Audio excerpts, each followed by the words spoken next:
This time on Flipping Bangers. It starts with an idea. Classic, iconic British sports car. Under £1,000. How are we going to find that?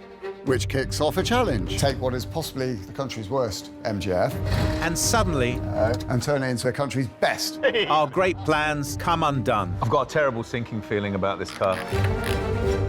Oh, that is hilarious. 250. I couldn't let it go as little as that. Stop pouring out from under here. That looks like exactly what we want. That is no good. Day 5 and it's the worst it's looked.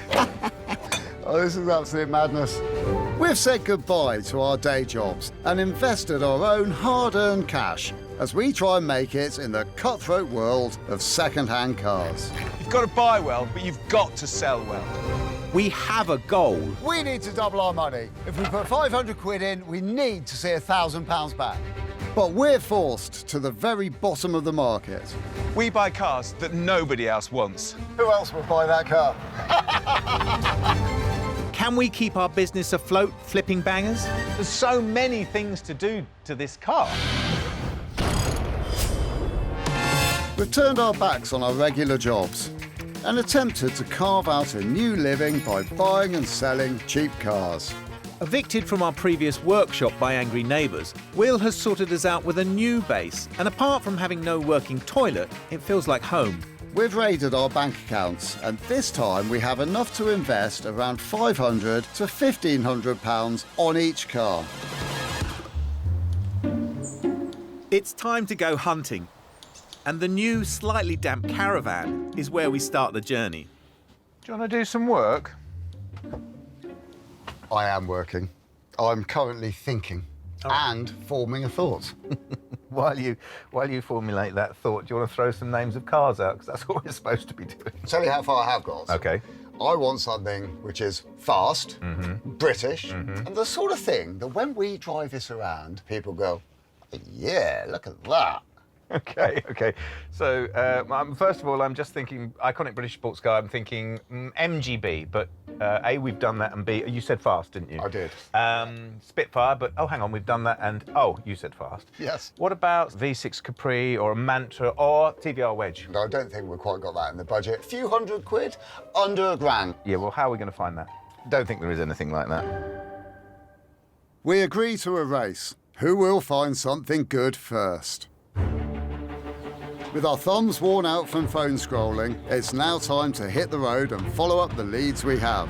But which one of us has found a car? I got exactly what you wanted. I got a car that is, on the face of it, relatively unattractive. It's up for spares or repairs, but it's from a main dealer, and he took it in part exchange and he just wants to get rid of it. Not making it sound very appealing. Two-seater, quite zippy, and I think you're going to like the badge. Tell me now, put me out of my misery. MGF. MGF. MGF. What's that supposed to mean? Well, I mean, look, mate, don't get me wrong. It was a very popular car in its day. It just didn't have the cachet No. of any of the other MG. And we need to make money, so we really need to look at cars that aren't in the limelight. And this ticks the boxes. How much? At the moment, on bids, £250, and nobody has bid on it. Well, that's a very cheap car. Yeah. I'm intrigued. I'm relatively excited, but I wouldn't say I was completely No. over the moon. Well, let's wait till we see it. It might be beautiful. It might be. The MGF seller Pete is a dealer in modern-ish cars, and immediately we see why the project MGF does not fit his stock at all.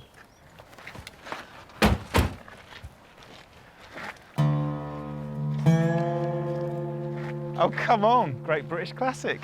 It looks it, yeah. While the seller finishes something, we're free to look the MGF over alone.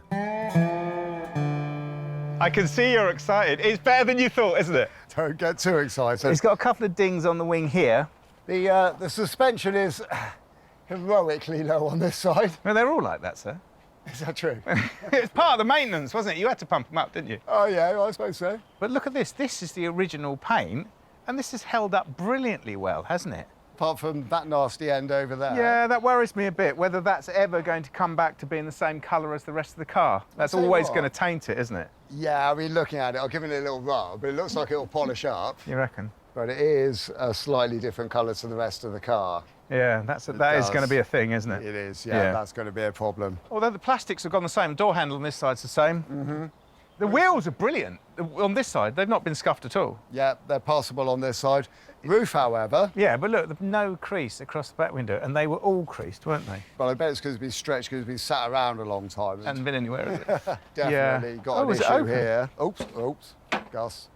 Don't break it. That wasn't me, it was like that already. Yeah, that was clearly you. But look at this. Do you remember them being this good inside? They're beautiful, aren't they? Proper plush, aren't they? Yeah, there's a bit of a tear on this side, but that literally is wear and tear. Seems to have the keys in the ignition as well. Give it a little go. Yeah, let's see. Right. Don't break it, though. This could be the bit where it all goes horribly wrong, Gus.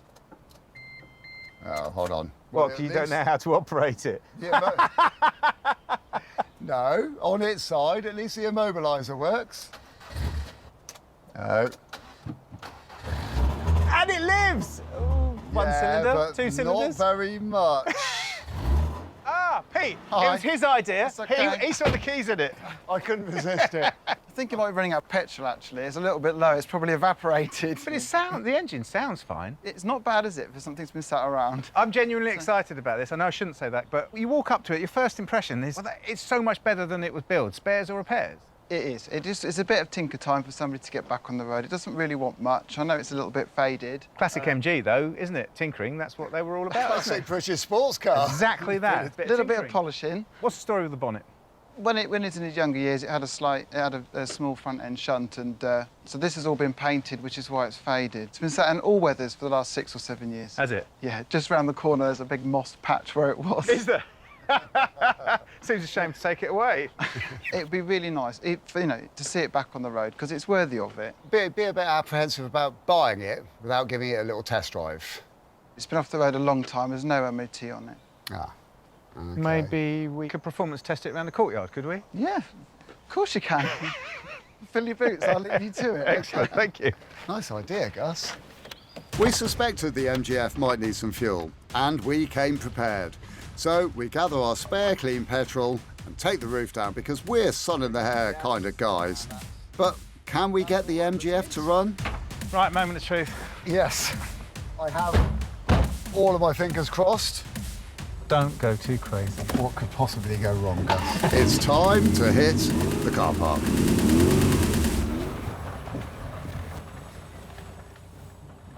There we go. Is that it? Yeah.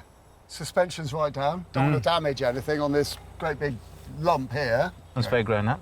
I know, I'm a good boy. I'm also like to keep an eye on the temperature for the engine. K-series engine, got a nasty habit of overheating. We could push some buttons. Ooh. And then unpush that. Well, the lights come on, whether they work or not, I don't know. That works. Well, that's good. This one works. What's that? Indicator? Yeah. Oh, God. That works. The wipers don't work. Do they not? No, but if you look carefully, there is one position that does work. Oh, yeah, the off. The off position. I know that's not the biggest test drive. It's made it this far. Yeah. Okay, that's a pass. I've no idea why Will has decided to rob us of the chance of finding out how the car steers, changes gear, rides and sounds. But he's such an awful driver, maybe this is a lucky escape. But despite his early misgivings, he's coming round to liking the MGF, and so am I. Before we stick it on there... Should we buy it first? Yeah. Yeah. Yeah, I think we should. Good. Cool. I agree.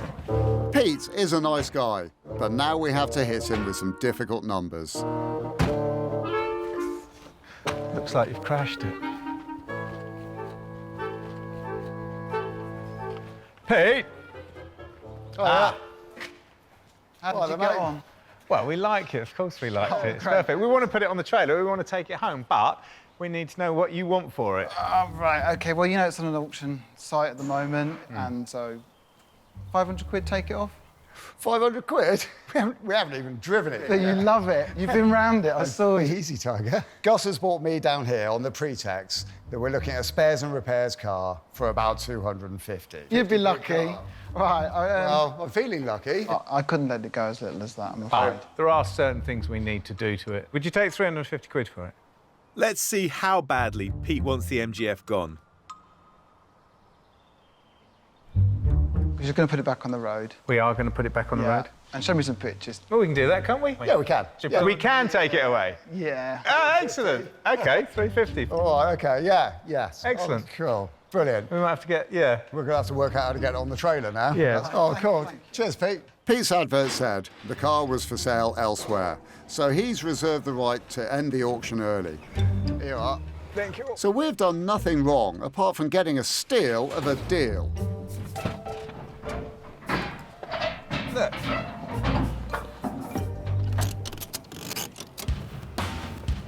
The sun is shining on the MGF's faded red paint.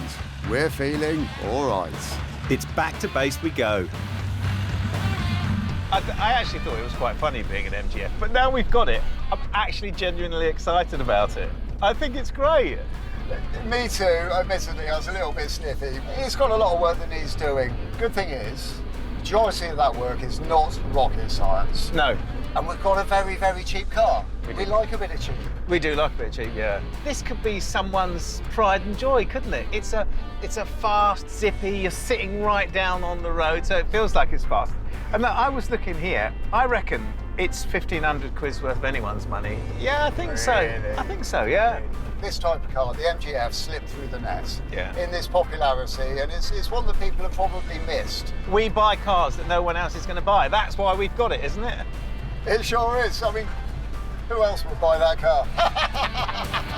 The day closes well, and the morning after, we have the chance to sleep on our purchase, not literally, and plan our strategy. It's about to rain, so before the MGF goes inside for all that, I'm stealing a moment to sort out the ad for when we sell it. Well, maybe the camera never lies, or maybe I just took the pictures from the right side of the car, but the MGF actually looks okay. So I'm just working out what I'm going to type into the advert. And I think red MGF VVC, good mechanicals, all original, rare aircon, MOT, because of course it will have one by the time we sell it. One owner, last 7 years. And the fact that it's not gone anywhere is on a need-to-know basis. Let's have a look at prices. Let's see, hang on. So, a really good MGF will cost you £3,000, if that's what you want.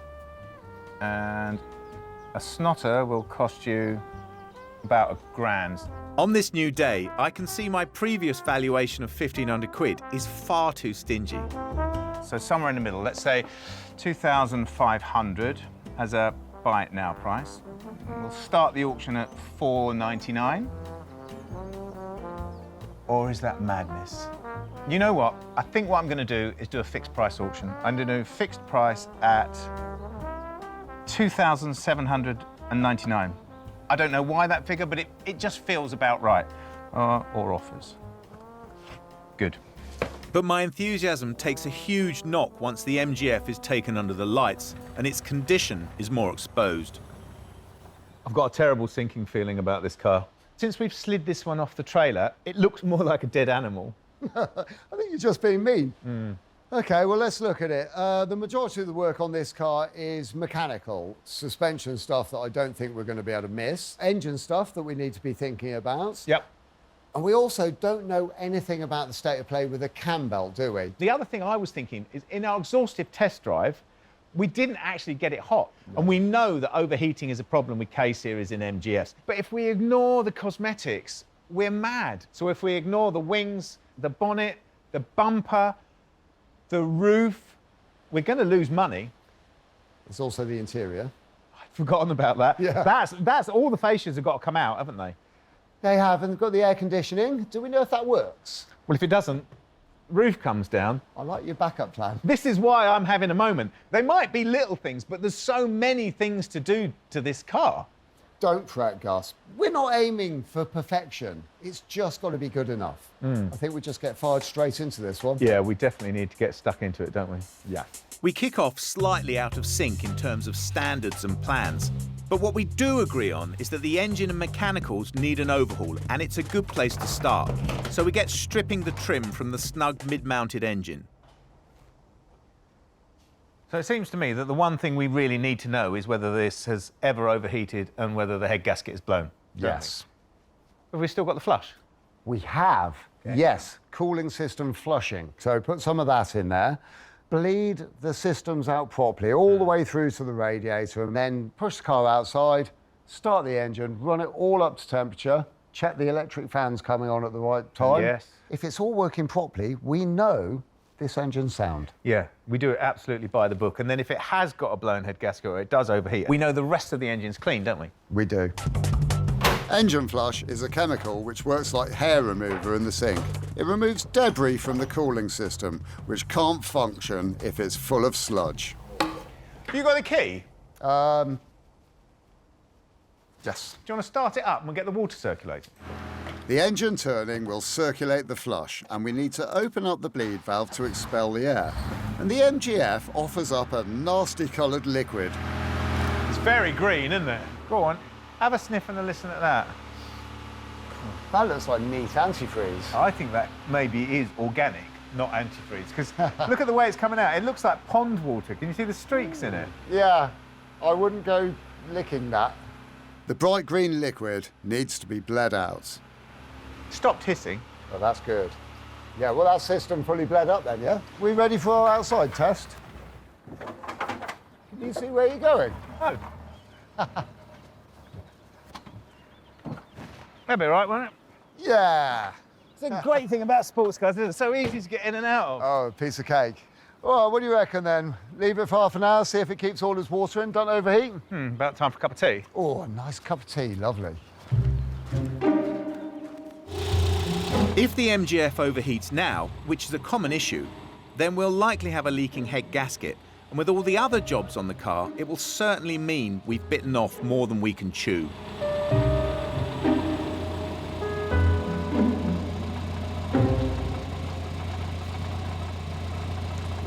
That is amazing. If it was going to overheat, it would have done so by now. So that really puts my mind at rest. We've not got an overheating engine, we've not got a blown head gasket, and we've flushed the coolant system. Let's go home. No, we have done very well, and it is okay. But I'm thinking, while we're on a roll, should we roll it back indoors, pump up the suspension? Yeah. Won't take us very long. I'll get a tape measure. Okay, I'll drive it in. The MGF has hydrogas suspension, which does fail but can be pumped up. Come on in, come in. If we do that, we can cure our listing MGF and tick off an annoying job on the first day. We've borrowed a machine from Will's mate that allows us to pump up the sphere reservoirs in the system, much easier than replacing a spring. With the height estimated, Yeah, that's bang on this side. and the hydraulic pump machine plumbed into the system, it's time to go to work. But the MGF doesn't go up. Moving, is it? Stop! It's pouring out from under here. Oh, is it? It's pouring out. Where's it pour? Oh, crikey. Yeah, that is horrible. Well, all the pipes going to the sphere are completely fine. It's the sphere, isn't it? I've had enough of this now. Yeah, right. And there was me thinking this is going to be a quick, heroic job at the end of the day. The hydraulic sphere is a common part that fails, and that is exactly what we've got.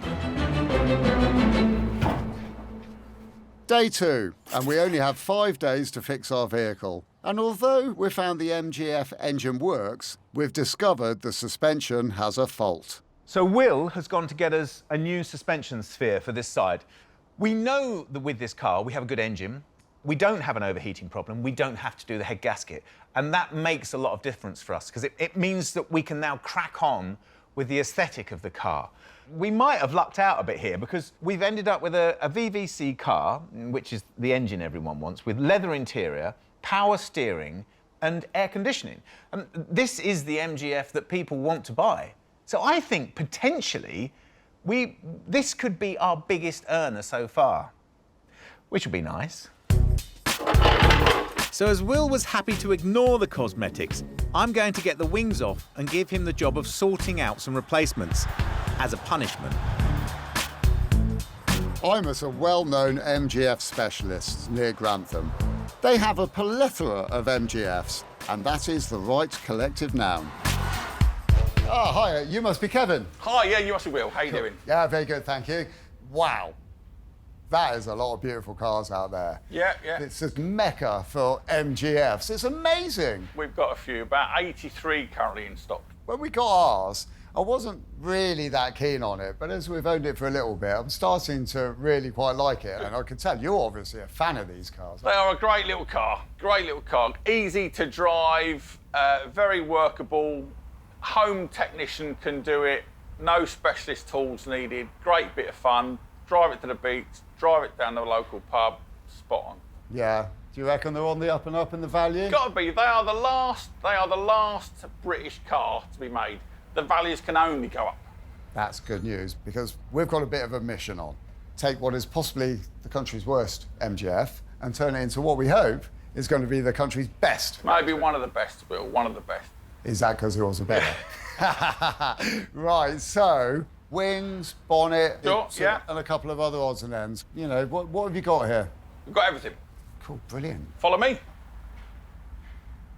This is where we keep some of the cars we use for parts. Spare parts, spare little nuts and bolts. It's always good when you're rebuilding a car to use the genuine nuts and bolts, and there's no better place to find them than off an old car. This is a proper good selection, isn't it? There's a and I've few. already spotted this one, and that looks like exactly what we want. Great looking wing wheel, but that is CMU solar red.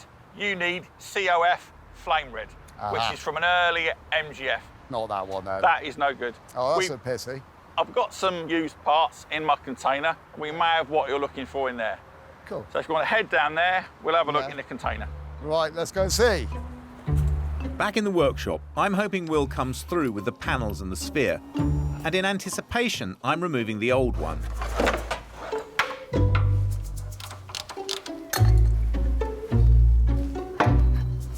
Well, how easy was that?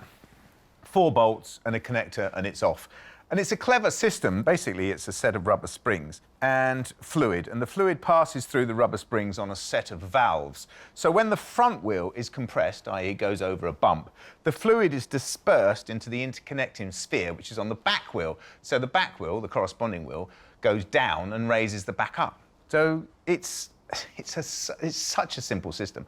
This one here seems to have had a bit of a prolapse. I think that's one of the valves, and it's pushed the seal off, which is why it's leaking. And so easy to get off. Unlike dealing with springs where you have to have compressors and you have to deal with all that sort of latent energy in springs, which terrifies me. Like I say, clever and incredibly simple. Well, this is off. I'm just waiting for Will to come back with the other one and I'll put that on. But while I'm waiting, I'm going to dismantle the rest of the car, take the wings off and the bonnet.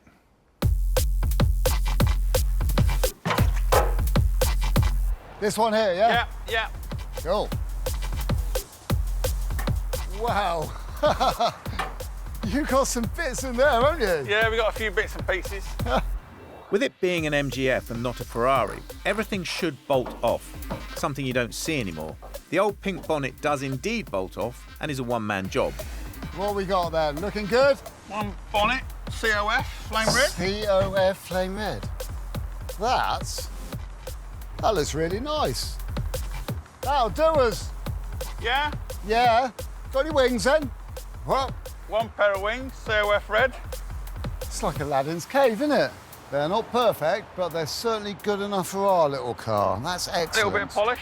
Right, 1 mirror. 2 mirrors. 2 mirrors. Perfect. I'm grateful the MGF is so easy to work on without needing to consult the internet. Once I've managed to get it stripped back inside a day, and since Will isn't here, I'll sneak home a bit early. So those are the right colour. Yep, straight on they'll be. Well, that's everything on the list, isn't it? Good. Would you be keen on doing us a lovely deal? As you'll keep one of our great little cars on the road, let's just call it £150. The lots? The lot? That is a deal. No problem at all. I'm a happy boy, thank you. I know Gus will be burning the midnight oil, so I'm going to rush back the 3 hours or so it'll take me and show him what I have got. Well, hi. Good morning, Gus. Did you get everything? I have. I've done really well. Got the wings. Yes. They're quite nice, actually. Yeah, they look great. I think that colour to me looks perfect. Yeah, they're polished up, Happy with definitely, those. aren't they? Got a bit of a deal on a pair of these. Okay. I thought if the other ones don't polish up, Yes. we've got a second option. Yes. Hey! Ah, ta-da! Yeah, great. I know, it's got all of its bits, complete with key that works, which is handy. Brilliant. And you got a sphere? I did, yeah. Probably looks better than yours, then. Yeah. Yeah. Well, this one hasn't got a big lump of rubber sticking out, which ours has, and I think ours must have had some proper trauma in its life. Oh, dear. Yeah, it looked like it. Yeah. But that's fantastic. Whereas that one looks perfect. Yeah, perfect. And should we get it all indoors? Yeah, yes, definitely. You all right with that? I am all right, yeah. How's it all gone with taking it all apart? Yeah, it's been all right, actually. So, I'm starting to feel like we're in a pretty good place at the moment.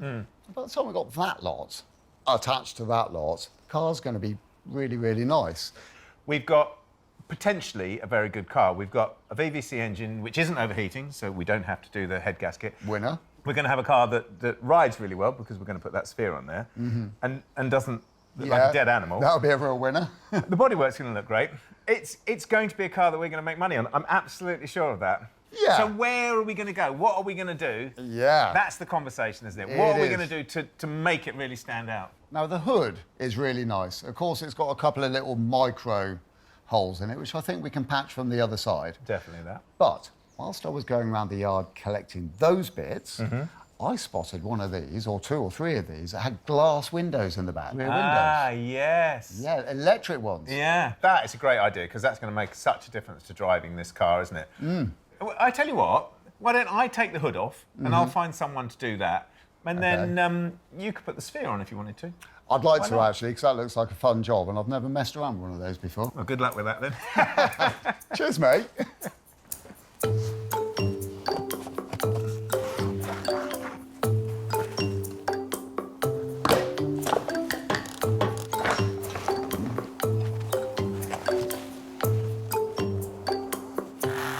I've got my plan with the roof, but before I can set it into action, I need to make sure it's actually worth the effort. That is really getting it off. I basically need to clean it to make it halfway presentable and remove all the grime. Will could learn a thing or two about the value of cleaning something. It certainly looks better, doesn't it? Now, the nice thing about the roof already being taken off this car is it gives me really good access to this area. There's a panel under here. I unbolt that. I can access the whole of the engine, which means making the cam belt job a lot easier. But I'm not going to do that job right now because I've got to go reassemble all of that suspension that Gus took to bits earlier. So this is the original wing that came with our car. The first thing you notice when you walk up to the car, well, the first thing you notice is that the suspension's down, but the second thing you notice is that the whole front of the car has been resprayed and has got this UV damage on it. And I thought it would be interesting, before I yeet this into the skip, that I will show you how it polishes up. So I've put some masking tape on here and I've made a line of delineage here between the UV damaged and then the repolished. And then I've buffed this up and it looks amazing, but the reality is, if you put it up against our factory finished wing, it's actually a different colour. And it may be infinitesimal, but it actually is a different colour red. So this is going in the skip, and these rather beautiful things are going on the car.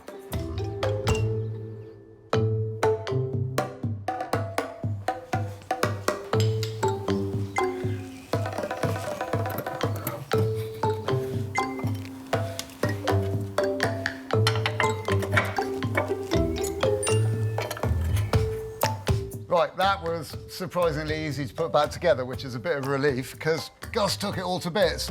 So I can now do up this cover plate. Once that's all done up and the ABS wire is all clipped in, it is ready for the wheels to go back on and then the suspension to be pumped up.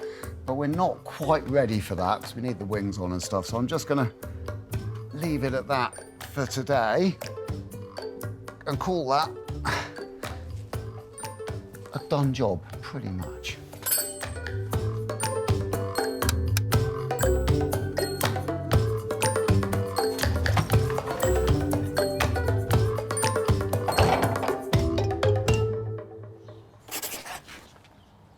Oh, I'm going to take this and get it looked at. Cool, OK, I'm going to crack on with these jobs then. All right. So I'll see you tomorrow, yeah? Yeah, all right then, first thing in the morning. All right, brilliant. Wheels on. Suspension components are all now in place, all the mechanical stuff. I have noticed that the cam belt hasn't been changed. This little sticker down here is telling me that it hasn't been done since 2012. The cam belt, or timing belt, is a common service part that should be replaced every 60,000 miles or so, depending on the car. If it breaks, it will damage the engine, which will literally wipe off half the car's value. It's a labour-intensive job, and a garage would charge you about 300 quid. But if you do it yourself, well, the parts are only 50. So I remove the top cover, take off the HT leads, and the job is well underway. This is where it starts to get interesting, because this engine here is a VVC engine, stands for Variable Valve Control. And on the engine, it says twin cam. That's not actually the case, because there are 3 camshafts inside this engine, and the cam belt has to drive all 3. It goes a bit like this. The primary cam belt, which is driven off the crank, drives this camshaft and this camshaft here. The one at the front of the engine then transfers all the way across to the other side of the engine, where it's got another wheel on it, driving to another belt, to another wheel, to a 3rd camshaft, because this rear one is split in the middle. So there's actually 1, 2, 3 camshafts. I need to whip this cover off and check the secondary cam belt. Really nice to see. That cam belt looks like it's in fantastic condition. That one's ready to be removed, but to gain access to the primary cam belt, it's behind all these covers here. And that is my next little job. And now we find out why the labour charge on a cam belt swap generally runs into hundreds. Getting the lower bolts off the camshaft cover is a pain and involves removing everything you can. In this case, even the engine mounts. It was all going so well, and I thought this job's going to be a piece of cake. But then I'm trying to remove the engine cradle, the bit it's got to come out to get the cam belt out, and it is just impossible to get to, and it is really, really rusty. This is very, very difficult. Oh, yes. Finally, we had some success. Oh, that is hilarious. This lovely little job is turning into a right little headache. Now it's my turn to shine. The MGF is a better spec'd car than we thought, and I'm carrying on in that vein and adding extra spec that'll get it noticed in the marketplace and win us a higher price too. So I've come to a local MG garage which is known to offer some nice upgrades that we can use. Yorkie and his team offer a service to replace the plastic rear window for a glass one. It makes the cabin quieter and more secure, and you can see out of it more of the time as it's heated. All right, Yorkie? Hello, Gus. We're doing an MGF, and we've come for one of your upgrades. Yes, the glass window. Yes. Our car is sound, but something like this is really going to make it stand out, isn't it? A lot of difference. Is it all right doing it with it off the car? Yeah, a little bit harder to do, but we can do it. So I'll leave you to crack on with it? Yeah, let's crack on. Can I watch? Yeah, of course you can. Excellent, good. So we drill out the rivets,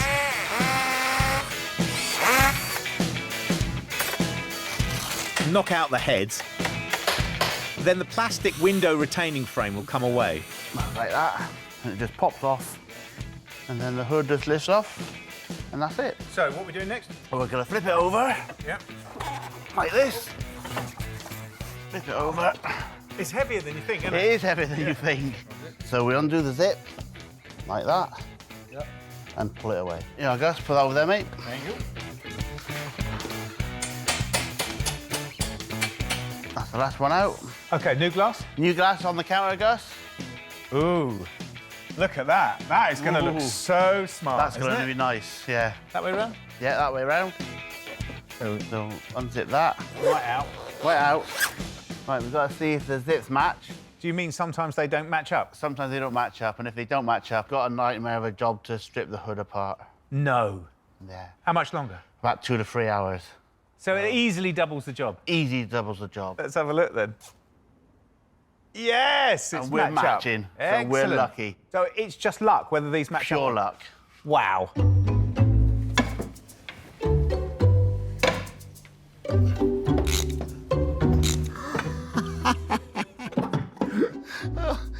this is absolute madness. Just when you think you've got all of the big nuts and bolts out, which are really difficult to get to, there's a little safety feature that stops it all from falling apart just in case a nut falls off. So I thought I was there, but I'm not. Seriously. Not enjoying this job.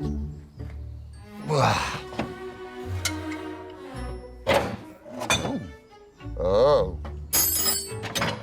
Oh, yes!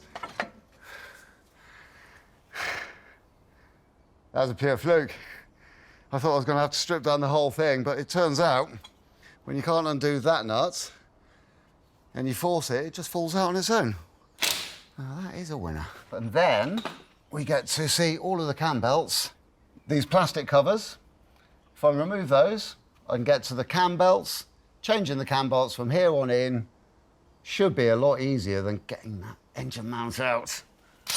You can already see how much better it's going to look. Yeah, it does look nice, doesn't it? This is the fun bit. This is the bit I like the most. See whether it's been cut properly. Yeah. And then we put the bar in. It's very tight, very tight. This is why you need the holes in the hood, so you get the tension right. But that must be a nightmare doing it without. Very, very hard. Because if you do it off on the car, you've got to drill them yourself and it won't be stretched right. No. These are the pot rivets. I wanted an expert to do this, as hoods can be notoriously hard to finish properly. Mine and Will's clumsy fingers would be no good. I'm paying £375 all in, which is a deal price. It's got to be a nice one. Yeah. Yes, it's about the same price as the car, but it will make it sell faster, and that's worth a lot.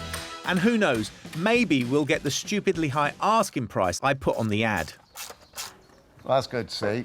The primary driving belt looks really nice and new as well, just like the other one, but it needs doing. When you change the timing belt, the actual shaft can't move, or that will throw the timing out. I don't have a locking tool for this car, which I need, but I do have some spare metal in the workshop and a decent welder. That's me.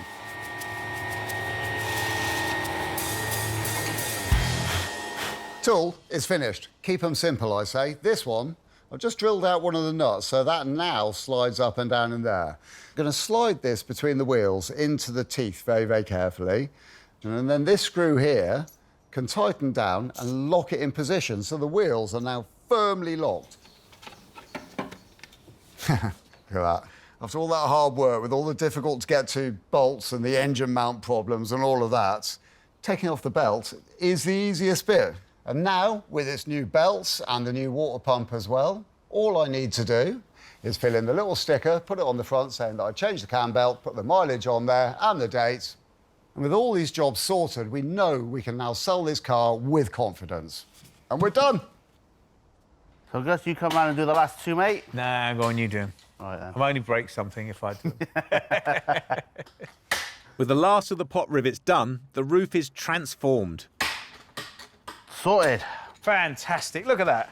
That looks great, doesn't it? Very nice. The only problem is it makes the old one look a bit second-hand, doesn't it? Bit of warm soapy water. That'll clean it up nice. Will it? Yeah, very nice. Fantastic. Well, I'll tell you what, if we get an extra 500 quid because we've got a glass screen in there, I'll come back with a bottle of wine. I look forward to that. Thank now you very take care and take it steady. Talk to you later. Bye for now. Day 5. Yes, it's the last one we've got, and yes, it's a biggie. Well, it still looks absolutely awful, doesn't it? Day 5, and it's the worst it's looked. Yeah, well, we have spent all week taking it to bits. Couple of hours work, wings on, bonnet on. This car's going to start to look great. Yeah. I was thinking last night, isn't it amazing that this car sat for 7 years simply because of the trauma that that shock absorber had? So one big bang, and then it's uneconomical for them to get it fixed. But that led to us picking up a car for next to nothing, which is a really good car. It is a lovely car, and it's been pretty cheap to fix as well. Yeah, definitely. And it's been a nice bit of learning. We need to polish it, luster the hood, clean the wheels, clean the tyres, so that the first person that comes to see it thinks, best MG I've ever seen. I'm slightly worried by what you're saying here, because all that cleaning and polishing, I know that your level of... I have got a high lustration threshold. You do. I might have to follow your lead a bit. Well, we need to crack on because there's a lot to do. We do. Yeah. Tea. Definitely.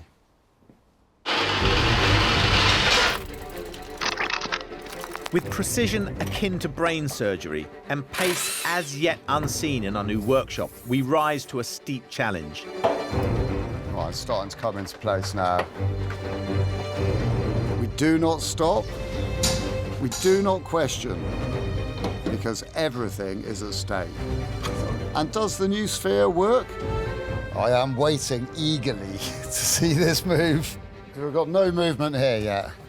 Oh, I think we might have moved. Yeah. Oh, we are? Yeah, it's moving. We're moving. Oh, yeah.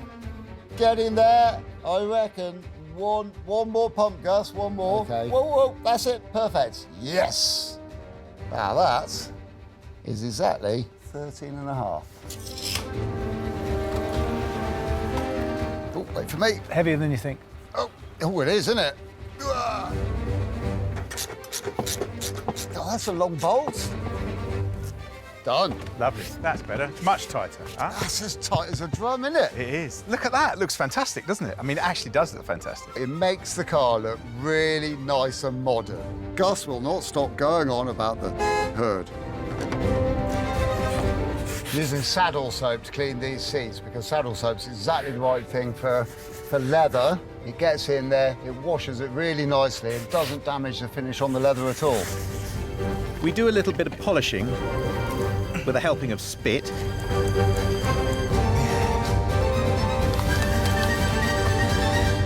It looks like we're there. The MGF was £350. Will spent £150 on panels and bits, and our consumables bill came to £200. The back window was £375. So the MGF owes us £1,075.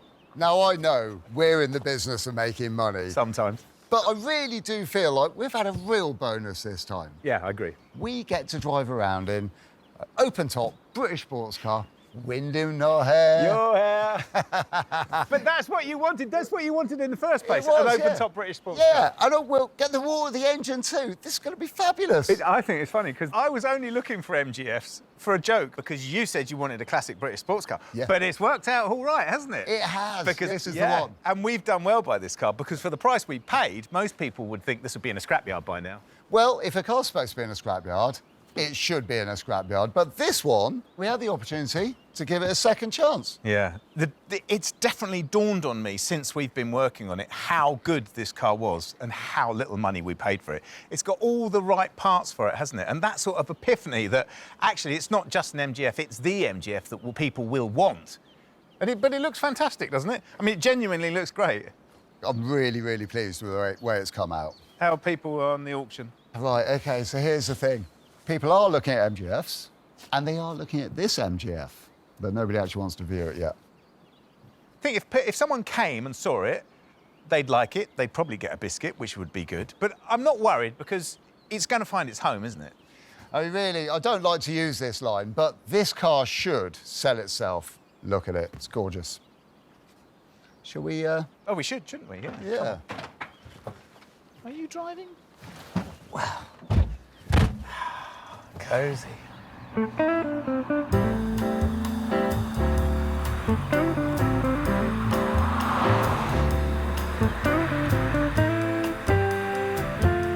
So, Mr. Trickett, how do you find the MGF? Well, I quite like it. You like it? Yeah. Well, that's fantastic. We spent all that time getting it from being a dead animal sitting on its haunches to being an actual driving car, and you like it? Well done, us!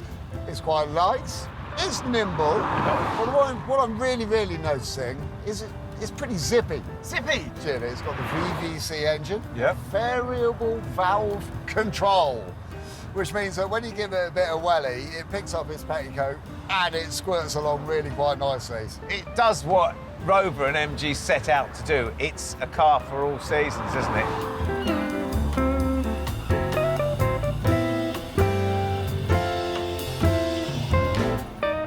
I also think we should take a moment to revel in this MG because we've done it proud, haven't we? I think we've taken this and turned it into a proper cruiser, haven't we? It's cool.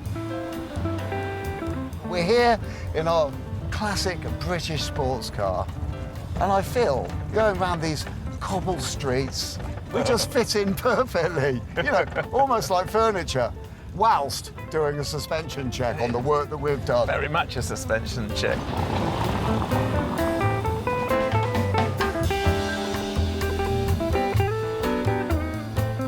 Well, I think we've done very well with it. Yeah, well, if we sell it. That's the thing, it's all about the sale. We do sneak the price down to $2,750. And hey-ho, a buyer comes all the way down from the north for our first viewing. Ah, you must be Paul. Hi. Hello, mate. I'm Gus. Pleased to meet you. Hi, Gus. Hi, I'm Will. I will. Good day to you. You okay? Apparently you've had quite a long journey down here today to see this. Yeah, I have. I've come all the way from York. Wow. Did you come on the train? I did. Is it rude to ask whether you've got a return ticket or not? I have, yes.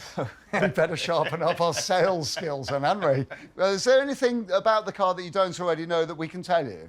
No, it is a top-range model, though, isn't it? Yeah, for this year, it doesn't get any more topper than this. It's got VVC engine, power steering, it's got Air conditioning. air conditioning, yeah. Yeah. Does the air conditioning work?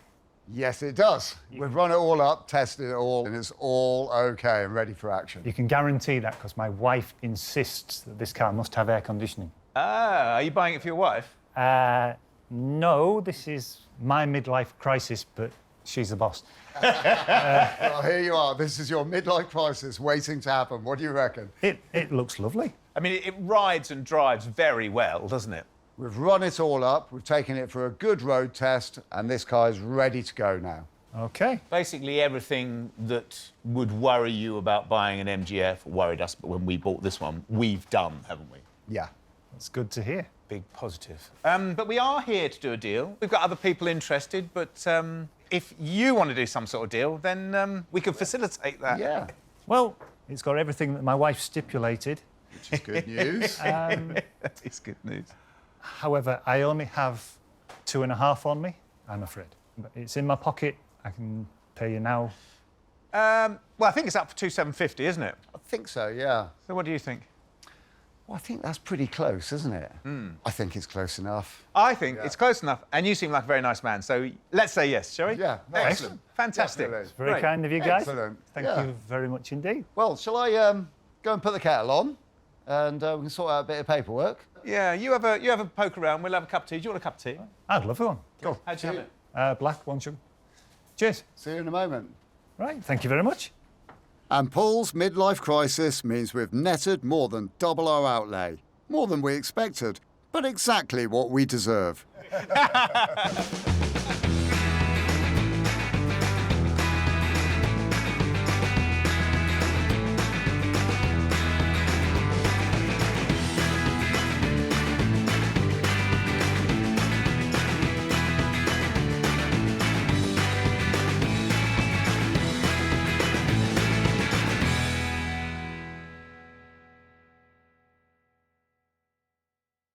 This time on Flipping Bangers, we know what we want. Soft top car, please. It's gonna look pretty. They're pretty quick too. We tick every box. I like it. I don't think there's anything particularly wrong with it. I really don't. Then we get a surprise. Any number of these could be wrong with it. A nasty surprise. What on earth is going on? It's just madness. It can drive you insane. Are we finally defeated? Have we made it possibly worse than it was? We seem to have bought an unfixable car. We've said goodbye to our day jobs and invested our own hard-earned cash as we try and make it in the cutthroat world of second-hand cars. You've got to buy well, but you've got to sell well. We have a goal. We need to double our money. If we put 500 quid in, we need to see £1,000 back. But we're forced to the very bottom of the market. We buy cars that nobody else wants. Who else would buy that car? Can we keep our business afloat, Flipping Bangers? There's so many things to do to this car. We've turned our backs on our regular jobs and attempted to carve out a new living by buying and selling cheap cars. Evicted from our previous workshop by angry neighbours, Will has sorted us out with a new base, and apart from having no working toilet, it feels like home. We've raided our bank accounts, and this time we have enough to invest around £500 to £1,500 on each car. What is that up there? That, my friend, is glorious, glorious sunshine. It just makes the world feel like a better place. You know what we need to do, don't you? I do. I have read your mind completely. We need a ragtop. It's like working with a clairvoyant. I think, yes, soft top car, please. A ragtop, but with one of those little tin tops, because the weather's not always guaranteed in this country. Yeah, good idea. Do you know there's several people that do those? Volvo C70, Yeah. BMW 3 Series, 4 Series, Ford Focus. Yeah, I've got something in mind. A Mercedes SLK. Nice cars, pretty quick, pretty to look at. And everybody loves a Merc. What are we talking then? What sort of price? So £2,000 will get you a car. 1,500 quid seems to be where the rotters are. Yeah. OK, well, if we look, can we look for the compressor version, the supercharged version? A bit more zing and that nice sort of whine. We certainly can. All right, well, I'll go and have a look and I'll come back and baste you in a minute, all right?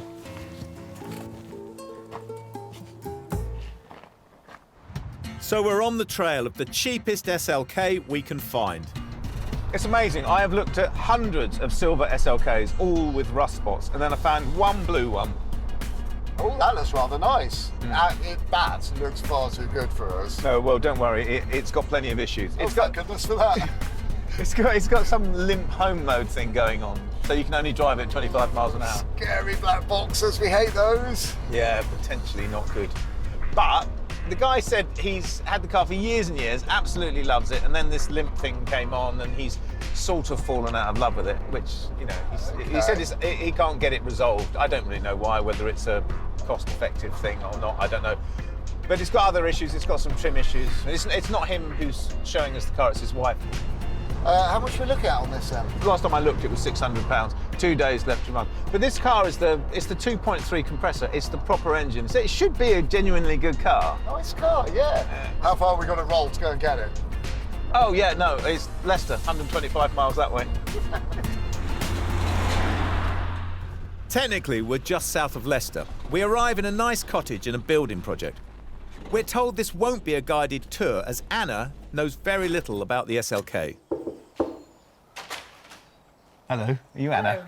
Yes, I am. Hi. Hello, Yes. Anna. I'm Gus. Morning, I'm Will. Hi, nice to meet you. We've come to look at your blue SLK. Oh, right, OK. I know from the advert it's got a few issues with it, with a limp home mode and the roof.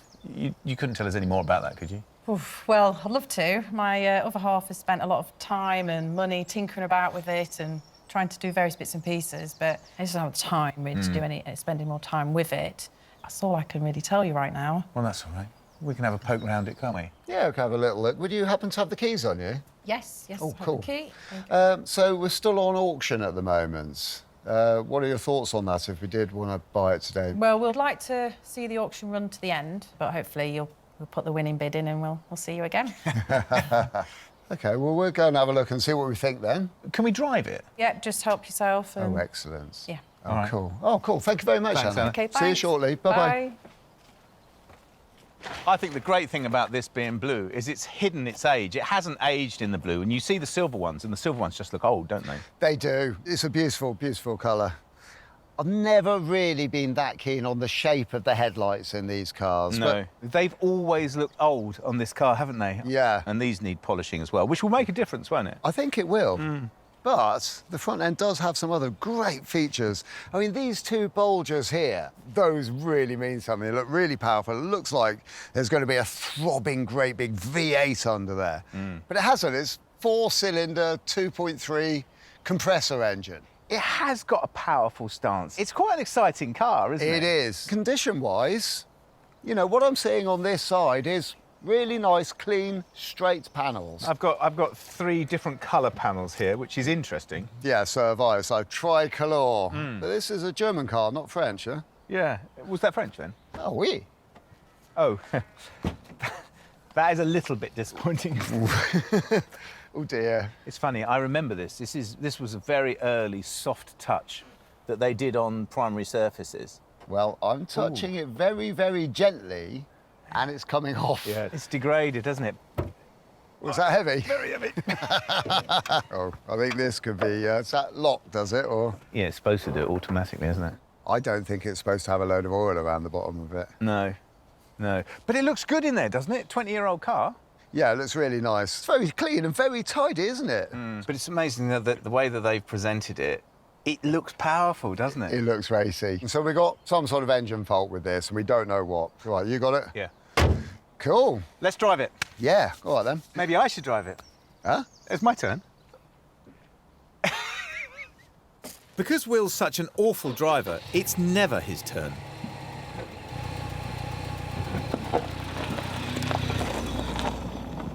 The Mercedes is capable of 145 miles per hour, but today we're limited to a fraction of that. So we were looking for a rag top to poodle around in for the summer, and we've ended up sitting in a car that will only go 20 miles an hour and a roof which cannot be taken down. And somehow, although on paper it sounded attractive, it's less attractive when you're sitting in it, isn't it?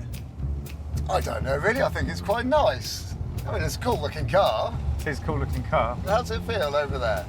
It feels massively solid, I have to say.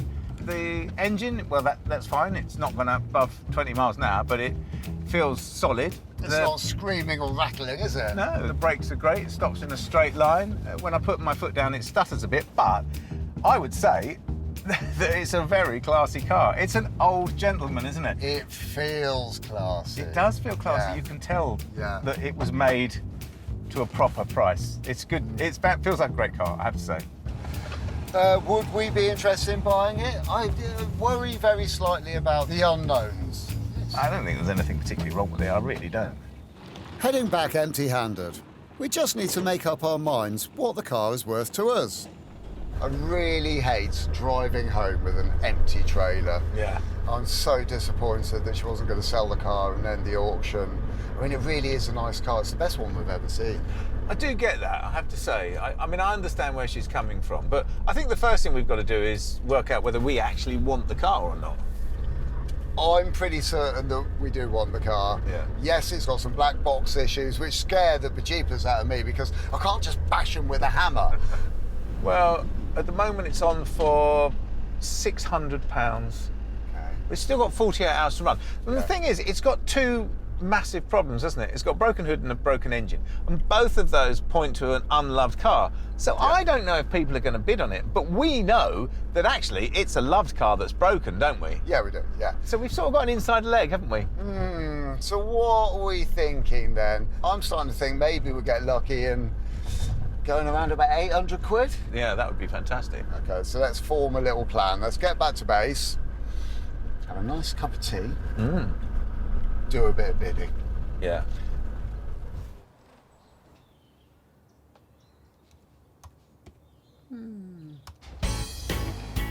And did we win the bid? Put it this way, 2 days later, we zip back up to Leicester to collect our Mercedes. And did we get our bargain car for a bargain price?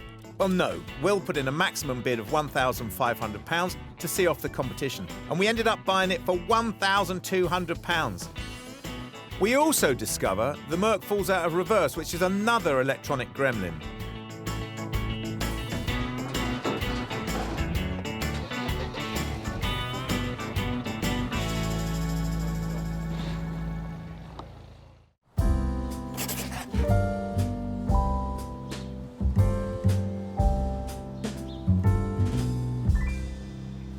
And you think it's absolutely typical. We find a car we really want, and guess what? Somebody else really wants it too and bid against us, and now we are completely on the back foot. We are on the back foot. We've had to outbid everybody else to get what we want. Yeah. But this is a lot of car. We've had to pay what this car is worth right at this moment. Yeah. I get it, but that's not clever, is it?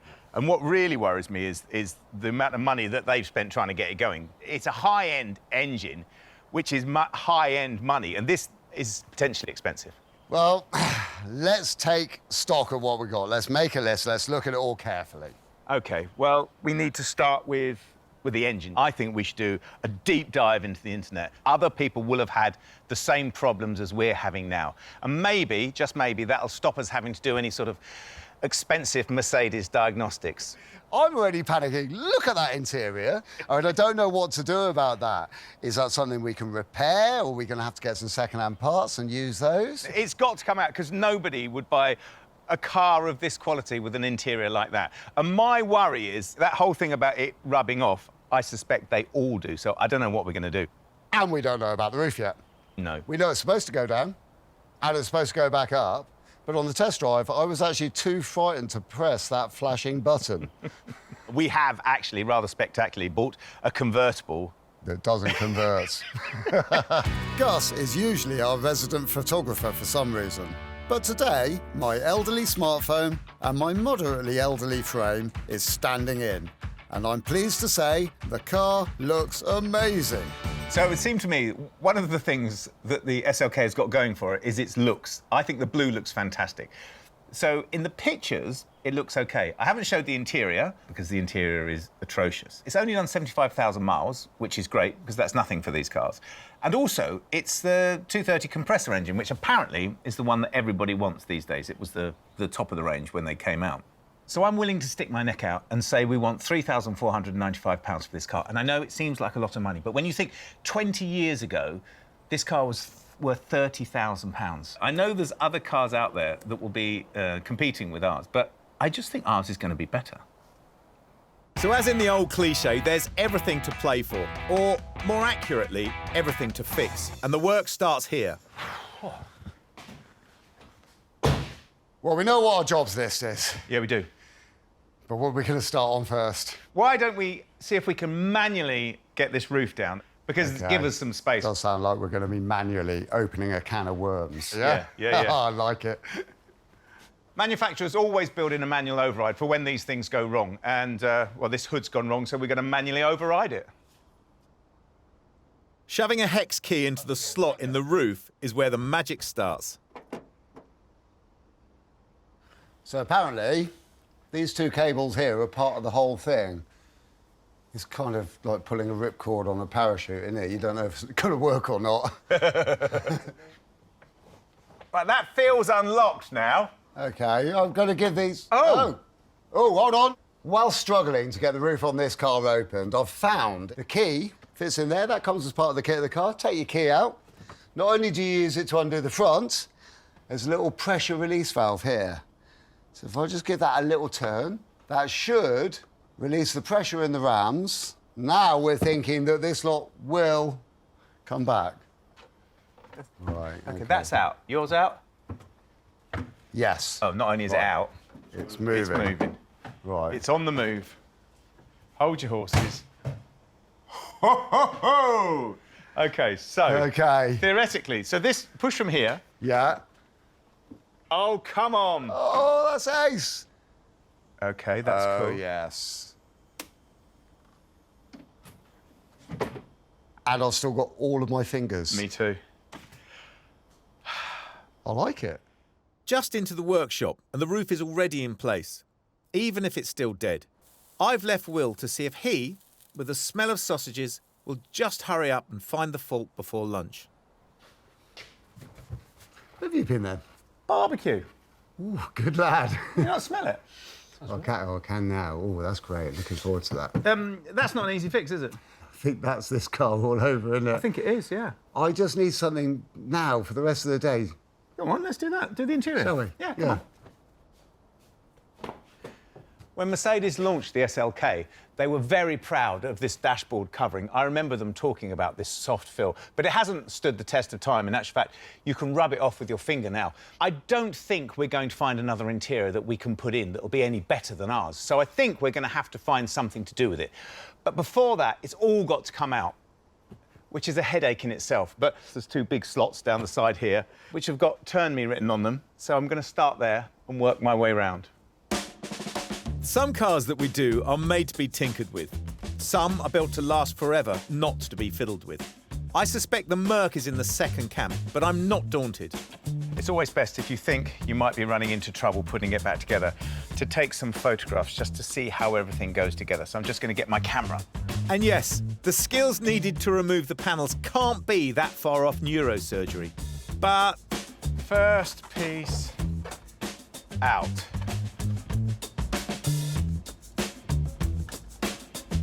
I'd love to give you some useful advice. Something about finding a way not to do it would probably be best. So so many screws. I think the maxim should be undo all the screws and then undo the rest of the screws and then finally finish off by undoing the screws. Ah! I think we've made it. There. That looks better, doesn't it? One of the things that I've read is that multiple errors on the roof can be triggered by a faulty ABS sensor. I've just checked the ABS sensor on the other side of the car. You can test them with a multimeter, which is quite handy. And I found it's all OK. The resistance is good and the volts are OK on it. On the other side, it's an old wire. But I've just spotted, as I've got to this side, the ABS sensor's already been changed, which is quite a worry because we know we bought this car with problems. We also know that the guy that owned the car before had problems with it and he tried to fix them. And it's quite a worry because I think I'm going down the same path as he went down. He's changed a load of bits, hasn't fixed the problem. However, due diligence and all of that, I am going to go through the process of testing this and making sure that it does do what I want it to do. So it's a resistance check first. Right. Oh, that's interesting. The other side was about 1100, and I think the other side is the more correct side. So that's giving me a little bit of fear. So the second part of the test you can do is switch your multimeter onto volts, AC, in the micro volt range, and then spin the rotor, and it's giving me absolutely zip. So I would say either that sensor is faulty or where it fits into the back of the wheel hub and takes its reading from the rotor, there might be an issue there. So now it's a strip down job. If we're on the trail of prior errors, it's not the worst thing in the world. Maybe we can do a better fix-it than the last man or woman. Well, OK, so here's the thing. First impressions are, it looks OK. The seating of it looks OK. I'm going to have another look at the other recepting part of it to check that that's all OK. I'm going to bench test this again now with it off the car. And if it's still reading the same, I think I'm then going to have to get another one of these and put that on and see if it's any better. The test reveals the same. I'm thinking the ABS sensor is faulty. Is that good news or is that no news? Well, we'll find out tomorrow. That's enough for me for one day.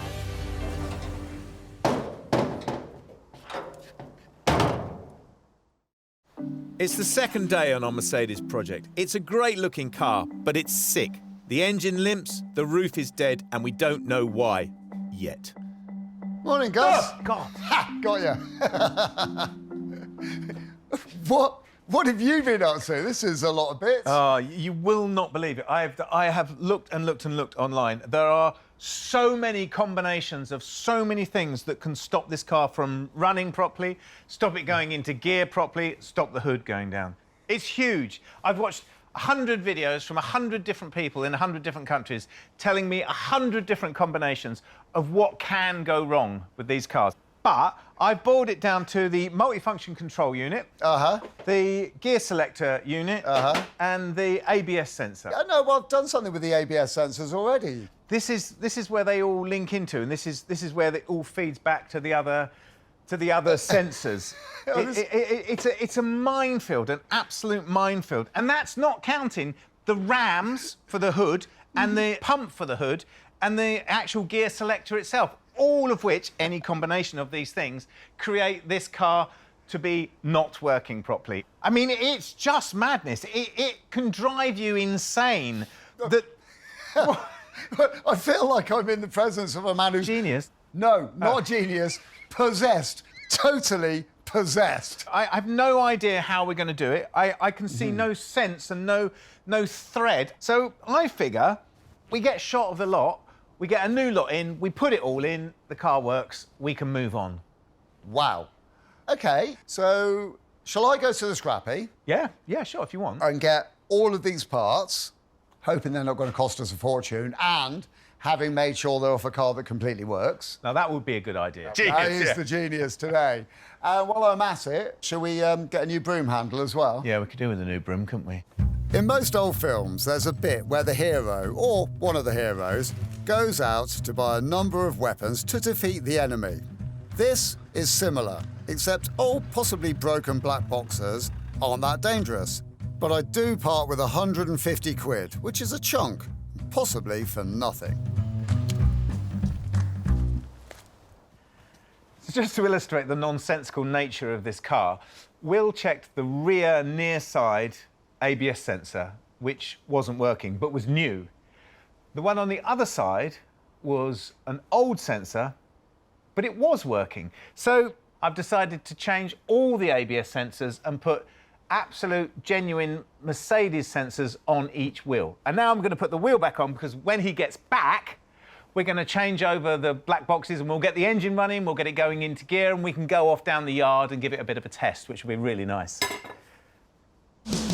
I haven't told you the price of the sensors, have I? Main dealer's units are £300, which means the car that we overbid for owes us even more on top. But at least that'll see it working. Hiya. Ah, did you get them? I did, yeah. I have got absolutely everything on the list, including a new broom handle. Fantastic. Which we don't need yet, so I'll put that up there. Well, I reckon if you've got the gear selector and the gear selector sort of modulator thing. Last thing I took off, so yes, that is on the top of my pile. Watch out, because the bolts are all still in that. Oh, that's handy, because you know me, don't you? Yeah, I do know you, but what I didn't know was this was hidden. Oh, sorry, I should have said Behind about that that. palace. That took me ages to find. Yes, a secret panel, It isn't it? was, yeah. So what are you going to do, those? I am, yeah. Well, now I know how it all goes. I'm going to stick them all in there, see how we get on, eh? Brilliant, OK. We're poorer, but by changing every single element that can be known to foul the SLK, we're close to our only victory with this car. Everything that I have looked at has pointed to the switch in here being the problem with this gear lever. This is why it lurches when it goes into gear. Or this module here. Either of those two things. So let's hope so. Mercifully, the new black boxes just clip in. It seems dangerously easy. This is an ABS control unit, and this is a multi-functional control unit as well. Both brilliant. Both of these bits control all of the things that we know we've got problems with on our car. So here's the solution. We wang both of these in here, plug it in, and it's all fixed.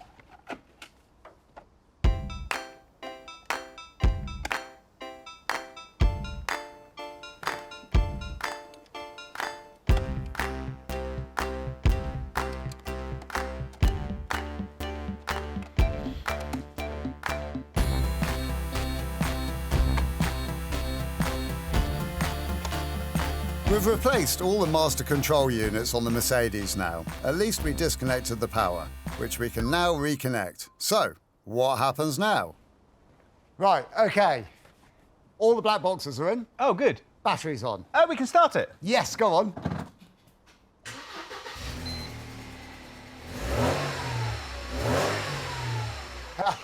Fruity!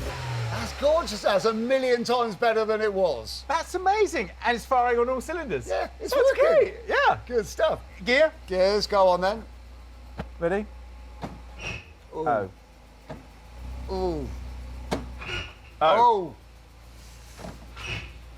So we've solved one problem. Out of all that, one problem we've solved. I think the theory's sound. It's just the car's resisting. We seem to have bought an unfixable car. I mean, what else is there to do? I don't know what to say. I mean, you're the one that's done all the research on this thing. I was convinced that was all going to work out great. So... I'm going to go home. I've had enough of it. You're not going to stay up all night researching it all again, are you? I might have another little look, but not now. What a pain. What a pain. That's the sound you make when you want to break something, but instead...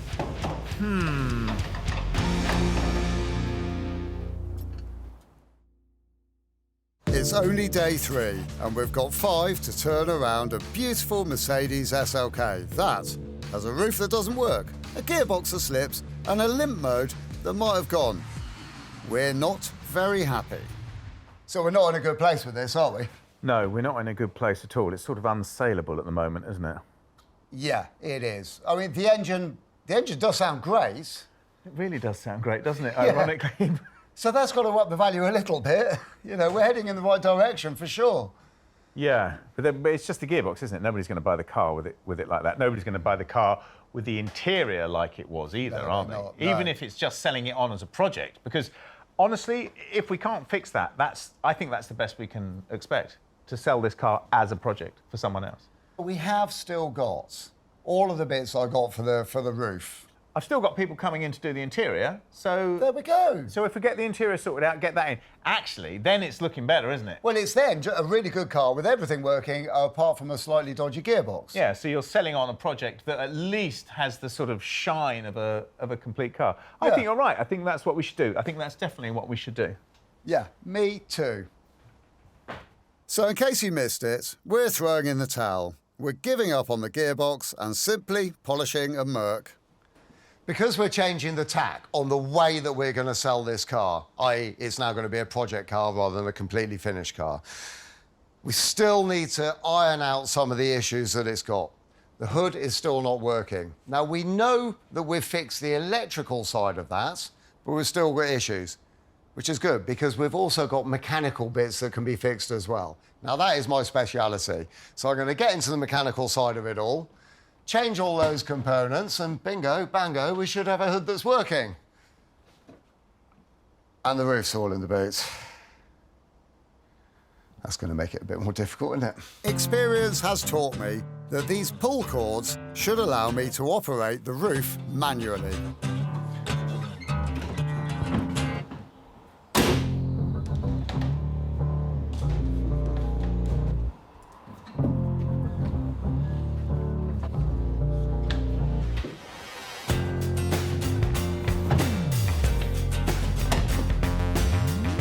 And for my last salvo, I'm going to replace the pump that powers the roof system. It's hydraulic though, and that means pipes, and lots of them. This is our replacement pump.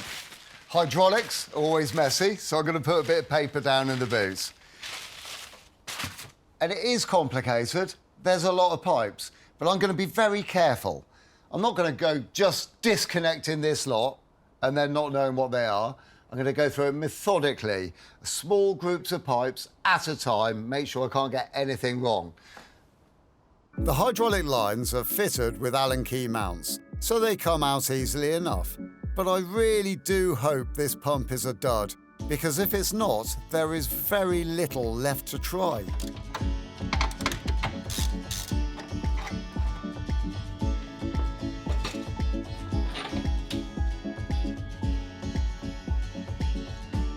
All the hydraulic lines are all transferred to the new pump, but I still have to put these hydraulic rams in as well.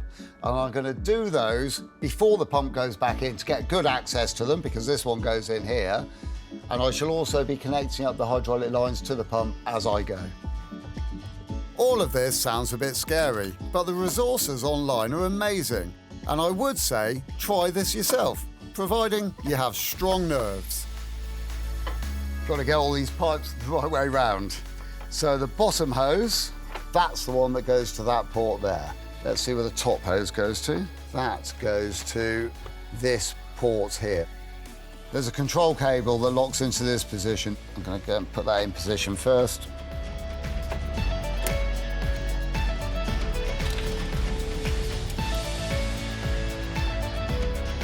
The idea now is that the roof will work, and one of the big bogey aspects of the Mercedes will finally be sorted. Right, now for the moment of truth. I'm doing things the old-fashioned way, the mechanical way, the me way. And I've got all of my fingers crossed because I'd really like this to be the fix for it all. Let's try and open the roof.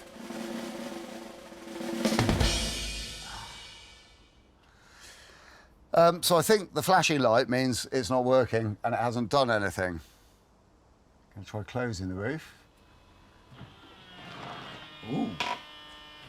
Ooh. Ooh. Oh! What on earth is going on? I don't know. I really don't know. What I do know is that electrical boxes hasn't worked. Mechanical stuff, replacing everything that we do know did work on the other car, hasn't worked on this car. I don't know where to go next. I really don't. This is absolutely baffling me, and I am stumped. I think I'm going to go sit down and think about it for a bit, or do some research, or forget about it, or ignore it. I'm going to ignore it for a bit. There's no shame in something not going according to plan. We've had cars in the workshop in 400 bits before, and we've had more luck with them. I think we've finally met our match. I hope Gus is getting further on. Well, in the cold light of day, this looks disgusting. It's had cola poured down it, it's puckering up, it's sticky. I don't really want to touch it. Suffice to say, we're never going to sell the car with it in this state. But salvation is at hand. We're good at lots of things, really good. But we accept there are people who are specialists in their trade. And our friends Steve and Pete know a thing or two about refurbishing interiors. Ah, Steve, Pete, hello. Hi there. You all right? How's it going? All right. I'm a little bit embarrassed to show you this because it's so bad, isn't it? It's pretty bad, but we can sort that out. No problem. Can you? Yeah, all this yucky stuff will come off. So I'm leaving that with you, yeah? Yeah, leave it with me. I'll get the tools. Yeah. Seats, bit baggy. Is it worth having a look? Come on. Go on, you have a look. I'll tell you what, you have a look. I'll put the kettle on. Any artist or decorator will tell you that prep is everything, and these guys have specialist industrial cleaners to strip away the gunk on the dash. The main panels are stripped down to the grain of the plastic and resprayed with a soft touch texture paint. This has cost us £200, around half the cost of a good replacement interior, if you can find one. What's going on here then, Steve? Well, it's literally just touching up a few bits of the plastic, tidy it all up, a few chips, steam the leather out. And the seat? The seat, coming out, is it? it's coming out. You're joking. Little bit of steam, little bit... I meant it's coming out, because in my mind, we should change the seat. No, not at all. Really? It's absolutely fine. That'll all come out. The leather's not too damaged. It's just a little bit stretched. That'll all come out, colour up. That seat will look like it just come off the forecourt. That's amazing. Well, I can't wait to see that. I really can't. Perfect. He has a steam cleaner which softens the surface of the leather. This can then be colonised or coloured, as the guys are able to spray flexible paint. Well, that's it. We're all done. That's amazing. All finished. But what a transformation. Certainly is. It's difficult to comprehend, isn't it, that it can go from that to this. I mean, you've saved the car, because no one would have bought the car like it was, would they? No. And this looks fantastic. I can't wait to put it in. In actual fact, the one thing I'm a little bit worried about is that I didn't label anything. Oh, dear.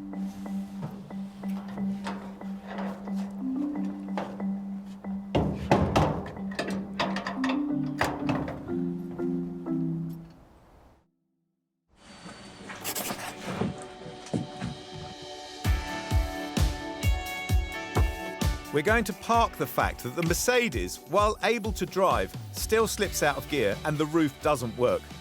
But as a car to buy, at least it will present well. But before I relist it as a project, I have one more thing to try. I'm retiring to the caravan, and I may be sometime, because I'm not coming out until I find an auto electrician who is going to be able to cure our problems. Auto electricians are often specialists in certain cars. I need to find someone who knows the SLK, and more importantly, who isn't booked up for the next 6 weeks like most of them seem to be.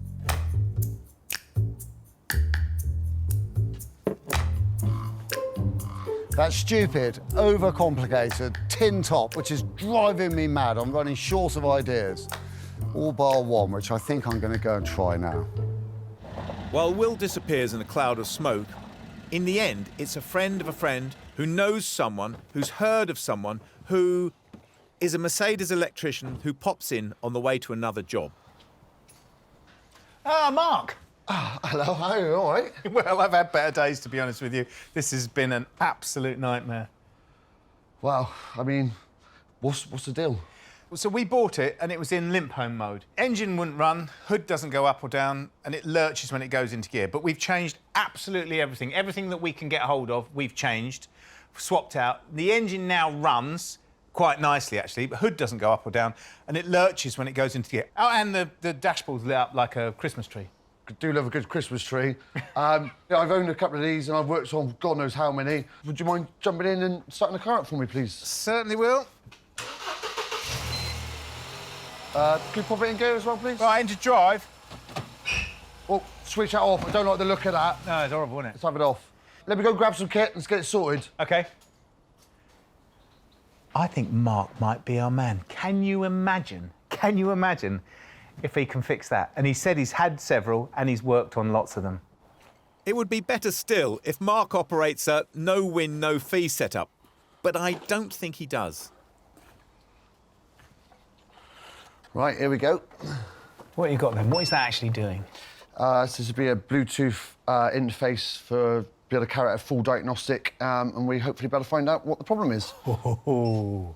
OK, if you wouldn't mind, be able to turn the ignition on for me, please. Of course I will.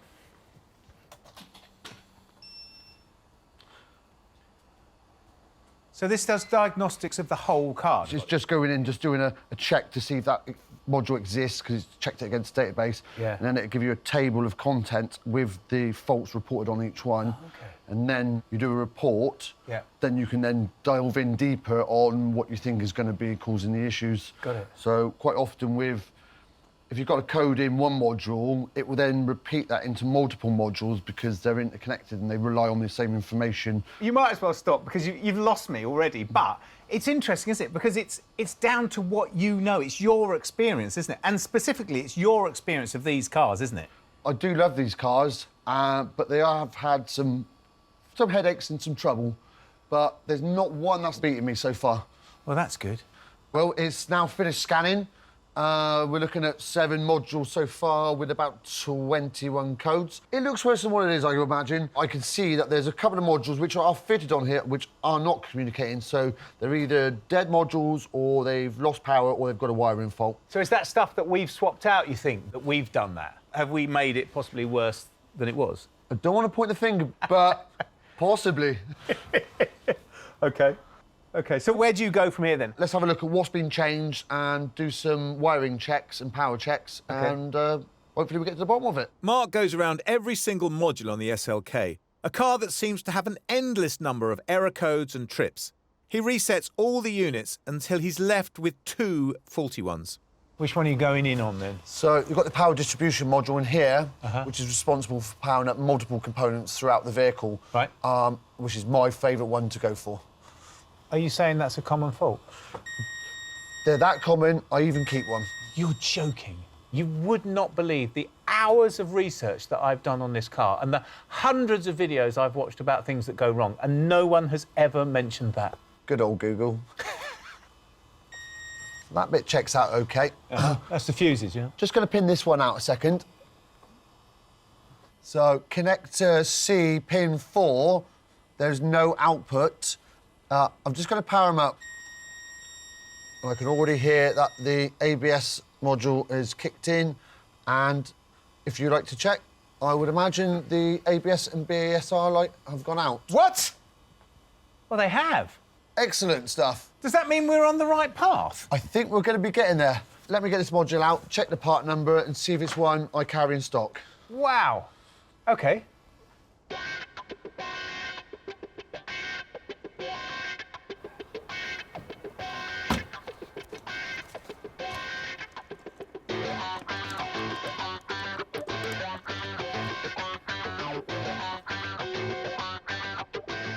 So you cleared all the fault codes? Yeah, we got it down to, well, eventually just one code left. So the power distribution module sorted out all the communication errors, but we still had the BAS light on and the ASR light on, which I then found this module, which somebody changed. We've changed both these. Unfortunately, you change it for one, was no good, so you change a fault for another fault. Will said the car was running when it went in the scrapyard. That's why we got that one. Let's blame it on Will. OK, so that's done. This one, however, it's the incorrectly configured module for this vehicle. But it's the right part number on the right car for the right year. It's even the same colour. Instead of it being 15.21, it's 15.4. You've got to know these things, but it's fixed and we're happy. So, hang on, so you've cleared the error. You reckon the car's fixed? I'm pretty damn sure it is, so... You think the hood will work, the gear change will work? Can we try it? Let's give it a go. Right, ready? Here we go. All the lights are out. Engine runs sweet. Shall I try putting it into gear?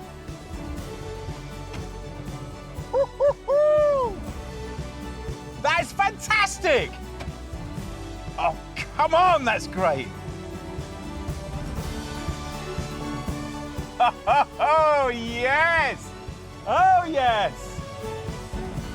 Look at that. That is fantastic. That's not worked since we've had it. That is fantastic. I don't know what to say. I honestly don't know what to say. Thank you a million times. God, it worked. It's fantastic. I can't believe you've done it. Well, they don't call me the fifth emergency service for nothing. Do they call you that? Could you explain some more about these coasts to me? Because I'm absolutely fascinated to know how many revisions are there? Will has made a 4th trip to the scrapyard, and he's back with gifts. So you've bought a silver roof then? Yeah, I have. The reason for that is, it's a bit of an admission. So, you thought that it was all electrical faults with this car? Yeah. I had to disagree slightly, so I thought I was going to get stuck into all of the mechanical parts at the back. All right. So I've changed over the pump. Oh. I've changed those rams. Yep. I've had a really good look at it. Excellent. And still, I've got absolutely nowhere. I've driven myself around the bend with it, almost into depression. I didn't know what to do. No. So I've gone back to the scrapyard. Yes. I thought I'd continue in the same vein of changing things until it starts working. Yes. So I've got a whole roof with all of the bits we need. I got it. We need to have a talk. Come and have a cup of tea.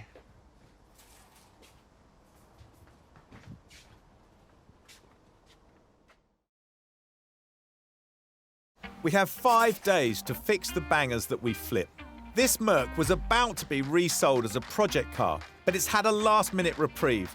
It now starts, the gearbox works, the roof works, and the interior is king. The last day is adding the finishing touches before, hopefully, the sale.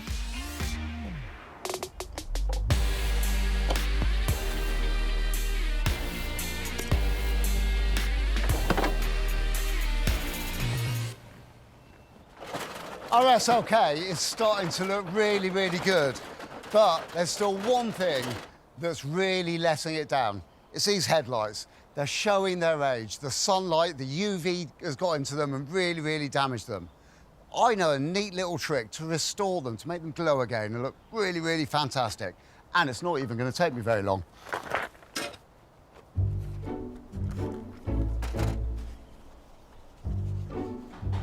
A little masking is needed before the fun starts. This is the most worrying part, isn't it? Because these headlights, yeah, they look horrible. But I'm just about to start sanding them with 500 grit sandpaper. They're going to look really awful in a minute.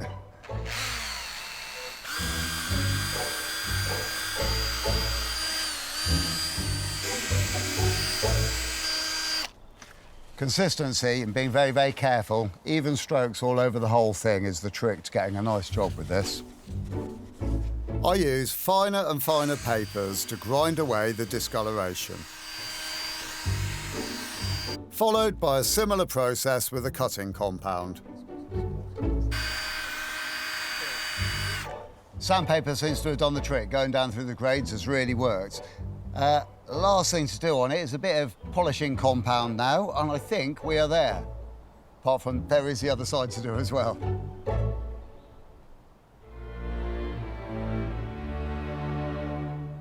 There we go. Very nice. It's really pleasing. What a remarkable difference that makes. They just look fantastic. Then, new plates and a clean, and the SLK is back to a proud best.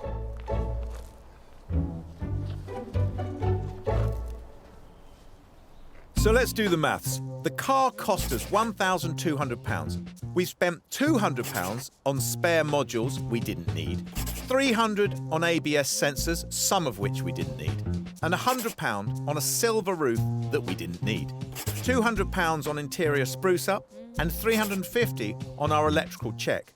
We're in for £2,350. It's a chunk of money, but at least we've got a chance of getting it back. On Wednesday, I wanted to beat this car with a birch twig. I wanted to kick this car, and I wanted to punish it for what it's done to us. I can quite understand. I mean, let's look on the bright side. At least we now have a cracking little car. And the best thing is, it now works. Yes, that's true. That's absolutely true. And I think we should try and apply some Eastern philosophy and maybe learn some lessons for this, do you think? Oh, philosophy. Oh, no, OK. So let's look at it like this. Perseverance will eventually lead to triumph. Nice. But in this case, let's change it a little bit and let's go, hey, if somebody else has bought the car and they've spent loads of time trying to fix it and loads of money trying to fix it and can't, then don't buy it, because the chances of us fixing it are really slim. Yeah, and that does sound like good advice. Is it worth pointing out at this point that we didn't actually fix it? I think it is. Well, hold on. If it wasn't down to our sheer diligence, perseverance, and boneheadedness... There's some tenacity in there, isn't there? Yeah, a little bit of that too. Then we wouldn't have got as far as our saving grace. Our friend Mark. Yeah. What a diamond. He really pulled us out of a hole then, didn't he? Yeah, he really did. I know I've said it before about cars that we've had, but it's absolutely right for this car now. This car is absolutely at the correct age, 22 years old. The scrap yards are full of them. It's ripe for it, isn't it? You buy a good one, and then you can make it the best one in the world by picking bits off of other cars, can't you? You can, and that's where this car really, really wins out, because we've already done that. This car has now, we've gone through it with a fine-tooth comb. Every single component on this car we know has been changed for something which we know is good, has then been checked by somebody who we know is even better than us. And this is a buy and use car. Yeah, it's a great car. I've never been a massive fan, but it is a very good car. It's very solid, isn't it? It's classically German. I know it's a German car, but it's a solid sort of barn cruising car. I love it, really. But it feels luxurious with a nice element of muscle about it too. Yeah, no, I would have to agree with you. So I'm intrigued, and though this car has put us through the mill so much, I almost daren't ask, but here it is. I'm going to pop the question.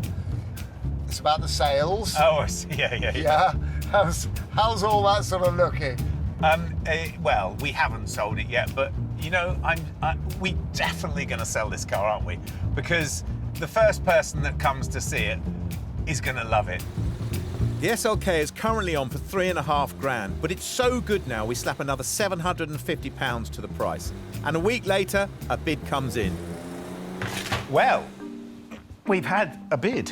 Ooh, oh, that sounds good. How much is it?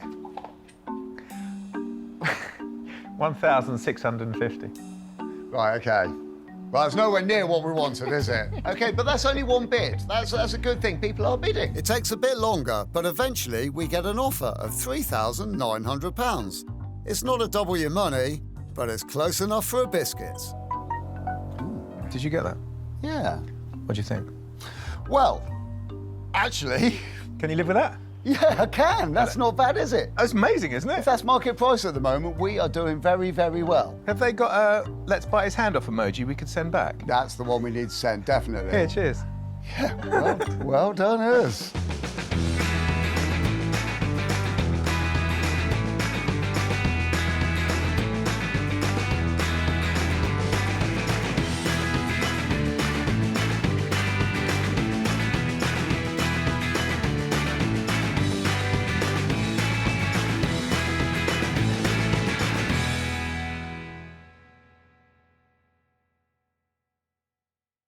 This time on Flippin' Bangers, we want something different.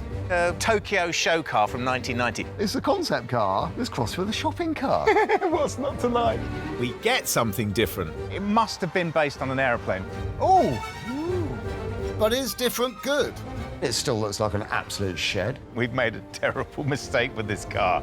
We take the risk. No, you'd have to be a fool to buy a car looking like that, wouldn't you? We've played big this time. It might just pay off. And await reward. I'm very, very, very happy. Cheap, quick and easy. Yeah. What could be better? We've said goodbye to our day jobs and invested our own hard-earned cash as we try and make it in the cutthroat world of second-hand cars. You've got to buy well, but you've got to sell well. We have a goal. We need to double our money. If we put 500 quid in, we need to see £1,000 back. But we're forced to the very bottom of the market. We buy cars that nobody else wants. Who else would buy that car? Can we keep our business afloat, flipping bangers? There's so many things to do to this car. We've turned our backs on our regular jobs and attempted to carve out a new living by buying and selling cheap cars. Evicted from our previous workshop by angry neighbours, Will has sorted us out with a new base, and apart from having no working toilet, it feels like home. We've raided our bank accounts, and this time we have enough to invest around £500 to £1,500 on each car. Our usual headache is what to fill the workshop with. You know, I was thinking, we see a lot of really cool cars in this game, don't we? But we don't do many Japanese cars, do we? No, they don't really work for us, do they? The engineering is bulletproof, so you're never get a broken one. If you don't get a broken one, you can't get a cheap one, and if you can't get a cheap one, then there's no profit margin for us. I wonder if we shouldn't revisit that to see if that is actually the case. Maybe if we lower our horizons a little, you know, that's in sunny, maybe? I like sunnies. Yeah, sweet. What about this? Toyota, I don't know if it's pronounced Sera or Sera. Gull-wing doors, project car. Nice. How much is that? £2,000. Yeah, it is. It's a concept car. Let's cross with a shopping car. What's not to like? Well, I'll tell you what's one thing to like. It's a good one, this one. £4,000. Maybe it's exactly the tonic we need, something completely different from what we normally do. Yeah, a concept shopping car. I'll phone them. Perfect. So, Toyota Sera, or Sera, whatever, we're on our way to see you. We're going to Grantham, which is the home of Isaac Newton. Wow, are we going to pop in? I don't think he lives there now. I'm not sure. I was just reading on here. Well, that's a fair old slog. I hope you've got something to keep me busy and keep my mind off driving. Yes, well, in-car entertainment is going to be me regaling you with facts about this car.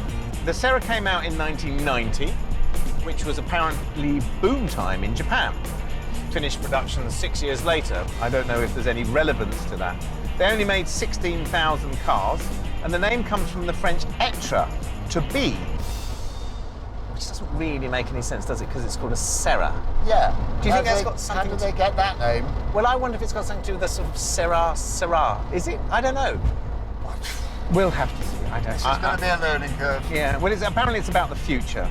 It's got an amazing sound system. It won several design awards.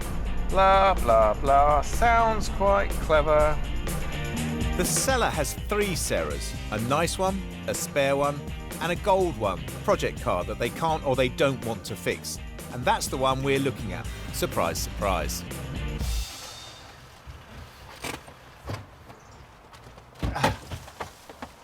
Oh, crikey.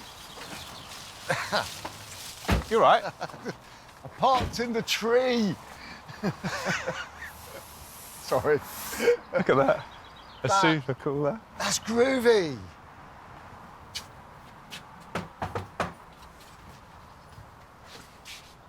Hi, Sujato. Hi. I'm Gus. And Will, good morning to you. Hi. We've come to see your Sera. Oh, the gold one? Yes. Here are the keys. Okay. That doesn't run. No, it said on the advert it doesn't work, but we have a look round it and... Absolutely. Okay. Go ahead. Fantastic, Yeah, thank you. Thank you very much. Is it smaller than you thought? Yeah, it's a lot more compact than I thought it was going to be. Apart from this gap, look. It actually looks like somebody's been stuck under the bonnet and it's been jammed down on them. It's bent, crazy bent. But look at the rake of the screen. That is so cool, isn't it? It's beautiful, but it leads directly to, look at that.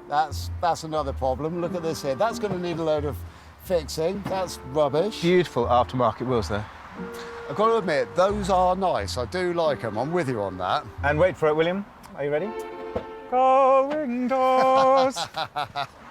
I've done my research. Actually, butterfly doors. Your butterfly, my gull wing. Have you seen this interior? Let's see, let's see. Grubby, isn't it? I love the shape of it. Yeah, it's cool, isn't it? Yeah, it does look nice.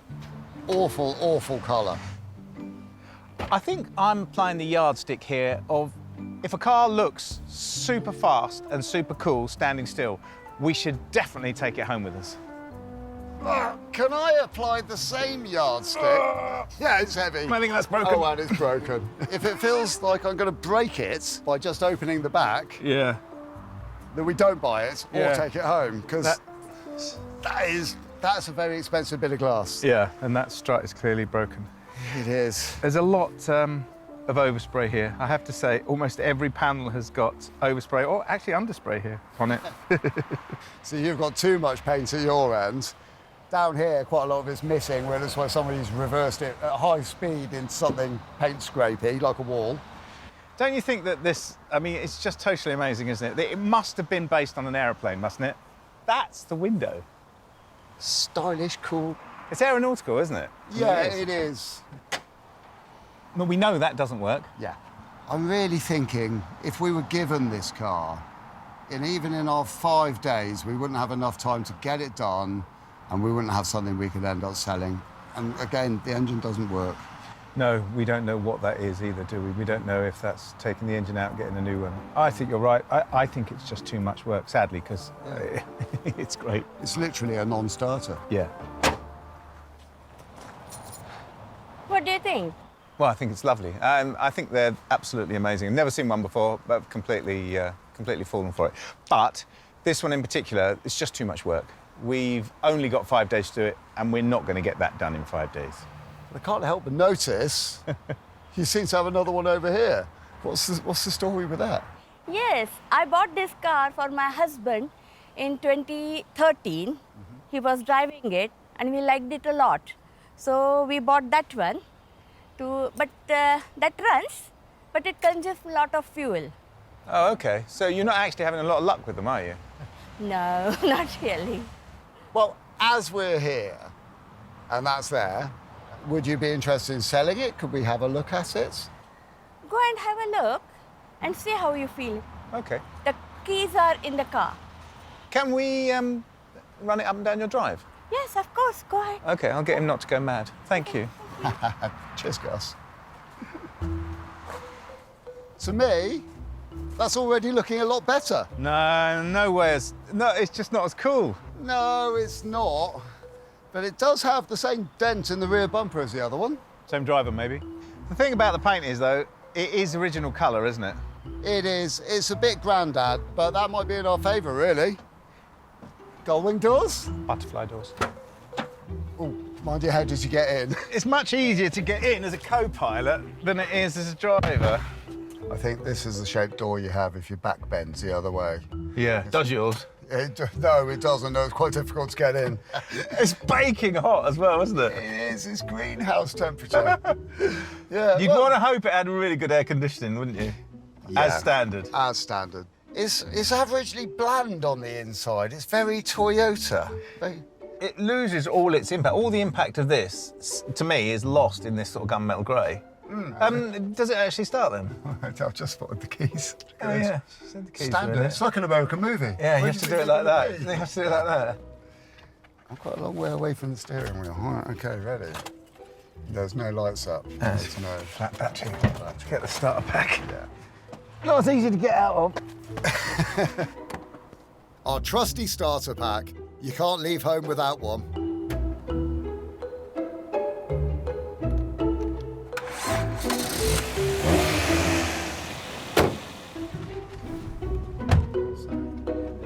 Shall I do the handbrake? I am the co-pilot. I could do that. Well, it's more on your side. Well, especially if I lean over this way. So what am I allowed to operate on here then? Am I? I think anything you can reach, you're allowed to operate. OK. But not at the same time as me. It's quite squeaky in the suspension area, isn't it? Funny noise coming from the back, yeah. I can't see anything out of these rear. So much glass and so little vision. Stone wall. Stone wall? Yeah, stone try wall. not to hit the stone wall. That's why they've all got bumpers. Hang on, what's this here? What's that? It has got AC. Go on. Oh! That's actually cold. Hold on, is that forwards? I always worry with automatics. You're never quite certain, are you? Well, D, I think it's the international language of forward and automatic. It didn't have that really sort of nice, definite, crisp clump. You have clumped into a gear feel, so I can't see a thing. Once you've gone back, yeah. Shall we go forward again? Yeah. This is not the most exciting test drive ever, even allowing for Will's bad driving. This is a shared experience, Gus.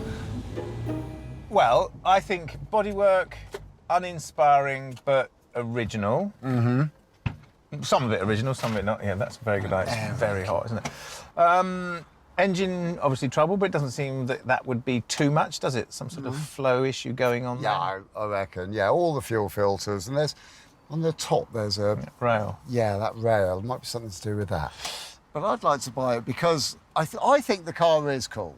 I think it's got something Has the car about got it. potential for us to make money on it, though, realistically? Yeah, we could be looking at about 3 to 4 grand for this car. So if we could get it for 2... Yeah. 2.5 or something. Let's give it a bash, Gus. Let's take a punt on it. But this Sera isn't really on the market. Can it be bought for the same price as a non-runner?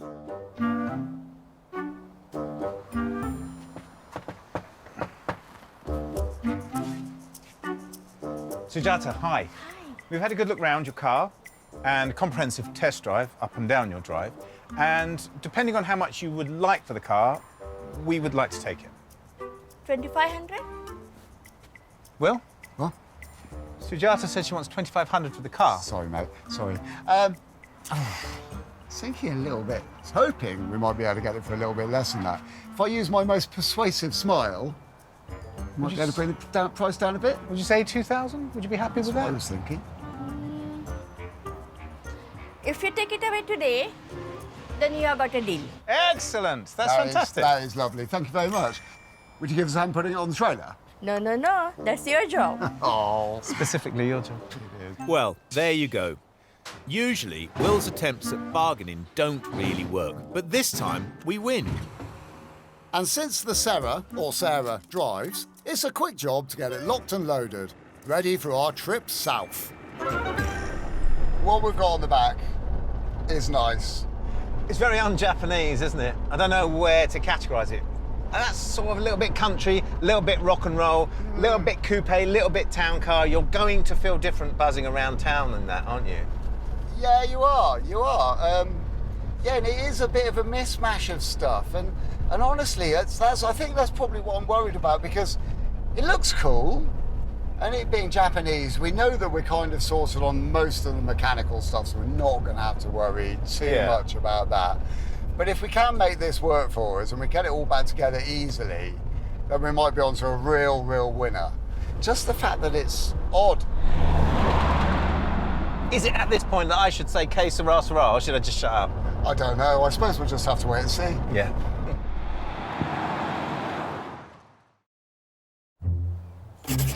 The next day, after a long but nervous sleep, we get to look at the Sera with fresh eyes. Well, what are you thinking? I'm feeling suitably reassured at the moment. Are you? Yeah, this is the thing. I was doing a bit of research last night on the internet, and I was actually looking at Honda CRXs, which I know is a completely different car to this, but then I started looking at other Japanese cars and interesting Japanese cars like this one. And I really am getting the feeling that Japanese cars, interesting Japanese cars in particular, are going up in value. Oh, really? Yeah. Well, that's amazing, because I look at this in the cold light of day, I feel massively underwhelmed. I can't help but think we've made a terrible mistake with this car. So that's good. Phew. It is, yeah. I'm getting the feeling we've been clever rather than silly, which is a really good feeling. Really? So that's a winner. OK. But we are at the stage, we still don't know exactly what our jobs list are. I think we need to take stock of what we've got here. Yeah. And what we need to do to this little beauty. OK, front to back, things that we actually know. We know that we know it's not running very well. We know it's running too rich because we've got the MOT certificate, haven't we, saying that it's running rich. Yeah. So we know we've got a problem there. We know that's got to be fixed before we start moving our way back, don't we? Yeah, definitely. I've got some thoughts on that. EFI engine, early sort of thing. You need to look at the choke. There could be a temperature sensor in the choke system on it. Yeah. The biggest job... I know where you're coming from. I know. Is the car just... I mean, the colour, the body, it is just so boring, so dull, so depressing. It's such a letdown. But it's difficult to understand how they've done that, isn't it? Because actually, if you look at the top half, it's quite clever and quite funky. And then the colour and the style of the rest of it is so ordinary. The problem is we were drawn in by the gold one, weren't we? With those lovely slab-sided, slotted alloys. It looked great, didn't it? It did. And this, it doesn't look great, does it? And that's where we've got to get to with this car, because that is the car that got us. It looked futuristic, didn't it? It looked fast. This just looks boring. Exactly. We've bought the right car. Yes. We just need to add some pizzazz.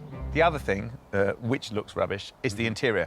And the problem with this roof/door is you can see so much of it. But it genuinely looks like it's been owned by a mechanic who's rushed home without taking his overalls off and who did really greasy jobs and then hurried back again in the same overalls. And I think he was a part-time compost smuggler as well. On the side.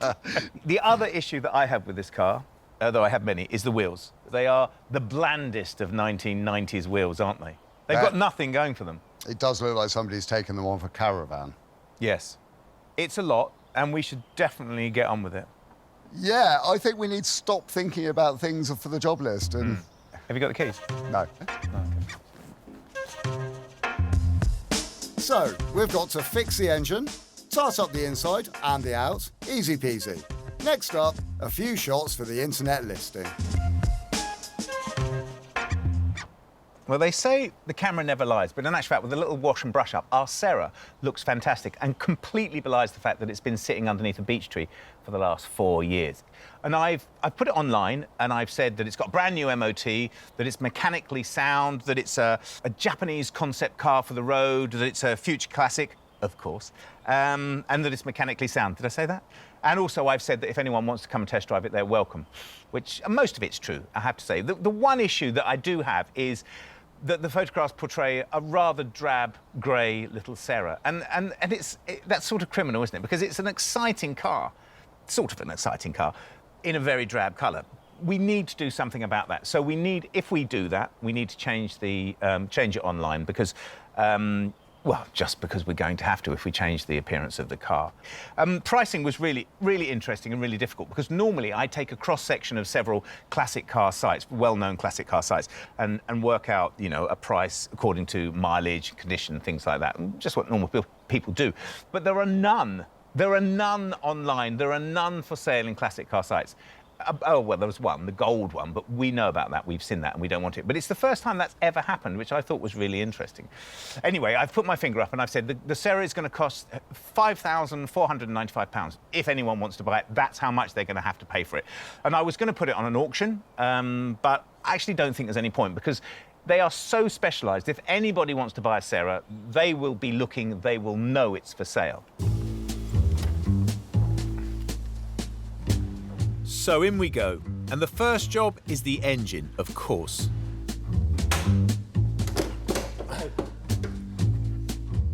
It's awful, isn't it?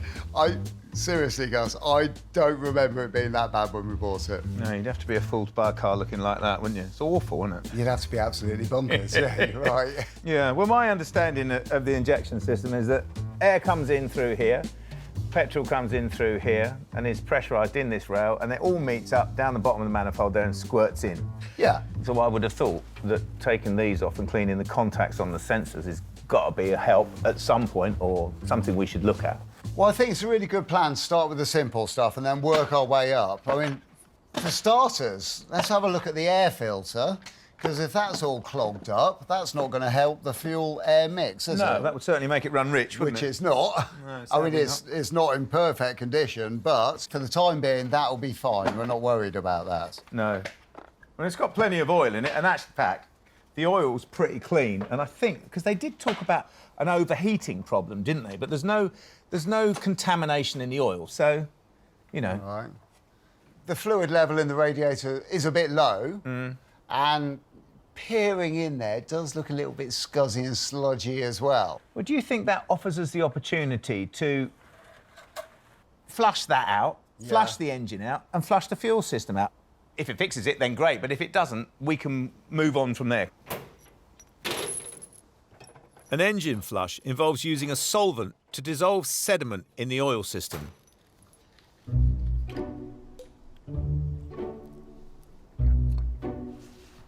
Oh, what you got then? Well, just reading the instructions, actually, for my part of the whole thing.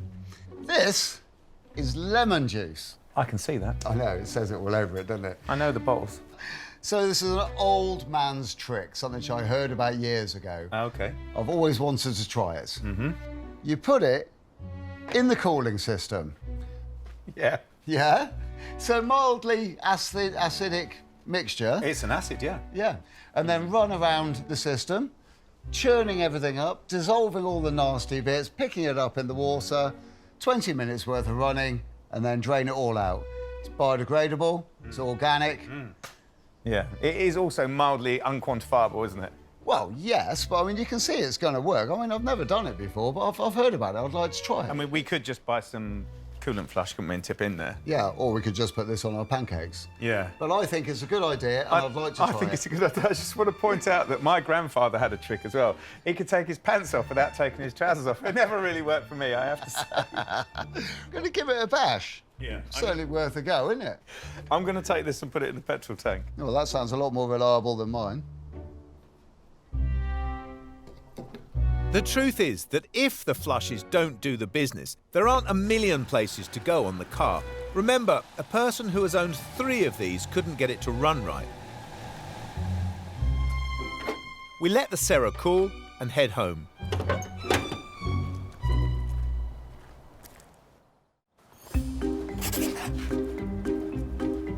Day 2. This is the day we find our Grandad Grey Sera no longer has an overfueling issue, thanks to our hard work.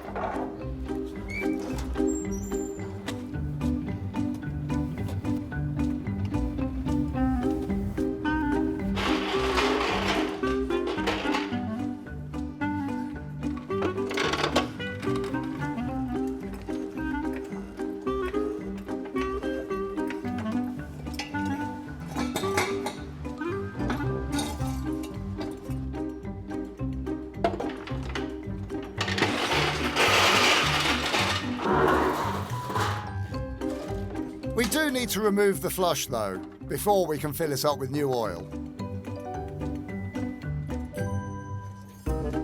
We need to flush out the coolant, which smells of rust and, oddly, lemon.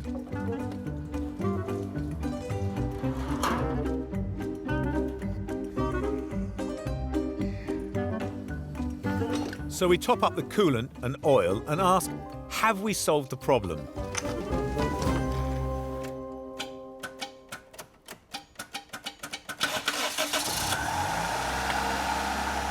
The engine runs like a different car. Assuming the emissions are OK, and we do, we've done it.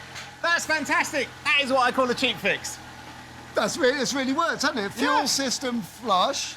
Brilliant. Wowee. Absolutely brilliant. Well, that's a massive step forward, isn't it? Oh, yeah, leaps and bounds. I'm very, very, very happy. Cheap, quick and easy. Yeah. What could be better? Good. I'll tell you what could be better. Oh, is that leaking? That radiator is throwing coolant out all over the place. It wasn't doing that before, was it? Is that your lemon juice that's done that? No, it wasn't my lemon juice. That's a justified way of doing it. It's just... That is a problem for us. That is a massive problem. I do not think that we'll be able to find one of those radiators. Well, it's got a plastic cap on it, so I can't even fix it.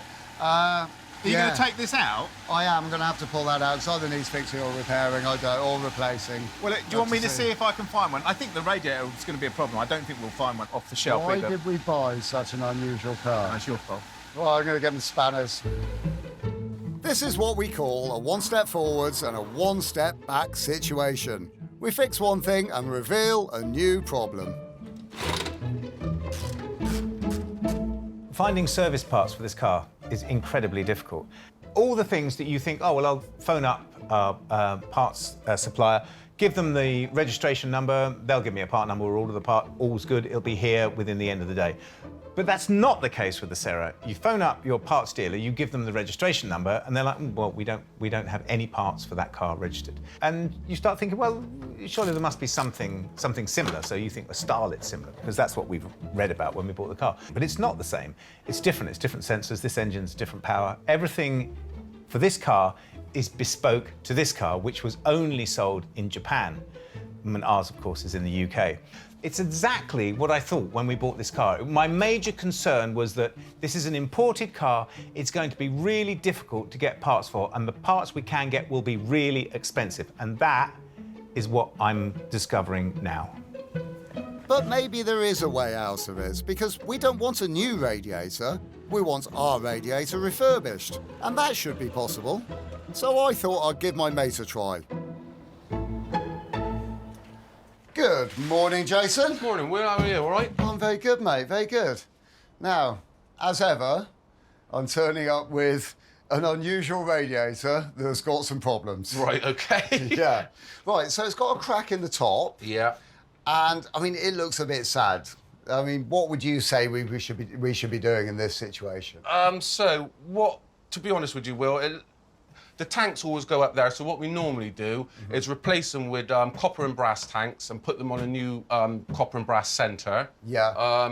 Hopefully, we may have one in the workshop that we can put together for you, and then you can have it by the end of the week. That is totally amazing. I'm really impressed. But fingers crossed I've got one out there, so yeah, we'll have a look. That's it. Well, should we go and have a little look-see? Yeah. Shall I bring this through? Yeah, come on through. Cool, cheers, mate. That's all right. These guys often work on an exchange basis, so they swap a refurb for a broken radiator. But I need a fix, as my casings are rare. So this is your little Aladdin's den, is it? Yeah, this is where the magic happens. Wowee. Right, what we got then? Right, let's see if we've got a core and some tanks for this Toyota radiator. Yeah, I've got a core, so that's a good start. So we've got the centre. That's that there. What I'll do in a minute, Will, just see if we've got a couple of tanks for you so we can solder them on there. That looks brilliant. That's exactly what we're looking for, yeah? Should be, and it should be a lot more harder wearing as well. And hopefully these are the tanks, copper and brass tanks. So that'll get soldered on there. And yeah, this must be your lucky day. That one will get soldered on there. This is my lucky day, isn't it? I think so. Those are what you say, copper and brass? Yes, they are, yeah. So, like I said, they're a lot more harder wear and they can take a whack in that. Well, that's exactly what we need. Right, OK. And when do you reckon you can get it done by then? Yeah, I'll get it done by the end of the week, by Friday. Magic. Right, well, if I gave you a hand carrying this lot downstairs, then that will help you get the job done even quicker for us. Might even get it done by Thursday, then. Well, I've got all of my fingers crossed, mate. All of my fingers crossed. I'm looking at 150 quid, but that is cheaper than fabricating a whole unit. It's day 3, and our Sera is coming along despite being undrivable and looking a bit unloved inside and out. So I stayed up last night looking, and this is ridiculous, isn't it? Just to find a distributor cap, a rotor arm and a set of leads. I stayed up last night going through page after page after page on the internet. In the end, I found a set from different places. Really? Yeah, and I mean, they said they'd be here tomorrow, maybe the next day. But I'm hoping it's tomorrow because, actually, if you think about it, we haven't gone anywhere with this car yet. No, we haven't. And it still looks like an absolute shed. Yes, exactly that. Which I shouldn't have mentioned, because that means we've now got to clean it. I think we should. I think while we're waiting for that, why don't we take all the interior out, get it outside, clean it all up, go, you know, and look at the carpets. I think that'd be great. I don't really like cleaning very much, but yeah, it does need doing. Well, not my favourite job, actually, either. No, it's not. I was thinking more about this T-bar bit between the two doors, you know, the roof bit that's all pretty glossy. Yeah, the paint's coming off. Yeah, could do it once over, couldn't it? Yeah, definitely, yeah. So you want to do that, then? Yeah, I much prefer that's cleaning. All right, I'll take the seats out and do the carpets. OK, good. Good plan. Excellent. Our test drive was too quick, and we were so hot we didn't realise how tatty the interior was. Because our Sera is particularly rare and an import, everything that is on it or part of it that is original has to be in as good condition as possible. We have to preserve and save everything we've got. Actually, anyway, cleaning up the interior of a car is a fantastic way of adding value. It's relatively simple. I mean, it didn't take long to take everything out. And I have got a few tools in my armoury. I have the agitator here. I have a wet and dry vax. I have a normal vacuum cleaner, which isn't very good, actually, but it gets the bits and pieces off. And then I've got some sort of sprays and squirts, just upholstery cleaner, really. I found these in the back. I didn't realise they were in there, but these are original mats from a Sera, and they're in terrible condition. And I'm going to have a go at getting that out as well. I mean, they're rubber back, so they're a quality item, so I might be able to get it out. I don't know. I'm going to have a go anyway. But, yeah, well, we'll see. See what happens.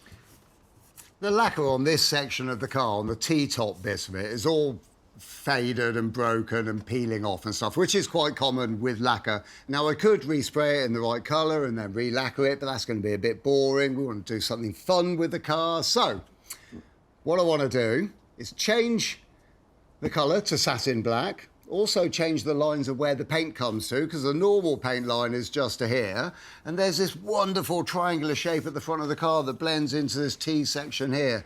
So I want to save that. So I'm going to paint everything within the edge of here. It's going to look great. Also, with the satin black, it means that we future-proof it as well. So if we decide to do something else with the colour of the car, this is already looking great, and this will already work with anything else we choose to do.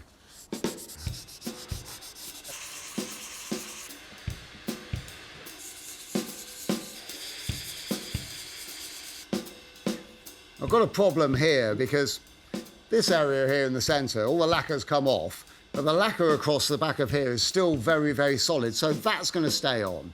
But it leaves me with this little step between the two. And if I just paint over that, it's going to be very, very visible. So in order to make a nice transition between unlacquered and lacquered that I'm going to paint over, I've just got to feather off the edge of this to make a beautiful transition between the two.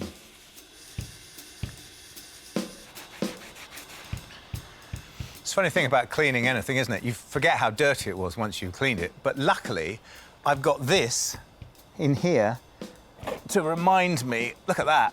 So no matter how dirty you think it still looks, it's that much cleaner. It's really scummy. But look at this. I was really pleased with this. Look, it's really come up nicely. I mean, it's all come up nicely. It's not perfect, and there is still stains on a lot of it, but it's much, much, much better. So, after some artful masking, I'm ready for paint. I just use a rattle can. It's fine, it's just a small job. I'm thinking about that exterior. There's no way that can be painted. So maybe a vinyl wrap for cost and speed? We've done it before and we know it works. But what colour?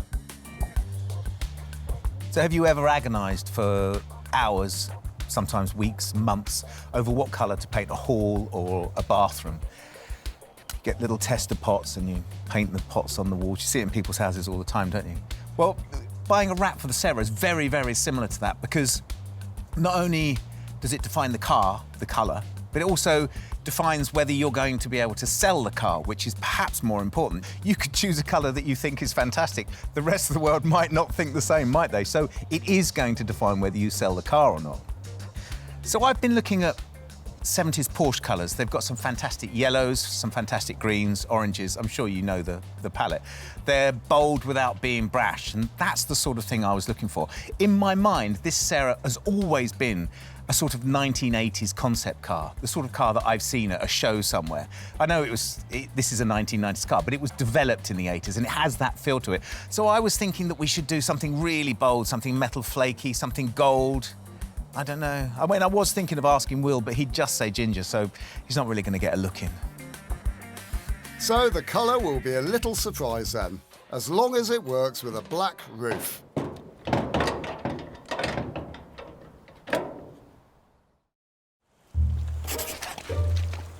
Day 4 out of 5. It's getting close. So what does today bring for our Sera, apart from some cold grey rain? It brings a wrap. Not the musical one, the plastic one. So are you excited?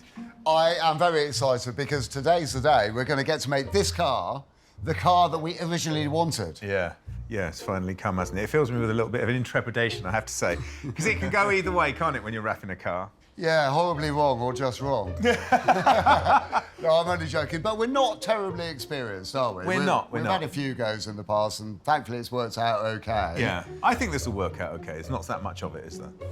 Prep is the thing. All the nooks and crannies need to be cleaned with the solvents.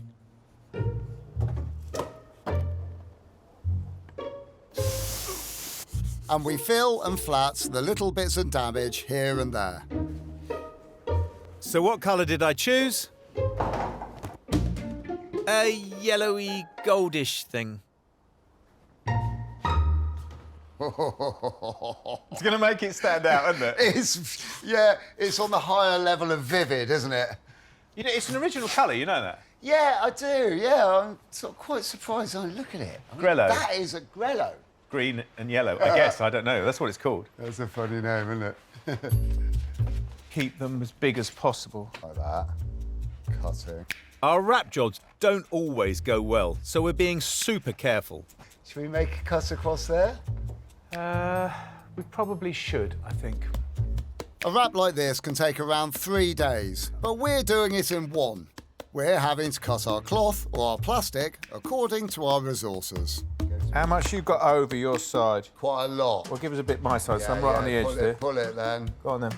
Much better, wouldn't it? Yeah. One of the tricks we've learned is that we need to keep the plastic warm to allow it to be more flexible. But it's a real pain to get it looking good.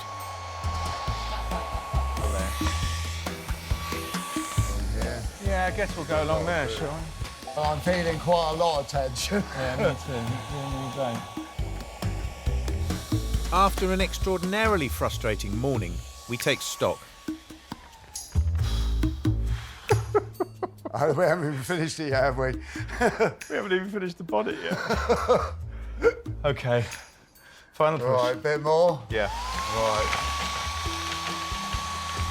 From the middle. Right. Let's have a look. It's not bad. It's as good as we're going to get. That's a great colour, yeah? Yeah, it's a good colour.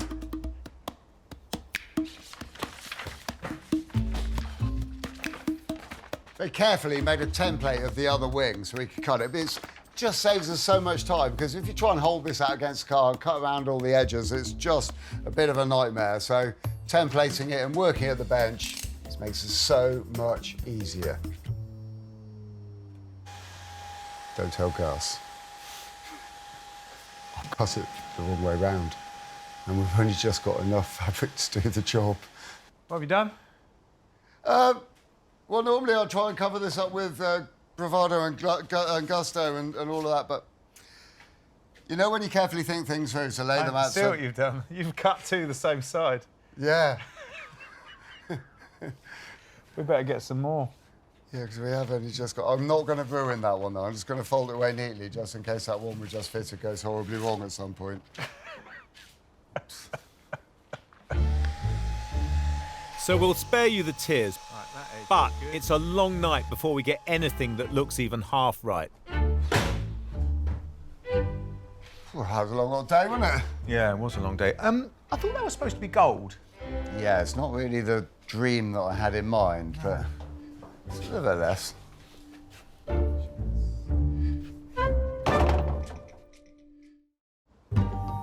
We bought a car that is so rare it scares us. But we're making it go and fly with its cool new colour. Today is a cleaning jamboree. Well, I think it's working really well, but it's so difficult to see. And I make a new cover for the yucky armrest.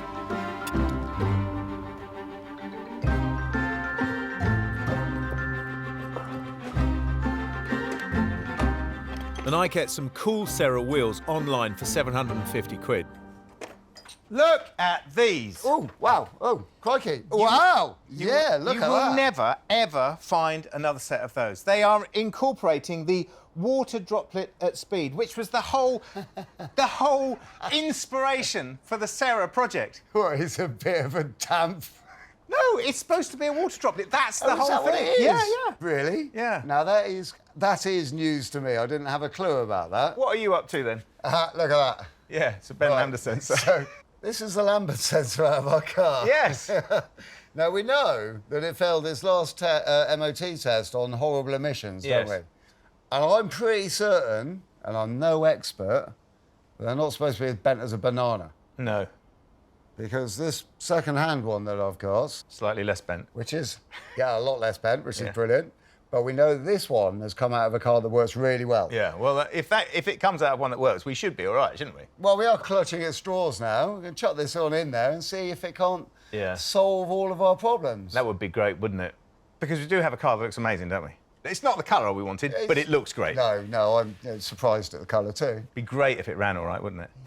It would be nice. I'm going to put we these can on. see where we get to with this, yes? Yeah, OK. The emission sensor being swapped for a reliable one, plus our flush, should see the MOT back to us. Gus's wheels go on, and the Recon Rad is ready as promised. Here is the finished article, ready to be fitted, which I'm going to crack straight on with.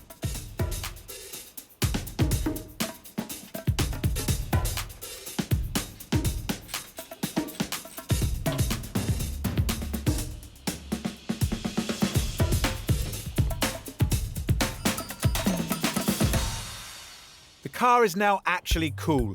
It got its zing back and gets to realise its full concept car potential. It cost £2,000, but the Rad was £150, the wheels £750, the wrap was £400, and other bits were £150. The lemon juice was from Will's lunch, so that was free. So the Sera owes us under £3,500. Cool bananas! You know, I've got a question. I've got a question that is so hot it's going to burn my lips when I say it. Ooh, maybe a bit of caution could be recommended in that situation. The question is, have we been idiots? With all the work that we've done on this car, and this is a very, very niche car, it owes us a lot of money, doesn't it? I think you've got a good point there, and certainly worth thinking about. But firstly, I mean, look at this car. Look at it. Doesn't it just absolutely fantastic? I mean, that is now a showstopper, yeah? Yeah, it definitely is. And it's funny with this car in particular because I was very hot and cold on this car. I'm very cold on it almost from the point that we bought it, in actual fact. But very hot on it ever since we've wrapped it, because wrapping it has shown its absolute true form, hasn't it? All the lines, it really stands out. And it looks to me like a Tokyo show car from 1990. I think I've seen this at the Tokyo show. It looks that good now. Well, it's interesting you say that, isn't it? Because when we first got this car, yes, it is a very interesting car because of the whole concept of it all, but it was hardly a head-turner, yeah? No, it wasn't. But I mean, it was just rare, wasn't it, when we bought it? We bought it because it was rare. But the grey, to my mind, would appeal to the aficionados, and we know they're out there because we've had contact with them, haven't we? And I think that we've taken a risk by wrapping it this colour, and that's what worries me. OK, well, that is the sort of guys we are, isn't it? We're not the boring, middle-of-the-road people. We've got a car with a lot of potential, and we've decided to push it as far as we can. And we don't know, but we can always keep our fingers crossed that somebody from Japanese Japan may well see our advert and go, hey, I want that car. Obviously, they say it in Japanese, but we've played big this time. It might just pay off. Yeah, I hope so. I really hope so. Well, sometimes you have just got to go for it, and that's exactly what we've done. We've gone for it, and we've created this crazy car.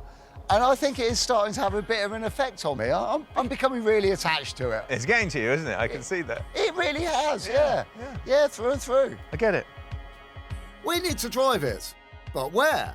Where will suit this showstopper, which doesn't have an MOT yet? Luckily, the interior go-kart track is helping us out for 6 bottles of wine.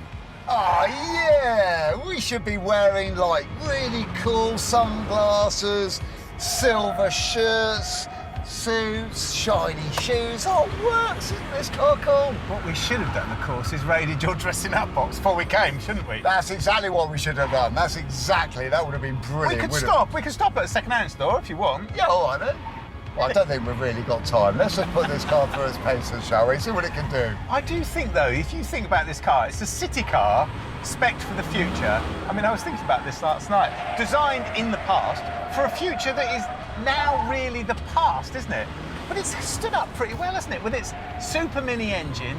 I mean, this interior is fantastic, isn't it? It's amazing. And butterfly doors. I mean, it's stood the test of time, hasn't it? What could be cooler than this car? I mean, this, I think, is the sort of car that some shrewd investor should buy and put in a hermetically sealed, air-conditioned cube so you can still see it from the outside and store it away for 20 years. And I think it would be worth so much money. It's a good investment, a small fortune even. Well, I don't know about a small fortune, but I do think you're right. I do think that it's a sort of collector's car for the future. I mean, we always say that, but this in particular, I mean, everyone we talk to about it is like, oh, that's interesting, isn't it? Yeah. So I do think you're right, but it's difficult with Japanese cars, isn't it? Because some cars work and sort of start accelerating in price. I'm thinking of things like CRXs and S2000s. They're on the rise, aren't they? But there's really cool Subarus and Isuzus, which are just really left as niche cars. Yeah, well, this is one of those niche cars, which is uber cool, but there's very limited numbers of these. I think it has every possibility for the future. Well, I've updated the site as soon as we finish the car. So, if anybody wants one, yes, they'll know that it's for sale. We wait, and we wait slightly longer. Who will buy our wonderful Sera? Well, so I know we've had no offers on this car. Well, not enough to make us a decent profit on this little Sera. Yeah, I think in hindsight we should have been able to see that it wasn't going to be a quick flip, shouldn't we? Yeah, quite possibly. I mean, hindsight is 20/20, isn't it? Yeah. But well, I think it's best for us to wait. I don't want to go giving this car away. No, definitely not. Definitely not. Yeah. I think it's where we are, isn't it? It's just, that's what it is. We'll take it out, we'll sheet it up, we'll wait, yeah? Yeah, I think that's the best bet. Yeah, definitely.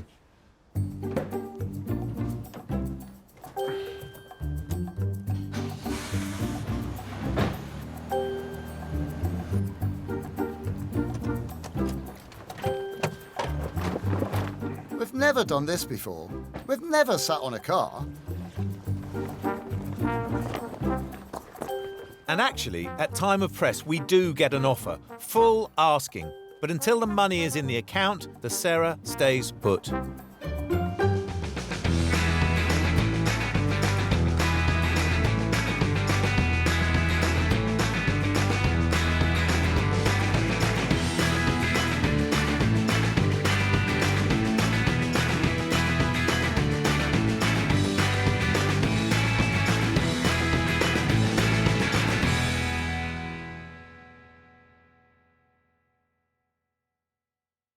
This time on Flipping Bangers, we want a taste of the simple life. Where's the engine then? There is nothing that doesn't need to be there with a true motoring icon. It really is a defining moment in car design. But simple. It is a flipping banger. Isn't always simple. Perhaps this love affair is only skin deep. I'm having a job to keep my fillings in my face. It looks dramatic, and it is. Oh, we bought the car, and now we've got all the problems. We've said goodbye to our day jobs and invested our own hard-earned cash as we try and make it in the cutthroat world of second-hand cars. You've got to buy well, but you've got to sell well. We have a goal. We need to double our money. If we put 500 quid in, we need to see £1,000 back. But we're forced to the very bottom of the market. We buy cars that nobody else wants. Who else would buy that car? Can we keep our business afloat, Flipping Bangers? There's so many things to do to this car. We've turned our backs on our regular jobs and attempted to carve out a new living by buying and selling cheap cars. Evicted from our previous workshop by angry neighbours, Will has sorted us out with a new base, and apart from having no working toilet, it feels like home. We've raided our bank accounts, and this time we have enough to invest around £500 to £1,500 on each car.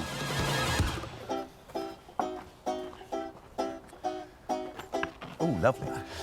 Can we get a French car? Of course we can get a French car. We can get any sort of car you want. If you want a French car, you can have one. Just depends what sort. Well, I was thinking of maybe Renault 5, or my absolute favourite, Renault 12, or maybe something really obscure like a Fuego. Don't know if we'd find one now. Renault 16, 11 Electronique, something offbeat, I think, and that's where we should be. Interesting, interesting. Yeah, I don't really know very much about any of those cars, to be honest. Maybe a 2CV. Yeah. I get 2CV, I really do. Only problem I've got with them is that they're a bit trendy, aren't they? Yeah. And also, it's really difficult to find a good one that's cheap. We might be barking up the wrong tree here with the whole car thing. I mean, how about a van? French van?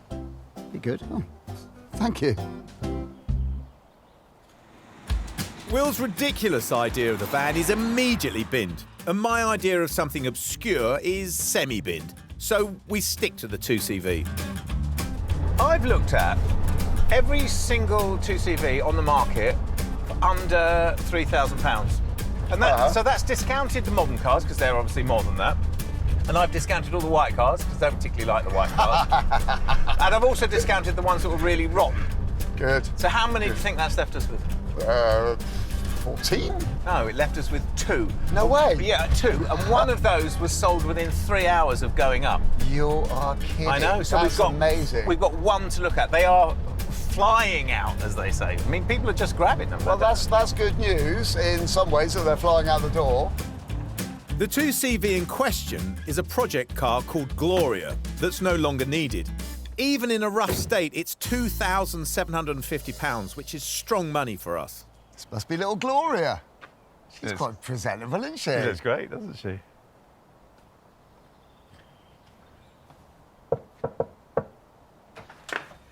Hi, Kai, is it? It is. I'm Gus. Hi, I'm Will. Nice to meet you. Thanks for coming. We've come to have a look at your glorious little car there. Marvellous. I take it you're a fan of these cars, then? Yeah, we've had a few 2CVs. They're my wife's passion more than mine. But I mean, we bought Gloria because she's got all the right ingredients. So, galvanised chassis, engine and gearbox run well. Most of the car is fine. It needs some TLC. And unfortunately, I can't take it to the next stage. So that's why we're selling her, really. I see, right. Make yourself at home. I'll be out in a moment. All right, bro. Cool. Thank you very much. So you've got to say, initially, it looks fantastic. So much better than I thought it would. Glorious from a distance? I don't think Gloria looks so glorious close up. I can already see that this car has got some problems. Okay. Will hurt her feelings. Oh, poor little Gloria. I do like her name and I love her colour. But I can't help but see exactly what you're looking at down there. That is rust. It's got a few rust problems, I get that. These seats are a bit saggy. Yeah. They're sort of sat on the floor there. Here's the issue. It's already been patched.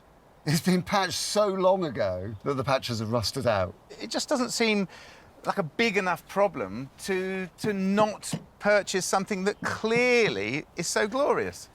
Take, for example, this bonnet. Just look at that. This is like the chin of a blue whale, isn't it? It feels rather gritty. Look at the patina in this rust here. Somebody is going to fall head over heels for this, because if you want a 2CV that looks like it's been lived in the south of France for 20 years, this is the one, isn't it? I just think it's absolutely fantastic.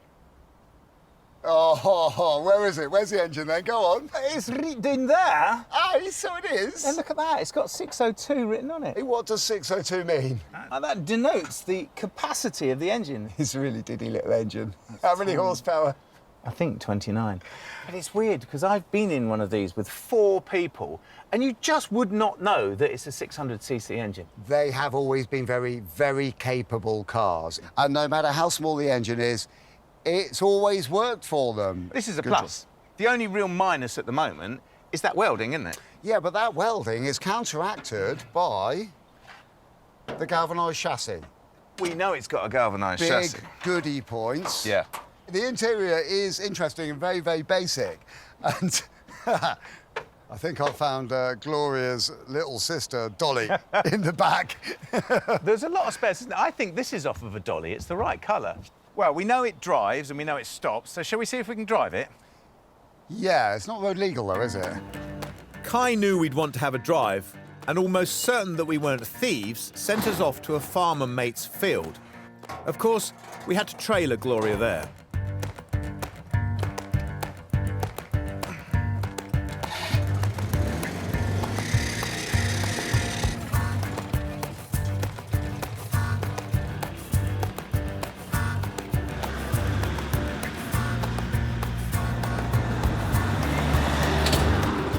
As test drives go, it's a bit severe. So it's the oldest story in motoring history. After the devastation of World War II, 1949, all the countries of Europe are striving to mobilise their rural communities. In Britain, they come up with a Land Rover which goes on to conquer the world. And in France, they invent the ability to drive 3 eggs across a field or deliver, to modern day, deliver muesli in Hoxton Square. It's Well, I don't know about eggs or muesli. I'm having a job to keep my fillings in my face at the moment. Talk about the car. Oh, OK. Right, well, the car itself is performing very nicely, all things considered. The wheels on the car go round and round. The gears are very vague, but they do appear to be quite smooth, which is going to be a good thing. But I'm not surprised that it's doing all right, because this is what it was invented for. Yeah. And as for that being vague, I have no surprises there, because linkage is a vague thing made out of vague stuff, vaguely. It's genius, absolute genius. But I think we're in a good place with this car, aren't we? We've got an engine that's holding together, we've got steering that steers, brakes that stop, gears that change. All we've got is a couple of big rusty patches that we're going to have to deal with. So as 2 CVs go for this price, I think this is probably good. I like it. The 2CV joyously runs out of fuel, but we're sold on grabbing a sale. But will Kai let Gloria go for any less?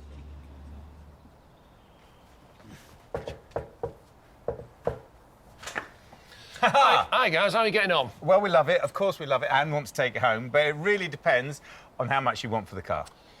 Well, we're asking $27.50. Yep. I think it's worth every penny of that. Ah, right, OK. So we've been having a chat, and we were sort of thinking we might sort of come in with an offer of about sort of 2.2. I can't let it go for that. I think the car's worth more than that. Okay. But what about we split the difference and say 2.5? Go on, you got yourself a deal. We'll leave it on the trailer. Excellent. Thank you very much. You're very welcome. Nice to meet you both. Yeah, you too. Cheers. Thanks, guys. You too. Bye-bye. Bye. I think we've done very well. One internet bank transfer later, and we hit the road.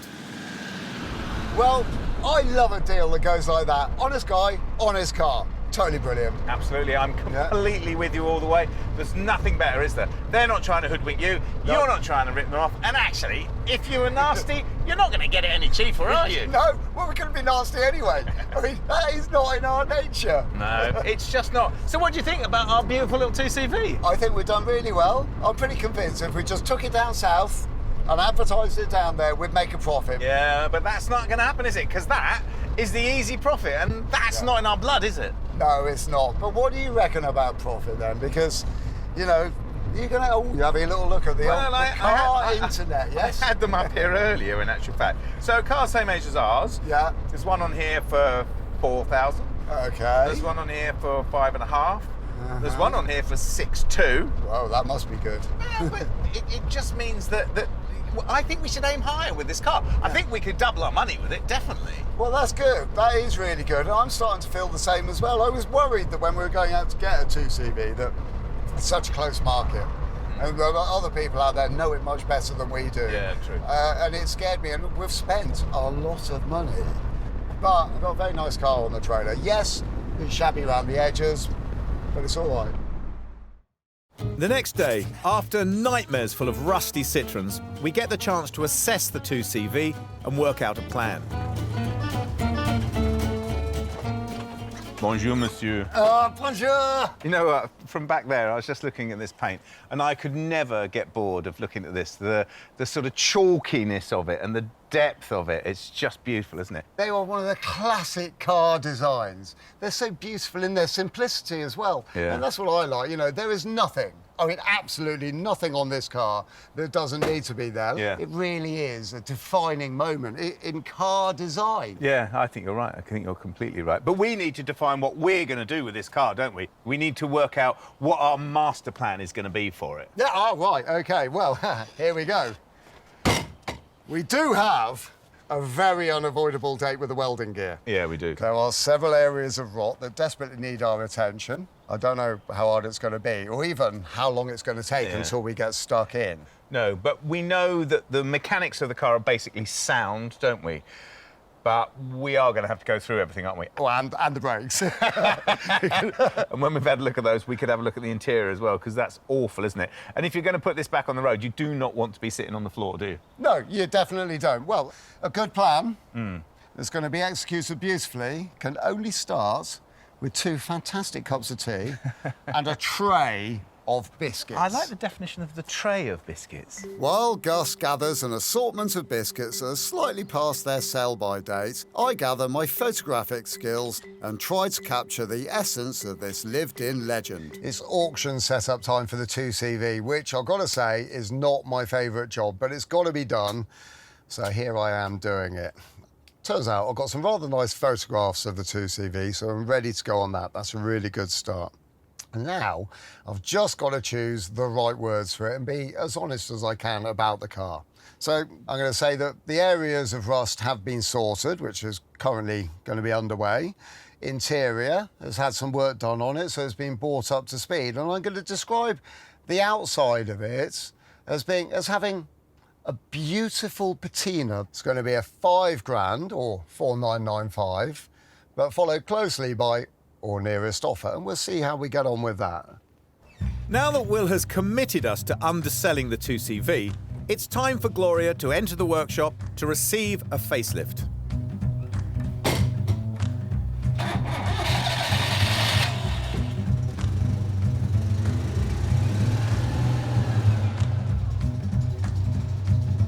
Right.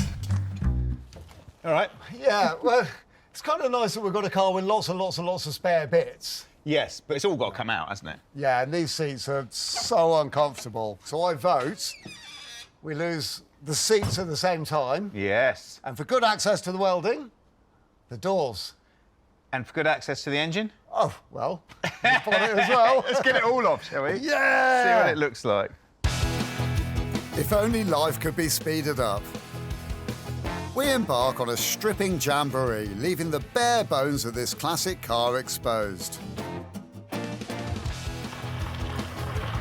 It's not entirely good news. Ha, right, yeah. See, technically, that's no worse. We can just see it more now, can't we? This is true, and that gives me a lot of confidence. I was thinking that we might be looking at sort of repair patches in localised areas. Yeah. But it's definitely a bit more than that, yeah? Well, it is worth noting that this end of it does have an observation hatch so that you can work out how fast you're going by looking at the floor, which is nice. Well, that's handy, because at the back end, it's got one so you can see if the exhaust hangers become detached or not. And I think that was an optional extra. We have our strengths, and I confess to liking the cut and thrust of welding. So that one's down to me. It's a job that requires preparation and persistence. I'm giving the engine a decent service and will cover off all the consumables which probably haven't been touched for years.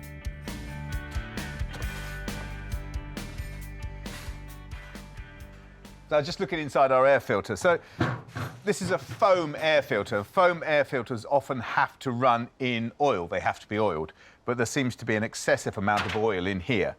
And I was just looking in the bottom there. The pressure vent for the engine comes into here, so it vents pressure and also oil as the engine gets older and older, into the air cleaner to be reburnt in the engine, actually, so that nobody notices it. The great thing about cleaning is that it costs very little. our sponge filter has rather deteriorated, and I think it's probably seen better days, so I'm going to have to get a new one.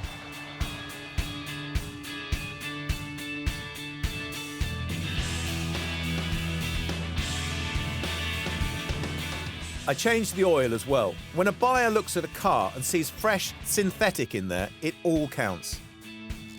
The 2CV was actually designed to be worked on by farmers. So lots of it's unbolts, but some of it needs a hammer and a chisel.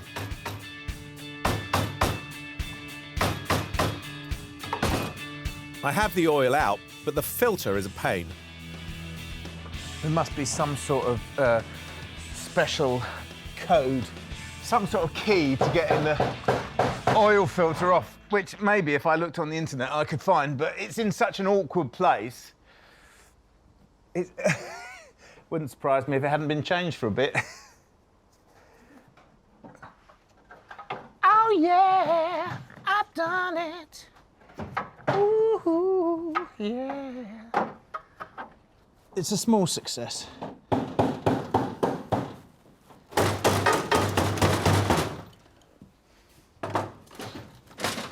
That is coming out, isn't it? It is, yeah. I've cut all the way around the edges. Still means I've got to cut off all the nasty, snarly bits where it joins onto the car, but not entirely certain how far we're going yet, and I've got a feeling it's further... Always. ...than just a floor pan.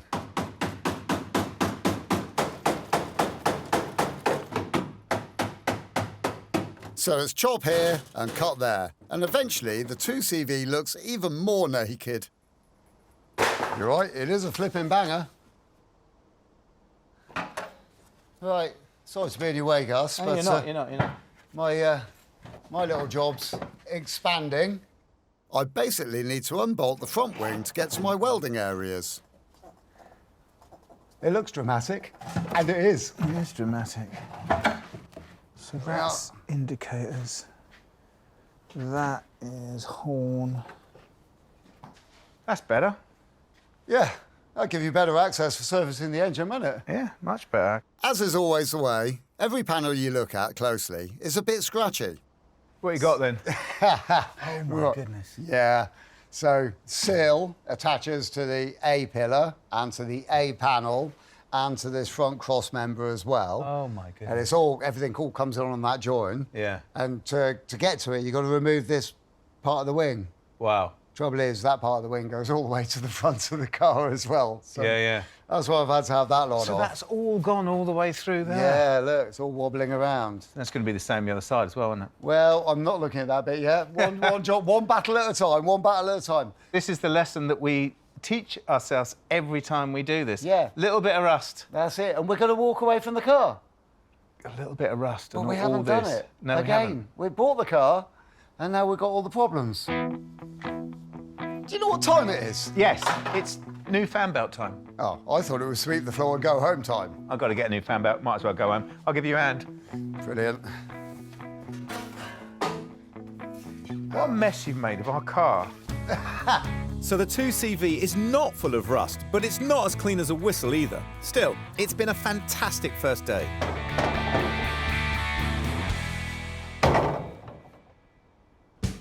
Day 2 out of 5 to turn around our rusty little 2CV. Oh, now then, you see, I was going to finish the engine this morning, but I'm waiting for a filter and a belt. And noticing this access panel that you've opened up here, that would make my life really easy for changing the dampers, wouldn't it? It would make your life a lot easier. It would also get in my way because I'm working on this side of the car. Well, I mean, I'm just putting it out there. Don't shoot me, I'm just a messenger, but I'm going to do the other side as well. So let me guess, right? I've done all my good work here, which now you're going to it's beautiful, it's beautiful, don't get me wrong. Thank you very much. I mean, effectively, I've just made a massive hole in the bottom of our asset. But no, it's no problem, because I do need to cut the other side out, and if I can get over there and crack into that, and you do this side, I can do that side. Brilliant. Good way to start the day, yeah?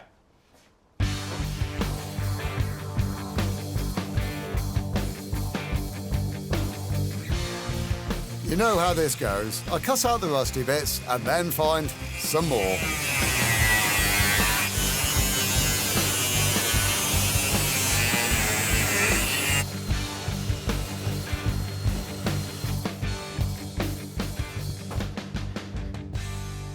I know I was poking the fun out of Citroën from inventing a way of carrying 3 eggs across a field, but in actual fact, this suspension is clever. And it was born at a time when the manufacturers of Europe were looking for innovative and cheap ways of doing things, and this suspension system is exactly that. So basically, we have a cylinder with 2 springs in it. The front spring deals with the front wheel, the back spring with the back wheel. So the wheel is attached to a leading arm, which means that the arm is here, the wheel is here. It's the first thing that hits a bump. And as that wheel hits a bump, it pulls on this rod, shortens this spring, and then is sprung back down again. And the back works the same way. Now, there's also a damper. These are the things that take all the shock. And these are the bits that have gone because they take a hammering, actually. So we're going to have to replace them. You can see that they've gone because there's oil leaking out of them, which means the seals have blown. But it's interesting that as you're cornering a car, so the spring on the inside is being compressed and the outside expands. So it stabilises the car. I know everybody says that 2CV systems are there, they roll all over the road, but they do because the suspension is set up very, very soft because it's for going over a field, as we know. But it's actually a very, very effective system. Unlike some elements of Citroën suspension systems, the dampers are cheap and easy to get hold of, and they bolt on and off with a little persuasion.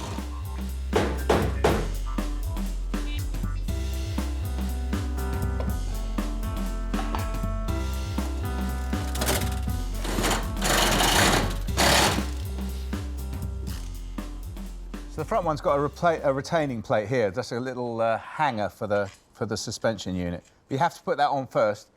Well, it's obvious you have to put it on first because you can't get the nut off with it on there because it's up against the arm. Onto there and onto here. And then put these little 14 mils in here.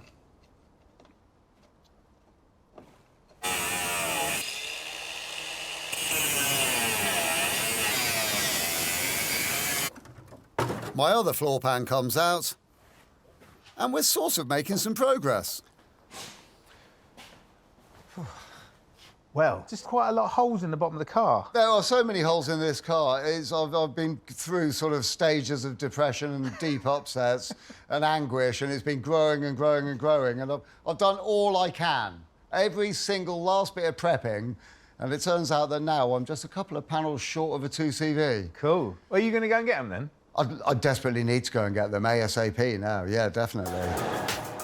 The 2CV is well supported in spares, and I've found a place up the road who'll hopefully have a few bits we need. Hello? Hello. Ah, hello there. Hello. Are you the Darren that I spoke to on the phone earlier? I am, and you must be Will. I am. Yeah. Good day to you. Yeah. Well, I've just come through this way, and I can see you've got an enormous amount of stock in this place. It looks really impressive. And you've even got a whole body shell up there by the looks of it. Yeah, we do brand new body shells. We do brand new chassis made of license from Citroën galvanised. We do bumpers, tyres, brake pipes, you name it, we got it. Right, OK, I'm going to name it. Floor pans, A, B, C pillars, sills, and that sort of stuff, really. What have you got? Follow me, the panels are round here. Nice one. Here you are, Will. Sills left and right, help yourself.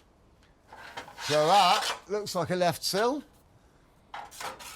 That looks like a right sill to me. What about floors? Yeah, complete floors. Cool, I see. So that's the whole of one side. Yep. I like that, cool. Here's his partner. And that's its little friend. Oh, that is good news. Right, OK, what else do we need? C-post, A and C-post rappel section. Yes, that's exactly what I need. Let's have a little look at that. Oh, that's brilliant. So I can just cut off the piece that I need and repair the bottom of the post. Well, I think that what we've got here is everything that we need to fix our car. All right, well, if you forget anything, let us know. You're just down the road. Oh, that's brilliant news. OK, well, I'm going to lob this lot in the car. Well, I'll give you a hand. Oh, cheers. So this is all good. I've got my panels. Bad news is that even with nice prices, I've sunk £144 into this project. It's not good. So I'm going to have a look at the discs on the 2CV. Have a look at the pads, take them out, see if they're all right. If they're OK, put them back in. If not, we'll replace them. But interestingly, 2CV's got inboard discs, which means the discs aren't out on the hub by the wheel, inside the wheel. They're bolted to the gearbox, so they run on the drive shaft. The reason being, and this is an old motorsport thing, keeping unsprung weight and sprung weight separate. You have to keep the unsprung weight, which is the wheel, basically this side of the springs, as light as possible, which means to keep it compliant with the road, you can use really light springs. And we were talking earlier about the innovation of this Citroën suspension system. It's very light. Well, I'm reliably informed that if I put this screwdriver in here between the pad and the disc and push it back, the piston will go in, which it is, which is good. And then I put it in here and push it back again in the middle. And then you push the spring down and the pad should pop out in your hand. There's a lot of wear left on that, so I think I'll probably take it over to the bench, clean it up and put it back in. The 2CV has a little rust, but its mechanical bones are well on the way to being pretty good.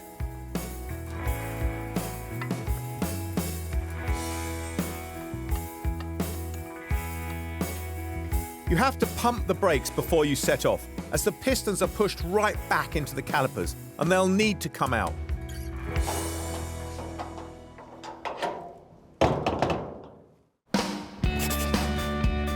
Day 3. We're loving our 2CV. Its cleverness and charm, winning over huge patches of rust which we have to re-weld.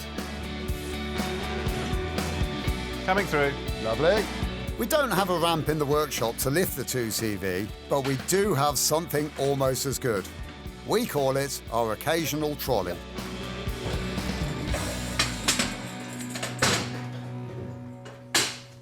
That's quite neat, isn't it? Yeah. Brilliant. Right, I'm going to take these wings off.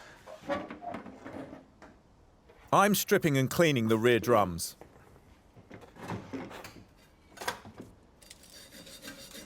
I'm just going to go through the brakes and have a look at them. Actually, I think someone's been in here relatively recently.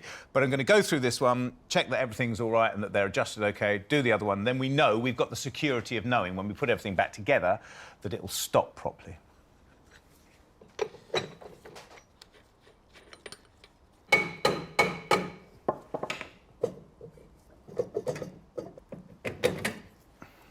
So, although someone has been in here recently, they haven't changed anything or fixed anything that's been broken, because the dust covers on the piston here is all degraded.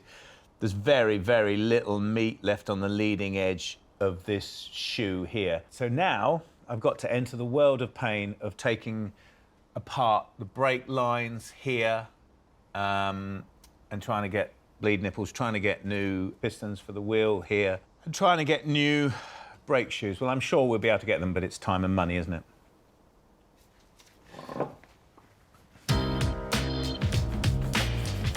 If you ever want to know why welding is so expensive, try working on a car like this. Even with good replacement panels, there is so much to do and lots of fiddly bits.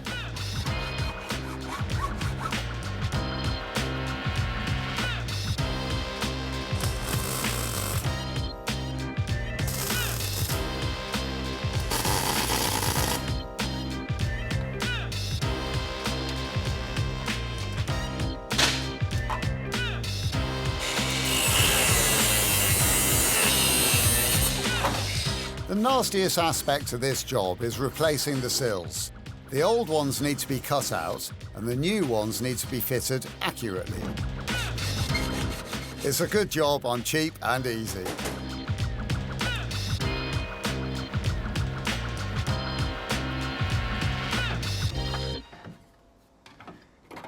So this A-pillar has got to be shaped to fit on top of this sill. So I'm going to have to mark it, scallop it out so it sits down snugly on there and then can be pushed back into that gap. Also, whilst doing that, remembering that this isn't exactly 90 degrees, it's 88.5 degrees. So it's important to bear that in mind when you're marking it out and putting it all together. This is a little bit that needs shaping. I've set it up on 2 blocks of wood here, and if I put this on here with this spacer under here, then I'll get everything aligned really, really nicely. I'm actually just going to mark it by eye to start off with and then start filing it, and then when it gets close, I can then start getting it really accurate and getting that 88.5 degrees just so.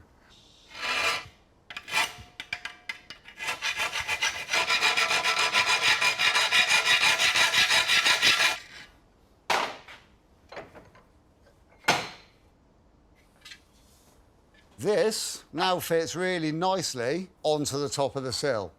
I've cut it down to a little bit longer than I need because I now need to fine mark it. And when you get to this level, a marker pen is too fat, so a little fine line pencil is perfect. Just get in there behind it, tinsy-wincy little line. I can see it, I can cut it, I can fit it.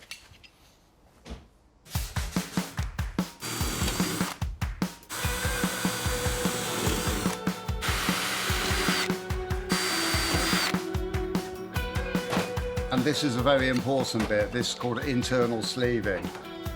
This piece of metal is going to be slid inside of this, hidden away. The whole thing's going to be put into place, and then this is going to be pushed back out like this, up into this section here. But it's very important to make it really sound and secure.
Well, it's beautiful.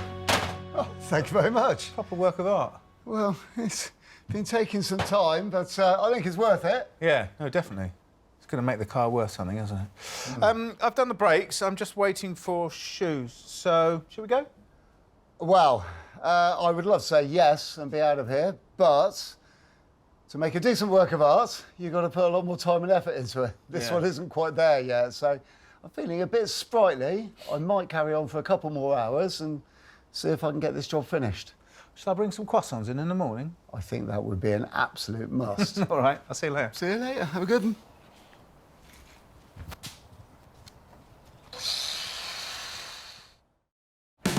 Can it really only be day 4? It feels like 44. Will's busy and I'm waiting on bits, so it's time for a trip out. Well, I brought the seats with me and I'm going to go down to the 2CV shop. Darren down there said that he'd show me how to put new donuts in and recover the seats. And I know it's normally Will's thing, but I thought I'd show Willing, see what goes on.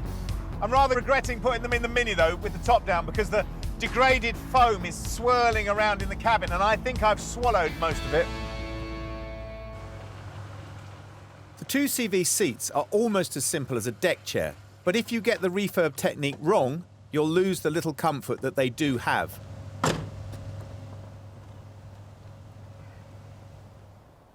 Hello, Jay.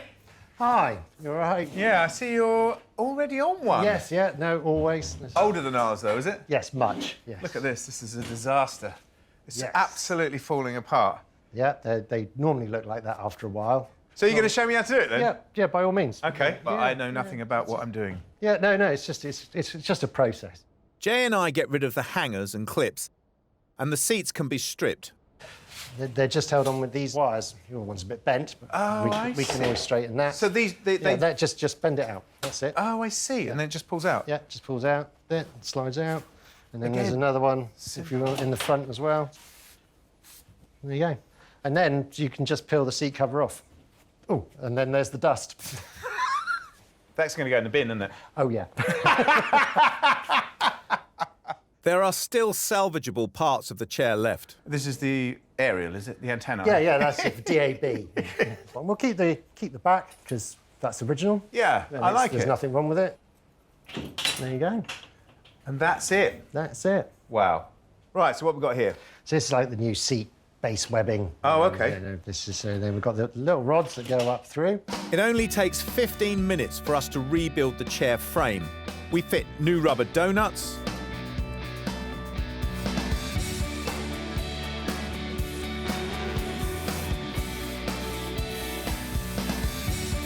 foam,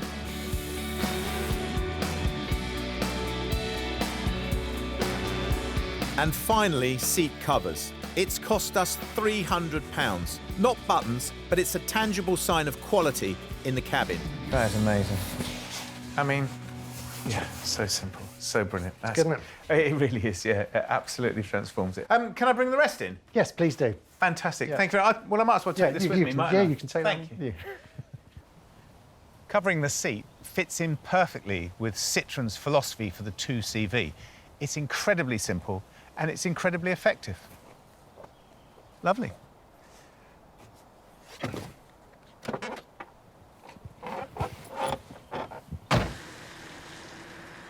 When Gus and I got this car, now the engine was running, but it was running a bit rough.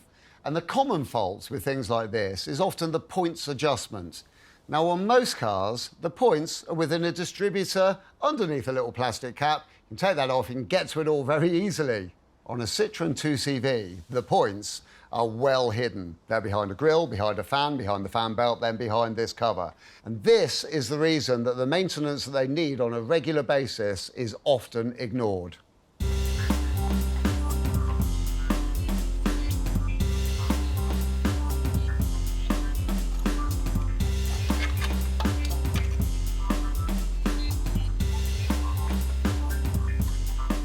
That is where the points live, inside there.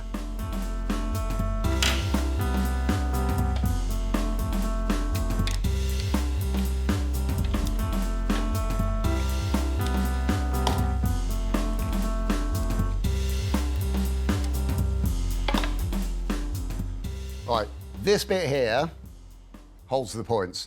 Points just the same as any other set of points in any other car.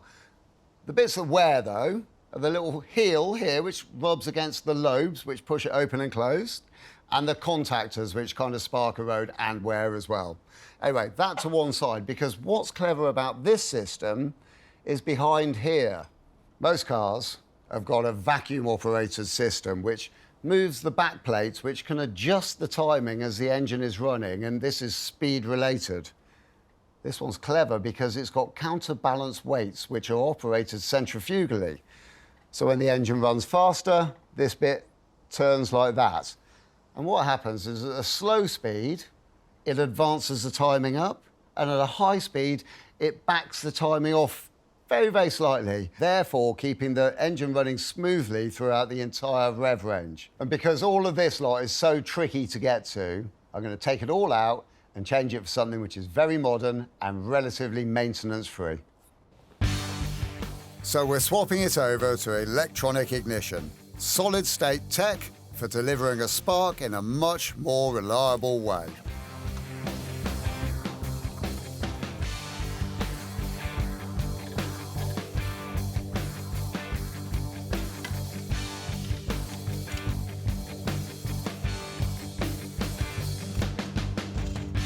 Because ignition coils lose a bit of their vigour with age, it's only sensible to fit a new one.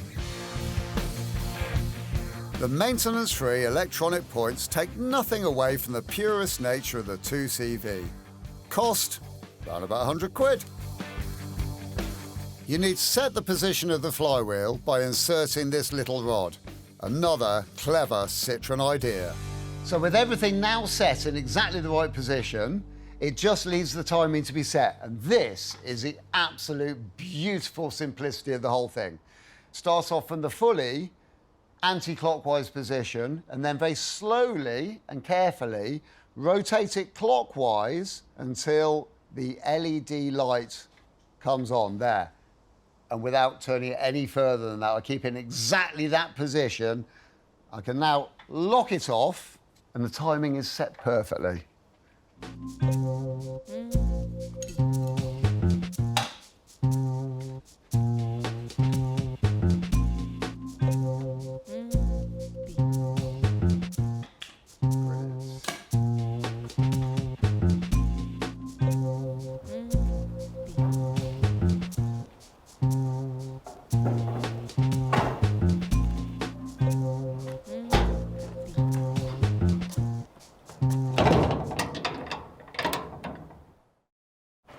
So it's the big one. One final day to sort the Citroën out.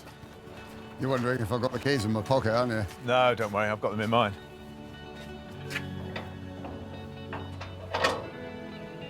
See? Cool.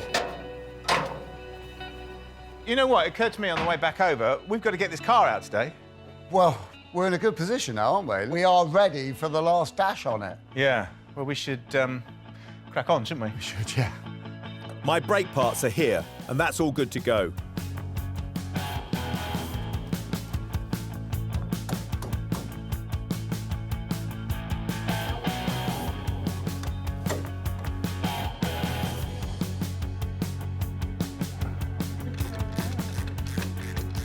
The mounts and seats go in, and this rear bench has been re-upholstered as well.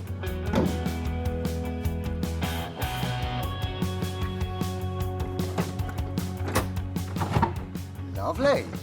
You're in. Hey! Fantastic. Well done. Doors rather brilliantly slide in.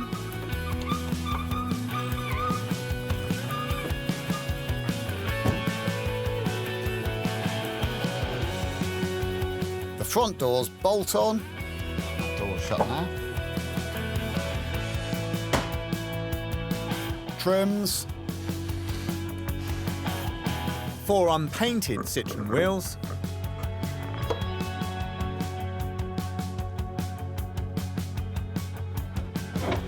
Panels showing their original patina.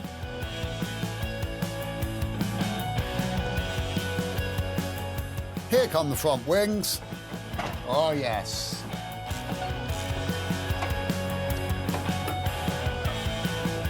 All dents and age-related marks are welcome.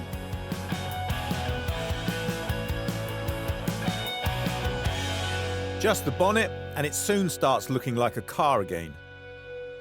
And boy, what a car. But has it cost us? The purchase price was £2,500. We spent £144 on panels, £300 on the seats, £280 on other spares. That sounds a lot like £3,224. Underneath it's sorted, but on the outside it looks exactly the same.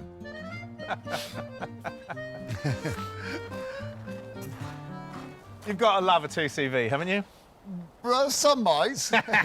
Don't forget, they are really noisy. They are. They're incredibly slow. Definitely. Probably not that great in a crash. No. Probably. And they just adore going rusty. But this is a stone cold classic, isn't it? And I think it was the right choice for us, I really do. We've taken it for what it is. We haven't tried to make it brand new. We've embraced its rough and ready thing. Yeah, I think so. And underneath, it's fantastically solid now, isn't it? Yeah, it's good, it's clean, it's like a modern rat, isn't it? I mean, I think this is more middle-class rat, actually, don't you? But I think we should stop analysing it and maybe we should drive it, because we've got to make sure it's reliable, because no one's going to buy a broken car, are they? Apart from us. Bad news. Will is driving. To say it's fun to drive is one thing, exciting, that's another thing, slightly noisy at times. But, you know, you've got to go through the whole process of trying to find the right gear, yep, which feels like it's connected with a rubber band. Yeah. You've got to get through the whole fear experience of approaching a corner, right? We're just about to do one. Ready? That whole lollopy rolly over thing, that puts a lot of people off. I think it's just had a life, hasn't it? And I like that. And in a sea of modern cars which have no personality whatsoever, it's a breath of fresh air for me. Yes. Yeah, this is a very desirable car. I mean, it's peachy with a few dings. Exactly. How are we getting on with selling it, though, our little peach? Well, we haven't had a nibble yet, but not at the price that we want. I had a few people phone me up and say, let me know when you finished it, and I know someone who wants one. So. Oh, cool. Okay. And have you called him? No, not yet. I thought I'd wait and see whether it broke down first. We get some hits eventually, but it takes time. Hello? Yes, it is. It's still available and ready to be purchased at the moment. It is a 1989 car. In fact, I'm stood here with it at the moment, and it's looking fantastic, I must say. Cool. Would you like to come and have a look at it at some point, or...? Cool, brilliant. Well, thank you very much. Cheers, bye-bye. And as you would expect on a car like this, the buyers want to see details. This one can't inspect the car, so they spec out the images they'd like to see. But do they get us a deal?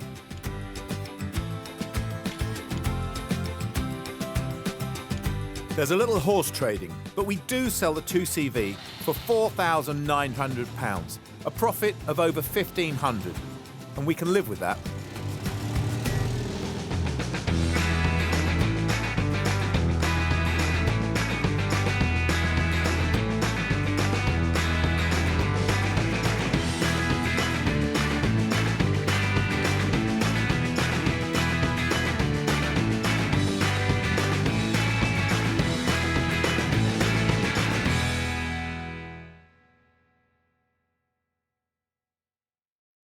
This time on Flipping Bangers, it all starts well.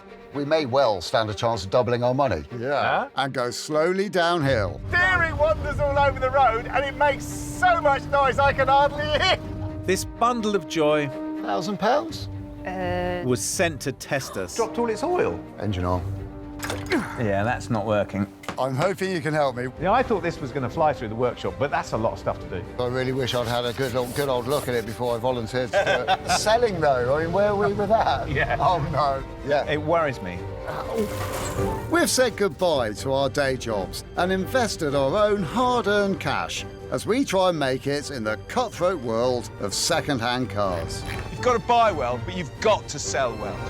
We have a goal. We need to double our money. If we put 500 quid in, we need to see £1,000 back. But we're forced to the very bottom of the market. We buy cars that nobody else wants. Who else would buy that car? Can we keep our business afloat, Flipping Bangers? There's so many things to do to this car. We've turned our backs on our regular jobs and attempted to carve out a new living by buying and selling cheap cars. Evicted from our previous workshop by angry neighbours, Will has sorted us out with a new base, and apart from having no working toilet, it feels like home. We've raided our bank accounts, and this time we have enough to invest around £500 to £1,500 on each car.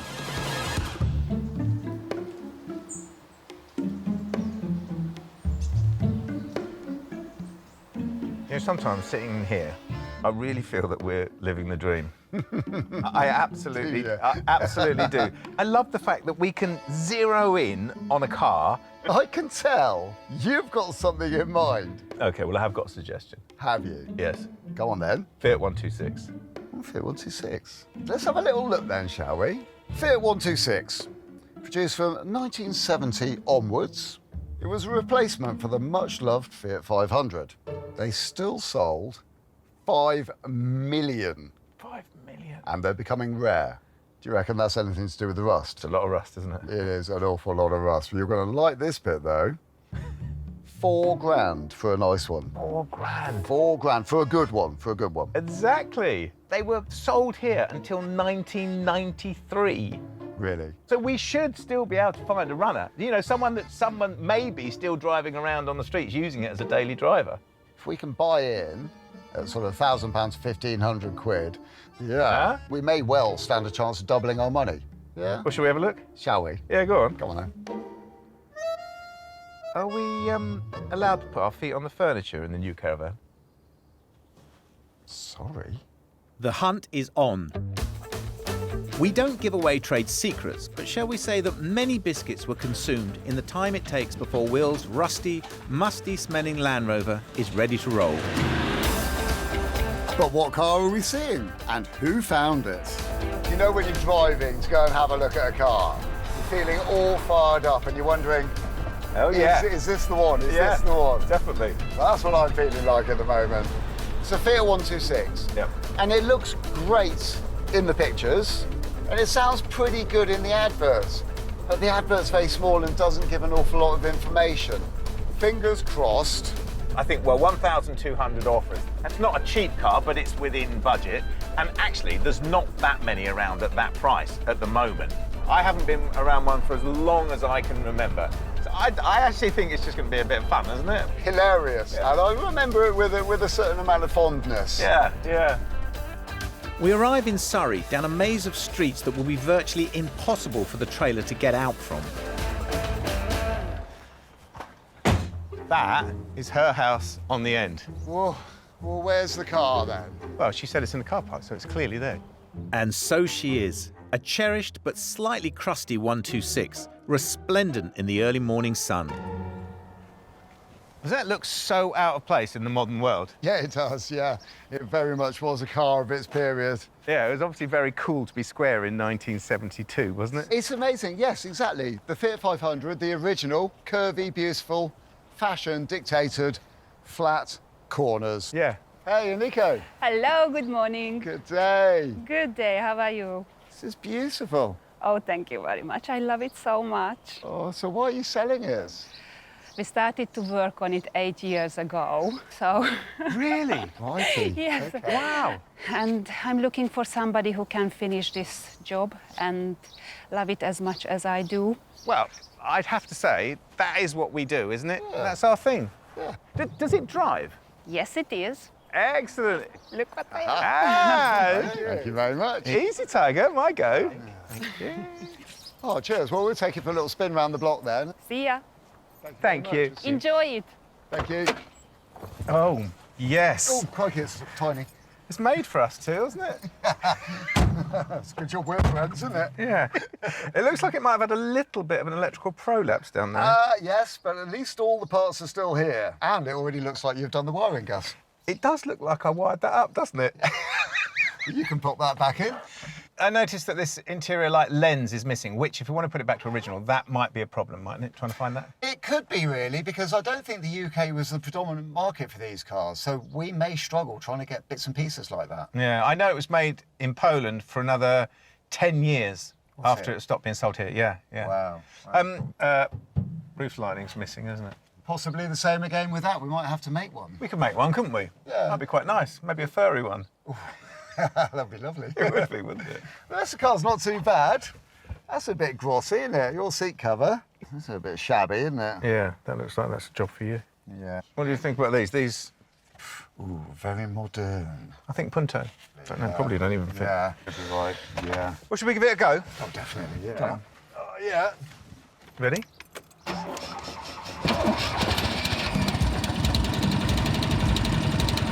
How big's the engine? Such ridiculous. It surges with power. In our excitement, we have not checked for any signs of rust, essential on a car that's known for it.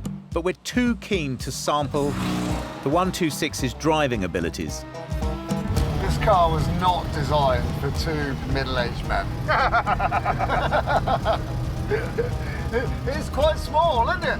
It's very small. It's very noisy. Yeah, it is. This is fun. This is a fun little car. You want to be sitting where I'm sitting, because it's no fun here. The gear change is awful, the clutch is awful, the brake pedal goes to the floor, the steering wanders all over the road, and it makes so much noise I can hardly hear. What do you say?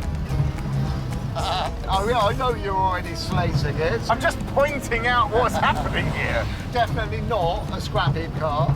Got a good life ahead of it, I think. Oh, well, if you stop doing that, poor little thing. It's the slowest car I've ever driven. Oh, come on, Gus, give it a chance. I foresee quite a lot of work getting this back up to a level where it's going to be usable, I have to say. Really? It's quite a lot of stuff, isn't it, to do? And is there a profit in it after we've done that? That's what's worrying me now. It's going to be dictated by the deal. She's only had it on for 2 days, hasn't she? She has. So maybe if we're cheeky and we make her up, we might be able to twist her arm, mightn't we? All right, well, let's go in hard. Really, really pushy. I love the idea of you going in hard because you're such a softie at home when it comes to such a softie. But every penny counts. So if we're going to take this car on, we need it to be a nice price. Nice guys or not. How can something so small make so much noise? It's amazing. I'm not entirely certain. But have a look and see. Oh, look. Tiny. That is 704 cc's of noise. So That's the culprit. Yeah, well, this is the more modern one as well. Water-cooled, flat, twin-cylinder. The older ones were twin-cylinder, but air-cooled and vertically. Oh, look, these fuel pipes are a bit glossy. Yeah. That needs some attention. And that looks a bit dicky, doesn't it, on this cooling pipe? Yeah, it looks like somebody either chopped that off, which is supposed to go somewhere else, or maybe it's a pipe that they've made do with her. I don't know, but we need to fix that. Yeah. It's got a new fuel pump on it. But the one thing, isn't it, in reverse, you can hear the engine moving, can't you? So the other end? Yes, please. Continue the giggle. No spare wheel. I reckon that is the spare wheel. What do you think? Yeah, this one. Yes. Because that one and that one don't match. No. Yeah, that's a shame. Nice to see it's got all of its mats, though. Yes. One of these. Suspect that fits on the heater there. It's not bad, actually, is it? No. Got another cover here. Fuse box. Don't you think that's funny? Because that is a modern 90s fuse box. This car looks like it comes from the 70s, but actually it's a 90s car. Because it's got fuses and relays as well, look. That's posh. It's weird, isn't it? Yeah. I see we had a bit of welding done down here. Yeah, but it's relatively solid, isn't it? Looks it. Yeah. Will. Oh, sorry. That's right. Hello, how was it? Amico, we love the car, of course we do. But us taking it home depends on how much you want for the car. I'm glad you love the car. The starting price is 1,200. £1,000? The offer needs to be higher than 1,200, not lower. Well, there are quite a lot of these on the market at the moment, so... Nothing in this condition below 1,800. Nah. You know the market better than we do. OK, what about this? We'll look after the car, we'll get it back up to the level it needs to be. We could even send you some pictures of it. We did all that, but we pay you £1,500. Watch and learn, Will. Watch and learn. You got my heart. Take it. Yes, excellent. Yes. Excellent. Thank you. We'll load it up. OK. Right, Lovely. shall we? Yeah, let's load it up. Thank you very much. Bye-bye. Bye. Poor Nico, she's actually about to cry. And our cheeky prize is ready to load up and take a ride back to a place where the days never end and this car truly belongs. Our workshop.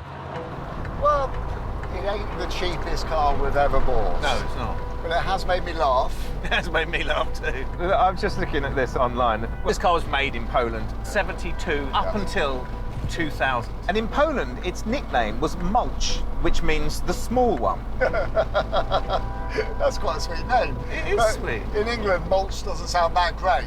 By the end of the production run, they were actually badged Mulch, which I think is very sweet, isn't it? That is nice. So a nickname that actually stuck. Yeah.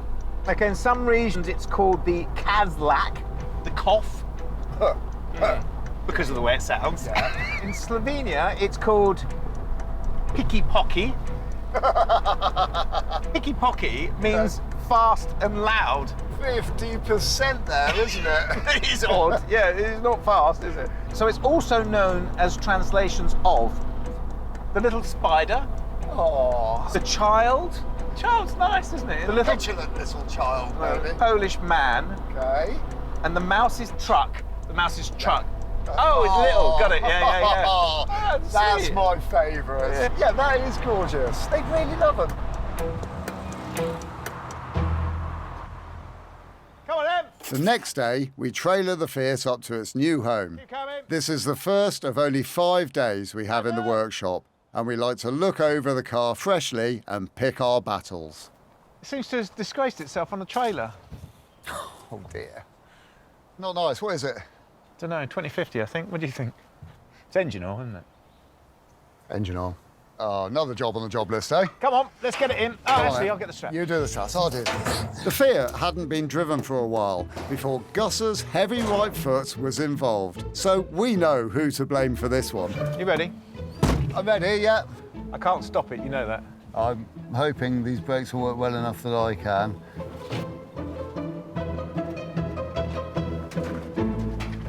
If rolling a car into the workshop could be called beautiful, this is it.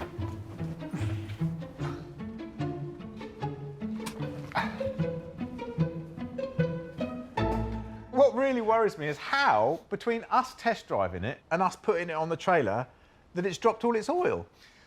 I really don't know. OK, let's take stock of what we have got here. A really messy little car. Oh, come on, don't be mean. Initially, this car doesn't look horrendous. No, it doesn't look horrendous, you're right. Not from 20 yards, it really doesn't, does it? Let's look at the jobs. The mismatch on the paintwork. I mean, this trim is a bit awful in all this gloss black, isn't it? Yes. Go for a bit of satin black, Maybe, possibly. yeah. It could be a job, couldn't it? It could. I'm thinking wheels. Yeah. Could put trims on there, or we could find a matching one for that one that looks like it's from a Fiat Panda. Yeah. The interior. Yeah. Trim issues. The seats, well, they need a bit of attention, don't they? They do. Now, I think we can repair those. Well, you could, I couldn't. Thank you. And the headlining as well. We haven't got a headlining, so perhaps we can find one and fit it. Yeah. And if we can't, then we can make one. Yes, that's a good idea. And then the rest of the interior, well, it's really mainly that radio and the wiring that goes with it. Yeah. If we check the radio out, if it works, put it straight back in, tidy up that wiring as we go, job done. Yeah, so at least then you open the door and it's like, oh, instead of, oh.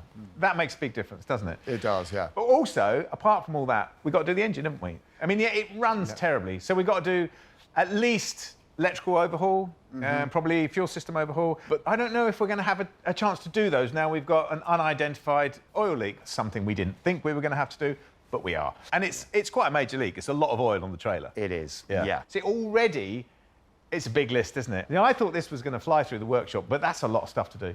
If we want to earn some money, we're going to have to really work for it and prove our worth. On this car, definitely, and we should get on with it. Not until after a nice cup of tea, though, eh, Gus?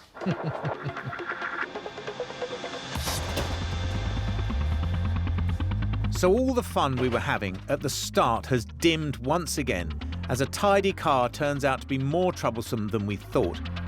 The engine needs to run before we can even think about tackling any of the cosmetic stuff. And soon enough, we can trace the source of the leak.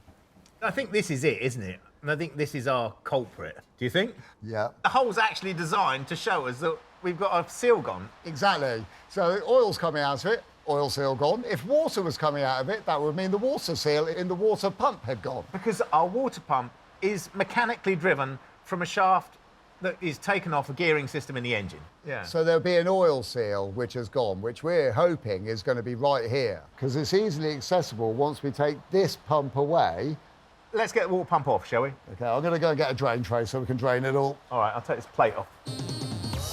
Oil seals do as the name suggests and cost pennies to replace, but labour required to locate them is often miserable, as we've got to remove the thermostat and the water pump to gain access, or more if it doesn't fix the leak. Removing the water pump is a predictably messy job and reveals a fluid that's not very nice. Is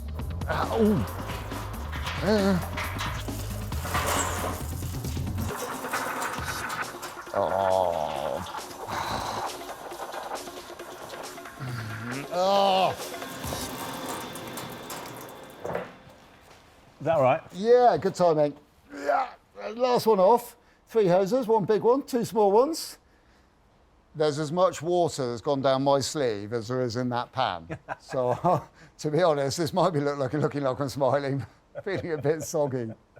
Doesn't that look lovely, that rusty water? Yeah, that's been in there a long time. All that there. Oh, yummy. There you go, you'll be able to get to that now, won't you? Yeah, perfect. I'm going to leave it with you and go and get dried out. All right. Now that Will has done the unpleasant stuff, the idea is that the water pump housing will just bolt off. So it should come off with a bit of a... been caught out, dribbled on my knee.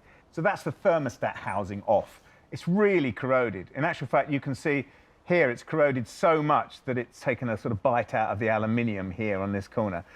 This is the thermostat in there, and that basically opens and closes when it gets up to temperature, letting the water circulate round the water jacket of the engine. But it's only a housing, so I'll take the thermostat out and check it in a bucket or in a cup of hot water to see if it's opening and closing. And I'll clean the housing up, and we might be able to get away with putting that back on. Now I remove the water pump, the next unit along. So last night we didn't have an oil leak. This morning we do have an oil leak. I've been taking the casing off here, which has come off really easily. All the bolts come out really nicely. But as with old cars, there will always be one. And the nut that is holding the impeller on, so it's on the end of this shaft here, has been running in water with antifreeze in it and is completely corroded. It doesn't have any flats on it. So I can't get it off. So I'm going to have to be creative to try and get this off.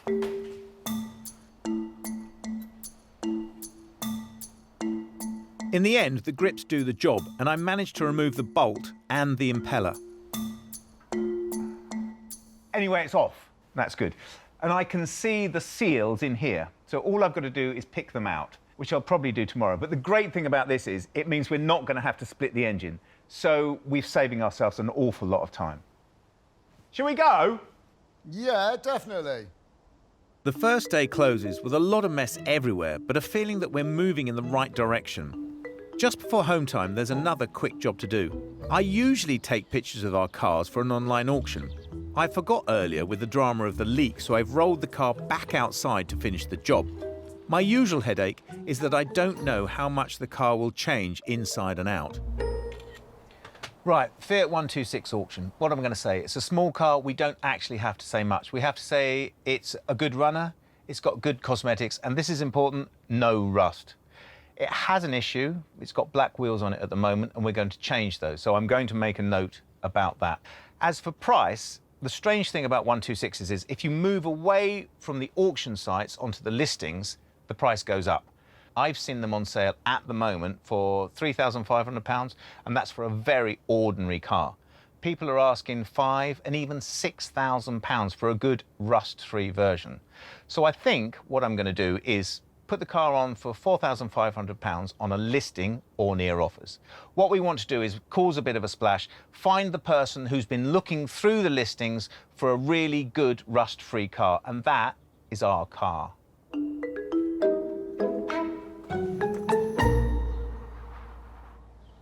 It's day 2, and we really need to nail the Fiat engine if we're going to get through this project without too much pain.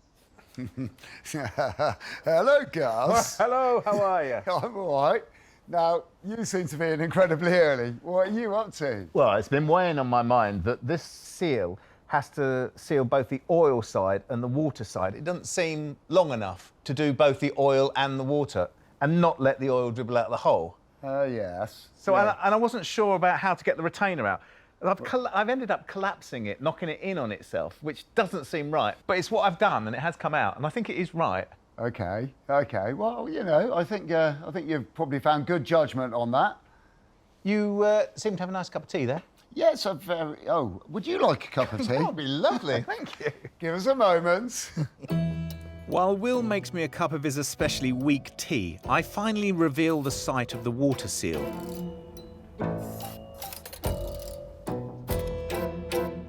We feared we'd have to go deeper into the engine, and sure enough, that's the new plan. Before Gus loses his stuff, I've popped to a local trimmer to pick up some material for the seats and for the headlining. We've got to re-trim some bits on our Fiat, and because I happen to be an absolute whiz with the sewing machine, it's down to me to find the fabric and buy the fabric.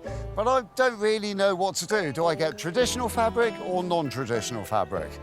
But I do know that there's a lovely little trim shop just down the road from our workshop. Gary's a nice lad. He's been around for ages and he's well known for doing great work. Hi, Gary. Hello there. Hiya. I'm Will, I phoned earlier. Hi, Will. You're a trimmer. I am indeed. I'm hoping you can help me. What sort of trimming do you do? Whatever trim you want. Classic cars, leather retrims, bike seats, motorcycle seats.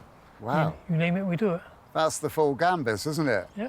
Perfect for what we want, because we've got a little Fiat 126 and we're trying to get it fixed up so we can sell the car on. Cool. Problems with the seats. They're really frayed down the cheeks on the back of the seats. Okay. And I'm hoping that I can just do a repair on the seat backs and maybe recover the outer cheeks in some sort of vinyl and basically do a repair on what's there. Keep the rest original. Just try to, yeah. Vinyl might be a better option if you're concerned with fraying. I am, yeah. So I'm thinking try and make it hard wearing. And what sort of colour? You've got plenty of vinyls. The seats are cloth with a couple of bits of colour in them, but mainly grey. Okay. We got a few greys. Have you? See what we've Let's got. have a look, see what you've got. Oh. That's a mid-grey. That sort of colour. Exactly the right colour. That's brilliant. I should have bought a sample of the fabric with me so I could put it next to it. I've forgotten, silly me, but it's brilliant. I love this sort of mottled effect on it as well. That's just a black heavy green. Black heavy grain, that's called, is it? That should sort of get round and do our cheeks quite well. It's a little bit inflexible, but... Oh, is it? Use it on a nice sunny day. That's a handy tip. So if it's a little bit creased or a bit baggy... Get it in the sun. In the sunshine, and it'll settle onto the cushions. Yep, certainly. I like that sort of a fix. OK, well, that solves that problem. Yep.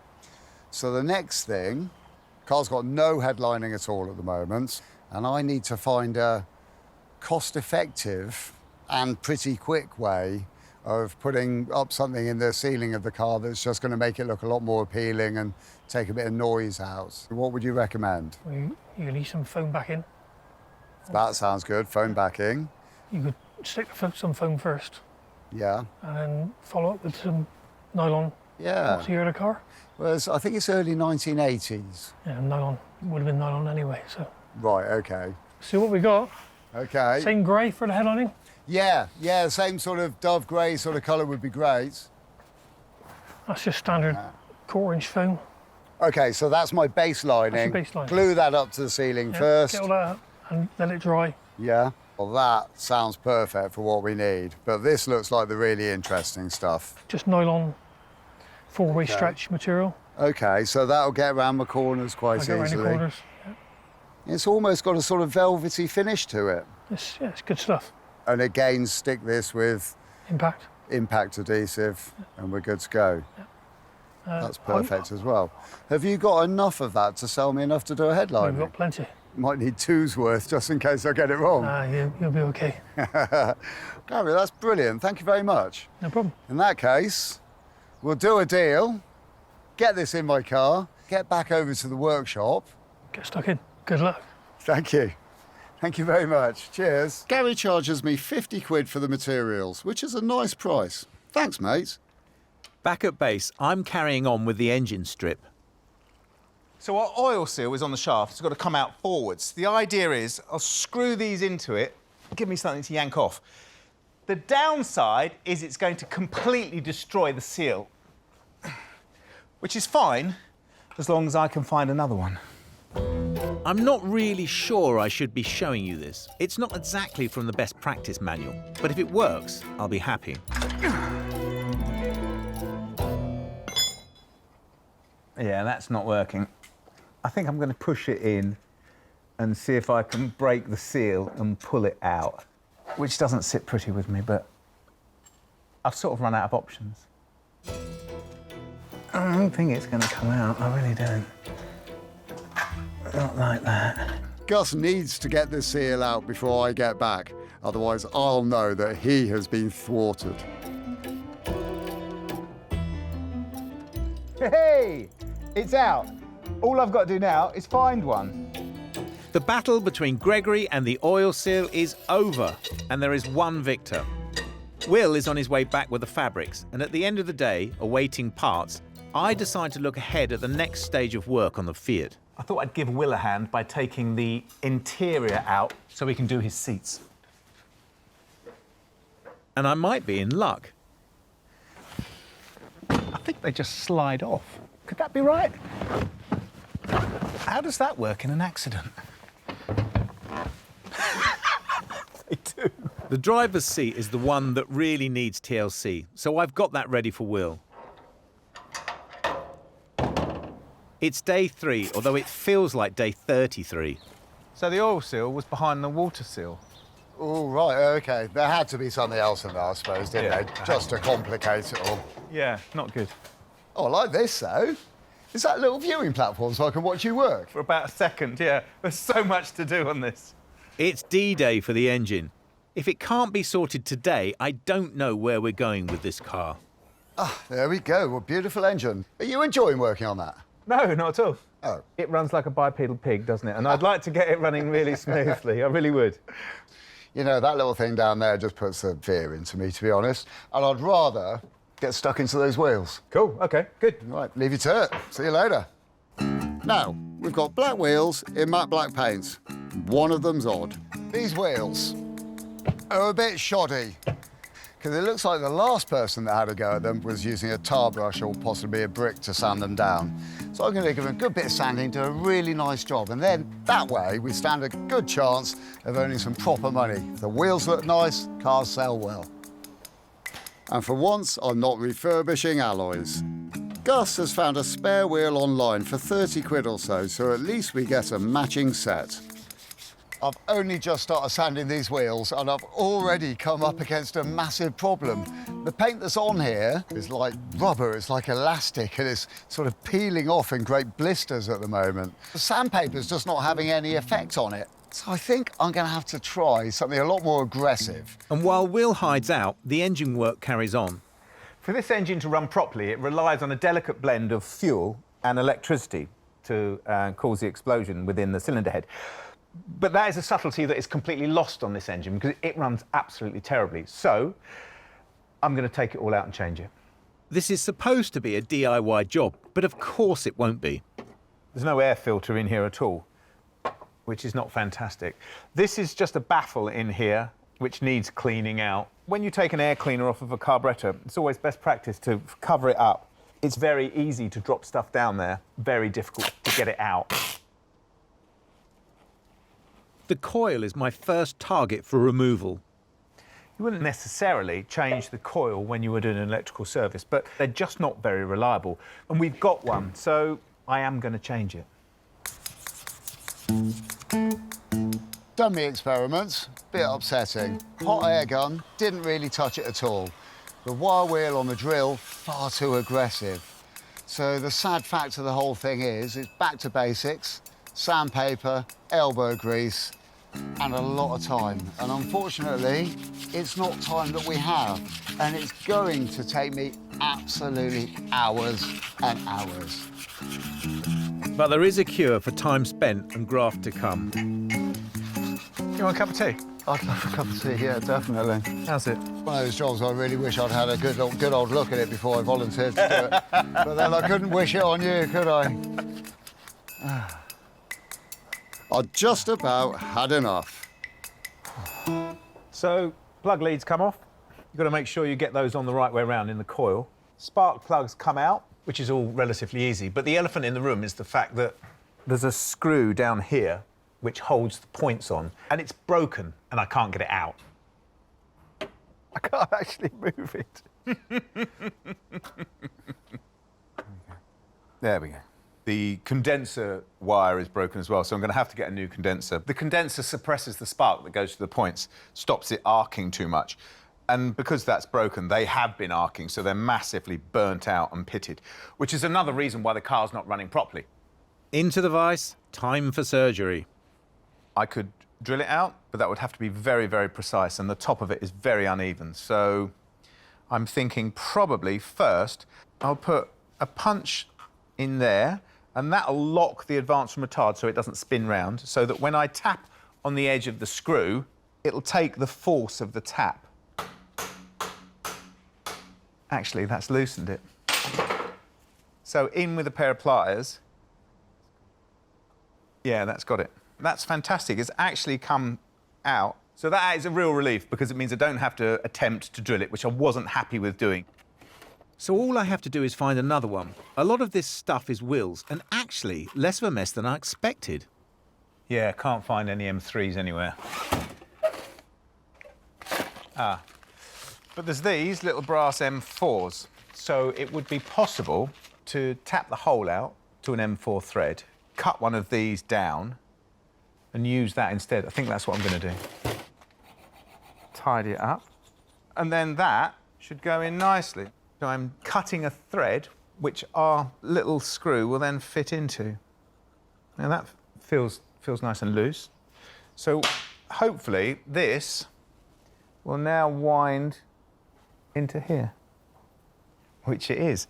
But the proof of the pudding is if it tightens up, which it does. Fantastic. So I can order my parts, rebuild this, put it back on the car, but that is a job for tomorrow. Of the workshop, though, I've had enough.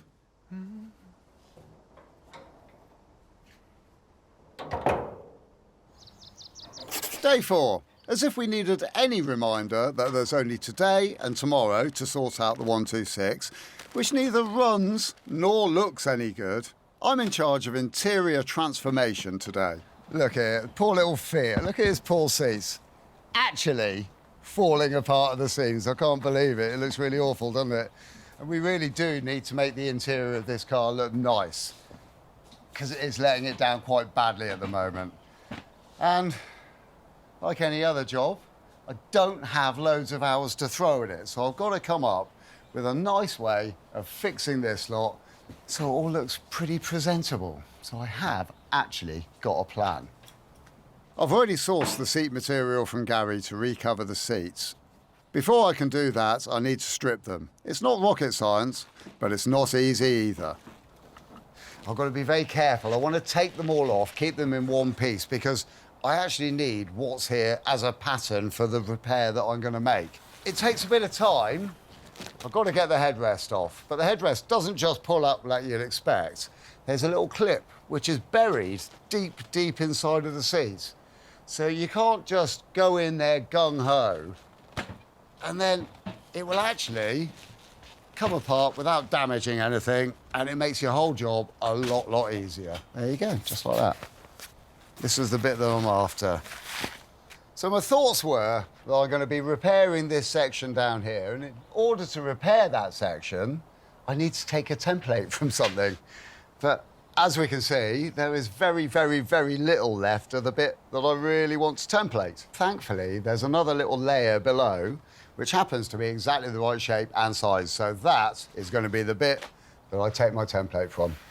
Making a template is exactly what it says on the tin. The sides of the seats are the only bit I need to repair. So I draw carefully around the seat squab sides and use the durable grey material to make the new ones. I'm very chuffed. The template has worked a treat. And it really simply is a case now of just stitching this bit to this bit and then putting the rest of the seat together. I'm off to find Fiat parts, which are notoriously hard to come by, and I've run into a little hiccup. The traffic from here up to the shop I was going to, which was just south of London, is atrocious, and it's going to take me half a day to get up there and probably longer to get back. So I thought, I'll swerve off, I'll sit down, I'll try and find the stuff online, and I'll have a bit of a break. But in actual fact, is it just my age? I just find it so frustrating. I can't find anything I want on here. So maybe I have to do what I much prefer, talk to someone. Good afternoon, Recambio. Oh, hi, Recambio. Hello? Hello? Hello. Oh, I think I might have pushed mute on my phone, sorry. It's this new technology. It's not good for me. We've got a 126 biz, and I need some parts, or I need to see if you've got some parts. Can I run a list by you? Yeah, sure. OK, so we need a water pump oil seal. I get through the list, including a 126 bis badge, learning that the points I was going to buy were the wrong sort, and the leads I'd spec'd were not good. That's a save. Could you give us a quote for that? You're probably looking around £54 Oh, that's in total. fantastic, absolutely fantastic. And could you get that on a courier down to me? There you go. You can't beat talking to someone if you want to get something done. I'm not doing the internet down. It's a fantastic resource. But sometimes the old ways, especially when you're old, are better. And now that's done, I can have a little sleep before I go back to the workshop. Poor old Gus has called and is trapped in murderous traffic and won't be back for more than 2 hours. At least the workshop is running well. So that actually holds the panel in place, that stitch there. But the bits that really makes it look pretty is when I now fold this edge over and pull it tight against itself. And I'm now going to run another seam down here to give it a bit of detail and a lot more strength. A professional trimmer would charge around £300 to £400 to trim a pair of seats like this. And so our sweat equity is making a big saving. Second side done. It's coming on really nicely. But here's the trick, right? I've now got to line this up with the original back panel. So when I took it to bits, I actually marked datum points here and here. Those line up with these seams here and here. Carefully line that up, get it over to the machine before I drop it or it slips. Yeah, it hasn't slipped, and I've made a kind of glove for the seat frame. At this stage, I'm full of worry and dread because I spent so long cutting it all apart carefully, making up new bits, stitching it all together carefully. And in theory being a brilliant thing, it should just work. But that doesn't stop me from being worried about it.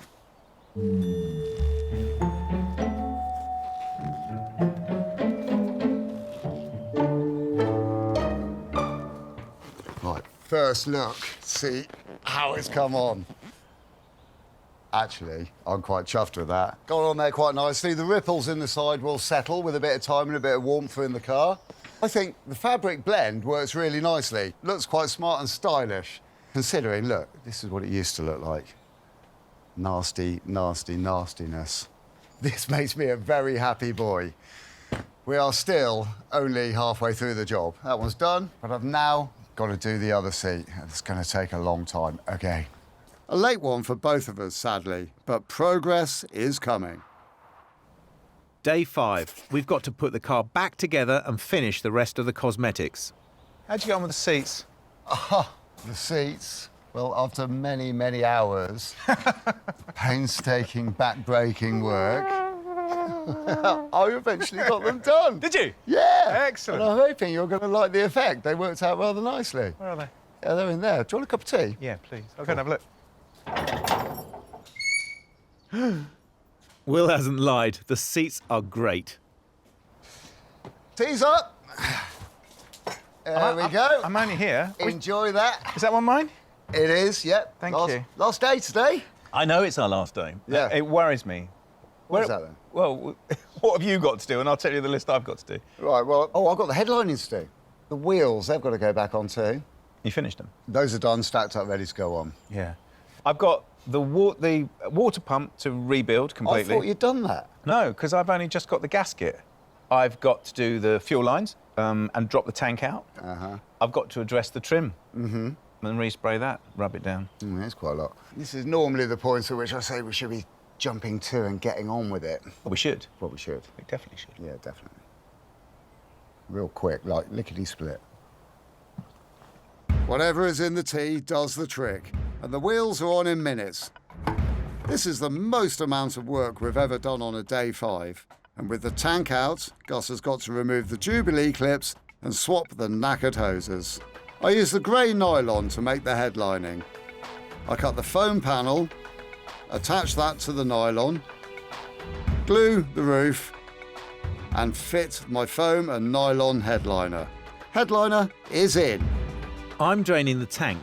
You can see the amount of rubbish coming out of the tank, and that is the reason that you would put a petrol filter on an old car, because the tanks are normally full of, well, that looks like rust to me. Oh my goodness, quite a lot of it. I'm reseating the tank. So the electrical system is finished, and now the fuel system's finished. We've got new braided hoses on here, which look beautiful, with new grommets in here to stop them rubbing, which is lovely. New filter, and we've cleaned the tank out, put it all back together, so this engine should be good for a long time now. And my water pump housing has arrived, so that goes on, but there's plenty left to do. like fit wheels,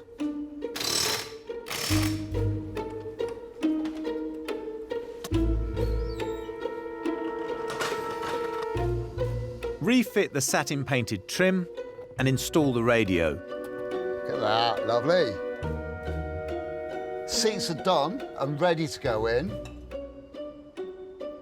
Oh, yes. And as a final touch, I'm rubbing down the rest of the trim and spraying it with satin black. And we have a Fiat that looks great. The Fiat cost us £1,500. We had to shell out a fair bit on materials and parts, none of which were easy to find.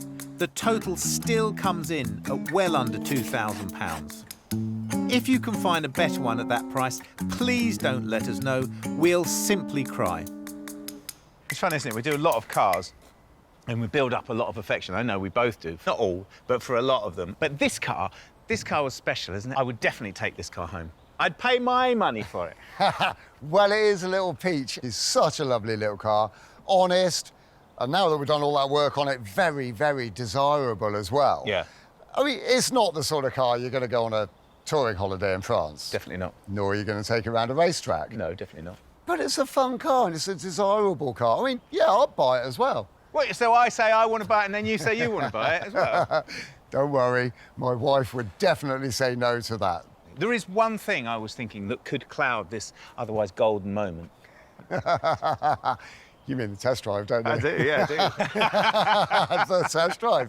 She might shame herself dramatically by breaking down in great style or developing an oil leak the size of her own footprint. Ugh. And then you'd have to take back all those really nice things you said about it, wouldn't you? And I will take those words back as well. Oh, you would, yeah.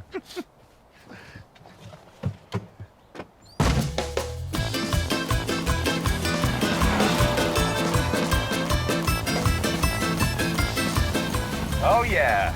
Yeah. Well, this is amazing, isn't it? Because the last time we took this out for a test drive, it was so reluctant. It wanted to stay in the stables all day instead of coming out. And it proved it by dropping its guts all over the trailer on the way back as well. I am not getting on my hands and knees underneath this car again, which is why I am treating it with kid gloves while I'm driving it. What's it feeling like then? Well, it was always slow, wasn't it? But it feels less slow now. It was always really noisy, wasn't it? But it sounds quieter now, doesn't it? Yeah, which is amazing. Yeah, the car seems to be pulling together rather than trying to pull itself apart, which is what it felt like before, didn't it? It did. Yeah, that makes me think about the selling, though. I mean, where are we with that? Yeah. Oh, no. No, well, it's fine. It's the same as ever. Lots and lots of people looking at it, but no one pushing the magic button saying buy now. So I've lowered the price by 250 quid just to try and entice some people in. Get all these people off their fence that they're sassy on and get them to come and buy it. Yeah, exactly. Seems like this guy's interested. He sent me one message, then another message, and then another message, all questions about the car. Oh, good stuff. He lives in East Sussex, though. Cool. Is he coming down? He's coming down electronically. Oh, right, OK. I hope you're dealing with that. He's coming now. Ah, Neil! Is it Neil? Yes. Hi. How are you? I'm good, thank you. Now for the video walk round. Trying to get a good composition for you. There you go. It looks great. I'll show you in the back. Let me just show you the drivers. We really need to see around 4,000 for it. Yeah. Okay. After an entirely torturous process, we're getting somewhere. Well, yeah, 3.8 would definitely be of interest to us. If that's a proper offer, we would accept that, yes. Thanks very much. And with that deal, we grab around £2,000 profit. We've doubled our money. Well, that all seems very positive.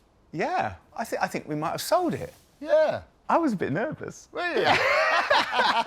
Oh, that's funny. Well, we go celebrate with a cup of tea. Yeah, the bourbon.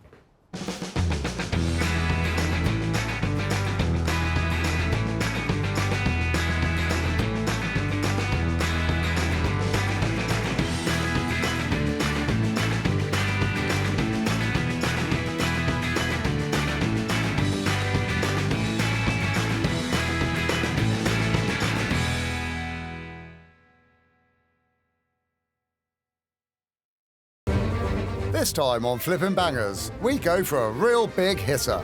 It's a cracking little car, isn't it? Which offers fun in the sun.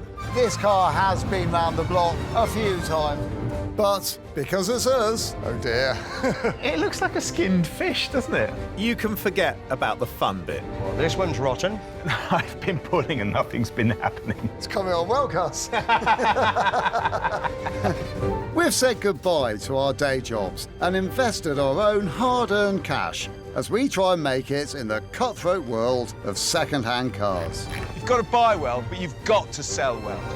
We have a goal. We need to double our money. If we put 500 quid in, we need to see £1,000 back. But we're forced to the very bottom of the market. We buy cars that nobody else wants. Who else would buy that car?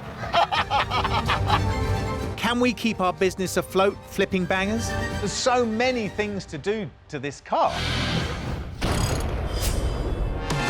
We've turned our backs on our regular jobs and attempted to carve out a new living by buying and selling cheap cars. Evicted from our previous workshop by angry neighbours, Will has sorted us out with a new base, and apart from having no working toilet, it feels like home. We've raided our bank accounts, and this time we have enough to invest around £500 to £1,500 on each car.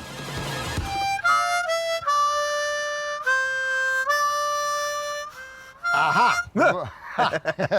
Right, I've got it. I am currently forming a plan. Oh, good. And it is a brilliant and cunning plan. All right. And it is Volkswagen. Uh-huh. And the reasoning for my Volkswagen is you can never go wrong with a Volkswagen. Well, I'm just trying to think, and I'm fully on board with you. And I think, as far as I can remember, all our brushes with Volkswagens have worked out positively. So, yes, as long as we can err towards the more desirable end of the spectrum with Volkswagens, because there's an awful lot that I really don't like. Yeah, we can definitely. I mean, and what car do you want? What are you after? So, I suppose in an ideal world, it would be Mark 1 Golf GTI. GTI bit, I mean, that takes it straight out of our league. Yeah. I mean, personally, I would always err towards a base model Golf, because I think they're funnier. A good Mark 1 GTI would be 15 grand. A base model is 8. Mm-hmm. So really, all we could afford, bizarrely, is a convertible. 4 or 5 grand, 3 or 4 maybe.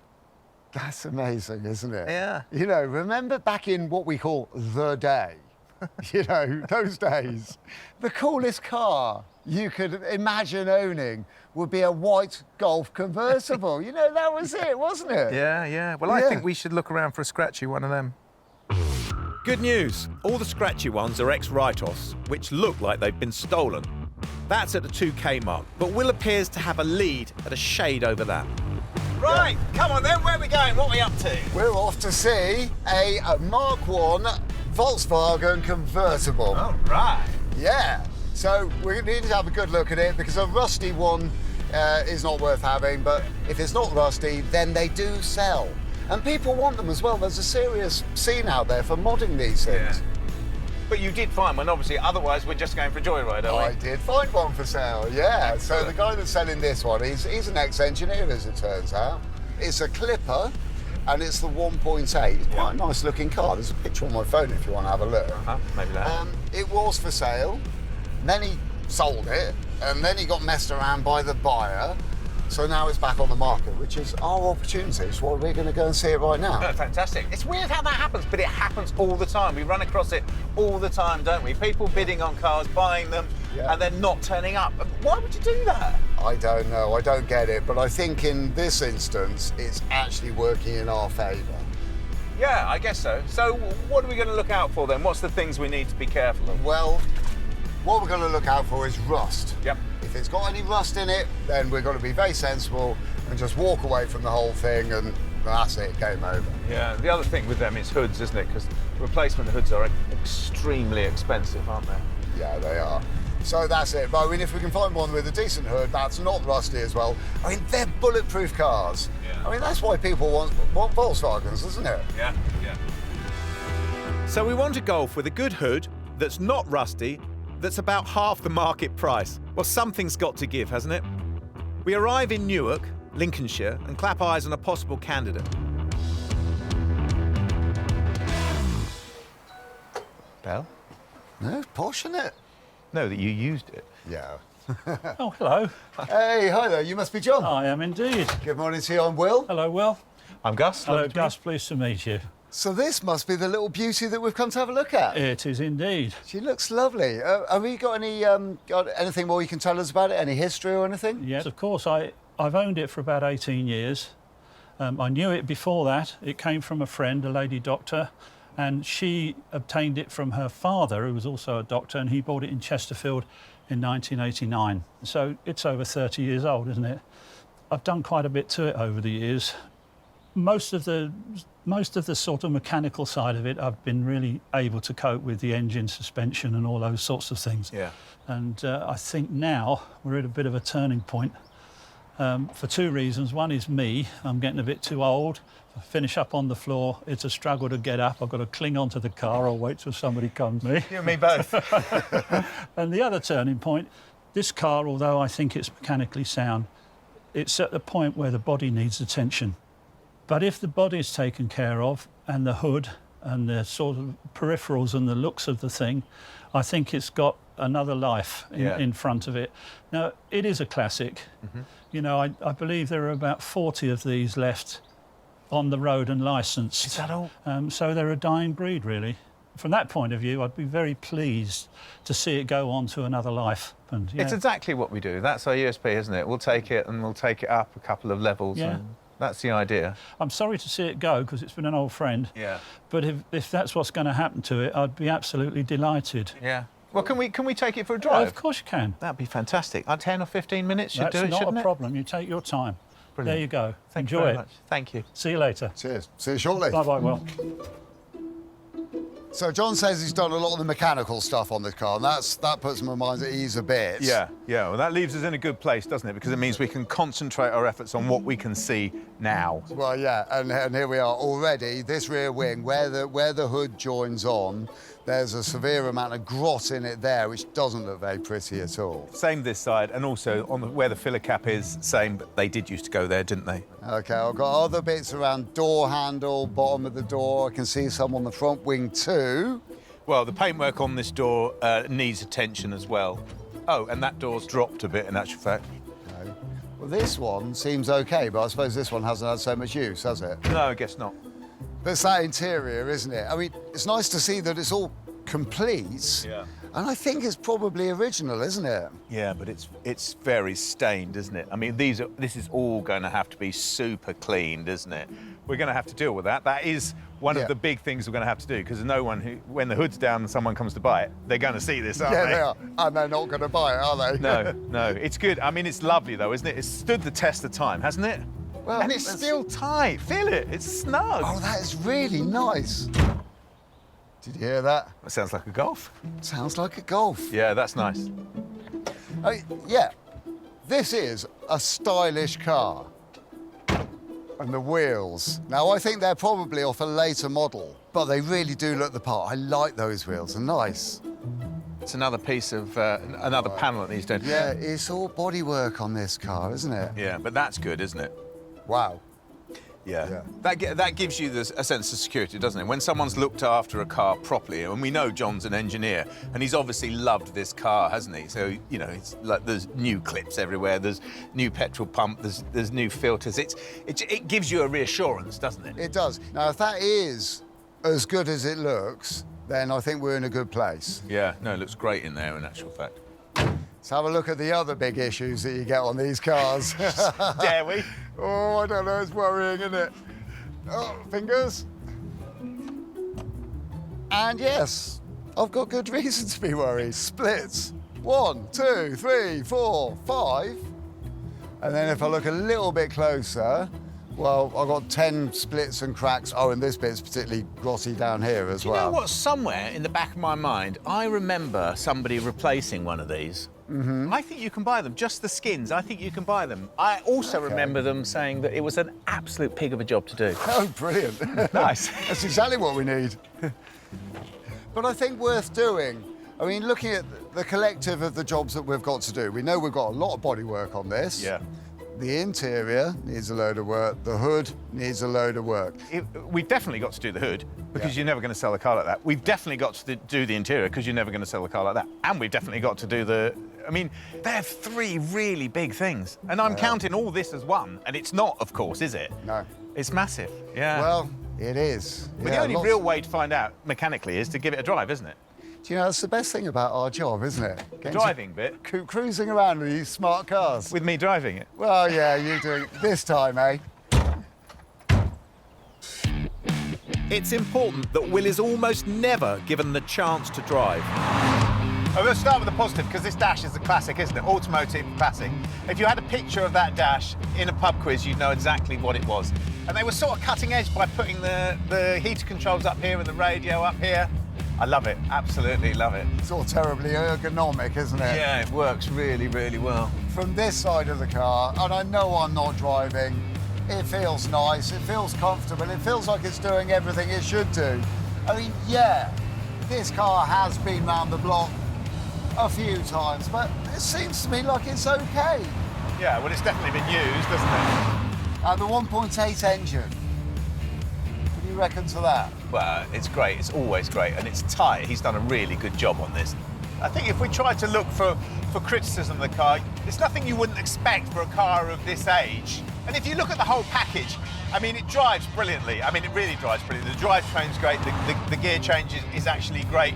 The engine, fantastic, it pulls like a train, it's really good. I mean, it's done 180,000 miles, but it's really good. It's a bit crispy around the edges, isn't it? But is this the Volkswagen you want? Well, it's good to hear your thoughts on how it drives, because that raises my spirits, because it's not exactly a wowee of a car. But there is something to it. I think if this were one of our projects, then we've got enough here to really get our teeth into, turn this into a really nice car. It's halfway there. And if we could get John to lower the price a bit, that's going to help, isn't it? Yeah, that would help a lot, but I really don't think that's a very realistic idea. No. Well, let's see if we can manoeuvre John into a price reduction.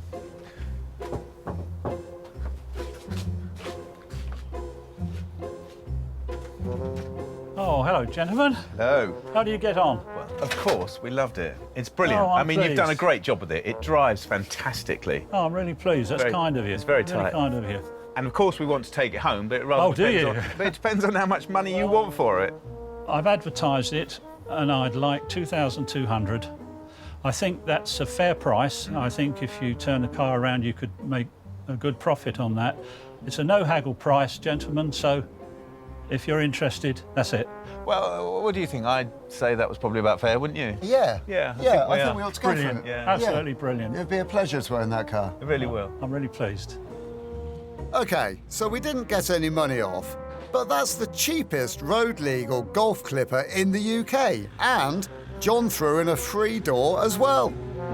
You know, when we're making business decisions, we are calculating and we are cold, and I think this time we've also applied a little bit of logic as well.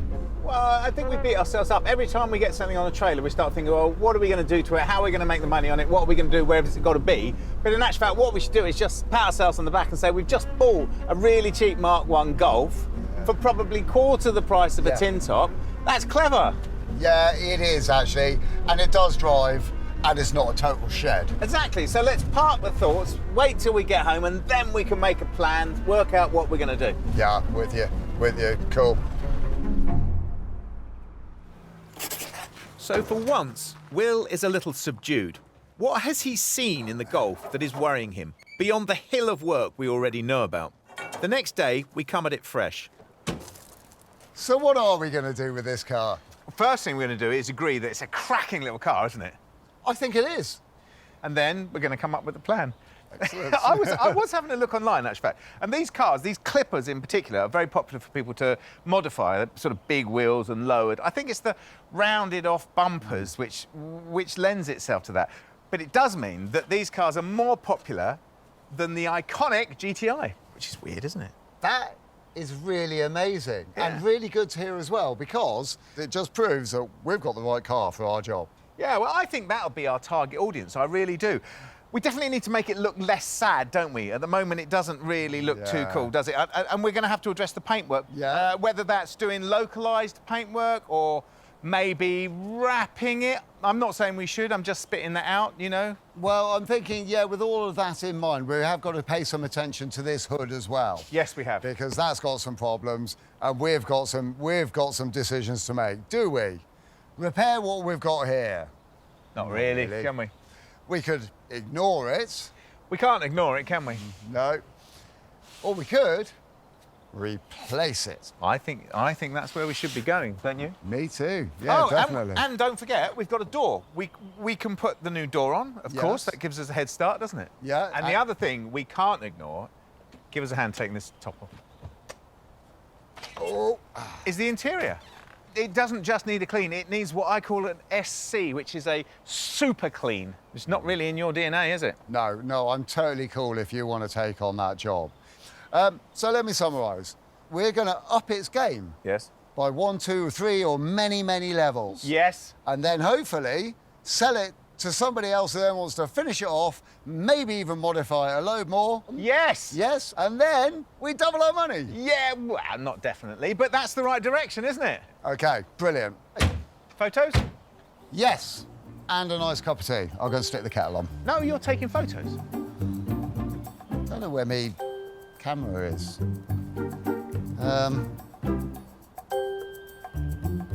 Gus is reasonably good with the pickies, but he wants me to do it this time, so I'm using my first generation smartphone.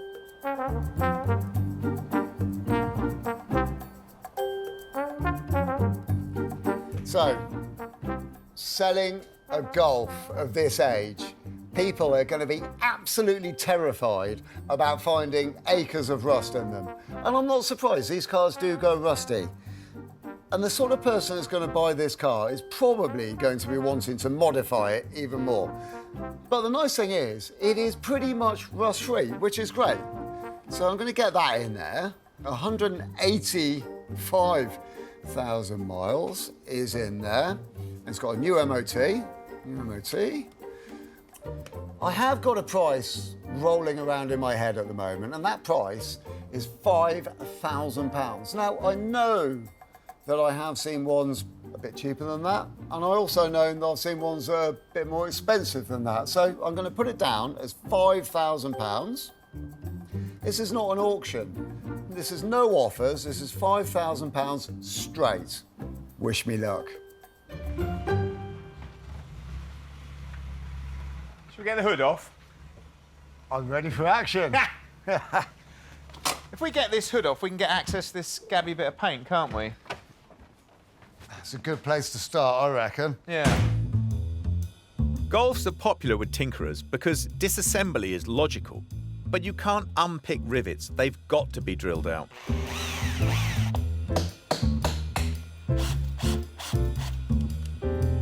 Do you think we have to open it up, peel it back, and then do the next level? Yeah. Shall we have a look? That's what I'm thinking. That's what I'm hoping. I think we're sort of good on this stage. Right. So that just pulls off there, doesn't it? Yeah. Oh, that's just Right. glue, isn't it? So that's that. That's the horsehair matting, isn't it? That looks a bit like it's seen better days, doesn't it? It is actually horsehair. I think that is serviceable, though. It doesn't look that pretty. So we want to replace just the skin and not the frame or interior. Do you think it might have been a good idea to have photographed this as we'd gone along so we knew how it went back together? That could have been quite a prudent move, yeah, for sure. We've also forgotten to take out the rear window. Well, if I jump inside... Yeah, go on then. Release the edges and push them to you. All right, let's see. What we want to avoid is breaking the screen. Oh, that's out, yeah. That's it. This is going to wind up being more than just a roof skin, isn't it? Yeah. I mean, realistically, you'd be mad to think you're going to get away with just skinning the roof, aren't you? Because it's the structure's made of steel, isn't it? Well, now we've seen it, yeah. Oh. Oh, dear. It looks like a skinned fish, doesn't it? Doesn't look pretty. No. We're going to have to get one of those frames as well, aren't we? I'll put that on the list. Yeah. Should we go home? Yeah, defo.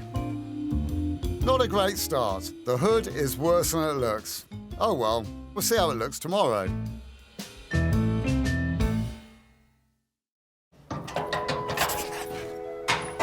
morning. Now the bar's in. Good morning, little car. And it looks a bit sad. Right then. We need to have a talk. We do, about the patchwork quilt. We need to have a process of assessment, don't we? A damage assessment of our car. OK, I've got it. I am going to draw on the windscreen with your white pen the Malaga Airport hire car damage accumulation chart. That'll just bring back horrible memories of every time I've taken a car back to the hire centre at Malaga Airport. It's been a horrendous experience. Another 150 quid. Yeah, that I wasn't expecting. That scratch wasn't... was there. It was always there. It wasn't me. There are no pens in the garage, of course, except in the most obvious place. We desperately need focus. With the essential tools in hand, we draw out each panel and confirm which need lots of work, or little, or none. You're going to call them out as you see them, then? Yeah, OK, I'll start right here. This is the NSR... NSR... UP. What's that? With such magnificent planning, we will minimise wasted effort and maximise materials. It's all about picking battles. That is more than a deposit, isn't it? Yeah, that's more a case of just run. But I think we need to edit this now. I think this is what happened is always going to happen. Yeah, because we've got too much to do there. Well, we haven't got a great deal of time to do it in either. And we've got to do the roof yet. OK, let's go around then. And again. we've got to take the seats out because they've got to be cleaned. OK. And we've got to replace the door. OK. Yeah. There's no argument. The seats need a clean. And the wilting door is switched over for the spare. Oh, door! That's quite heavy. Yeah. Right, OK. Do you know, there's something about the Volkswagens that just makes you smile, isn't there? It just fits beautifully. And with the smallest number of panels assigned to paint, it's now just a masking up job. Right, so this is the thing. The extra badge on this car is a cabriolet. And it is stuck on with double-sided foam sticky tape, so watch this. We're doing a proper job, and all the trim needs to come off too. And because it's a VW, that's all doable. I've taken the grille off. Just taken the bumper off because it's all in the detail. And now we've got another problem. So I've just taken the bumper off, and taking the bumper off so that we can prep the front panel of the car has revealed this huge hole down here in the wing. That's exactly the trouble with cars of this age. So you take something off to get access, and then you find out the next bit that's rotted away. So the next thing to do is to take this little spat off here, the part of the body kit, and then we'll see what the next bit reveals, shall we? I don't know why I'm laughing. The wheel arches and body kit might hide nasty rust, and if they do, once revealed, there is no going back. So we've nearly got a body kit. The only thing is, some idiot has jacked the car up exactly where the last screw is. Now, who could have possibly done that?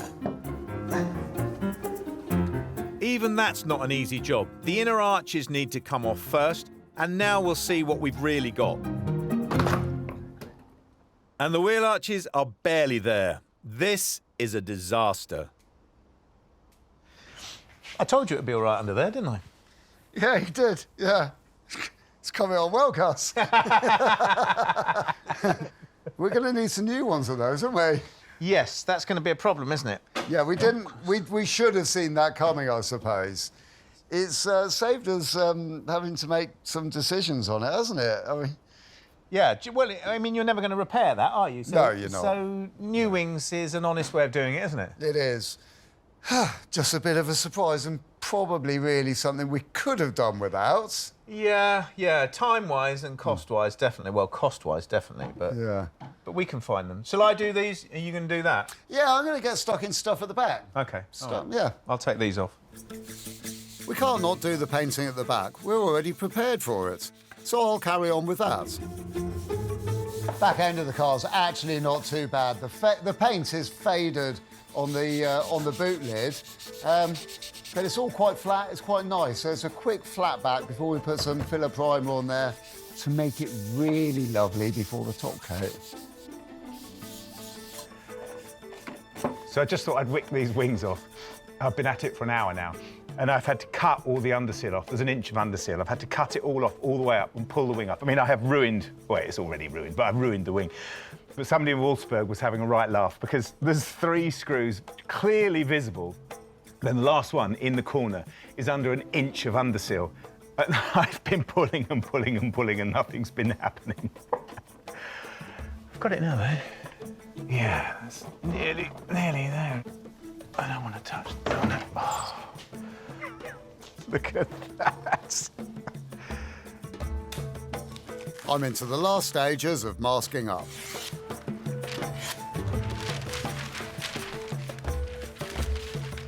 It's a bit like wrapping a Christmas present, isn't it?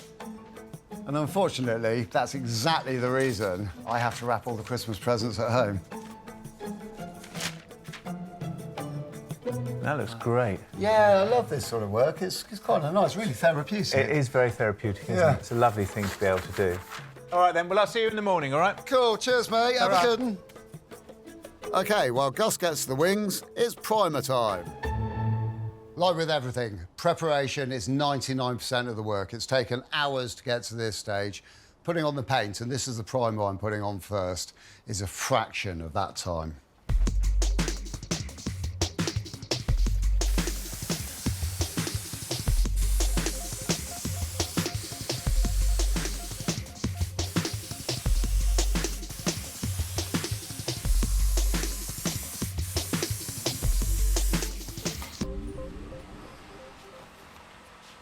First coat, very quick. Lay the first coat on really, really light. As you go into your second and third coats, you can build up the weight of the paint on it. First coat needs to absorb some moisture from the second and third coat, so it's really important. Dust coat first.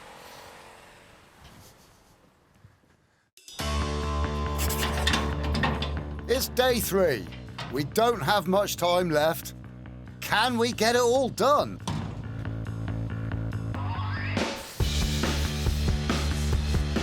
These are our pattern wings, so instead of patching the car up, we've bought a set of wings for it.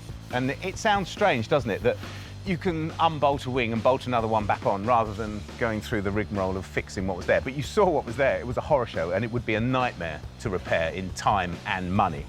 So you buy a wing, which effectively looks like a bit of new car because it really is a bit of new car. It's the same as the wing that was on there. You unbolt the old one, you bolt on a new one, you spray it, and then, maybe not the person who buys the car after us, but the person after that does the same again because it's just what happens. They rot away. They're not made of very thick metal.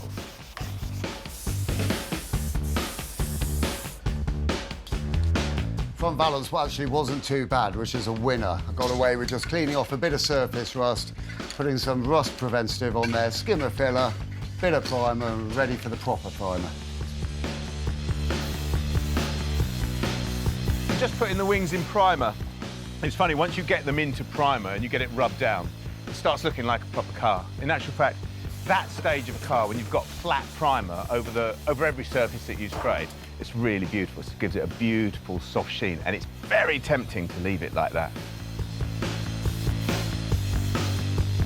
Last panel in our patchwork quilt of painting on this car, the bonnet. Got to be a bit careful with this because if I lay the paint on too thick, it's going to pool everywhere. So light coats and lots of them.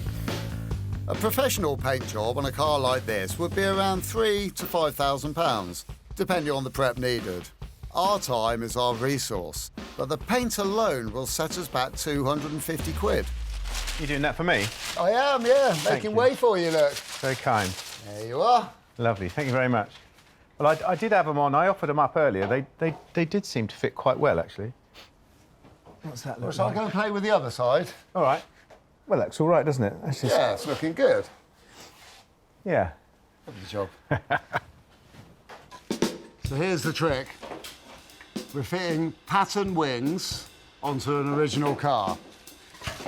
chances are the pattern wings are going to be slightly different. And even if they were genuine Volkswagen wings, you'd always go through the same process. You put the wing on first, loosely, and you kind of feel it, and you kind of check each bit as you go.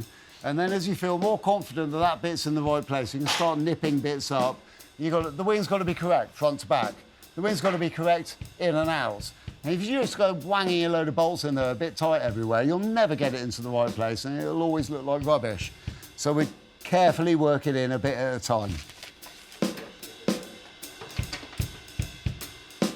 How's your side looking? It's about the same, I'd have to say. A little bit bigger down there than it is down there, exactly. Right, OK. Yeah, mine's about the same. I'm going to try and pull this out, Ridge-in, then. Oh, yeah, it does move. The bonnet? Yeah, no, the wings come out a little bit. Well, yours isn't done up down the bottom, don't you? No. Well, you know what, Gus? I would say this is a beautiful position for you to crack on with painting it now. And wouldn't it be a good idea for me now, as the rest of this looks like a one-man job, and I'm desperate to go and get that interior cleaned by our nice friend. Yes. The interior, yes. Yeah. Cleaned. Yes. You're in utter disbelief, aren't you? Me, it's thinking good. about I can't cleaning. wait. I can't wait to see it. Well, I am envious. You get to do the paintwork, but there you go. I shall see. That's beautifully smooth. I shall see you later. Have a good one. See you later. Our little Golf holds its own quite well when it comes to quality, cleanliness, and all of the bits being there. But there is one massive bit that lets it down above everything else, and that's the upholstery on the seats, the interior, basically. It looks like somebody has had a nasty accident involving a can of pop on a hot day, and there's this sticky residue everywhere. Cleaning seats is not really my speciality. I struggle with getting my own hands clean. So I've taken this opportunity to get in an expert, this expert, involved to help me out. Hello, Nick. Hi, Will. How you doing? So these are the seats I told you all about on the telephone. What do you reckon? Well, I like a challenge.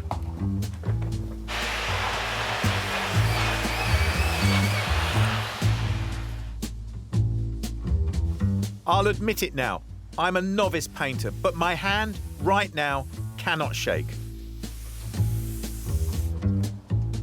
While all that is going on, various cleaning discs are cutting down the stains and hopefully removing them from the cotton squabs.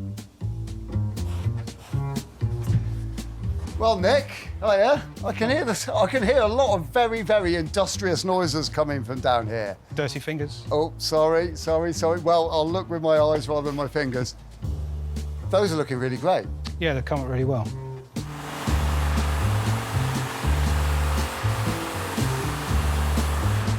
That paint is looking superb. So I'm going to leave that for 20 minutes, but I've got to get the masking off it because you've got to get it off while it's still relatively wet.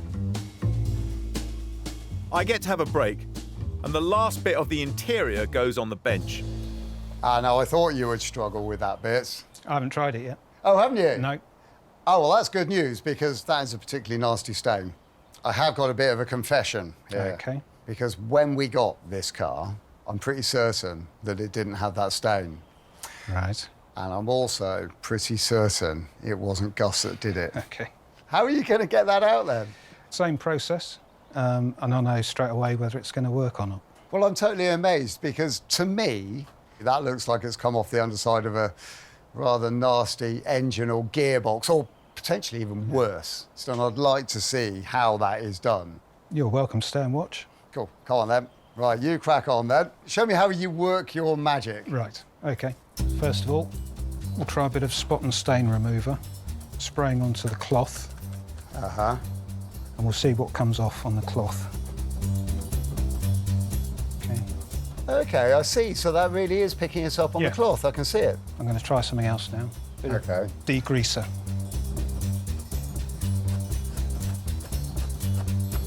That's looking good. All done.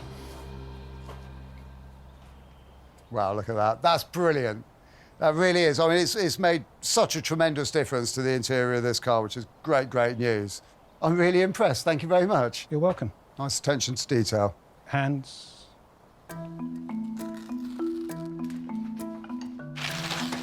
The paint is touch dry at last. And I didn't mess it up. It's time to go home.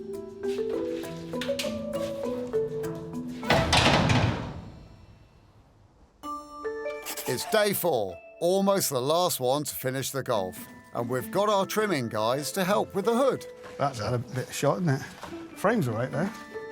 The factory skins are on a 6-week wait, and they cost 600 quid. But these guys can get the job done now, and it's cheaper. Pete and Steve are here. We're going to put a new roof on the Golf.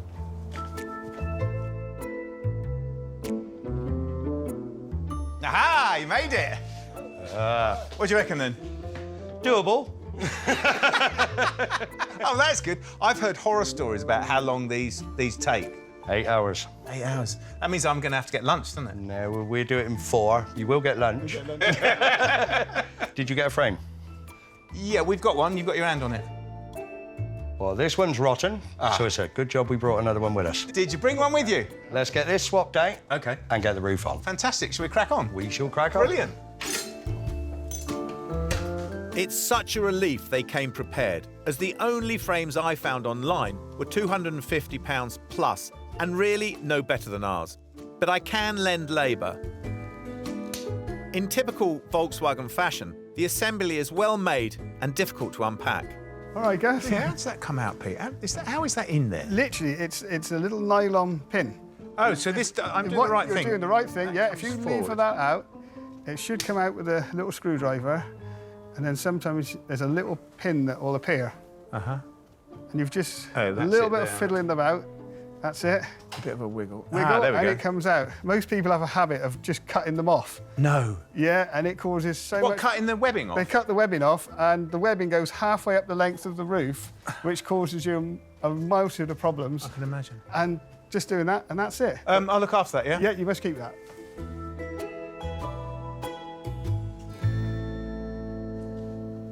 Oh, yeah, that is bad, isn't it? Absolutely shot, isn't it? It's all rusted away. That's... Are they difficult to find? They are. They can be really hard to get hold of, these. And this bit holds your window in, so, yeah, so the metal flange has to be on there. Yeah, and it's not. No. So that's exactly the same, isn't it? Yeah, you can see the difference. See how more pronounced Yes. the metal is? Yes. Not being rotten. Yeah, yeah, yeah. So actually that goes that way, doesn't it? That's it. Yeah. So do you want to put those in there and I'll bolt these on here? Yeah, no, if you put these in first... Oh, these got to go in first. Yeah, because it's easier to... Yeah, they're a little bit awkward. So you just you keep this up straight, tuck them in first. Yep. And then, so just a little bit of a wiggle. Yep. Get the pin in. Yep. And little tug, and it's done. Perfect. The pin in. Put it in, spin it in. A little bit of wiggle there. That's it, That's done. it, isn't it? That's it, done. The fabric underskin is replaced. And then it's time to get the actual hood tensioned up. Gus and I should be checking the internet on a regular basis to see how our auctions are getting on. But we don't. And the reason we don't is because it's a little bit disappointing if we're not doing very well and if there are no bids. Today, however, is slightly different. We still have no bids, but we do have 28 watchers, and we do have one question. And it is this: does it have a GTI engine in it? No, it doesn't. Have a good look at the listing. Is it the same engine as a GTI? Good question, internet user. I don't know the answer to that, so I, like yourself, shall be checking. The answer is a resounding yes, if you want to know. You got it. That's it. So I've got to keep this cable on the outside, have I? Yeah, tension cable's on the outside. And we've got to basically put the tension bolts... Oh, so we're tensioning it now? Tension it first? Yes, Yep. yeah. Oh, OK, great. Yeah. And that cable comes up through that channel. So So basically, that thread going through that flat there, and the same on the other side, tensions the whole of the back of the hood. Correct. Underneath this lip. Yep. Yeah. It was difficult to get off. I bet it's even more difficult to get on, isn't it? Put it this way, it's fiddling. Right on that corner, right next to the seam. Is that right? Is that right? Yep, that's it. I'm going to do the same on this side. The whole challenge with hoods is to get the tension right so the fabric is taut but doesn't tear. Oh, Pete, look at that. That looks amazing, doesn't it? It looks wonderful, doesn't it? Yeah, well done you. That looks fantastic. Rear window? Right window is Brilliant. the next section. Right, so what we got to do, cut it then? We've got to cut a hole. You want me to cut it? Yes. You must be joking. You must be joking. I'll make tea. You cut it. Go on. Oh, go on. No, I'll make... Sure? Yeah, go on. Do you want me to do it? Yeah, definitely. The first cut. Is it the deepest? It's the deepest. There we go. But it's got a hole in it now. It's got a hole in it now. Don't worry, we've got... Oh, no, we haven't. We haven't got another thing. We better go get that cup of tea, haven't we? Yeah, I'll make tea.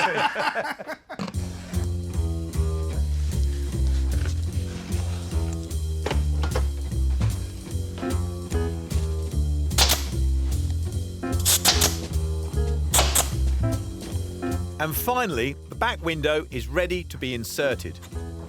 All ready for us? Yeah, all ready for you boys. He's all in now.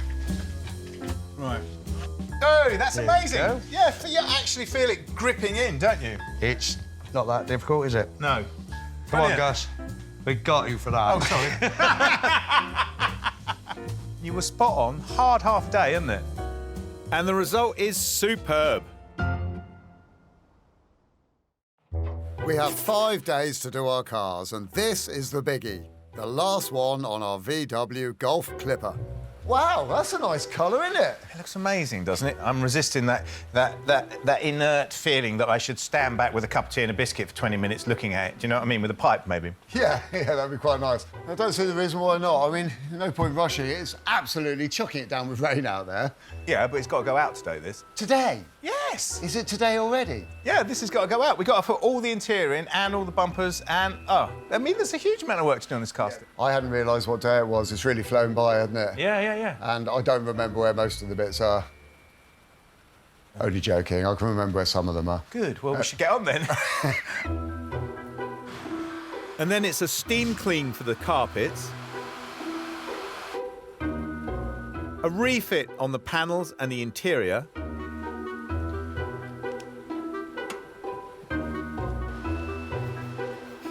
and yes, even a little bit of cleaning.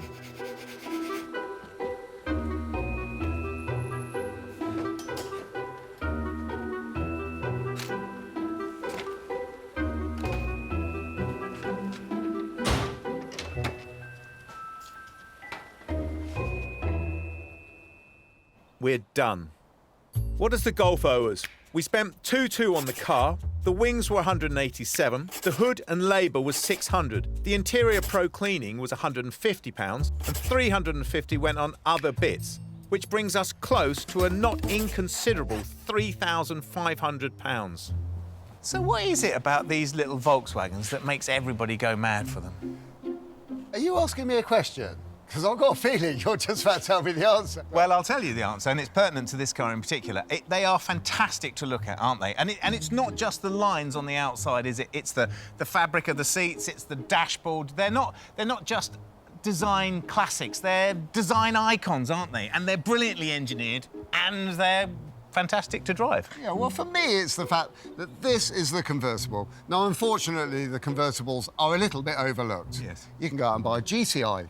It'll cost you 3 times the money, and it is a slightly different car with slightly different appeal.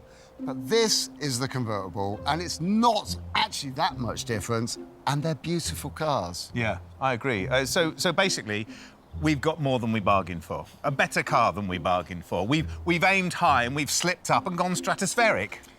Well, yeah, we certainly end up with a lot more work than we actually intended. But the thing is, with all of that extra work, the result is we have now got a car which is so much better. Yeah, those words are the words of kings. And I think I've got a little tear, actually. Oh, I've got a bit of blue roll if you want it. Oh, lovely. And now to the road. And no, Will is not allowed to drive.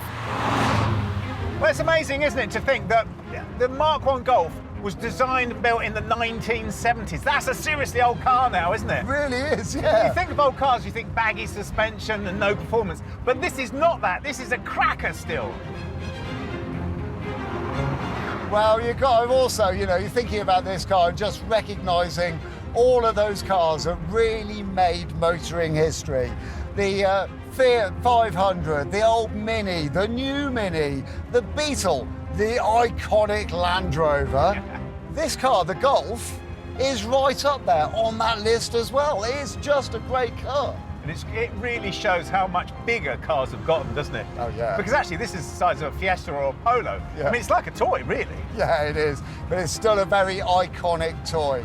And I salute it for that. So, when it comes to saluting the car, I'd love to salute a good sale. But we've got to have for £5,000, yeah?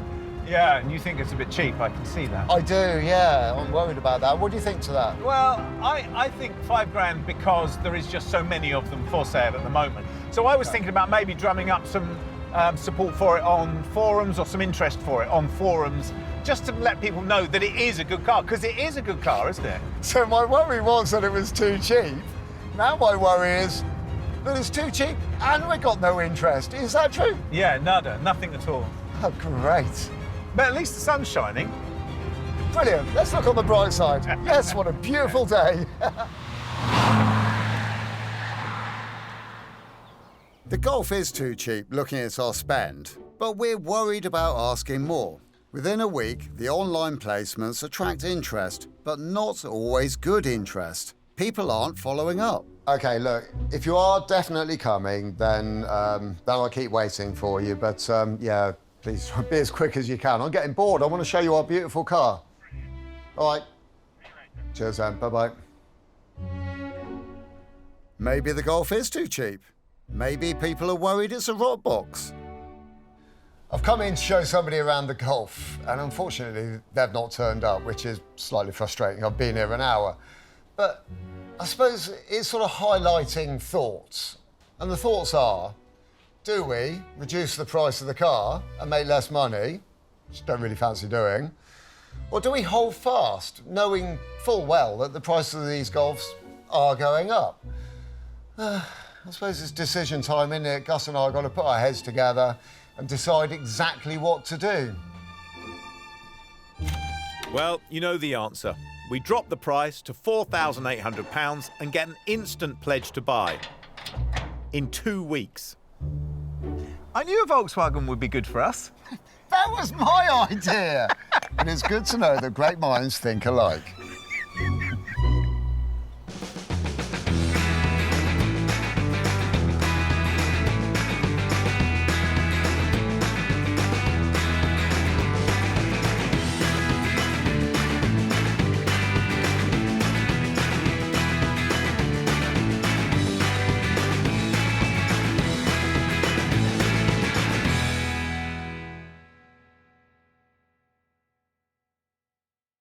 This time on Flipping Bangers, a future classic.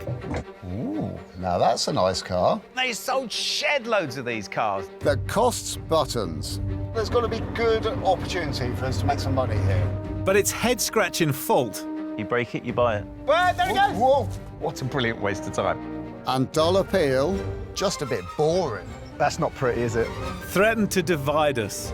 I knew you'd bring it up. That's crazy. If it runs, it sells. It's still the same car. Anything else you want to get off your chest? Should we be in business? We've said goodbye to our day jobs and invested our own hard-earned cash as we try and make it in the cutthroat world of second-hand cars. You've got to buy well, but you've got to sell well. We have a goal. We need to double our money. If we put 500 quid in, we need to see £1,000 back. But we're forced to the very bottom of the market. We buy cars that nobody else wants. Who else would buy that car? Can we keep our business afloat, Flipping Bangers? There's so many things to do to this car. We've turned our backs on our regular jobs and attempted to carve out a new living by buying and selling cheap cars. Evicted from our previous workshop by angry neighbours, Will has sorted us out with a new base, and apart from having no working toilet, it feels like home. We've raided our bank accounts, and this time we have enough to invest around £500 to £1,500 on each car. Right, what car do we want? So, Gus, can we just decide to do a car that we both like this time? We always do a car we both like. I know you always play the game with me, don't you? You always trick me into suggesting something that you like, and then I'm on your turf. Anything else you want to get off your chest? Not really. Okay, what do you want? What do you want then? Well, I don't know, actually. How about we play it like this? You suggest a load of things, and then I choose. Okay, what about Peugeot 205? They're too expensive. Volkswagen Golf? They're pretty expensive too. Subaru Impreza? Love to do one of those, but I'm just not feeling it at the moment. I got it. Mini one, BMW version.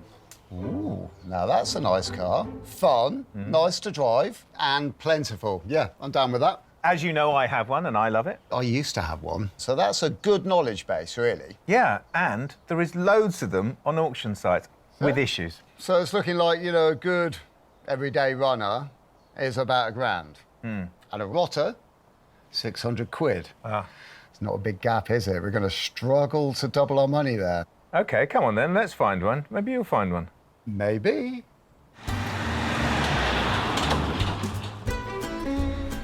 Maybe I just got lucky. Or maybe it's because I've had a Mini before that I know exactly what to look for. You've just broken the #1 rule of buying a car by bragging about it before you bought it. Quite possibly I have, but here's the deal. It's a Mini Cooper. Yep. So it's really quick. Good. Goodie points are, it drives, it's got an MOT on it, and it's already had a gearbox fault. So it's been converted to a 6-speeder. That's fantastic. I didn't know you could do that. But, gotta say, there is a but. Well, there's always a but, isn't there? There is, yeah. And the but is, it's on auction. And the person who's selling it says they won't take it off auction. It's around about 400 quid. That's all right, isn't it? We've done that before, it's fine. Yeah, it's all right, we just bid later. Yeah, it sounds great, I have to say. Oh, well, I'm glad you're sounding positive, because there are some other issues too.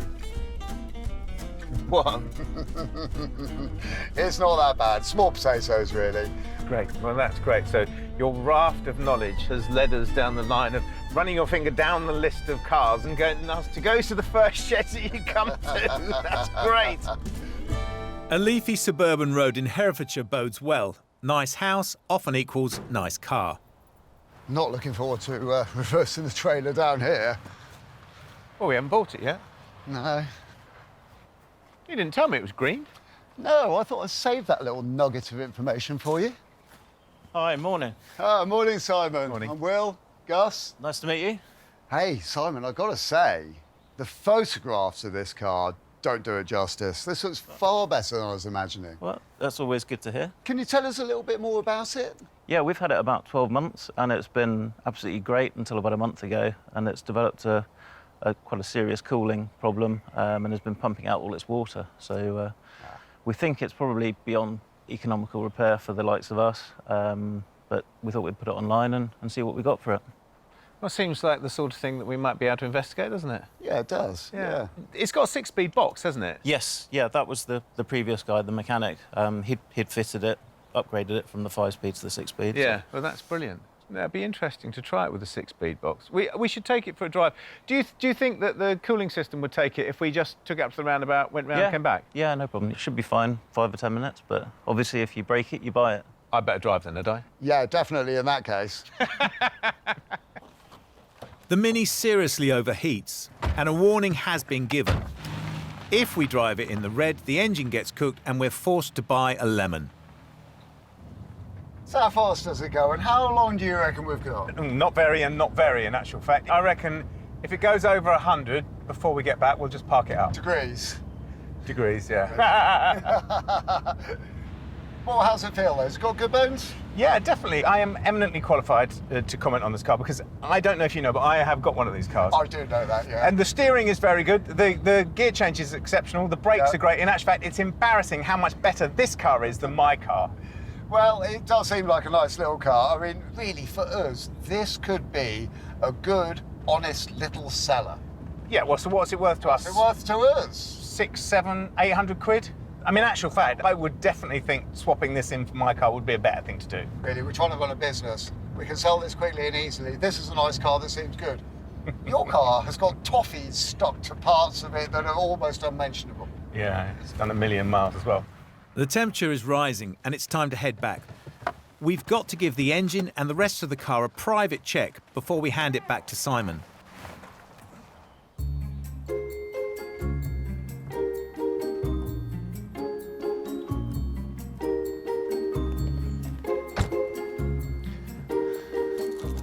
I can't find any evidence that it's a head gasket. Good news, good news. OK. OK, brilliant. We think the car is worth around 700 quid. And we may as well ask Simon if he'll sell it to us now. Hi there. How did you get on? Drives brilliantly. Yeah, we're really quite sold on it. Very good. We were wondering, would you be prepared to do a deal on it now? I think I'm inclined just to let the auction run its course and hopefully get the best price we can, if that's OK with you. Well, to be honest, I don't blame you, really. This is definitely what I'd do. Yeah. OK. Well, we'll go away and do that, and, you know, hopefully we'll see you again soon. Yeah, I hope so. Thanks, Simon. Cheers, Thanks Simon. Oh, hang on. I didn't give you the keys. Aha, that old chestnut. Thanks a lot. Cheers, Simon. Bye-bye. Disappointed, but accepting fate, we walk away, waiting for the auction to close in 2 days. We allow a maximum bid of £865 when the auction price is only at £400. Seconds before the end, it jumps to £602. And the lucky buyers are us. And once settled up, we arrive to claim our prize.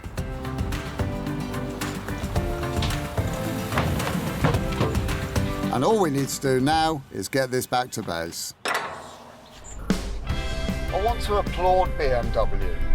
They're taking that classic British car, retro car, really nice car, worked their magic, and there's now a stylish, classic-looking, modern car with the benefit of not really breaking down. Well, apart from this one, of course, which is broken down. They are great little cars. I love them through and through. So let's toss some figures up into the air. We spent 600 quid. I think there's got to be good opportunity for us to make some money here. As I see it, when you're on an auction, the car finds its own level, doesn't it? It's only actually really worth what someone's prepared to pay for it. So right now, to everybody concerned, and us, that car is only worth 600 quid, isn't it? And if we're trying to make money on it, then really, with the parts and the labour, we still need to see 1,500 to 2 grand from this car. We do. We paid 600 quid. And if we can't turn that into an awful lot more, then really, you know, should we be in business?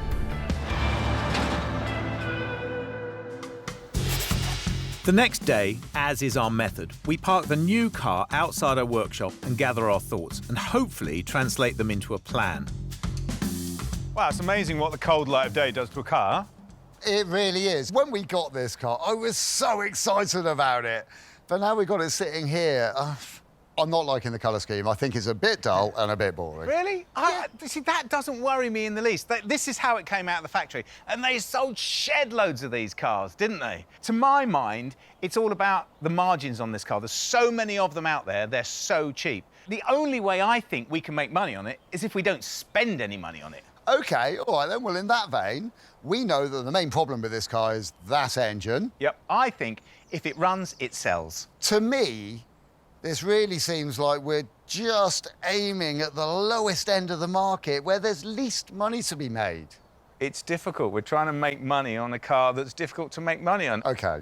Well, I know that our winning card is that we do have an expert within our midst. Yes, and I'm here all week. Well, that's a winner. If Gus is to play the mini expert, then I can play photographer, a job he often hogs. So I take out my aged phone, smeared and cracked, and I go to work. So I'm just listing our Mini for its online auction. And Will's keen to change the appearance of our car, but the pictures we've got actually do it justice. It doesn't look too bad. And I've upped the contrast slightly on the wheels, which has saved me cleaning them. But it looks OK. And I've been thinking about the things that we need to know, or the prospective buyer needs to know about this car. They need to know it's got a 6-speed gearbox. They need to know that it's a Cooper. They need to know that it runs well. Well, actually, at the moment it doesn't, but it will do by the time it's sold. And they need to know it's got an MOT. So these are things I've stacked towards the beginning of the advert. And then I was thinking about price. And I think our car is probably worth £2,500. But I'm going to put it up as a buy it now price of £2,995, which might be a little bit too much. But I'm doing it just to get interest going in the car. I'm going to put it as an online auction. I'm going to start it at £999, and I'm going to put a reserve of £2,000.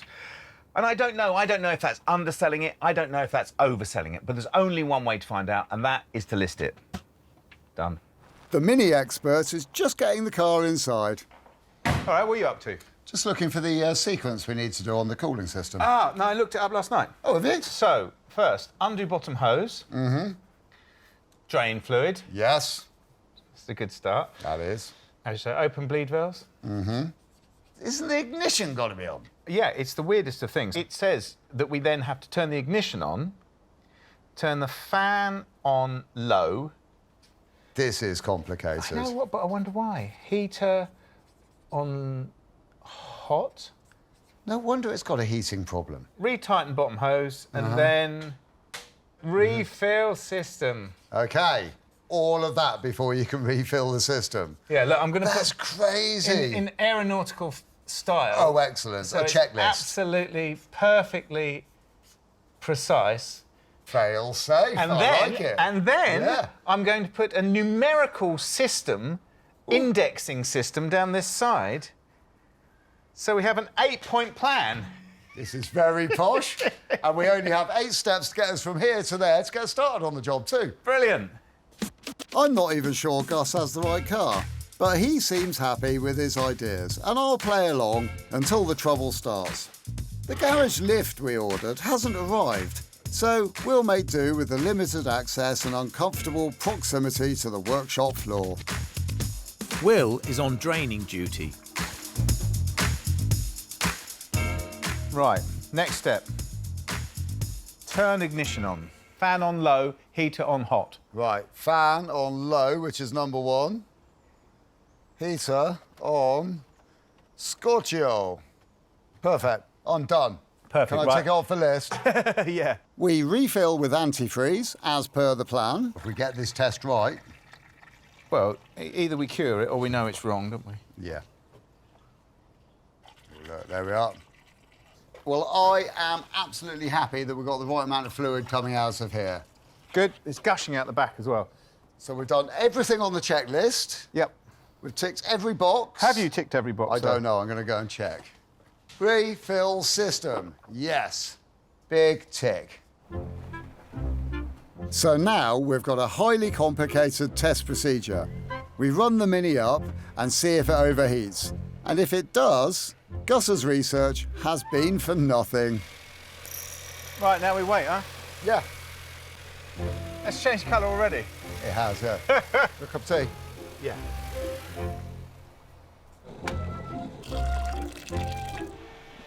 Gus? There you go, mate. Thank you.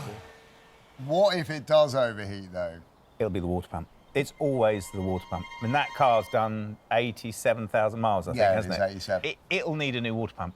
This is brilliant for me. Having the in-house experts that you are, it could be the thermostat as well, so it would be prudent for us at this stage to change that. Yeah, definitely. Without a shadow of a doubt, yeah. Okay. We know it's not head gasket, so it's either water pump or thermostat. We'll have to change the water pump anyway, and while we've got it all off, why don't we? That's it's probably it. Well, there it goes! Whoa, turn it off! That wasn't a resounding success. Well, maybe the residence expert will be right next time.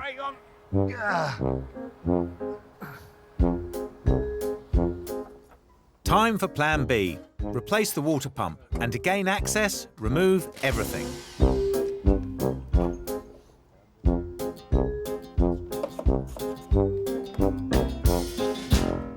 Well, this is the sort of crash protection for the front of the Mini. It's a clever system because it's got a plastic bumper which basically bolts onto this, and this is all the protection. And then it's got this sort of plastic cradle around here that goes all the way around, which holds the air conditioning radiator and the radiator for the cooling system of the car.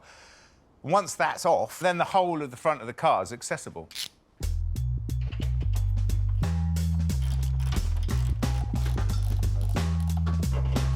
The Mini front end is tightly packed and all the layers have to come off to gain access before I can drain the coolant. You got it? Yeah, I got it. Oops. Thank you. That water pump is red hot. Oh, we've actually found it, have we? Yeah, but it's there. But listen, it is red hot, isn't it? And the fluid that came out, stone cold. So it's just not circulating. Should we do that tomorrow? I don't want to be here anymore today. I've had enough. Me neither. Worn out.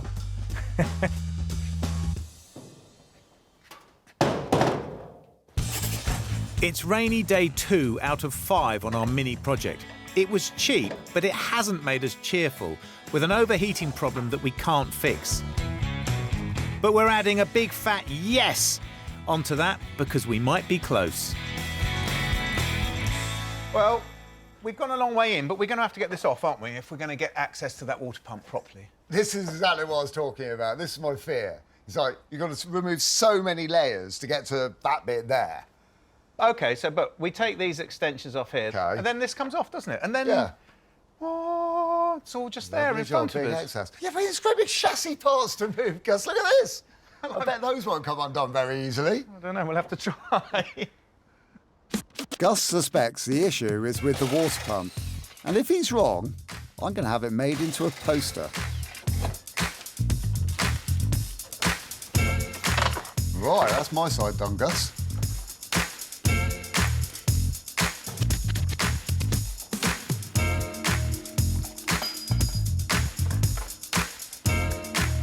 Haha! Easy peasy. So, water pump's coming out. I'm going to have to take the alternator out as well because the bottom fixing bolt of the alternator goes through the top fixing bolt of the water pump. But it doesn't matter because the access is fantastic. I mean, look at it. You can do what you want.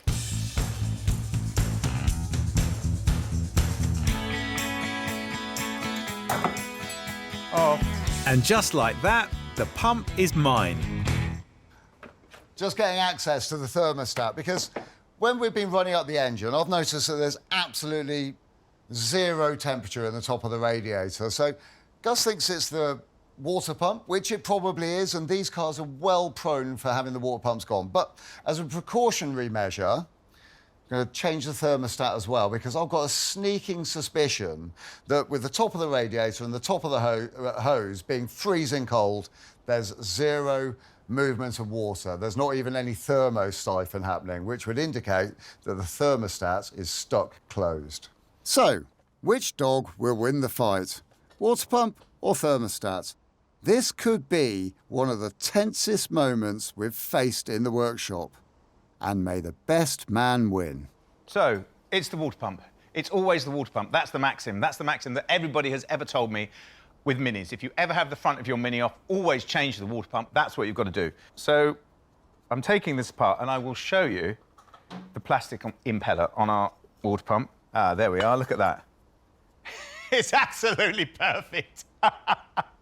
Yep, there's nothing wrong with that at all, other than the fact that I've broken almost every screw taking this off, so it's now completely unserviceable. But it's OK, because I've got another one. What a brilliant waste of time. With my head hung in shame, I install a new water pump, which, if you're counting, costs us £45. At least it looks good. Thermostat on this car is on the back of the head, which is an unusual place to put it, really. But BMW, in their wisdom, I think have done quite well because they've actually managed to use it for the coolant filler neck as well. So this is the thermostat housing here, and then up here at the top, that's the filler neck, which means it's quite easy to find and identify. And also, it's a real bonus having the whole of the front of the car off so we can get to it easily. Oh, Will, it just looks so easy. There was me thinking it was going to be an absolute piece of cake. Instead of it being the 2-bolt flange, I was hoping it was. It's actually a 3-bolt flange, and number 3 is well buried. So I need to spend a bit of time just trying to get to that. Not too bad, not too bad. I thought it was going to be really, really tricky. Battery cable and a couple of other bits of wiring were in the way. I've got access to the 3rd bolt. I think I can just sneak it out past everything. Wow, we have success. And now my quarry is revealed. There we go, there we have it. That is the thermostat. I'm going to run a little test, see if it works. If Will's homemade test works, I'm in the doghouse. And if it fails, then the car has a worse issue, and we're both in the doghouse. Thermostat, when it gets up to temperature, which is, you know, pretty hot as I can get the kettle, the valve should open. Now, basically, I'm working on the principle that if it's hot enough to melt a plastic spoon, and it's hot enough that I can't hold on to it, this thermostat should have opened. And I can quite clearly see that it hasn't. Is it opening then? Because, actual fact, if it didn't open, it would be good, because the water pump's absolutely fine. Oh, sweet, sweet joy. We've got a thermostat that has failed its test. It hasn't opened up. I've run the test several times now, poured boiling hot water on top of it, given it the best chance of working. It doesn't. Brilliant. That's our problem. That is a success, isn't it? All I need now is for it to go back on. Right here, I have a brand new thermostat. And luckily enough, they come with the rubber gasket you're going to need to fit it all. Important thing to remember about thermostats is the bit on the back, this bit here, is the bit that wants to get hot. So that has got to go inside the engine. If I put it on that way round, won't work. That way round will work.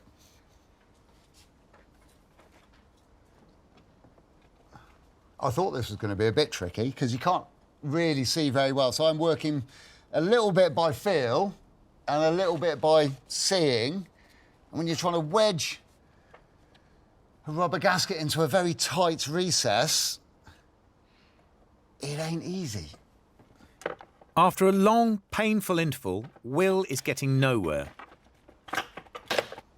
I've had to give up on trying to get the thermostat wedged into this rebate here because it was just too difficult to see, and it is absolutely essential that this goes in correctly. So I've had to work on getting it all apart and making sure that I can see it all go in there correctly. Gus has finished sulking outside, and we're a team again as we refit all of the bits that had to come off earlier.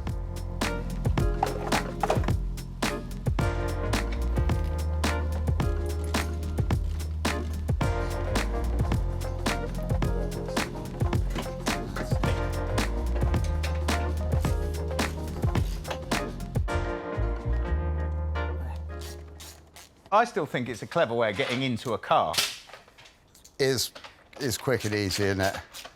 I do actually. I mean, the first time I see things like this, like, seems like a lot of faff. But it's one of those things, though, isn't it? You can see how the construction process, especially with this, you can just imagine that going on, can't you? Yeah, One piece with a robot. In the factory, engine in with a subframe. Yeah. Zup, zup, zup. Everything's already assembled. Piece of cake. Right, water. I'm just going to put water in to start off with, just for the check, because if there is something wrong with this and this does leak and we have to take it all to bits again, I don't really want to be wasting loads of antifreeze.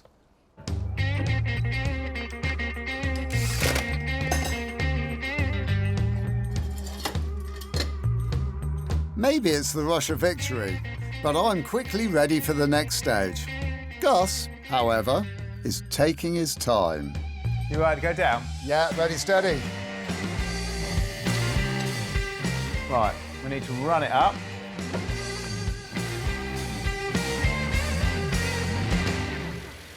Yep, so here we are again. A bit more caffeine and a smidge of rain.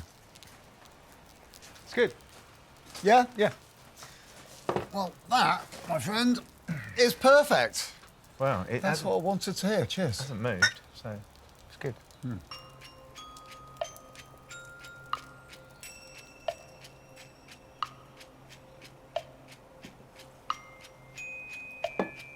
It's got to be long enough, hasn't it? Yeah, I think that is a done job. So how much was that then? How much was the thermostat? Less than a tenner. So that car was fixed for less than a tenner? Yeah, and we bought that car so cheap. And the price of a water pump. Well, there is that too. But that's just, you know, you do that as a matter of course, apparently, on Minis, you said. It's always the water pump. Perfect, yeah, right. We have a weakness for cars that someone else has tried and failed to fix. We love the challenge, and right now we're properly in the driving seat with a working car that owes us very little.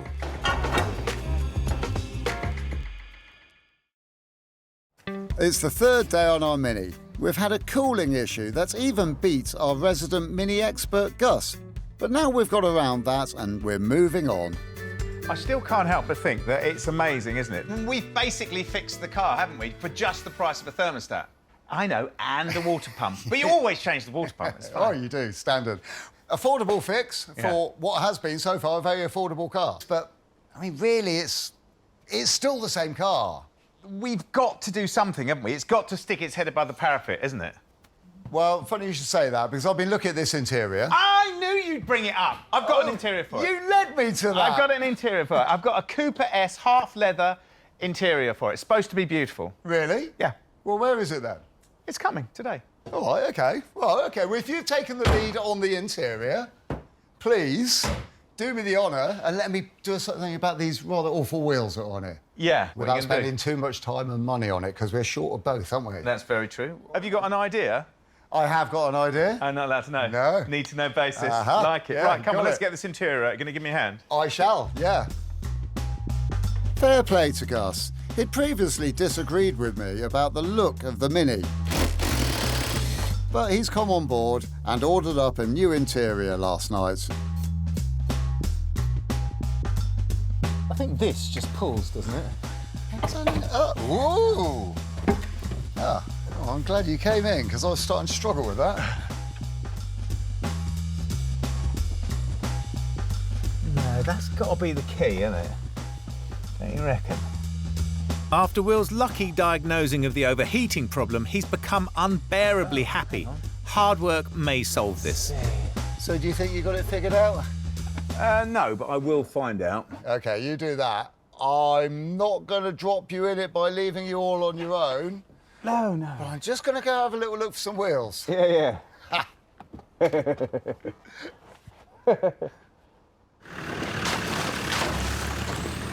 When pals have a conflict, even a boring one about engine cooling, one of the pals could decide to get the other pal a treat, like a new set of wheels. So I've come along to our local breakers, where there are plenty of wheels to choose from. Gus and I seem to have very, very similar opinions about the wheels on our Mini. They're a bit dull, they're a bit boring. I don't want to be unfair to them, but we just don't like them. So my job for the day is come and find some much better wheels for the car. And I've taken the precaution of coming to a scrapyard that I know has got every single car that I need. I mean, just look at all these Minis. It's brilliant. A thorough search reveals Mini wheels from every generation and trim. It's an Aladdin's cave, if you like old wheels. Right then, I've found 3 matching sets of alloy wheels. They all look quite nice, like these ones. But the problem is, there's nothing really sparky or interesting about them.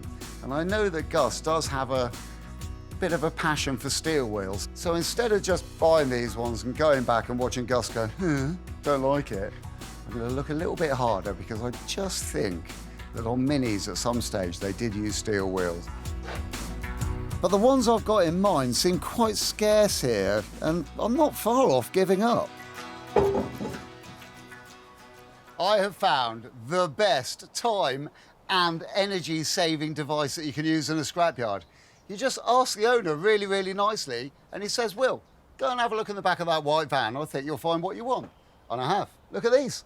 Aren't they lovely? Gus is going to be over the moon with these. I'm over the moon with these. They're stylish, they're old-fashioned looking, they're retro looking. They are perfect. I just need to get them back to the workshop as soon as possible. And check out the smile on Gus's face. But Gus is not smiling. The Mini interior has been a pig to remove. At least the new one is arriving soon. Ah, they are new seats? Well, they are. Blimey, they look a bit of a mess. Well, they are a bit of a mess, aren't they? Still, they are Cooper-esque seats, aren't they? Oh, yes, definitely are. Thanks. No problem. Got the rest of them? Certainly are. They look like they've been sitting at the bottom of the sea. The best ones I could find for you. Oh, they're lovely. Don't think I'm not appreciative. No, that's all right. Thanks, mate. Yeah, I do. See you later. Cheers. They're not quite as good as I thought they were going to be. But he's a big bloke, so I just said thank you. Well, I'd have to say that's a bit embarrassing, isn't it? That they were supposed to be immaculate, but maybe when they went into the shed, or into the scrapyard, or into the pile of dust that they've been living in, they were immaculate. They certainly aren't now. But somewhere under there, there's really good seats. They're half leather, they're Cooper-esque seats. They'll look smart in the interior of our car. I just need to clean them up. I've got precisely until Will comes back to clean up my £100 seats. I cannot lose any more points on this project. That's not pretty, is it? I'm not sure what that is, but I think I'm going to jet wash it. I don't think this is going to cut it. I found some sort of super shampoo in the workshop. Maybe this is all I need to get the seats clean.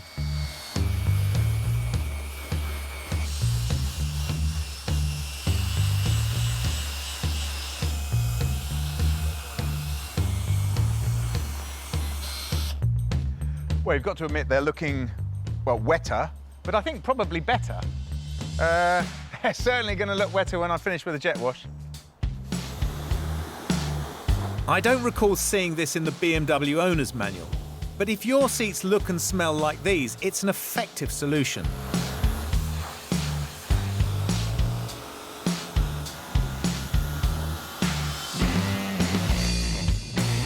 And they should be dry before he gets back.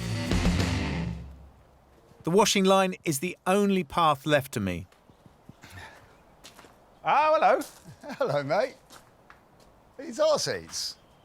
There are seats now, yes. There are new seats, new to us. Ooh, and you're giving them a bit of a polish up, eh? I gave them a very, very light buffing. Really? Yeah. What, to make them just totally perfect? Absolutely that. Well. What you got? Ta-da! Still is. Yeah, nice, eh? Very cool, yeah. Like, I thought they might make it a little bit more rugged. Uh-huh. A bit more racy. Yeah. Maybe a bit more rally. Yeah, definitely. And above all of that, retro. And a little bit bigger, which is great. They're cool. They are. Very, very cool. 4 wheels, 4 good tyres as well. Amazing. That's great. Yeah. You can paint them. Well, I think probably yes, but I think definitely not today. No, meaning I'm going to leave these to dry. It feels like day 99, but actually it's just the 3rd day. And oh, what fun we've had.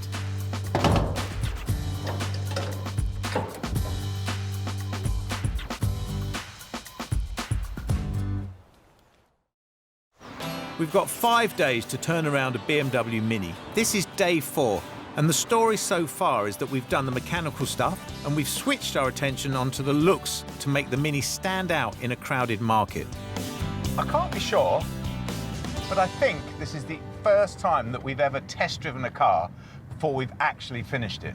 That's what I'm doing now, and I'm keeping a very, very close eye on this temperature gauge, hoping that our thermostat and our water pump have fixed the problem. If it hasn't, then the collective we are going to be very disappointed. I'm here to answer the question, how can you change the Mini's appearance without painting it? And the answer is our design and vinyl guru, Donna, who's helped us before.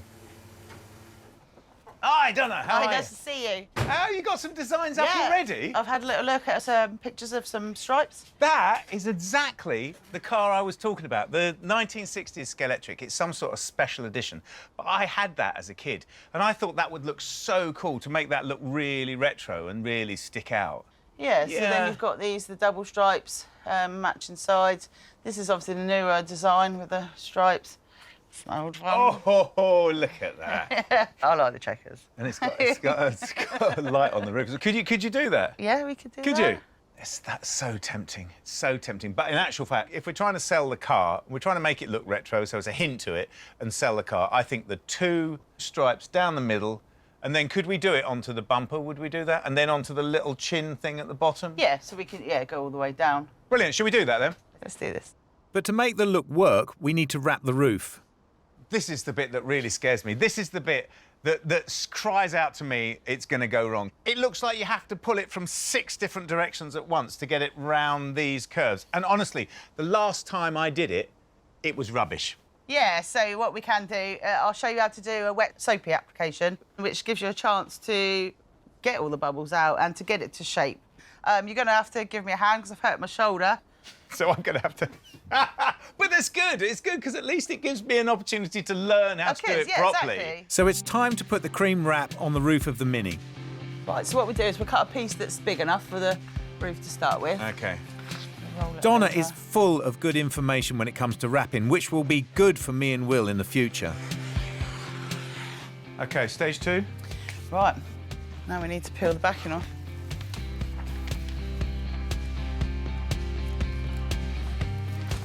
Off. Yeah, so I'll cut a little hole. Now I'm going to cover it completely with soapy water.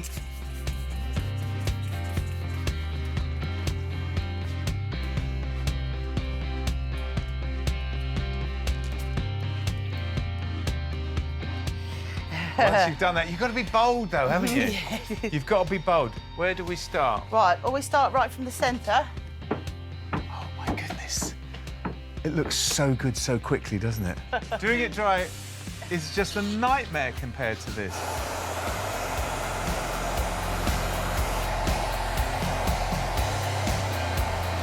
That is perfect. That looks amazing.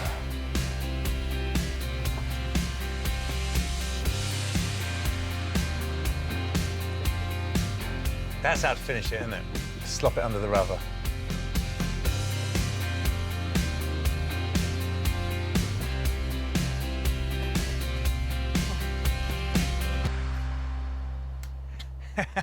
I didn't end up doing very much, did I? But I have taken away 3 really important lessons from this. I've got 3 friends. 1, soapy water. Soapy water will help you move the vinyl around when you're wrapping a car, and that's really important. Secondly, a hairdryer. Hairdryer allows you to stretch the vinyl. It makes it malleable so you can tuck it into those little places and dry it out and get it to stick properly. That was a big problem we had before. But the third and most important thing is 32 years of experience like Donna's got. That is the dark magic of wrapping. Oops. So we started off just wanting to get the Mini driving.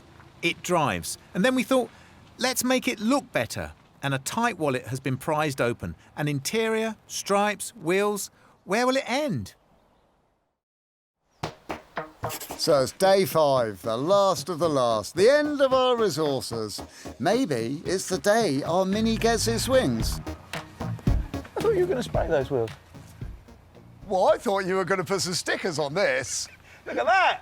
That is lovely. That is really, really nice. I've got more. I've got stripes to put on. Have you? Cool, OK. Well, I've got some paint to put on these. What colour were you going to put on there? That colour? Yeah. Yeah. See? Great minds think alike.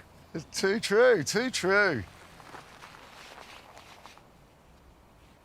Wheels are in really nice condition, and somebody's recently repainted them as well, so they look great. So it means that my work getting them ready for paint is going to be relatively easy, apart from somebody has sprayed them with like furniture polish or something. So that's all got to be degreased and jet washed to get it all spotlessly clean, ready for paint. And then I noticed the other problem. This tyre here has got a great big split in it. And then another problem. None of the tyres match either. So, Gonna have to buy a new set of tyres too. It does make sense though, at least we know we're sending the car out with good, modern, up-to-date, brand new tyres.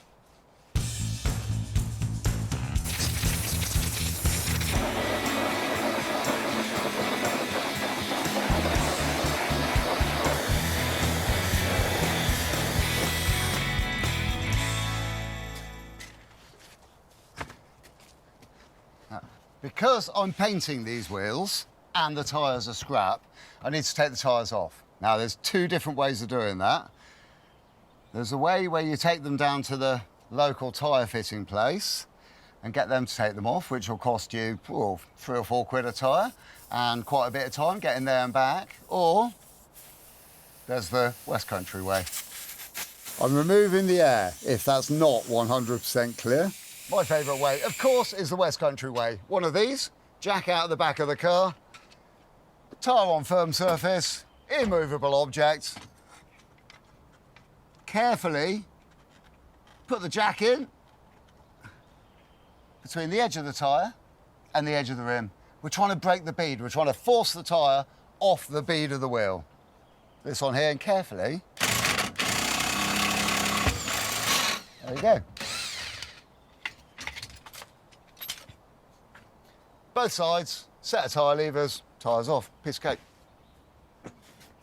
From the practical to the aesthetics.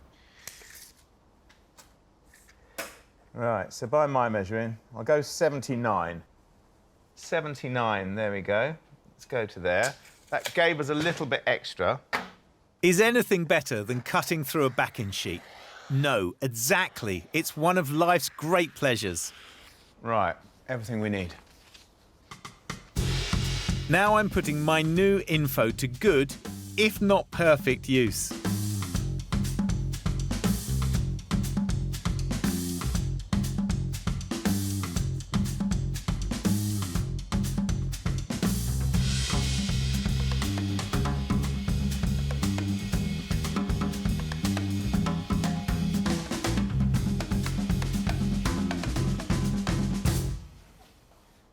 Yeah, good.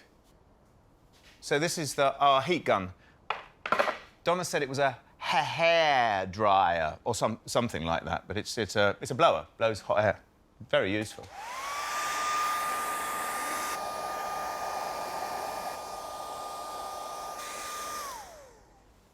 Right, so it's just the fiddly bits now. And I think it'll look great. I'm not to be outdone. The cream wheels are coming up a treat. Now it's Rebuild Central. The clean interior takes its rightful place. We attach some £30 mini spotlights, stick the retro wheels on, and now we're in business.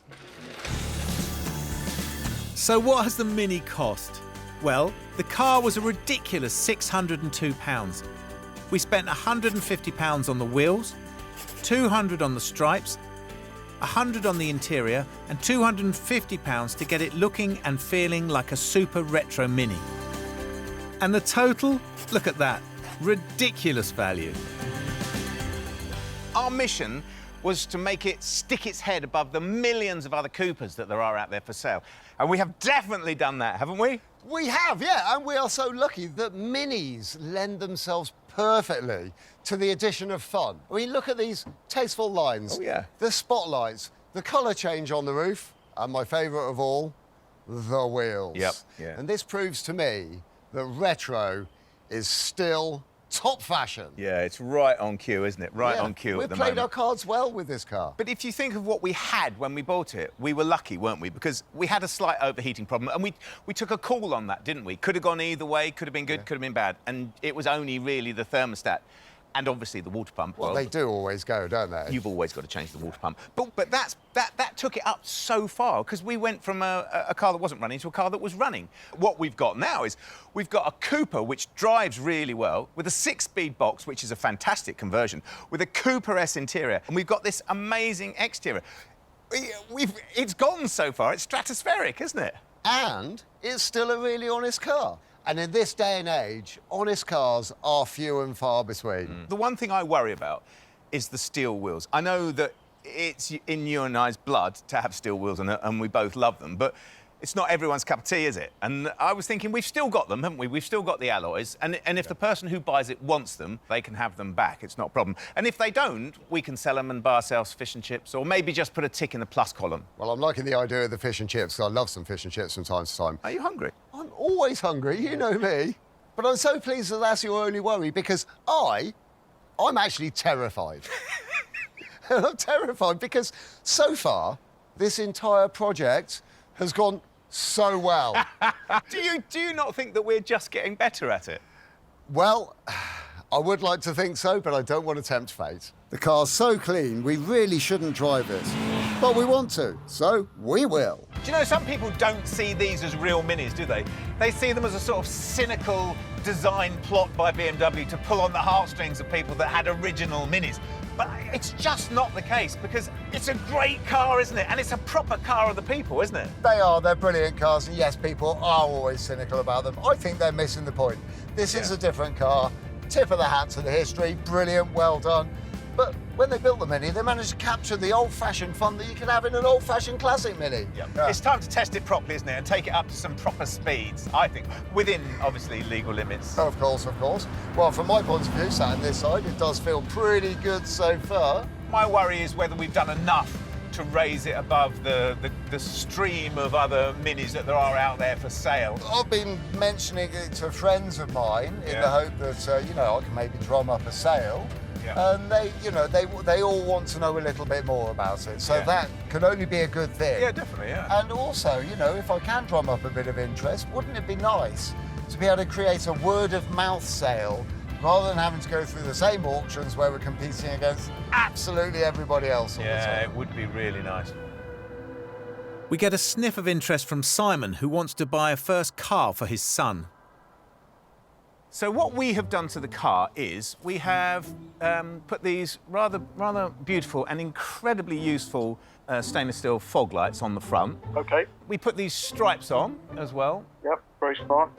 And we've wrapped the roof in a cream wrap as well. And then we've put these steel wheels on. We thought it looked somehow a little bit more classic. The retro look versus the alloys. Let's show you the interior, because what we've done is we've put a half leather interior in it as well. That's very smart. I think it makes a lot of difference. But I'll show you this conversion that was done, because you wouldn't know, and it's quite a complicated conversion. What else have we done to it? Put a new thermostat in it, put a new water pump on it as well. Engine bay looks lovely and clean. You've steam cleaned it, haven't you, Sera? No, we haven't. We haven't actually. No? We haven't really done anything to it. Yeah, no, I like it. I think it's a great car. It does look good. Good. Well, I don't know. I mean, do you want to have a think about it and get back in touch with us and see what you think? Makes an offer on that. I think we're keen. I think this is exactly what he needs. Oh, good. I think we might need to do a little bit of negotiation around the price. OK, brilliant. All right, Simon. All right. Thanks. Bye. Bye. Later, transfer is made for £2,500, a little south of the double money we'd like, but it's close enough to crack open the Bourbons. Another great result.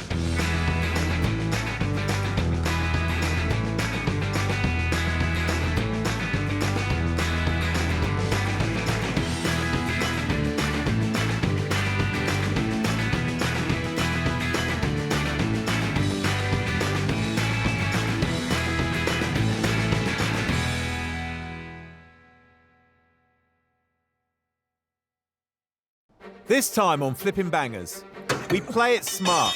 That's quite exciting, isn't it? So simple, so basic. Well done us! Well done us! This was a cracking idea, wasn't it? We use all our skill and cunning. It's genius, isn't it? But sometimes the best laid plans... Oh, it's going to be a beautiful work of art. If it's not hard work, it's not worth having. Are just a hill of pain. Hey, let's just rip it apart. What? Oh, no. Well, we bought it, so we better get it out, haven't we? I don't think this is going to be able to be done. We've said goodbye to our day jobs and invested our own hard-earned cash as we try and make it in the cutthroat world of second-hand cars. You've got to buy well, but you've got to sell well. We have a goal. We need to double our money. If we put 500 quid in, we need to see £1,000 back. But we're forced to the very bottom of the market. We buy cars that nobody else wants. Who else would buy that car? Can we keep our business afloat, flipping bangers? There's so many things to do to this car. We've turned our backs on our regular jobs and attempted to carve out a new living by buying and selling cheap cars. Evicted from our previous workshop by angry neighbours, Will has sorted us out with a new base, and apart from having no working toilet, it feels like home. We've raided our bank accounts, and this time we have enough to invest around £500 to £1,500 on each car. You know what we need, don't you? What's that then? We need a product of the Ford Motor Company. Oh, Ford, right. OK. But I'm resisted saying that because I know exactly what you're going to say. Yeah, exactly. I know exactly what I'm going to say. The prices of those things are totally crazy. I mean, yeah, OK, a few years ago, you could go out and get a Mark 1 two-door Escort for a couple of grand, and that was great. I mean, look, two-door, 2-litre Pinto. 20 grand. See, that's why I never bother saying it. But we're not going to be looking for a Mark 1 Escort, are we? Because Mark 1 Escorts are stratospheric, and I agree with you, we're not going to afford that. But what we're going to do is we're going to play a brilliant game. Really? What we do is we go through all the old Fords until we find the right level for likability and profit. What do you think? Let's give it a bash. OK, Mark 1 Ford Granada. Now you're talking. That is a great car. That is a great car. I love those cars. They're brilliant. I love the shape of them. Big, fat, 3-litre V6. Yeah. What could be better than that? But I'm just not entirely certain that's going to work well for us. OK, Orion. What about that? We could. But they're a bit like an Escort, but not very pretty at the back. Styling is subjective, and you have to be careful, don't you? Because you can offend people. People like you. People who look and act exactly like me. So motion carried. The Orion is a good idea. They're cheaper than Escorts and have a good following. Right, so I've given myself some homework. OK, what's that then? My homework was to find an Orion the right spec for us. And I thought we'd get a gear, because obviously if you're going to buy an old car, you might as well buy the best spec car you can. Good plan. And a good gear will cost you £5,000 or £6,000. OK. So then I set about finding one for under 3. Very sensible. How's that going? Oh, a blue one. Yes. Great. For 1,895 English pounds. Well, that's about half the price of what you've been saying, so you now have my attention. Well, that's fantastic. So now is the time for me to say that it does have a couple of little bits of badness about it. That sounds about standard for us. What are they? Well, firstly, it's not been UK registered, which strangely puts a lot of people off. Well, isn't that amazing? But we know that that is quite a simple paper trail, really. Yeah, but it's simple, isn't it? It is, yeah, it's a piece of cake. The other thing is that it's left-hand drive. But that's OK, isn't it? So we should just enjoy the journey. Well, that does make things a little bit different. And it does put a massive ceiling on our ultimate value. Well, it's Preston, so we've got a good long time to think about it, roughly 4 hours. So let's just buckle up and enjoy the journey, shall we? Many gallons of fuel later, we eventually arrive in Preston to meet Rick, who sells Ford spares for a living. He picked up the Orion from Europe. Oh. See, that does look smart, doesn't it? Yeah. Hello, Rick. Hey, chaps. Don't get up. I want to stay sat if that's all right. Yeah. Hello, mate. Hey, you OK? Oh, I've got to say, that is a pretty tidy-looking car, isn't it? Yeah, it's not a bad one. It looks like, to me, that it's come from the sunny part of Portugal rather than the rainy part. South Portugal, that's spot on. Do you know anything about it? I've had a right good look round it. There's a little bit of rot in boot, only something minor. Apart from that, it's good. Well, that's fantastic. Yeah. Can we have a look round it? Of course you can. You're more than welcome. Fill your boots. I think keys are in it. Won't go inside because I'm cooking. Yeah, right. See you shortly. Fantastic. It looks strangely disproportionate, doesn't it, that boot on there? It does, yeah. Now, remember at the time, that Ford saying that they made a booted Escort because Continentals didn't like the hatchback. But it just looks weird, doesn't look right with the line. And it's absolutely cavernous, isn't it? That is literally the size of a van in there. Oh, it's difficult, isn't it? Because, I mean, it's so remarkably clean, but it's clearly got a lump off the boot there, and there's a couple of lines in the paintwork. And it's got RS wheels on it, hasn't it? It wouldn't have had those. Probably would have had pepper pots, would it? I would think. Yeah, definitely. And bizarrely, because it's a Continental spec, it hasn't got a sunroof, and and hasn't got side repeaters, which that's going to be a problem for us because it probably won't get through an MOT without side repeaters, I wouldn't think.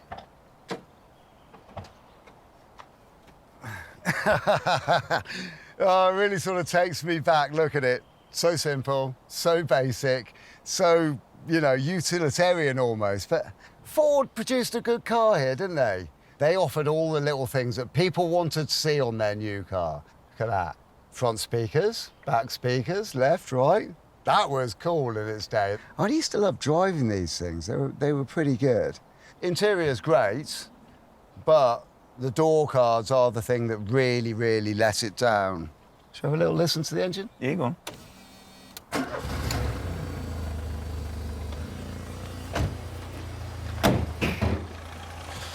Hey! Wow. Oh, that's amazing, actually. That is really clean and tidy. We're not going to have much difficulty selling something that's as tidy as that. No, it's funny, isn't it, with that engine, because it was so maligned, wasn't it? Everyone used to say, oh, the CVHs are so harsh and so rattly, but actually, they were really tough and eminently tunable. And this XR3i spec is, I don't know, 108 or 106 horsepower. That's how I remember it, Yeah. yeah. I mean, this should go pretty damn rapid, shouldn't it? Yeah. Shall I have a chat with Rick and see if we can go out in it? Yeah, do. Rick, can we take it for a drive? Of course you can, you're more than welcome. We will bring it back. You better add. All right, thanks. The Ford isn't legal on a UK highway, but a private industrial estate round the corner allows us to drive around, as long as we don't break the speed limit. Sadly, Will's behind the wheel. But we know it looks half decent on the outside, don't we? But we really need to ascertain whether it holds together while you're driving. The clunks, the rattles, the cracks, and actually, we haven't got a lot of road, so we're going to have to be quick, aren't we? Yeah, but I mean, I can tell you already, it does feel quite nice. And the mileage, which is, wait for this, 78,841 kilometres. Imperial kilometres. Imperial metric kilometres. So that would be about 50,000 miles. And that feels quite genuine. I mean, the car feels tight. Could you give me a little bit more solid data on which to base my purchasing opinions on? Well, I mean, older cars are nowhere near as heavy as modern cars, so they're lighter and easier to drive. Yeah. Apart from the fact it doesn't have power steering. I mean, it does feel quite nimble. It does feel kind of nice. Oh, so do we do want it or do we don't want it? I can't see an obvious way that we can actually make any money out of this car. It's a great example of Orion. I know it's an Orion, but it's a great example of Orion. It is, yeah. I mean, this is a spanking little car, Yeah, isn't it? so surely you buy the car, you make the plan afterwards. Yeah. So given it's a tight little motor, we decide to buy it. But for how much? It's on for $18,950. Well, I don't know, but I was thinking about 15. What was it up for? It's more than that. Let's try and push it a bit.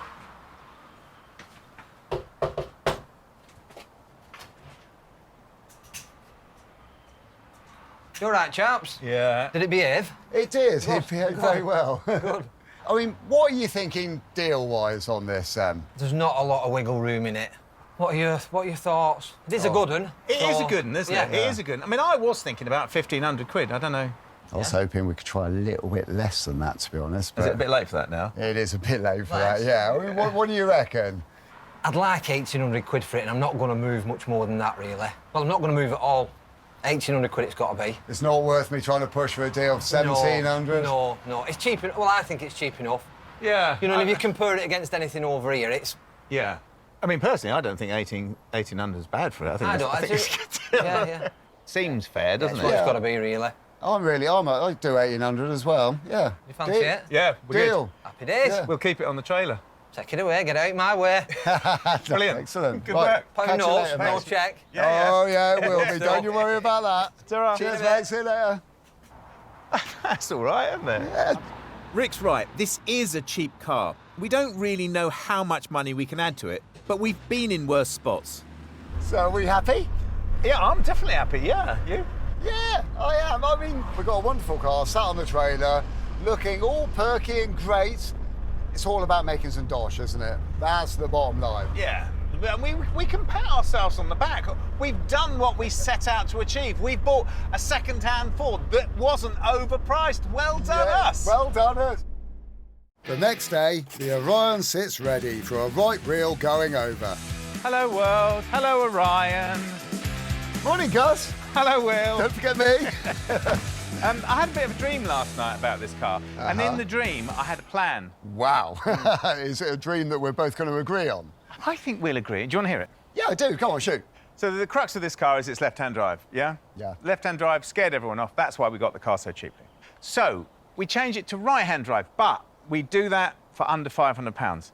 If we don't change it and we do everything, get it road registered, we'll be scratching at £3,000–4,000. If we change it to right-hand drive, we'll be getting £5,000. Wow. OK. I don't know if it can be done. Well, I think it's probably time-consuming. I mean, it's interesting, isn't it? Especially from a mechanical point of view. Yeah, no, I agree. If we don't do that, this car becomes fairly linear, doesn't it? Like, we do the dent, we do the paint, we find some pepper pot wheels to put on it, and get it road registered. I mean, we've still got to do that, haven't we? Yeah, well, I mean, maybe the thing to do would be to do all the things that we know need to be done to it, and then see what time we've got left, shall we? Yeah, OK. Well, let's call that a motion that's been tabled and carried, shall we? Excellent, OK. Yeah. Should we crack on? Yeah. Okay. It's on this side. So I'm on snapping duty, and from most angles, the Orion looks decent.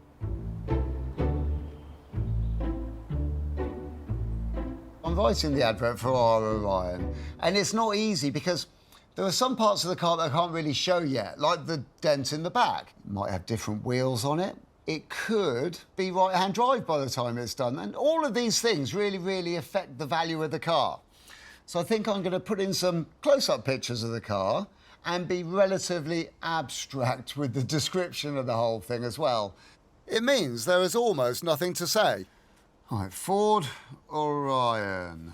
Low mileage. Was absolutely rust-free, isn't it? Nearing completion for sure. And more pictures to follow. Well, that makes it sound quite nice, but what price do you put on something that does sound that nice?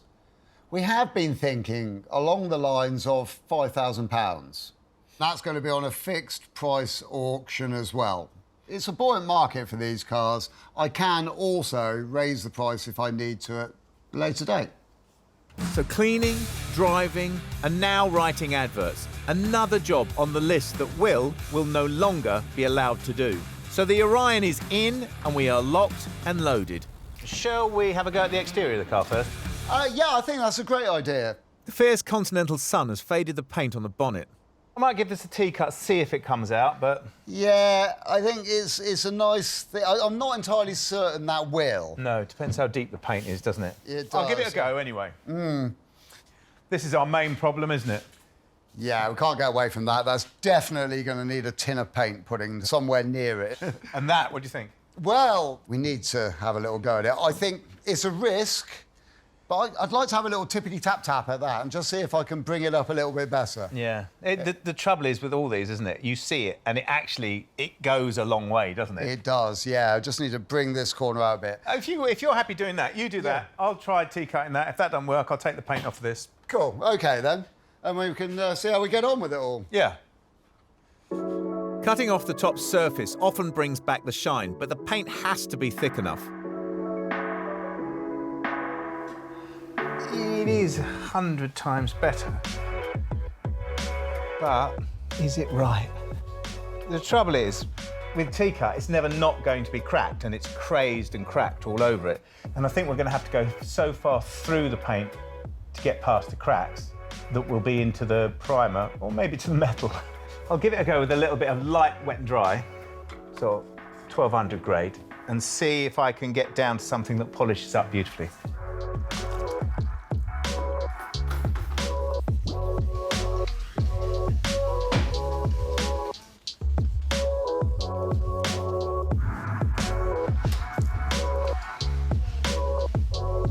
It's quickly clear that the paint has faded too much to be savable.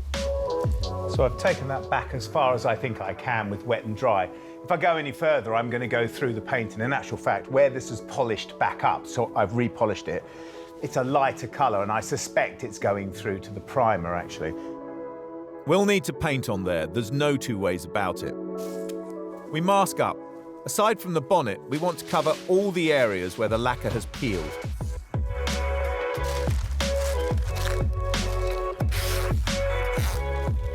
Right, so the car's all masked up, just got to rub the paint off it now.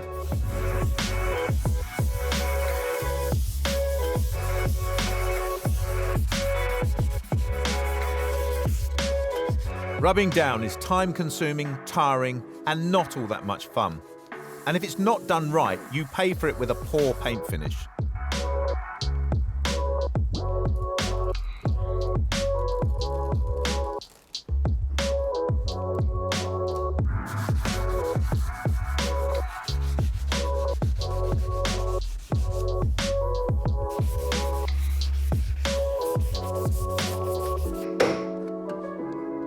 At last, a chance to knock things about.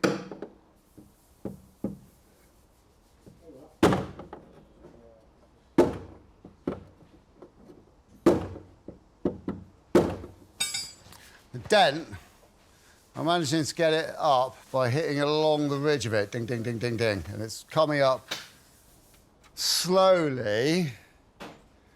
It's quite worrying because I can only just sort of see it, and the boot lid's all flopping around. I'm working upside down, but using a rubber hammer actually gives me a much better impact than a metal hammer. It kind of softens the blow. But there's a bit here where the crease is still quite deep, right on this corner. The goal is to get the dent 95% right.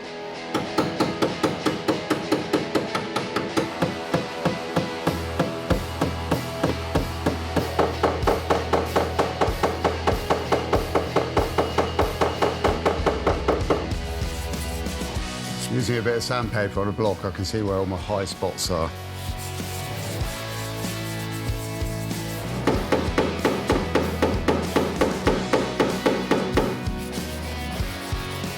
Starting to take shape. I'm quite surprised because there's such a nasty crease in such a difficult to get to area. Do you know, I think I'm actually going to be able to get this to the stage pretty soon now where it's only going to take a very thin skim of filler just to finish it off. It's quite amazing.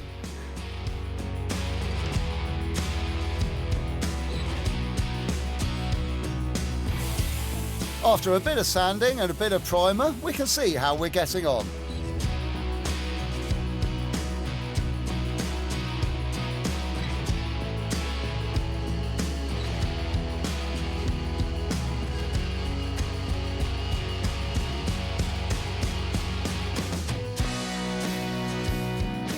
We're nearly ready for paint, and so the badgers need to be prized away.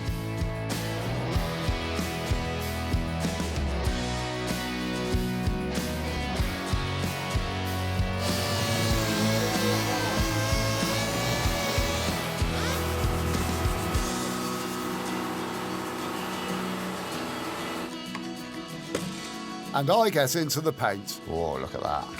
Which we've had mixed locally using a Ford colour code.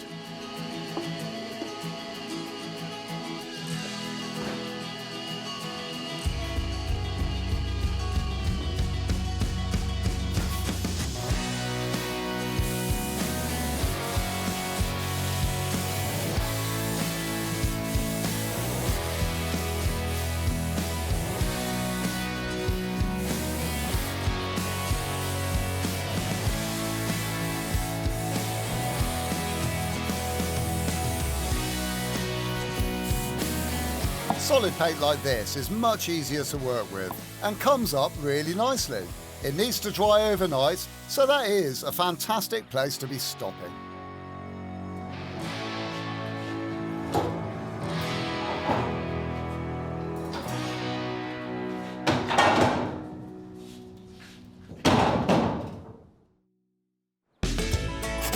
A local trip, and also time for a confession.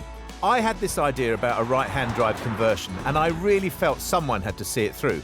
That someone being me.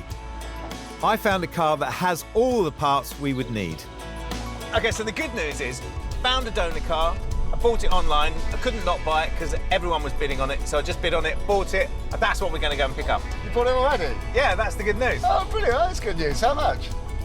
Well, that is the bad news. Oh, no. It was What? £1,000. What? Oh, no. £1,000? I know, I couldn't believe it. It's not that many years ago that I was taking these things to the scrapyard. I know, it's weird, isn't it? That is crazy.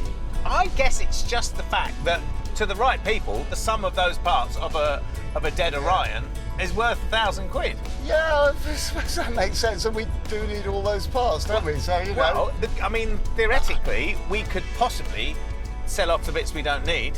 The engine, you know. Well, yeah, we're going to have to, because £1,000 for the parts we need, that's on the steep end.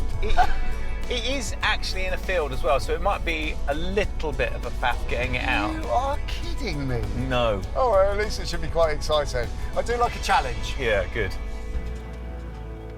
So, although the price of the spare parts is high, we stand a great chance of seriously improving the Orion and getting our money back on the other end.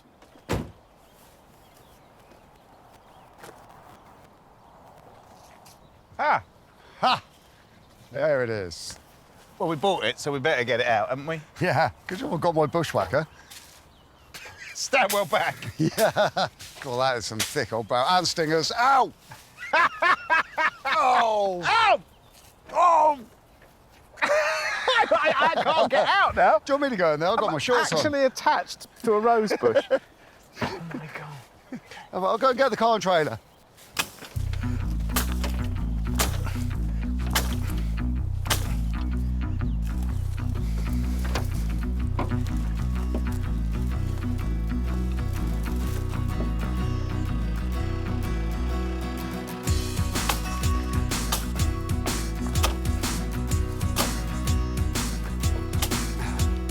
Ow! You bleeding much yet? Yeah. You are. Right. It's right over the other side. Oh, well, it would be, wouldn't it? We're using the tried and tested pulling method to get the Orion out of the field. It's ugly, but it works.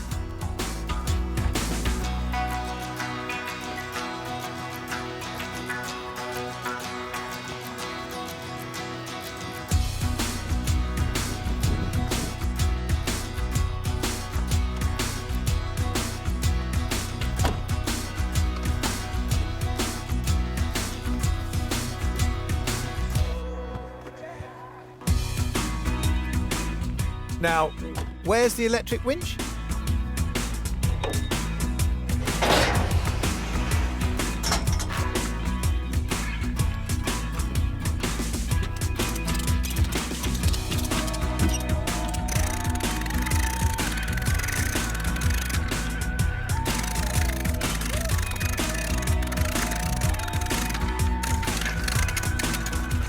There is some sort of proverb about if it's not hard work, it's not worth having, isn't there?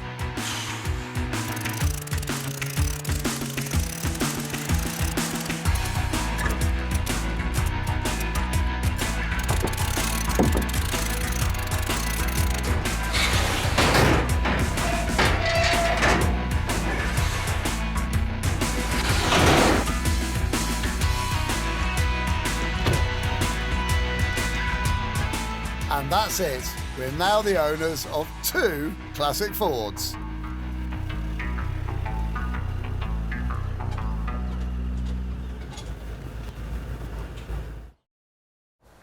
We have 5 days to turn around our cars, and this is a number 3. The idea is that we make one good right-hand drive Orion from a pair of them. On paper, it's very simple.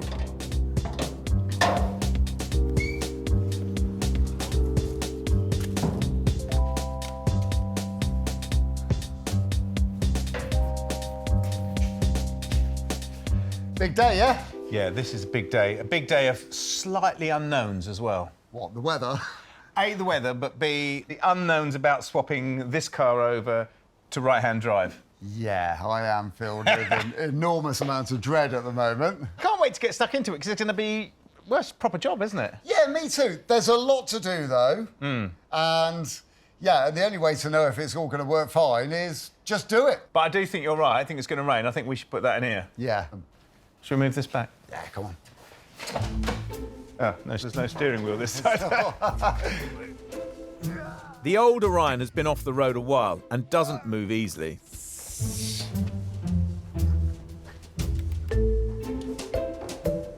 The idea is this. We strip the old Orion of its steering rack and dash, as they're the main items we need to convert the car over.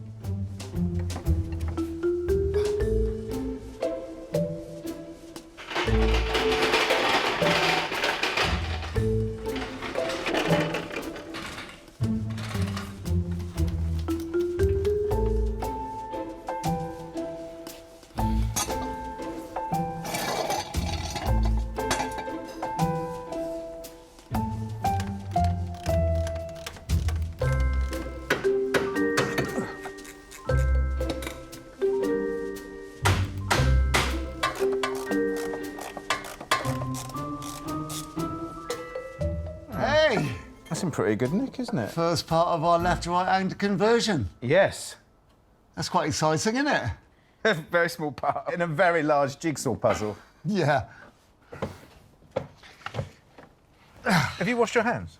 Of course I've washed my hands. Look at that. They are almost clean. Well, they're a lot cleaner on the side that I'm going to be using. I was just thinking something.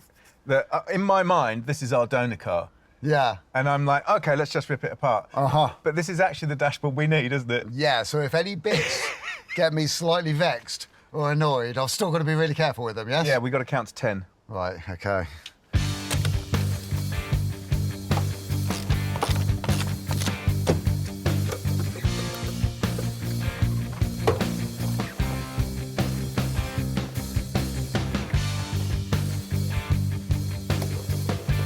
We've said this so many times over the years.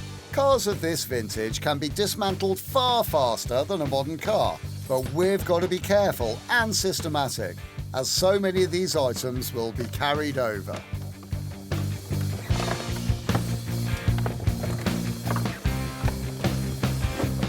Oh, that was close. You broke it. Yeah, almost.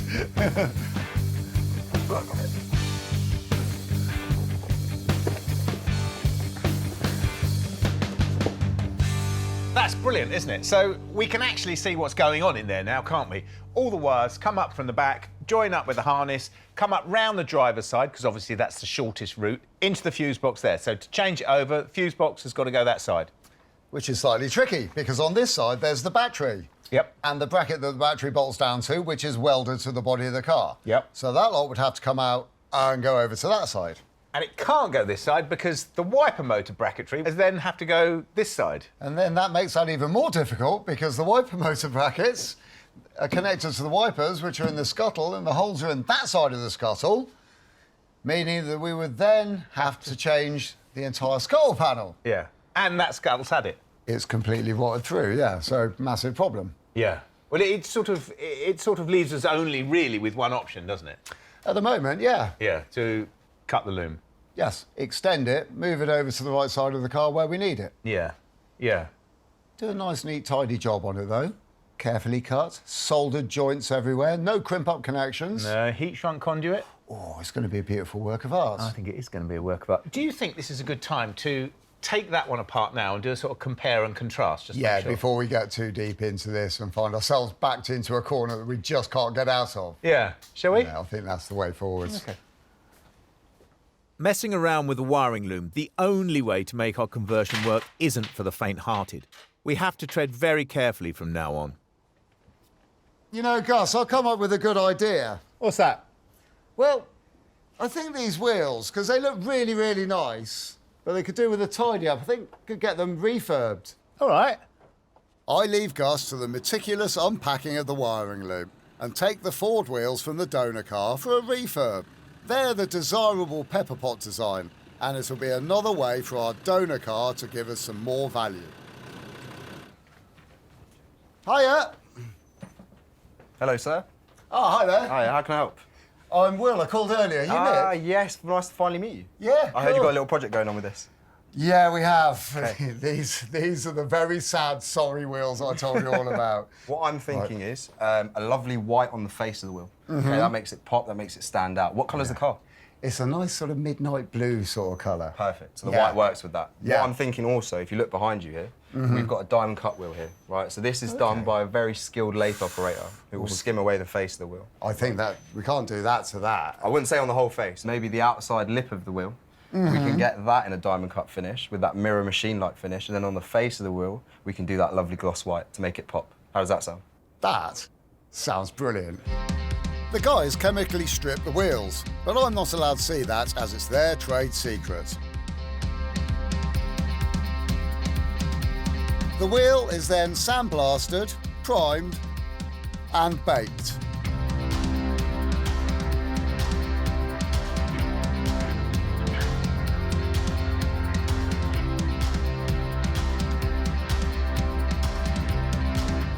The wheel then receives a glorious coat of Ford Glacier White.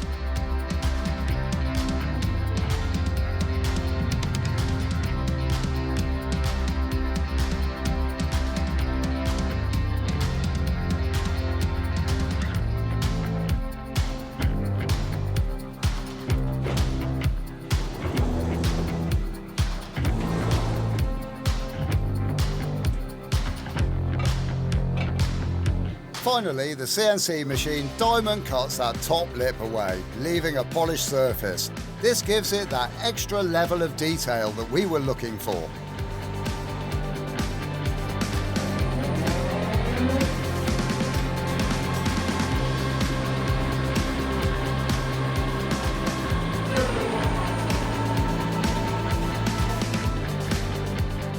Wow. Happy. I am really happy. It looks fantastic. And it's now been through every single one of the 139 processes, steps that it needs to be done. So the only thing left now is the one little bit missing. I think that finishes us off absolutely beautifully. And do you know what? It's been a real pleasure seeing exactly how this is all done as well. Cheers, mate. You're a star. Thank you. Since Gus blew £1,000 on the donor car, was it so rash for me to chuck another 300 quid at the Orion? No. Back at the ranch, I've got to the bottom of the wiring, and very soon we'll be able to make our left hooker a right-hander. If I can do this, you probably can too. I'm protecting myself every step of the way with meticulous labelling.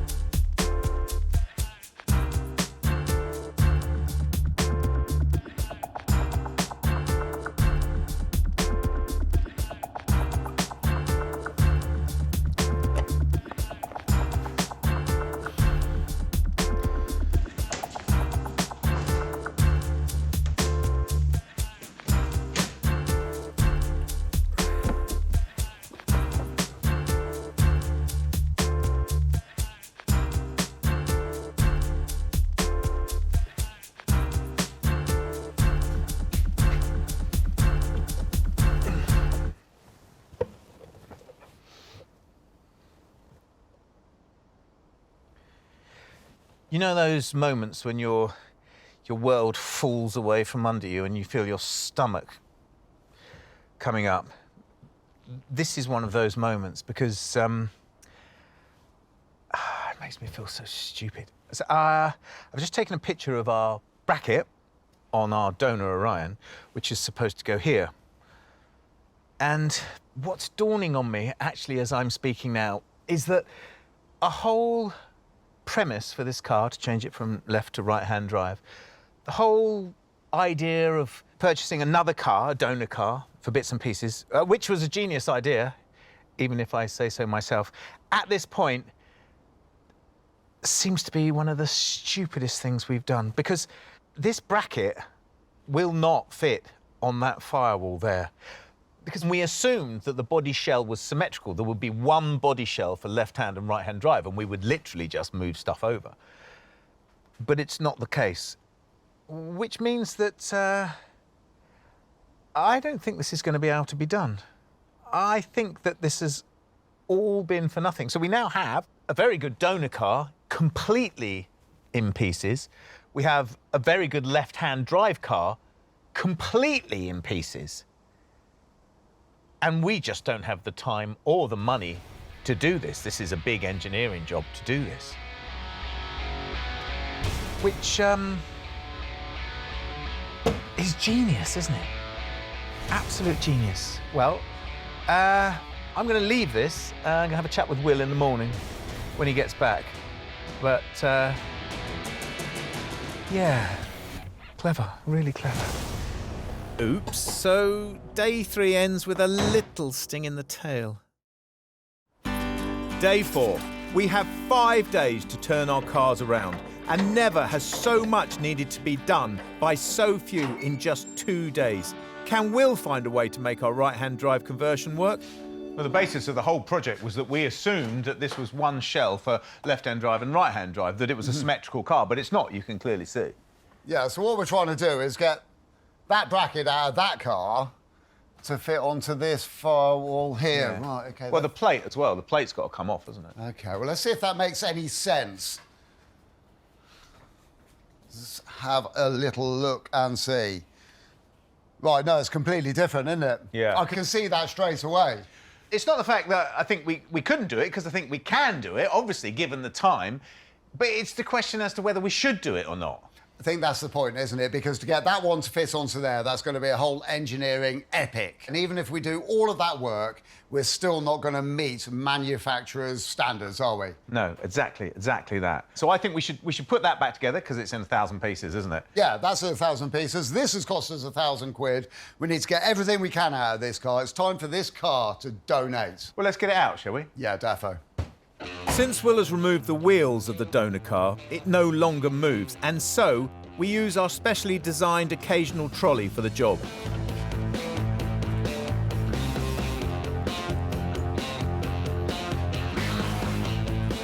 Good. Is that looking good? That is looking good. That's looking really good. It's all right this I'll side. lower the jack. Go on then.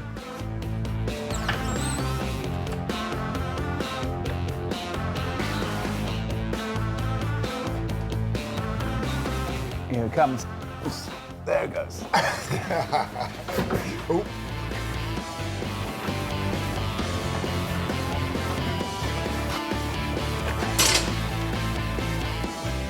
Now we've got to work like mad to get the left-hand drive car back together.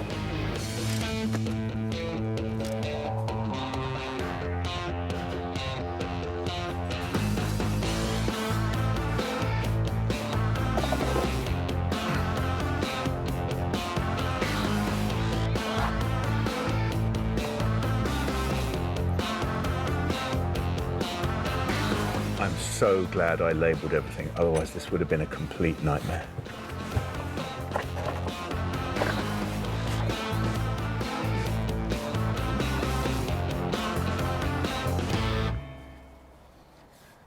We're trying to make the best of a bad situation at the moment, so it comes down to the minutiae. The bumper on this one is better than one on ours, so I'm going to get this off, change them over. Actually, the more you look at it, the more stuff the donor has. Bumpers, trims, door cards, mounts, screws, vessels. Gus was right all along. This car is a little gold mine. Spotted another opportunity. The header tank on our car is slightly UV damaged. This one is much better.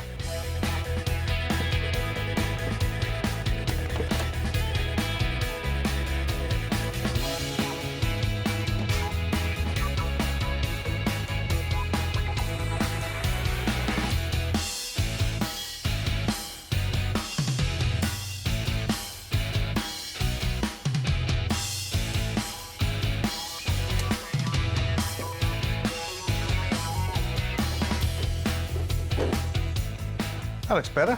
Yeah. Well, if you so.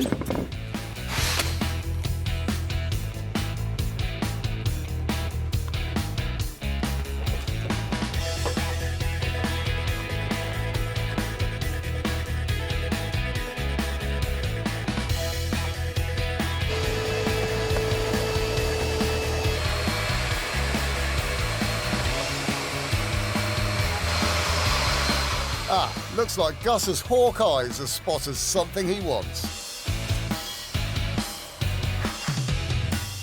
The seats are fine to swap.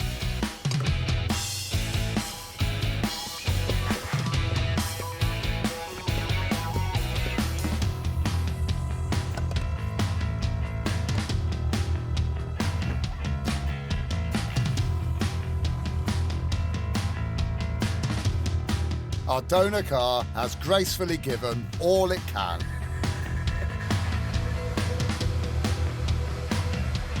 It ain't perfect, but they're a lot better than what was in here before. The last ones were all split and horrible.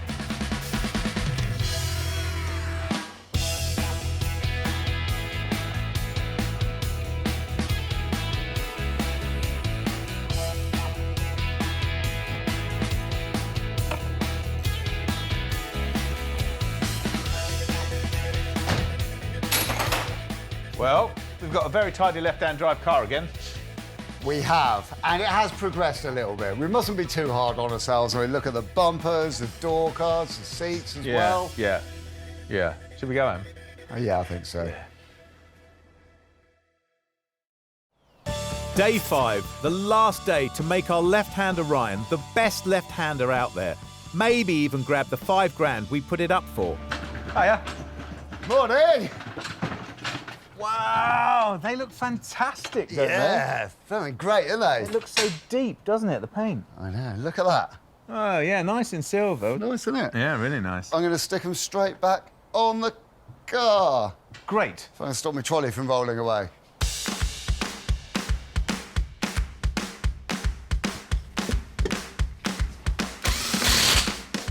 We've taken a risk with these. Ford fans are notoriously fussy about period details. Time and offers will tell.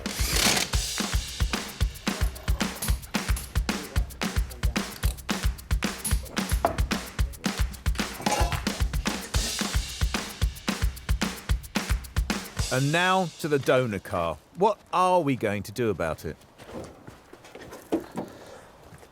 This was a cracking idea, wasn't it? When we wanted to convert our car to right-hand drive, this was a brilliant idea, wasn't it? Yeah, but it was only a brilliant idea for a very short amount of time. But it's got worth, hasn't it? Somebody is going to want to buy an XR3i engine with an injection system, aren't they? Yeah, and we know that that is a good running engine because we were told by the previous owners of the car. Yes, exactly and that. that is gospel. Yeah, it drove when they parked it up. Yeah, and there's other bits. It's got indicators. It's starting to sound like we're going to part this car out. No way, no way. I don't want to spend any more time on this. It's been a deep upset. I think we just need to write an advert, get it sold ASAP. Yeah. This is going up for $599 or near offer.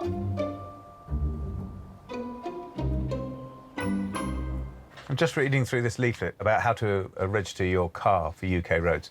It looks a bit daunting, but it's laid out brilliantly, and it shows you step by step what you have to do. You have to fill in your V555 form. You have to pay your £55. And if you want an age-related number plate, which I assume you would, because otherwise you'll be getting a Q plate, and it's very difficult to sell cars on a Q plate. So if you want an age-related plate, you have to prove the age of your vehicle.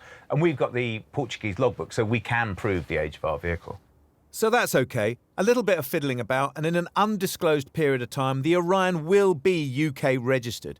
But for now, we're done. The Orion looks amazing. We spent £1,800 on the car, £1,000 on its little brother, £300 on wheels, and another £200 on other bits and pieces. The total is £3,300. But we'll sell the RS wheels and the donor car for at least £600, so let's call it 2.5. Well, we did start off with a good car. Yeah. But now we look at it, we have a poster car. That's not a poster car. It's a poster paint colour. And a poster car's like a Dino 308 GT4 or a 914 Porsche or something like that, isn't it? Fords of this nature are hot property. We've been saying that all along. I mean, people of a certain age, a bit like us, are prepared to spend pretty good money on cars such as this. I mean, look at it. It's in a lovely colour, and the wheels are highly desirable. Yeah, the wheels look fantastic. I mean, the car looks fantastic, and I actually think you're right. Because if you wanted an old Ford, then a Mark 1 and Mark 2 Escort's going to cost you a fortune, isn't it? Sierra Cosworth now will cost you 60 grand plus. So maybe this is the hot ticket. Maybe this is now the right car at this moment for the right price. The local gliding club allows us to drive the Orion, as the paperwork hasn't arrived, so it's not road legal. I think this car in particular is a good lesson in what old cars can give you. Or maybe I should say what old cars don't give you. It's very basic, isn't it? 1600 engine, 5-speed gearbox, just about box standard, but it's a lightweight car, it's got a torquey engine, so it's fine, isn't it? Well, it is. It's quite interesting, isn't it? Because all of that is enough to do what it's supposed to do. You've kind of got a classic car, but you've also got a pretty modern car as well. It's a fun car. It's a capable car. Yeah, you're not going to be going 100 miles an hour and to have a laugh, have you, basically? No, you haven't. And I think that's what the Ford fanatics know, don't they? Do you think the fact that it was designed as a left-hand drive car and we decided in our ultimate wisdom to change it to a right-hand drive car and then realised how incredibly difficult and dangerous that was going to be, so left it or put it back as a left-hand drive car. Do you think that any of that is going to affect the price of the car? Yeah, I do. I really do. We keep the price at 5 grand because the car is so good, and 3 weeks pass before we get a call. I have got news. Oh, yeah, really? What's that then? Well, you know this was left-hand drive, then we wanted to change it to right-hand drive, but we couldn't, so we changed it back to left-hand drive, which it was originally left-hand drive. Yes, but that's old news. I want new news. That's not the news. The news is I've just had a phone call from someone who wants to re-import this back to Europe. Does that work for us? Well, I mean, that could work because we don't have the UK registration document yet. Yeah, I think the only fly in the ointment was he was saying he wanted the price to include taking it down to a port, but I don't see that that's a problem, is it? I would think if he's prepared to pay our asking price, name your port. Yeah, I think so. Providing it's not too far away. Exactly that. Yeah, exactly that. Cool. The deal actually takes a bit of doing, and a couple of £100 goes west. But we will end up almost 100% in profit when all the money we're due lands. Yes!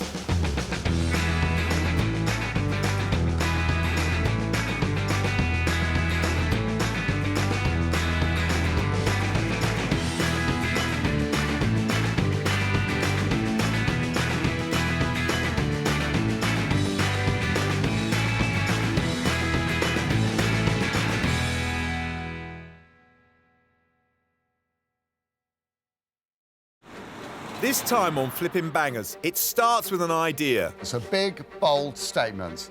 There it is, that's our jackpot. That develops into a dream. So it's all your Christmases come at once, isn't it? This is a once-in-a-lifetime opportunity. That is fantastic!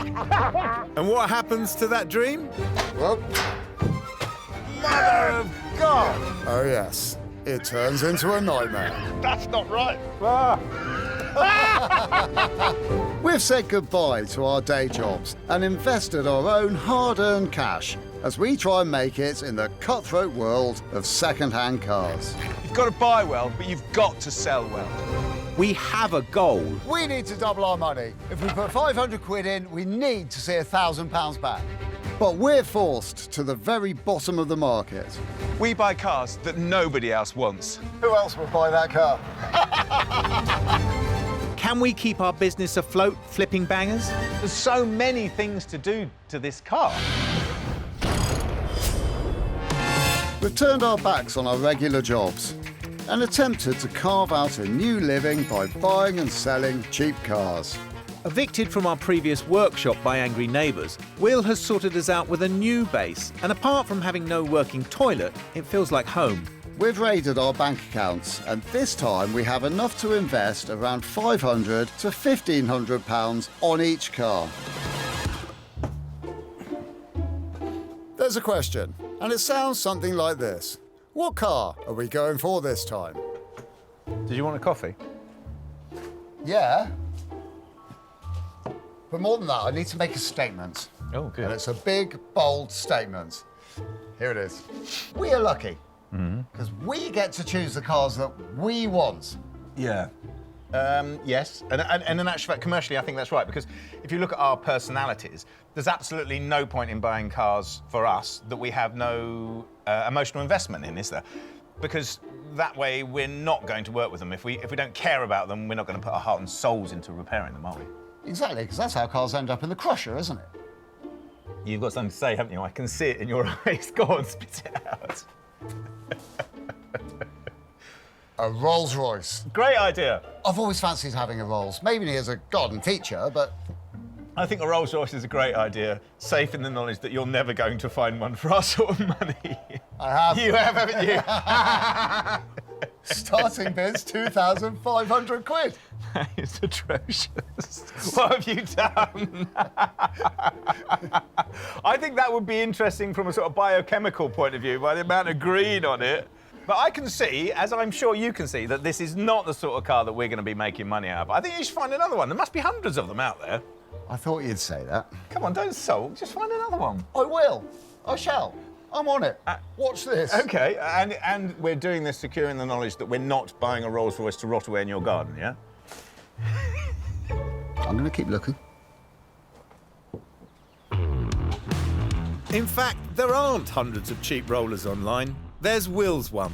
And he clings to it like a desperate man. A man desperate enough to take us all the 5 hours to North Yorkshire. I still don't really know why we're doing this. It's a very, very long way to go to see a car that is clearly not going to work for us. And it's setting out all wrong.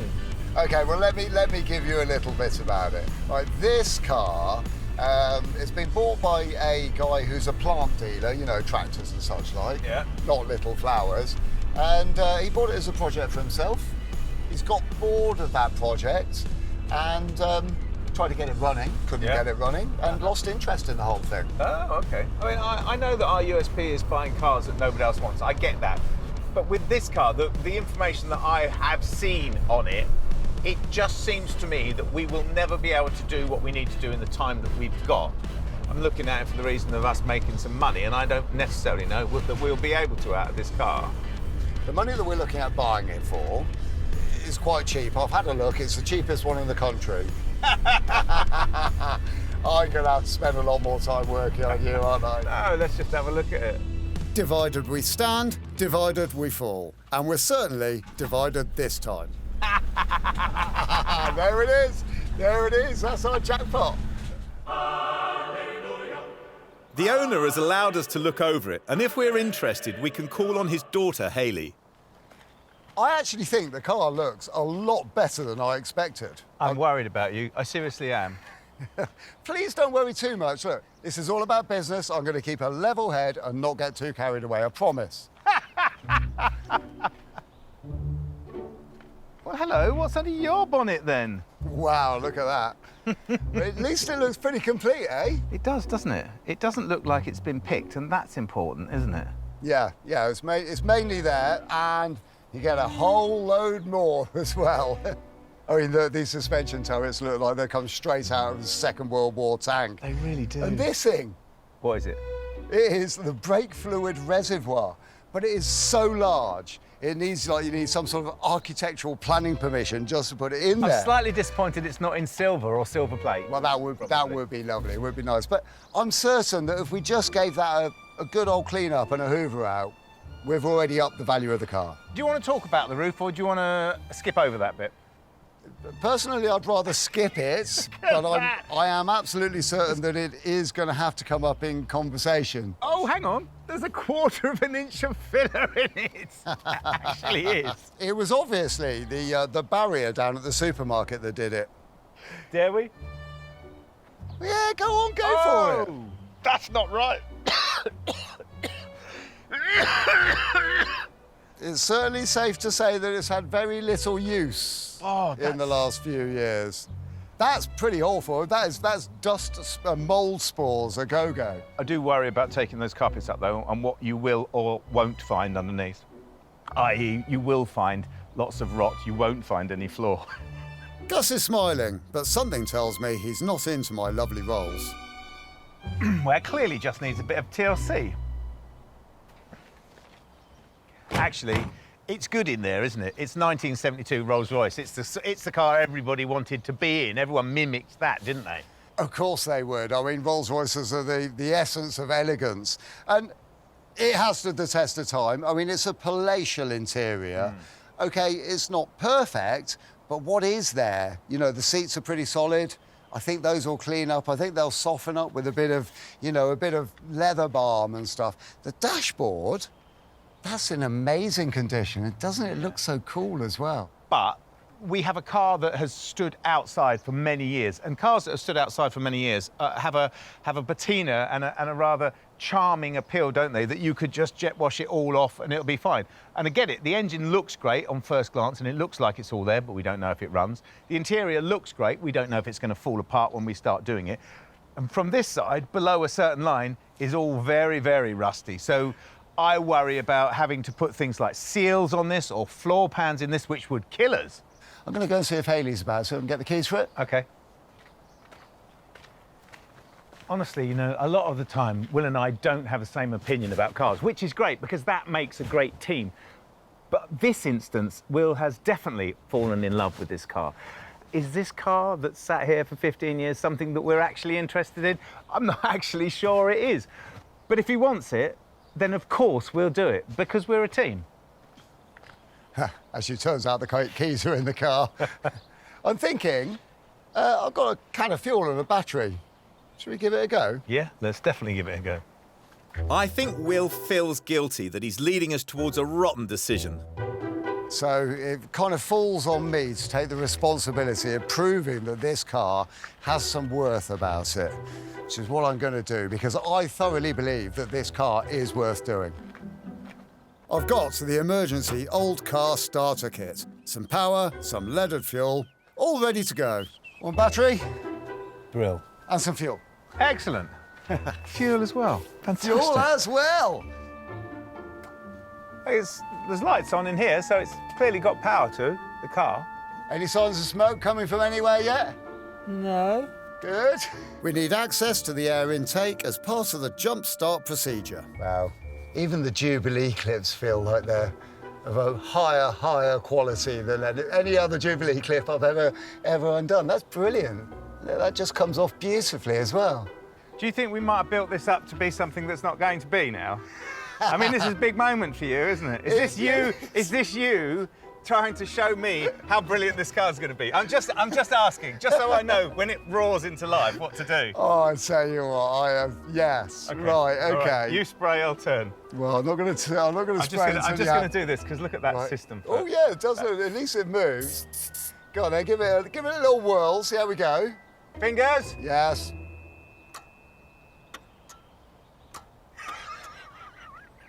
Normally at this stage, I'll be saying, turn the key a bit harder.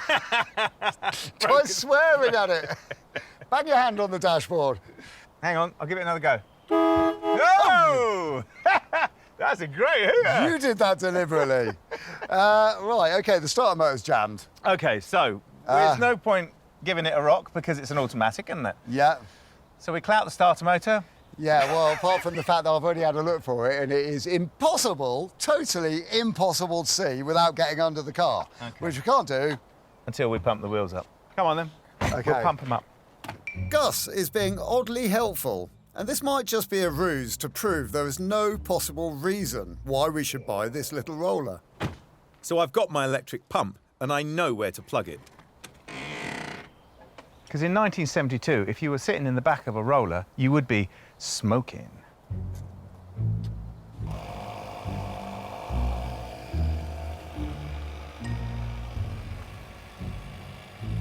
With a little highly dangerous access, can Will get the starter motor going?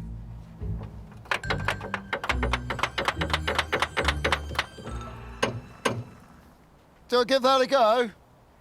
Ready? Yeah. I mean, there is another possibility, isn't there? What? That the engine might be seized. Actually, it's worth coming here and having a look at. So I think, you know, it looks actually surprisingly better than I thought. Again, you know, you can see the front subframe, the front section of the chassis all looks nice. I think some mileage in this car. I think it's crunchy around the edges and sturdy on the underside. Right. What do you reckon then? I think we need to take a reality check about this car. I think Bodywork is intriguing, but it would have to have a little tick in the poor column. Yeah. I would say the structural rigidity in the unknown column, definitely. That would go in the unknown column in my little book. Almost definitely. Yeah, yeah. The interior was actually complete, but poor. That would have to be poor. Yeah. And electrics, well, I'd say they were unknown, really. It's a risk, yes. But I think it's a risk that's worth taking, because if we do take that risk, then we stand the potential of reaping the reward of what this car might offer. I think there's money in this car. I think we can do with it. And it's, for me, for us, this is a once-in-a-lifetime opportunity to buy a Rolls-Royce at this sort of price. We might earn some money for it. I think we should go for it. I really do. If we could get it for 2,000, that might work, mightn't it? But clearly any more than that, and, well, we're really going to lose our shirts on this. OK, then. Right, we'll speak to Hayley, and I promise I won't offer her 2,500 quid. Yeah, well, see how we get on. I'll go everything crossed. Will goes off to see if he can do one of his not-so-very-good deals, and I have one more look over the rolls. I have no idea why. Hayley didn't want to be filmed, but I can confirm that we did a deal at £2,500 for the rolls. Apparently, someone had offered £5,000 for it, but they weren't here, and we are. So we are now the owners of this beautiful car. There's a lot of rodent damage. They've eaten a lot of wires through here, look. All these. Oh, that looks nasty. And look, there's this. You know, they were saying in the advert, saying it turned over. I wonder if they used that to bridge the solenoid. Might have done. All right, let's give it a go. Let's give it a go, see how we get on. Right, ready? See. Yeah, go on. Oh, hold on. Oh, something. Yeah, good.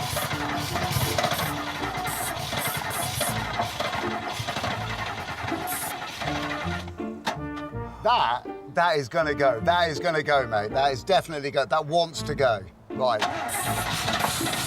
Whoa. Oh, yes! Come on, come on. That is... Oh, almost. Come on, Gus, come on. Come on, Gus. Come on! Come on. I don't think it's going to be any resting 50p's on this bonnet, do you? No. Straight off. Spend a lot more on it just to get it going. It was popping and firing on the easy start, wasn't it? Yeah. Because there's no fuel getting up there. Yeah. I mean, if we could find the pumps and clean the points in the pumps, they'd probably pump. Well, I think that's going to be one of our jobs back at the workshop. Yeah. Now, how do you get a car that can't move, that's this heavy, onto the trailer? What is the potential damage, do you think? Sorry? What's the potential damage, do you think? I'd say if this was high and this was low, we're going to be about here. I'm almost certain that this is not advised in the health and safety manual. About 2 foot to go. Go on, keep going. You can see it now. Will can't drive a normal car for toffee, but with a forklift, he's ace.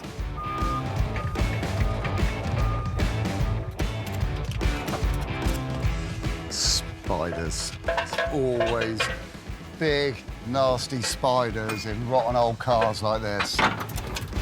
And there we are. Now all we've got is a quick 5-hour drive back to base.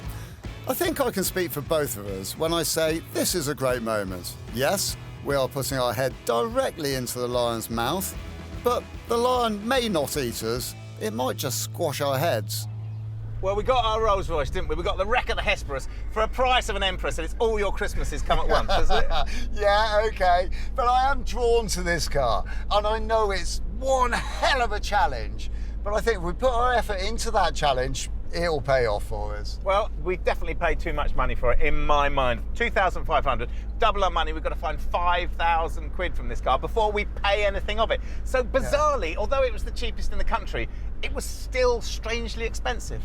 Yeah, well, at least I got you on board, though. Just took that little push to get you on board, and then here you are. We're now both own a Rolls-Royce. What could be better than that? I'm going to put everything behind this car. There's absolutely no doubt of that. And I know you will, because you got us into this. But I want you to know that I had reservations, and I'm putting them behind me for the team. Well, that's good news. I believe you should take one for the team, because this is going to be a great car. We're going to earn some money out of it. And sometimes You just have to throw caution to the wind and run with what you got. Actually, you know, I think you might be right. I think we do need something to push us, and this may well be it. Will can be convincing when he wants to be. But the next day, back at base, when we've got a chance to assess it, well, let's just say it. We've bought a crock. I think the reason we're not talking is there's nothing left to say that's not been said before. Let's just for a moment pretend there's absolutely no tension in the air at all. Because we just need to look forwards with this car. We need to look up and we need to look ahead with it as well. OK, well, maybe I should just say my piece, should I? OK. We're clearly never going to paint it, are we? No. It's never going to be a wedding car. No. It's never going to be a Minter, is it? No, it's not. But this is where we have to get clever. And we have to think about all of the unknowns that we've got and go through those with a fine-toothed comb. You know, the engine. Yeah. The electrics. Oh, yeah. The hydraulics. Yeah. The brakes. Yeah. Transmission. Yeah. And make sure that we turn all of those unknowns into knowns. Then I think we've got a car that's a lot more sellable. Well, as much as that list fills me with absolute dread, I think you're probably right, because we fell over ourselves, didn't we, trying to buy a car that looked like that. So if we move it along a bit, then somebody's bound to buy it, aren't they? Yeah, exactly. We're not aiming for perfection here.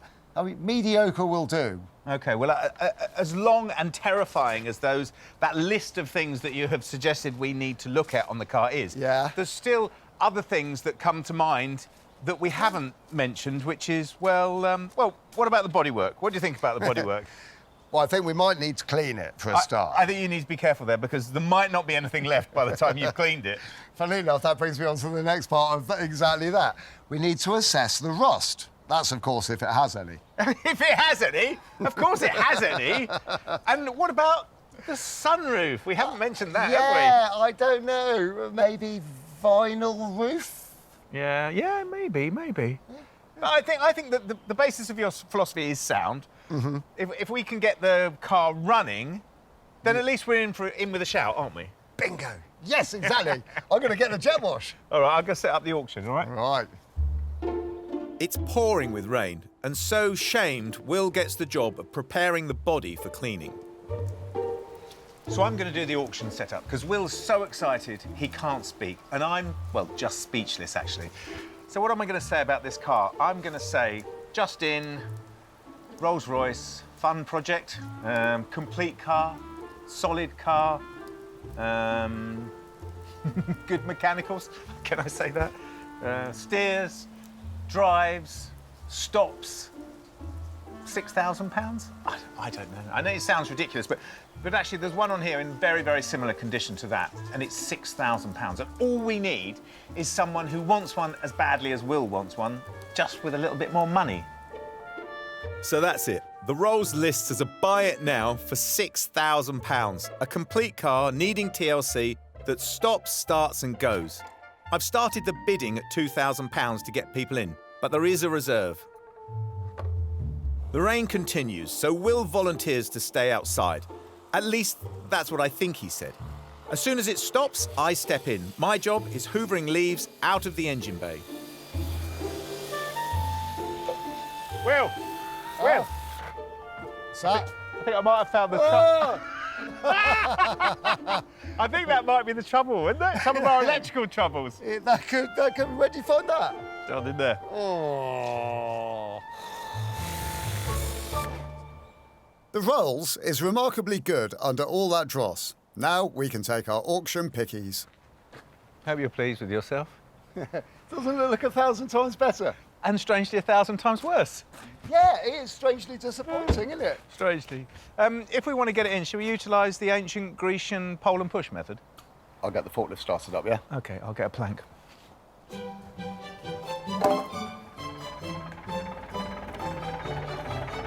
Cool, I'm going to bring a bit of pressure onto it. Amazing how hard it is to get a car into the workshop that can't even turn a wheel. The wood takes the load at the front of the car, and that allows the rolls to roll in. Lovely! Who'd have thought we'd have had a Rolls-Royce in the workshop? Look at that. Oh, I'm pleased you've at least got a positive attitude with the whole thing. But first, we need to empty the car of rubbish, dirt and stinky old carpets. Don't breathe in. I'm not going to. Ah. It's like a little archaeological dig. This is ginger. That's the worst ginger thing I've ever seen. Apart from myself, of course. See, I'm tempted to take this carpet out. Yeah, it's coming to bits in my hands. Oh, that is disgusting. Right, straighten the skip with that lot. Ah. I'm starting to worry. About this? Yeah. I started to worry about this a long time ago. Everywhere I look, there's more and more. Yeah. I'm beginning to think we're bitten off more than we can chew. Yeah. For me, I genuinely think if we can't get this started by tomorrow, we should bin it. That's a bit harsh. I mean, surely we can give it a bit more of a chance. I mean, let's get some wheels on it so we've got a rolls that rolls. Yeah. So we owe it to the car. Yeah, we do. Wheels? Yes. The first day has been one full of extraordinary highs and quite a few bad smells too. And now we have Gus threatening to throw in the towel if we can't get the engine started.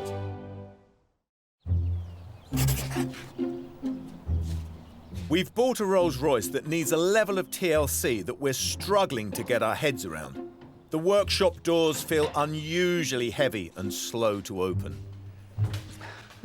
Right, so I have been thinking about what you said last night. What, about the car? Yes, exactly, and getting it running. Yeah. And I think that a real concerted effort today to fire this one up and see what we can do. I'm 100% behind you. Yeah, this is a really good thing. We know we put petrol in the tank. Yep. So there's a chance that the petrol's not getting from the tank to the carburetors at this stage. And we can check that. We can undo the junction, can't we? See if it pumps up.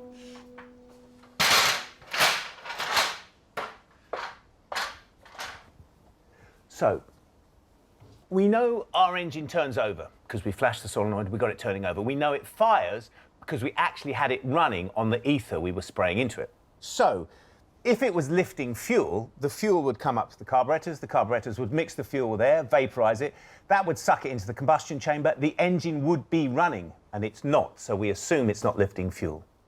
Because our fuel pump isn't working and therefore not forcing the fuel to the carburetors, we've got to improvise. So what we've done is we've built a gravity system. We've got a tank that's up high, which will then gravity feed and force the petrol through to the carburetors, which is a good thing. Now, this is going to prove... Here you are, Gus. Oh, cheers. Now, this is going to prove two things. A, that our beautiful Rolls-Royce engine actually works, because I really need it to in this situation. And B, it's going to isolate the fact that the fuel pump is our issue that's not letting our engine run. Right, that is now very firmly connected, because we are messing around with petrol here, and we don't want any leaks, don't want any issues, and we certainly don't want our car catching fire. Right. Go on then. Are you ready? Yeah, yeah. Cool, me too. Go on then. Hold on. Oh, well, almost. Mm.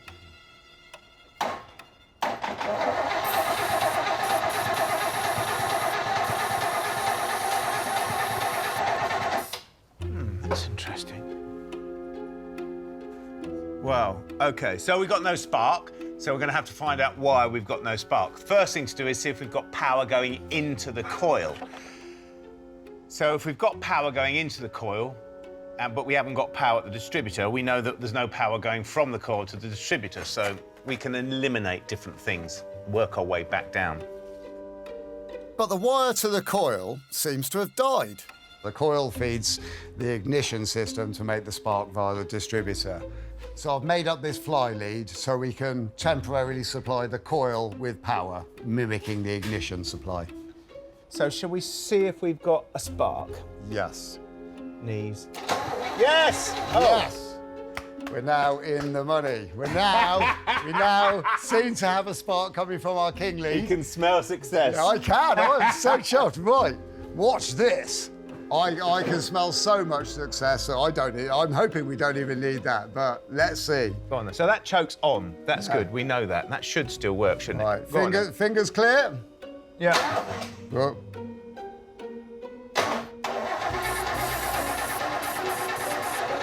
Come on! Oh! Oh! It ran! It actually ran! It ran, for momentarily, right.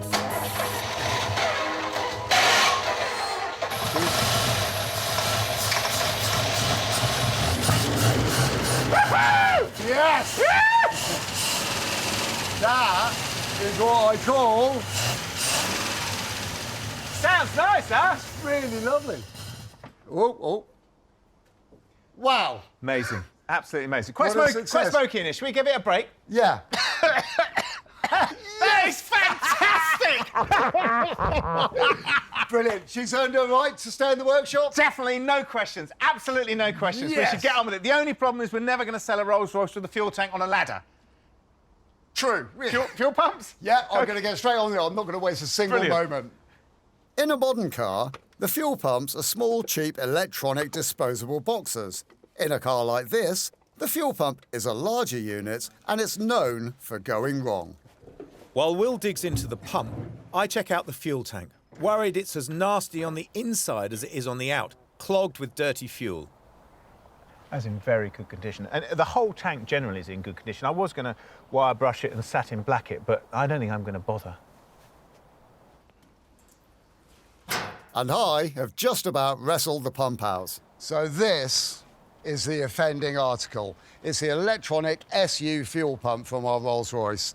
And it's just not working. They've got tons of bits inside of them. They all go a bit crunchy. And after a while, you've just got to sort the whole thing.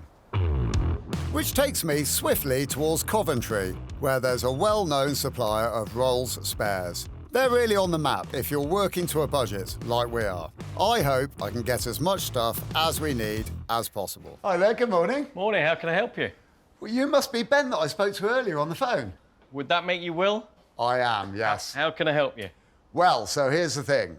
We have got an early 70s Silver Shadow. Okay. Now, admittedly, it's not in the best of conditions, and we've got issues with, we think, possibly fuel supply, so maybe fuel pumps. Also got issues with the car not stopping. Okay. So we need some bits and pieces, plus other odds and ends as well to get her going. Okay. Are you looking for new parts, reconditioned, second-hand? Well, for our budget, we're going to be looking at as much second-hand as we can. Okay. But of course, with the brakes and stuff like that, then new parts for that.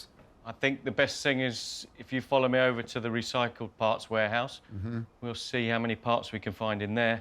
We'll take it from there. That sounds absolutely brilliant. Cheers. Follow me. So we'll go in here to the workshop and see what we can find. These guys have been in the business for ages, and they have stockpiled enough bits to build several cars like ours. So this is the second-hand pump we've got on the shelf. It's all tested, ready to go. Well, yeah, that is exactly the type of pump that we've got on our car, and that looks perfect. How much is one of those? We do these for 150 quid.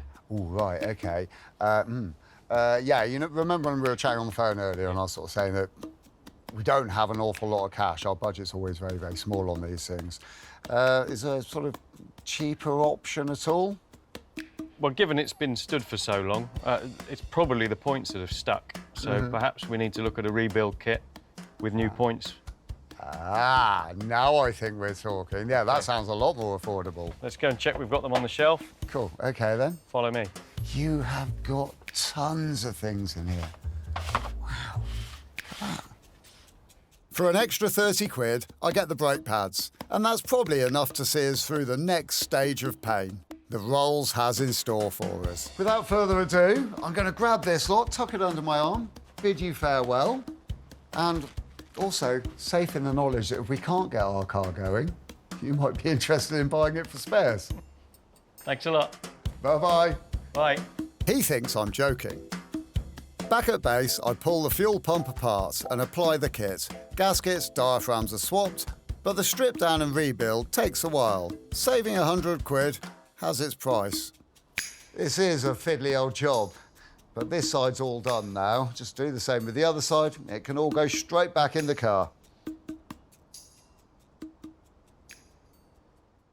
It's day 3 for our battered Rolls. It's been a roller coaster so far, mostly in sick-making downward spirals, but we're rising to the top again. Good morning. Hi. Your timing is perfect. I've just finished. Just finished what? Well, the fuel pump now works. Ah, fantastic. Which is a really good thing. It's been a mucky, horrible job. I'm covered in sticky stuff and nasty things. But yeah, I can tell you I've successfully fixed it. Fantastic, that's great. Shall we fire it up? Well, no time like the present, is there? No.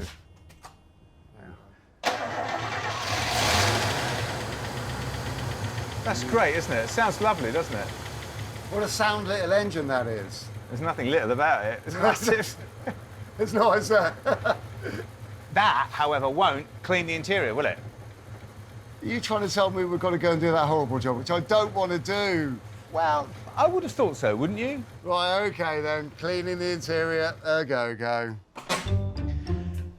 So when we were up at the farm, I was saying to Will, the seats, they're so crispy. And he was going, no, they're all right. And in actual fact, he's right. They're pretty good. In actual fact, they're better than pretty good. They're really good. So this leather is called colonised leather, and it was a process of spraying on top of leather. So you spray the colour on top of leather. It's made famous by the Connolly Company. And I think if we get some saddle soap on here and clean the spores of mould off, this interior is going to look fantastic. That is ignoring the fact that there's mushrooms growing in the footwell, and I shouldn't really be spending any time in here without a mask, but I'm going to take these outside because they rather handily come out. Oh, mind the door. And naturally, I'm on hoovering duty. So here's the thing. Gus actually knows that I hate cleaning of any nature whatsoever. I don't mind jet washing, that's fine. I don't really like cleaning interiors, so I just leave the hoover running and sit down and read a magazine for a bit. Well, when I say I'm not going to be lazy, I might be a little bit lazy. Depends if he's keeping an eye on me or not. Good. He's outside. So that's saddle soap. It's rather lovely. I've ditched the being lazy plan. The Rolls is one of the most filthy cars I've ever seen, and I can't afford for Gus to go upside down on me again. So I'm getting on with it. It's starting to come off, but it takes quite a lot of effort because it's incredibly dirty. But it is strangely rewarding. So this is amazing. I mean, the carpets we ripped out of this car were utterly minging, and they were rotten, they had mould growing on them, they were disgusting, but I'm now just pulling up the undercarpets, as it were, and revealing the floor pan, which is really solid, really sound. It's filling me with a lot of hope and a lot of pleasure.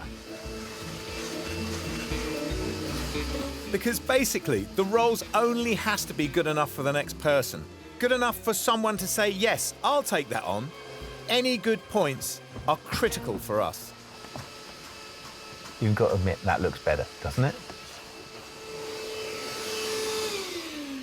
It's the end of the day, and we both need a bath, although perhaps not the same one. We've just won another little victory with the roller, taking it one step closer to the running, driving car we need it to be. It's day 4. Our Rotten Rolls project was bad enough at the start for people to laugh in our faces. But the boot is on the other foot now. We're taking tender steps towards victory. I hate to say it. Go on. I hate to say it because I actually still think this belongs in a scrapyard. No. But we're actually in a pretty good place with this car, We aren't are. we? Yeah, I'm feeling particularly chuffed at the moment. So we've got an engine that actually runs rather nicely. I always had faith in that little engine. It was going to work well. We've got an interior where you won't get anthrax if you sit in it. So you've done a fantastic job of cleaning that. We have done a fantastic Well, yeah, job. but I only did the hoovering, and you know how much I hate hoovering. It's an awful thing. The important thing is, what are we going to do next? Where do we go next? That's the thing, isn't it? Well, you have seen the wheels have turned off, haven't Yes, you? let's drive it! Come on! These are old truck tyres, the same size as the Rolls. The originals are horribly expensive. Well, too expensive for us. And these were just 120 quid. Woohoo! Oh, yeah! Look at that. Is that the brakes working? So, well... They stop it. They do yeah, stop it. something's happening. Wow. So it runs, it rolls, and it stops a bit, after a fashion. We do have a little problem. Reverse. We did have reverse, but now we don't.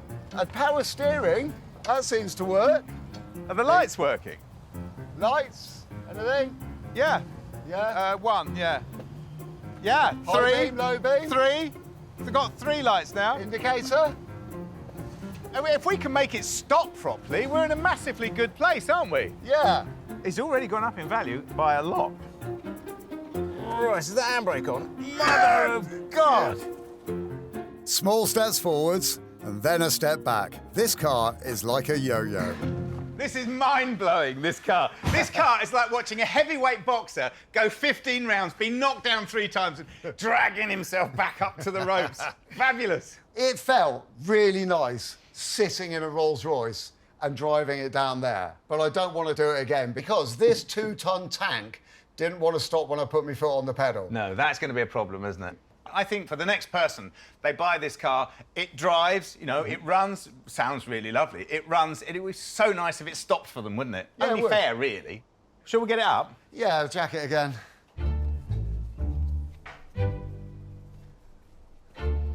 Our poor Rolls-Royce has been sat on a farm in a damp environment as well as muddy and stinky. That's why the brakes are all seized on. So, using a bit of skill, finesse, I'm going to gracefully manipulate the pistons in the calipers and start to get everything moving again. A little bit of lubrication. And it is starting to work already, which is really, really, really good news. Which shows that our Rolls-Royce stands a chance of stopping again. And just get a tiny bit of lubricating oil in between the gator and the piston. It's going to start to move more and easily. We don't want to strip the calipers or buy new ones. They're 165 quid each. But we've got some pads, and the name of the game is just to make the system move, really. Brake pads can actually tell you quite a lot about the whole thing, obviously. These ones are like 2/3 of the way through their life, and they definitely want replacing. We're just trying to get the brakes working. We're not rebuilding the whole system. So we're going to put new pads in and clean the discs up to see how we get on. I'm on a research mission in the pub across the road. The sunroof on our Rolls has worried me right from the start because we clearly need to do something with it. And Will and I have talked about maybe vinyling the whole roof or filling the sunroof and repainting it. But both those would draw attention to the fact that there's no sunroof there. And actually, both of them are a bit deceptive, aren't they? And that's not really us, is it? It's not really what we've been about. It's not ever what we've been about. So I'm trying to find a solution. I thought maybe if I dug deep on the internet, I could find who made the roof, what we're missing. And actually, I think I'm getting warmer.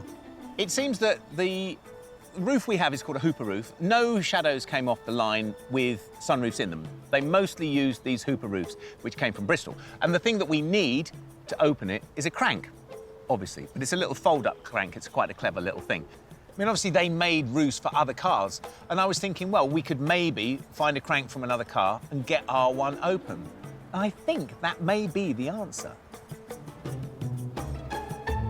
While Gus remains absent, I'm making solid progress. The discs are slightly cleaner and new pads on all 4 wheels. After what seems like hours and hours and hours, because it has been hours and hours and hours, I've actually got all of the cylinders moving. That's been so much hard work, but I had to get it all done. I had to prove to myself and to Gus that this was all going to be achievable. It's good news. All of the calipers are now in a position that when we get it all bled up, they should all work, and this car should stop. Happy boy. It's our last day, and we've only got 5 to complete our projects, and the Rolls is a biggie that's made us smile, but also had us pretty worried. Well, who thought we'd get here? The last day in this car. Yep. And this car has super exceeded my preconceived expectations of it. Well, it is a great car, isn't it? I told you it would be. No, this car is in a fantastic place. This is not a fantastic car. OK. So last night I did a lot of research about these sunroofs. Yeah. They were fitted by a company called Hooper, and a Shadow with a working sunroof goes for a fantastic premium. We will make more money if we can get this working than we will just by selling the car on its own, because people will cut this out and put it in their car. It's that prestigious. Really? Yes. Yes. That can of worms? Yes, that can of worms. Rust-riddled can of worms that... Well, you say that, but this has been delicately covered with filler and protected over the last few decades. I know it's come off now. That's because it's totally stuffed. No, very robust. Online, I saw far worse than this opening up. I would say, even if it is something that is fitted to a Rolls-Royce that's supposed to be top quality, definitely, if you've got to hit it with a hammer, that means it's long since dead and should not be woken from its rusty grave. Yeah, I think your hitting with a hammer and my hitting with a hammer are two different things. I'm gently tapping it. I'm going to get on with it. I'm going to do that first. Just Okay. the Allen key inside, a little bit of wiggle round. Yeah. That'll drop down nicely. You watch. I think that's going to ruin our day. Right at the beginning of the day. That's what I think. It doesn't look like it's going to open, does it? I have to say it doesn't look like it. And although I was quite bold when I was talking to Will earlier, I don't actually think it's going to open. But I'm going to see, because it will put money on the car if I can get it open. So, fingers crossed. So you put in an Allen key. Simple. No. So, apparently, we go anti-clockwise for a tilt and clockwise for a shift. Tilt and shift. I can actually feel it moving. Ah, well, that's either really good news because it's starting to move, or really bad news because if it doesn't go any further, it's just going to leak like a sieve now, isn't it? I'll see if I can loosen it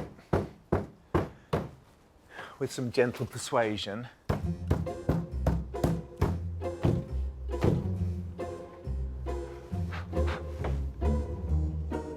I don't think it's going to go any further up. Well, that is rusted solid. So that's how we're dealing with the sunroof to move on. But it fails to negatively impact on a job well done. The Rolls cost us £2,500. We've spent £120 on wheels, £255 on brakes and parts. That's just £2,875 all in.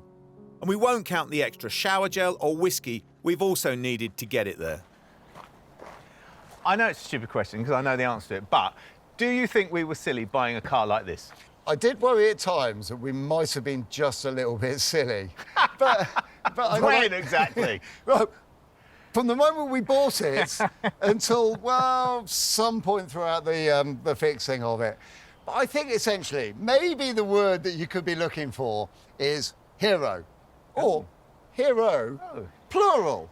As in, we have been heroes in taking on this car. Yeah, I see it, that this car had one chance, and that one chance was us. If it had missed that, it would still be languishing in the field, maybe in 20 years' time, slowly decaying into the fauna. That's how I see it. And it's better than that, because we're now going to be giving somebody else the opportunity to take on the rest of the finishing off on this car, and maybe they'll even take it back to its former glory. It represented something, didn't it, in the sort of late 60s, early 70s. This was more than just a car. It was the best of the best, wasn't it? That's what it stood for. And I've really enjoyed getting to know it, getting to understand the systems in the car, how Rolls-Royce were thinking when they put it together. It's been a real honour, hasn't it, having it in the workshop? I am very proud of this car. There's one hell of a car. What a special thing. And there's one small aspect left. The drive.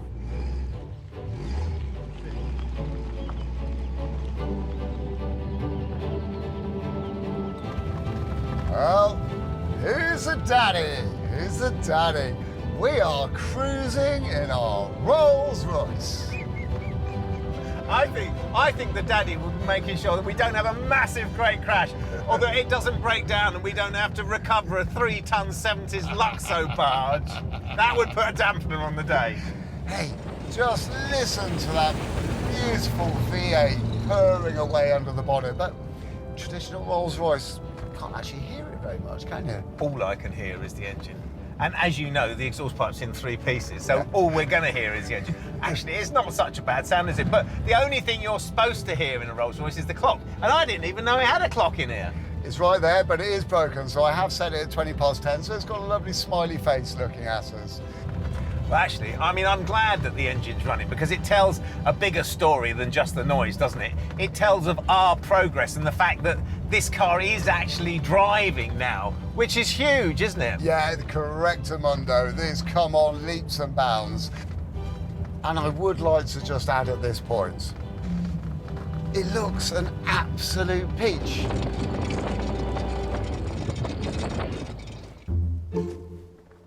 And what do you know? We've had Ian over to have a look. His offer of $3,200 is not up for negotiation.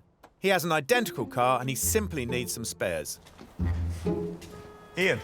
Yes. Hello. Hello, how are you? I'm all right, how are you? Well, you know, can't complain. So what's your plan then?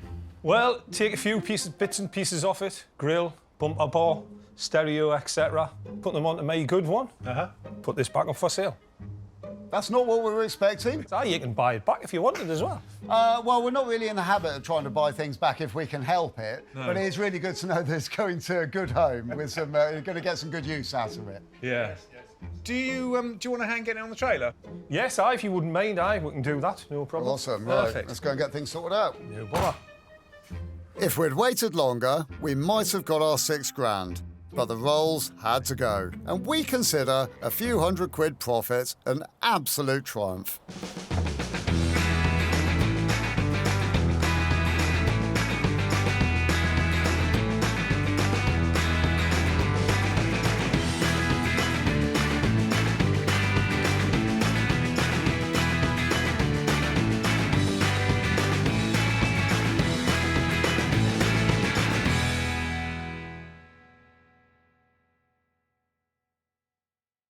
This time on Flipping Bangers. We should notch things up a bit. It's a British classic icon. Ho! This is 1960s Britain. That needs TLC. It's been in the garage for 15 years.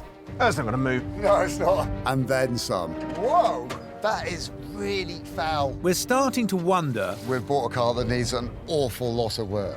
If we can do this. We've said goodbye to our day jobs and invested our own hard-earned cash as we try and make it in the cutthroat world of second-hand cars. You've got to buy well, but you've got to sell well. We have a goal. We need to double our money. If we put £500 in, we need to see £1,000 back. But we're forced to the very bottom of the market. We buy cars that nobody else wants. Who else would buy that car?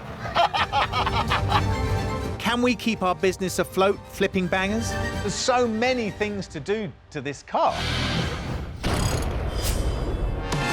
We've turned our backs on our regular jobs and attempted to carve out a new living by buying and selling cheap cars.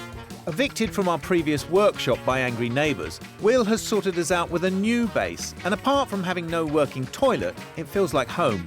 We've raided our bank accounts, and this time we have enough to invest around £500 to £1,500 on each car. We need some cash, so the workshop needs a car. So we have to find one. The only questions are what, where, when and how. I think we should take it up a notch or two. That sounds to me like you're thinking something which is going to cause us loads more work, or is a complete basket case. Yeah. I'm going to try and talk you out of both of those. Yeah, OK, well, what are you thinking? What sort of thing? I had a TR7 in mind. Yeah, no, split opinion, don't they? They do. I like them. I think they're cool, but... Come on, there must be something else rattling around in there. Triumph Herald. Ah, Triumph Herald.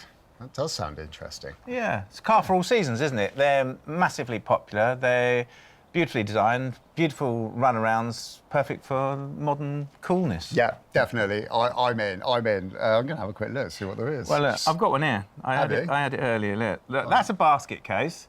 £1,000. We want to avoid that. There's too many things at the bottom end of the market that we just need to avoid. Well, it just looks like bad value for money. And here, this one's a runner, but it's got a list of things to do to it, the length of your arm, and that's £2,000. Oof. But this is a speculating to accumulate, because look at this. I have found a couple here, and it's looking like the fatter end of the market, the selling, once ours is all done, £3,000 to £4,000. Yeah, that's amazing, isn't it? It is, and that's not even the top of the market. That represents good profit for us, doesn't it? It does. Yeah, I think we ought to go and have a look, see what we can find. Are we about to speculate? I think we should. So we hit the road. So what have you found, then? Well, I knew you'd ask. There's a two-owner from new, early car, 1960, so 948 engine, which apparently is the sweetest engine, if the slowest. Yeah. Family have loved the car. It sounds great. It's a great story. Well, 200 from new sounds utterly amazing for a car that's so old. Yeah. Any idea sort of price? It's on auction for 1,800. It's had no bids on it, and I think the reason it's had no bids on it is because it's too high a starting price, and people are scared because where'd you go from there? Well, yeah, exactly. Yeah, they're trying to get a cheap car, aren't they? Yeah. So no one's bid on it. Oh, good. Yeah. Right, I am qualifying that by the fact that it's been in a garage for 15 years. Really? So it will have all the things wrong with the car that any car that's been in the garage for 15 years will so have. you're telling me it doesn't work? Potentially the brakes are seized? Yes. Clutch won't work? All that, yeah, all that. I would imagine, I don't know, I would imagine. No, but, it makes perfect sense. But it's a lovely story. They absolutely love the car. They do not want to get rid of it, but they know they've got to get rid of it. Right, okay. Well, this sounds like one of those ideal opportunities to be the early bird catching the little worm. Yeah. Well, yeah. Nice cruise later. We arrive in Essex. We're both on guard not to be too excited, as that will give the game away.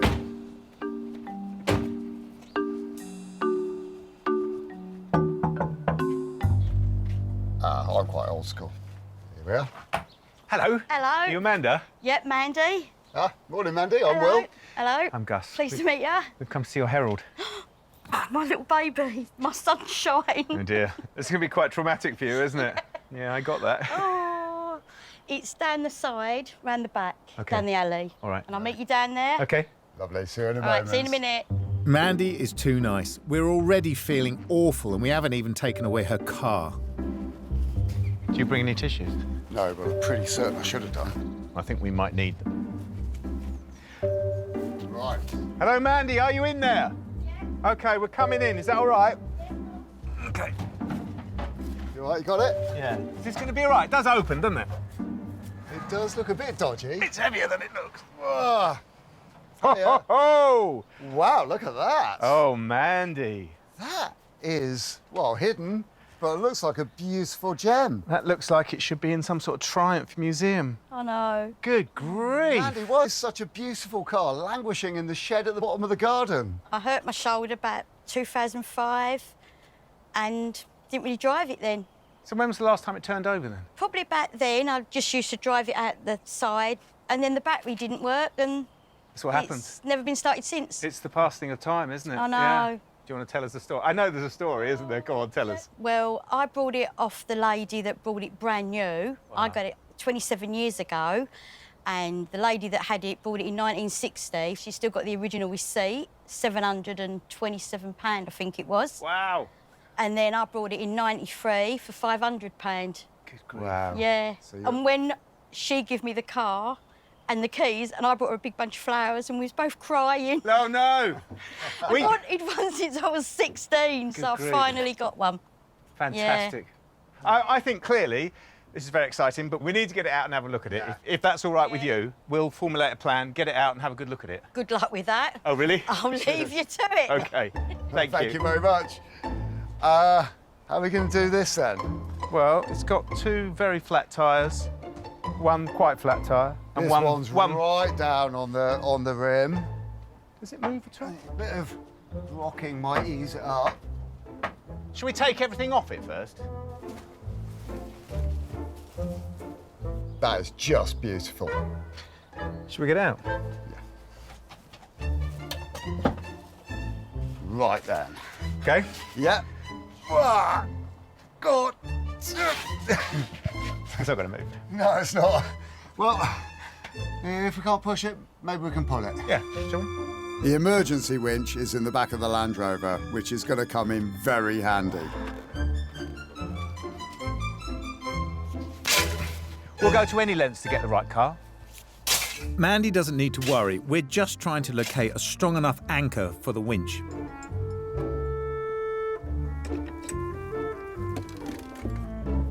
Which is attached to the Herald. And then we press the button.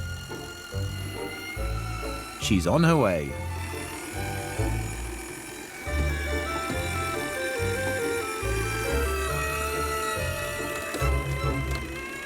It's out. Yeah. It's actually in full sunlight. Oh, look. Come on, let's have a look. Come on, come on, come on, come on. Yeah, come on. I'll do the other side. Right. Whoa, look at that. It looks like it hasn't been touched in years. Yeah, it looks like it hasn't been touched for 15 years. Oh, it's amazing though, isn't it? It's all original. Hey, look, the engine turns over. We know it's got low mileage. So I think, you know, electrical service, obviously, and oils. Yeah, and clutch cylinder, brake lines, clutch lines. Yeah. Hoses. Yeah. Carburettor. Yeah. That is just in here. Remember we were saying not to get too excited? I'm going to remember this as all being simple jobs that are easy to get to. Yes, they are. There's just a lot of them. There are. Yeah. OK, let's have a look inside, shall we? Right, let's have a look under the carpets then.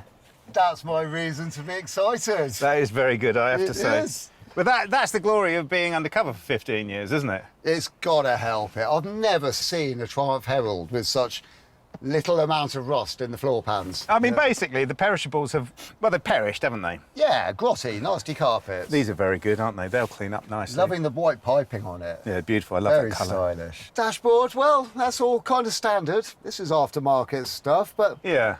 It's very fashionable to do that sort of thing in those days. Yeah. I mean, it's period, though, isn't it? It's not as if it's not. Amazing. OK. Let's have a look. Last one. In the boot, and it's perfect, sir. Perfect, yes, good. Well, my enthusiasm is such that I am sold on this car. What worries me is that everything that you would need to do on a car that's sat for 15 years, we're going to have to do on this car. And have we got time to do that? We've only got 5 days. Do you think we'll be able to get them done in that time? Yeah, I do. OK. Well, if you think you can make the numbers work, why don't you go and talk to Mandy and get it for the right price? I'll go and find Mandy. I'm not doing the deal on my own. Yeah, OK. All right, then. Okay. This is the bit we dread. Will's painful attempt to butter Mandy up. Hey, all right. How's it going with you two? Not bad, not bad. So, Mandy and I have been chatting. Uh-huh. And Mandy's absolutely certain that she wants to get £2,000 for the car. I don't think £2,000 works. I think it's got to be near 1,500. Would you possibly take 1,750? Oh, I will if you promise me you'll look after her. Because she's my baby. Fantastic. Hey, we can do that, can't we? We can, we really can. That's what we do. Yes. Excellent, that's fantastic. Shall we get the trailer? Yep. How are we going to get it round the corner there? Just put it. Money has changed hands, and a lovely, original, non-running Triumph Herald is on top of the trailer heading back to the workshop. Look, we've got a beautiful little car, and we just look at his perky little face, you know, staring in at me through the back windows at the moment. It's a beautiful thing. I love it. I love it. I could never get bored of that.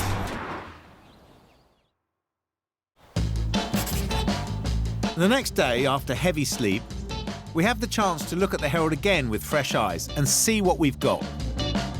There's something about this car, it's so succinctly 1960s Britain, isn't it? And I love that about it. And I know that they made them slightly faster and slightly more powerful towards the end, but this is the first Herald. It's the one you'd want, isn't it?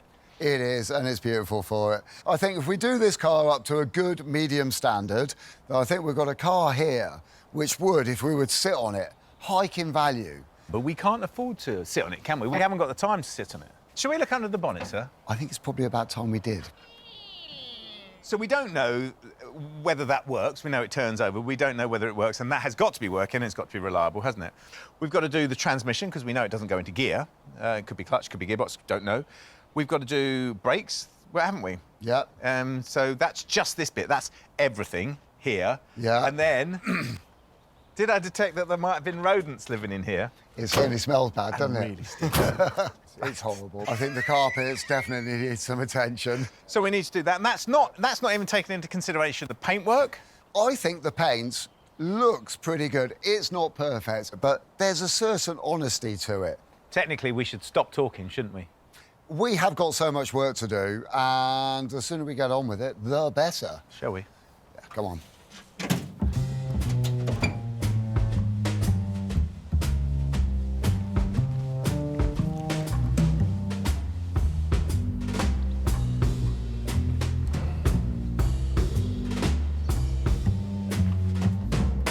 I'm going to set up an auction for the Herald. Heralds are really popular cars, and the older ones, for the obvious reasons, are even more popular and rarer. People will pay £2,500 for a project car. They'll pay 3, 4, 5, maybe even up to 10 grand for a 1600 or 2 litre Vitesse, and that's the 6-cylinder fast version. But what that means is, although there's a lot of work to do on our car, that we don't have to present it to market in tip-top condition, which is great because we just don't have the time to do that. If we can get it starting on the key, we get it road legal, we should be able to get 3, 4, or dare I even say £5,000 for it. And excuse the smile, but that is a lot of money for us. So I'm going to put it on auction for £4,750 or offers. In the pictures, I've concentrated on the details, the little bits and pieces of chrome, the Herald badges, because actually the wide shots, they just look a little bit, well, it looks a little bit unfinished, which of course it is at the moment, but we can always update those later. So I'll get those on. And so now the graft commences, which we agree centres around the engine, for a full recommissioning.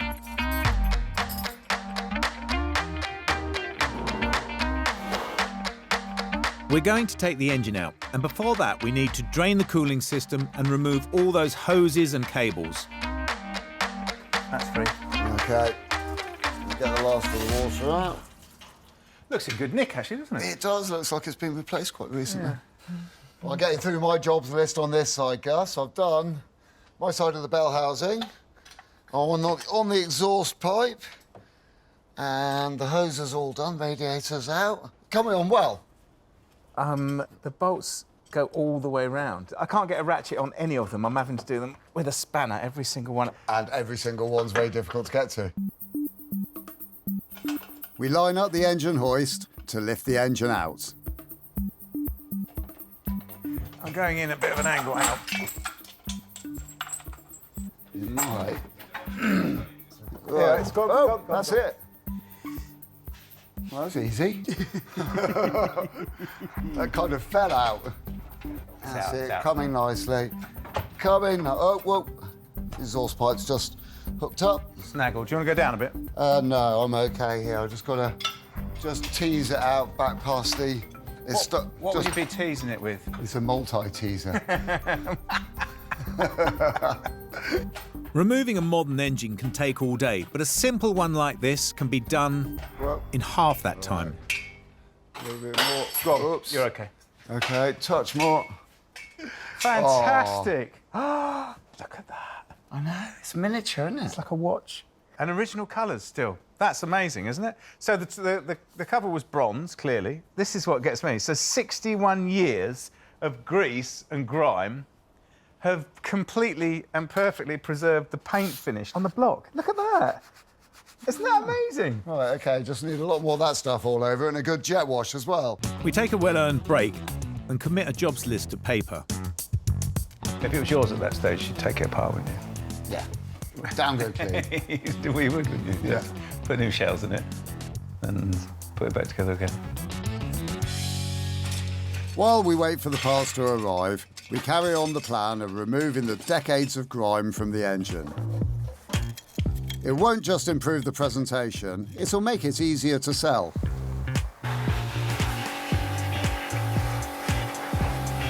Cleaning out the engine bay is another job you can only really do once the engine's out. Beautiful, isn't it? Wow. Let's keep our fingers crossed it doesn't all come off with the cleaning process. It only takes an hour of scraping away debris, but it all adds value. And that takes us to the end of a fruitful day.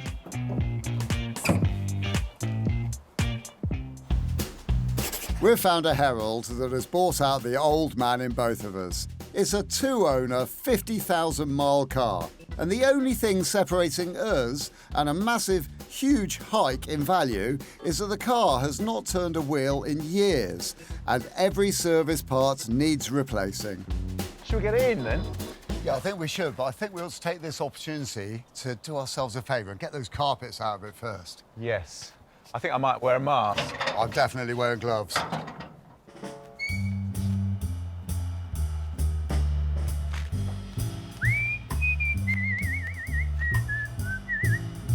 Triumph spares aren't as much of a headache as you might expect. We should be able to locate an entire carpet set. We're not cleaning these up. Oh, don't shake it too much, Gus. Oh, that's horrible. I've got a mask on. I wish I had. That is really, really, really foul.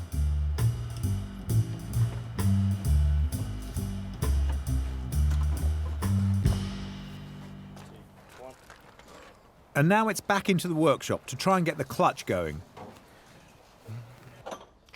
So I was just thinking, the last time that anybody put their foot on the clutch of this car, prior to us doing it, was at least 7 years ago. And that means that this clutch pressure plate and the clutch plate inside have been sandwiched together all that time, so they will be stuck together. I'm just about to take that off. We've also noticed that this ring, which is the starter motor engaging ring on the flywheel, is really badly damaged, so we're also going to change that.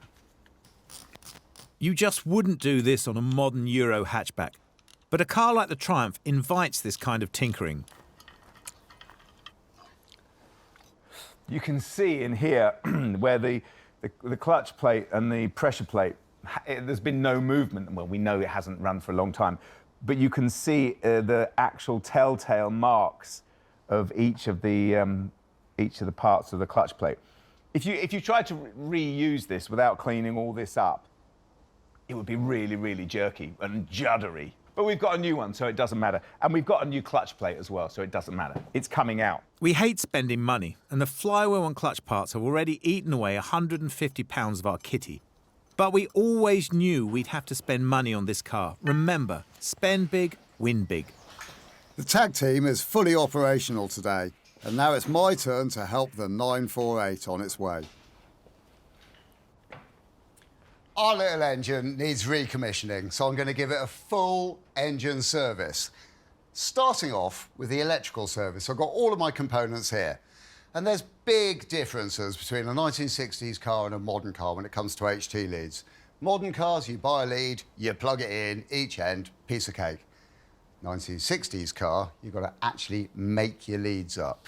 This is far less scary than it sounds. You just need a domestic screwdriver to release the old lead. Now, with this lead removed, I can go to my roll of HT lead, which is high tension lead, copper cord, thick insulation, especially for spark plugs. And it is literally as simple as this. Put this one alongside the new one. Make sure you get it really well measured up so you get exactly the right length. And then cut to length. So now, with the new length cut, I can insert it into the cap. First thing to do is back off the screw as much as you can so that when you push the lead in, the screw doesn't interfere with it and it can go all the way home because you need that lead to be right up in the back of the hole.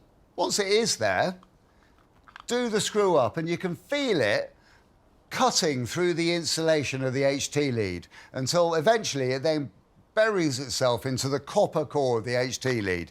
And if it's in there correctly, which it should be, because the screw's gone in nice and firmly, it should give you a really good connection, because this thing is delivering 32,000 volts. And then carry on and do all the other leads. Doing it this way is cheap, only £20.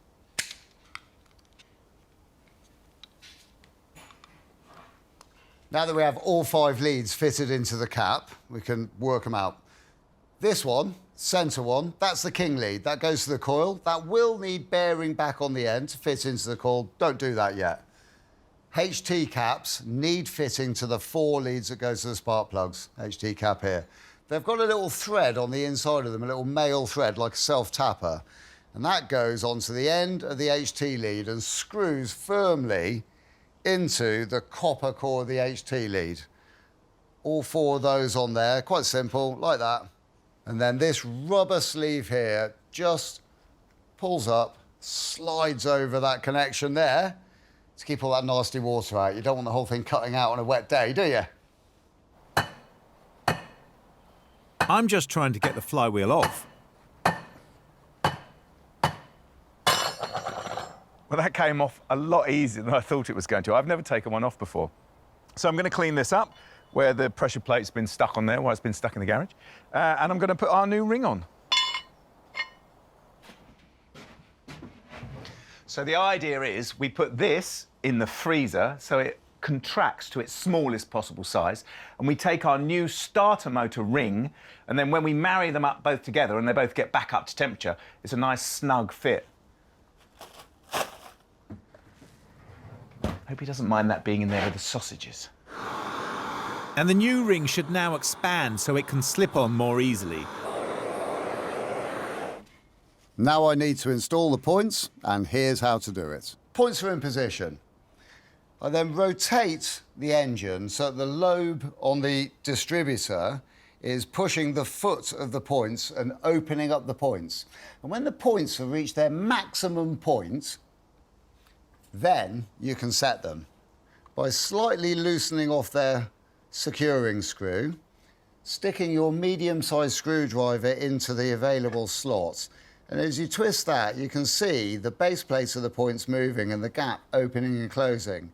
And because we're on the correct position on the lobe of the cam, I can now open that point up, slip my feeler gauges inside, and then very carefully and very sensitively feel that if I'm closing the gap up onto the gauge, it is just gripping. And when you reach that point, it is exactly right, and your engine should run perfectly. Then finally, nip up the screw and check again. The rest of my service is to add the condenser and the rotor arm. These just screw on, so no setting up required.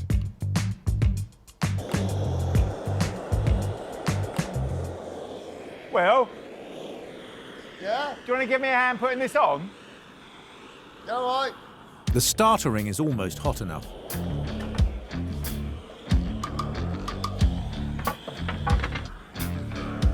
Right, I'll go and get that. I'll go and get that out of the freezer. Okay.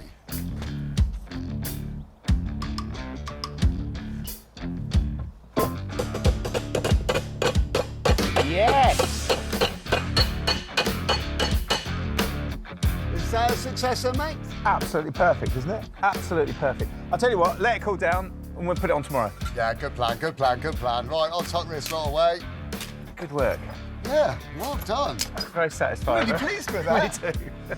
That's our second day of just 5 to fix up the Herald. And although we're making good progress, we haven't started her up yet. It's day 3 of our original Triumph Herald project. It's a perky little car, but we've taken it on as a non-runner. And unless it runs, the plans of doubling our money look a bit shaky. But we've done the groundwork. Well, I'm pleased to report engine is fully serviced and ready for reinstallation. That's fantastic. So I'll get the clutch back on today when it's cooled down. I've got to do the hydraulic system here, put a new thrust bearing in.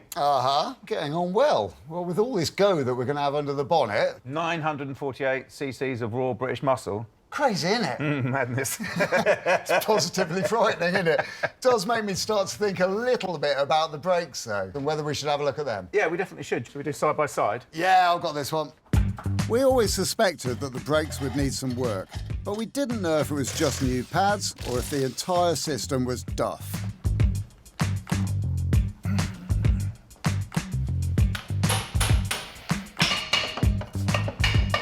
The drums need a firm knock and they come straight off. Right then, let's have a look. So, shoes look like they're in good nick. Wheel cylinders look like they're in good nick. But I've got a sneaking suspicion that if I just try and lever the cylinders out, yeah, as I suspected, they are seized solid, which is no surprise whatsoever. It's been sat in a garage for years doing nothing. Probably why it was so difficult to push out. But we came prepared, and we've already purchased new wheel cylinders, shoes and flexibles. They're all standing by. We can get these brakes to work. My job is to remove the old brittle hoses and sort the hydraulics out, if I can work out which is left and which is right. Ah, yes, that's why. What's that? Oh, it's just that they've got left and right ones. Yeah. But it's not left and right side of the car, it's left and right side of the... Well, as you face it? Of the wheel, yeah. Because in actual fact, obviously, they've got the bolt holes on the opposite sides. I use a little copper slip on the pads, which is what you'd normally apply to disc pads to stop them squeaking. This'll make it easier to strip for the next time, if that's needed. The rest of the kit, thankfully, doesn't create any issues, which must be a first for us. And once done, it should stop as well as it did in the 1960s. I connect up the hose and we're good to go. It's raining outside and it feels like a Sunday, and we bed in to finishing the recommissioning. Right, I've got my corner done. How are you getting on in there? Well, I've done that corner, but I'm trying to get these cylinders out for the clutch. Ah, they're out. I've got the cylinders out for the clutch. Well, I'm going to go and do the rear brakes then. This is the hydraulic system for our clutch from the Herald. Basically, you push your foot on the pedal, which actuates this plunger, which goes up inside the cylinder, or it would, but the cylinder's solid, absolutely solid. So it's a good job we're changing them, really. And it pushes the fluid down this pipe, round this rather natty loop-the-loop bend, and into the secondary cylinder here, which pushes a rod out and actuates the clutch. That's the system. Rather gloriously, the British motor industry didn't move forward at a great pace, and you can still buy brand new parts to replace these because they were still put on cars right up until the 70s and actually into the 80s. So I've got a new primary cylinder and a new secondary cylinder and a piece of pipe which I will bend to mimic this precisely. This weird loop isn't an accident, it's a shock absorber. That's because the secondary cylinder is bolted to the gearbox, which moves. It's low-tech, but it's effective. The bending of the pipe is a very simple yet frustrating process that I do manage in the end. And then I reinstall all the hydraulics and fit them back onto the pedal. Another job complete. I've always loved the Herald, but was dubious we'd get all the work done in the time we've got. We're working hard, we're working smart, but time is ticking on. And it's raining. It's day 4, and I'm opening up alone. It's time to take our work in a new direction.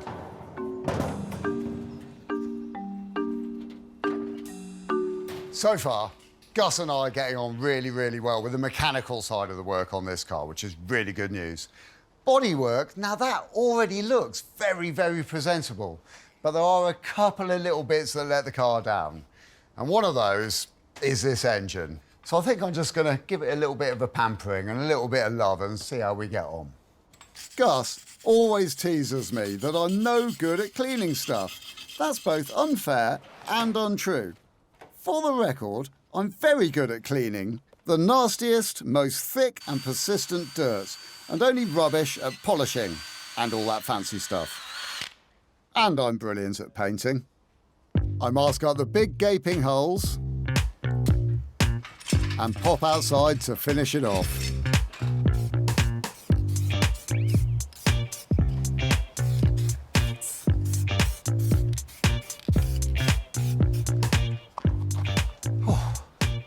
Right, I think that's done the trick. Let it dry, and there's still loads on my list.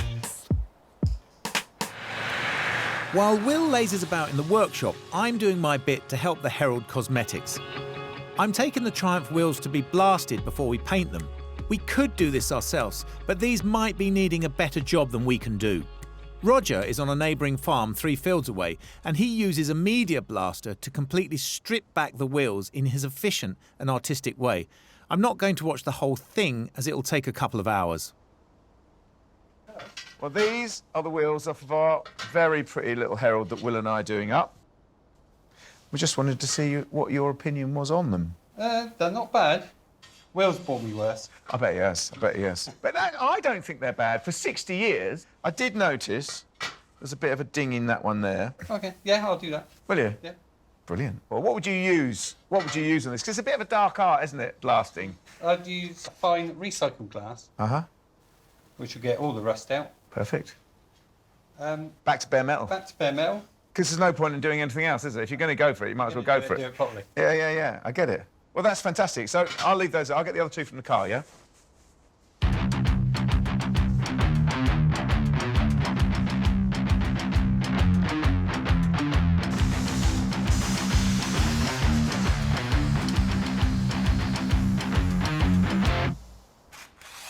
Back at the ranch, the masking is done, but I'm not going to paint it.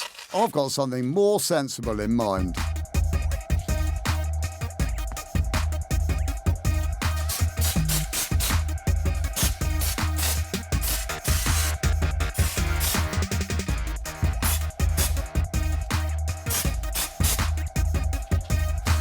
Right, what I'm doing is I'm just giving this a coat of wax oil because really what we're aiming for here is preservation, not restoration. Plus it leaves it with a nice, even, sort of professional finish, I kind of think.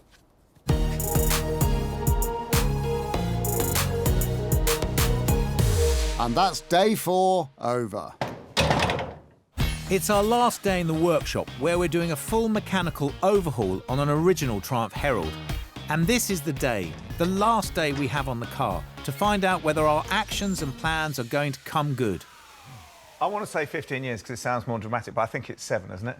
It's not run for a lifetime, and that is dramatic. It's going to be a big moment if today, when today we can get that going. That's going to be massive, isn't it? Yeah, it is, but that's got to get in there. And we have done well, though. The rest of the car's pretty much there. Yeah, I didn't think it would be by this stage. Do you know what else we've got to do? No, I was just planning on firefighting everything as it came to me, do the best with what we got and make it all happen ASAP. Do you want to know? You don't want to know? No, I don't want to know. I'm not going to tell you. you. You're going to tell me? No, I'm going to bother. Right, on, well, let's get cracking then. The engine going back in is a critical point for us because it's not going to start unless it's in. You ready? You might have to go up a bit. Right. Good? Yeah, go on, should go. If we get to a certain height, I'll get under to see if I can fish a bit out so I can put that jack under the gearbox. Bit of rotational. Yeah. Okay. Yeah. Ready? Yeah. Slowly, slowly. Oh! That's lovely. Keep going. Yeah. Keep going, keep going, keep going, keep going. We're home. Bloody hell. Oh, fantastic. There we are. Now, that's the sort of job you can do at home on the driveway, isn't it? Yeah. Yeah, it took me a very long time to get the last one I took out back in, I had to say, on my own. That was a very heavy engine. But that is great. That looks great. Now, the next challenge, we need this to run.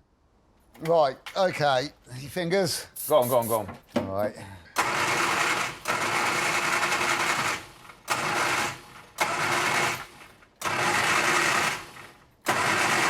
That's it, trying. It's still...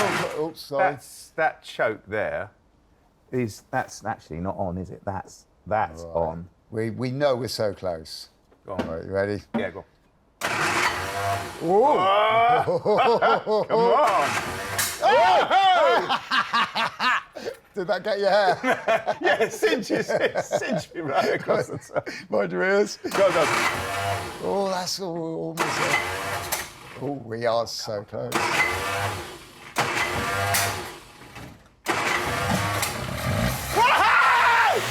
Yes! Oh, yes! Fantastic! Listen to that. So sweet! That's gorgeous. There's no nasty rattles. That's amazing, isn't it? Tick over straight away. How long has this been sat around? Well, I want to say 15 years, but I think it's 7. It's a very long time. I think a bit of running around, that'll be as right as rain. Oh, I'm so pleased. Quicker we get the rest of the car together, quicker we can take her out for a spin, eh? Yeah, we need to put carpets in, we need to do the tunnel, we need to do the bulkhead as well. This gaiter for the handbrake is, well, it's rather tired, and in actual fact, it's broken completely. And I was thinking that we should get another one, but just as I was thinking that, I looked in the boot, and Mandy had obviously bought one previously. This is the epitome of the British motor industry. It's on this piece of card, and I was thinking, oh, that's weird. So obviously, it's just stapled onto this piece of card to sell it. But no, it's stapled onto this piece of card because the piece of card actually covers the hole in the transmission tunnel. That's wonderful, isn't it? Who knew card was waterproof? Oh, well, it's not, of course.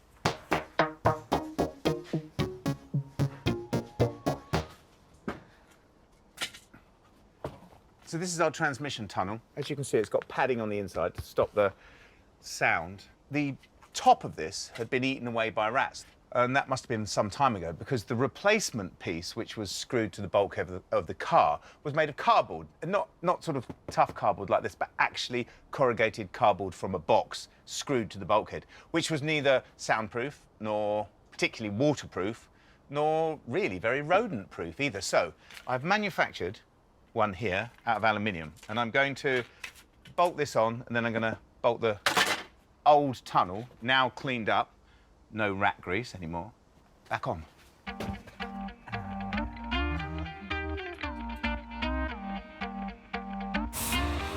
Our blasted wheels are ready for paint, tyres and hubcaps.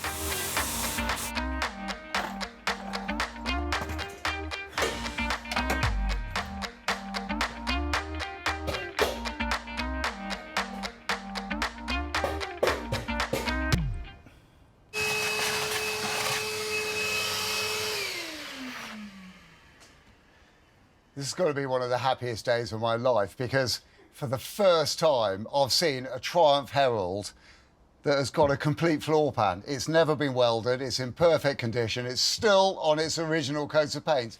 It's carpet time. Look at that lot. Deep blue. Ooh, yeah.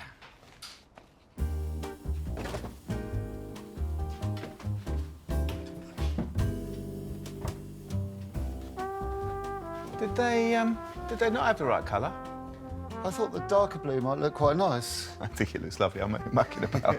To be honest, Gus, they did only have 2 choices of colour, and this is the only one that might get halfway near what we wanted. But they did me a deal because it is all they had. It's going to look great, isn't it? It is gorgeous. Look at I that. love the piping around here. That's very special, isn't it?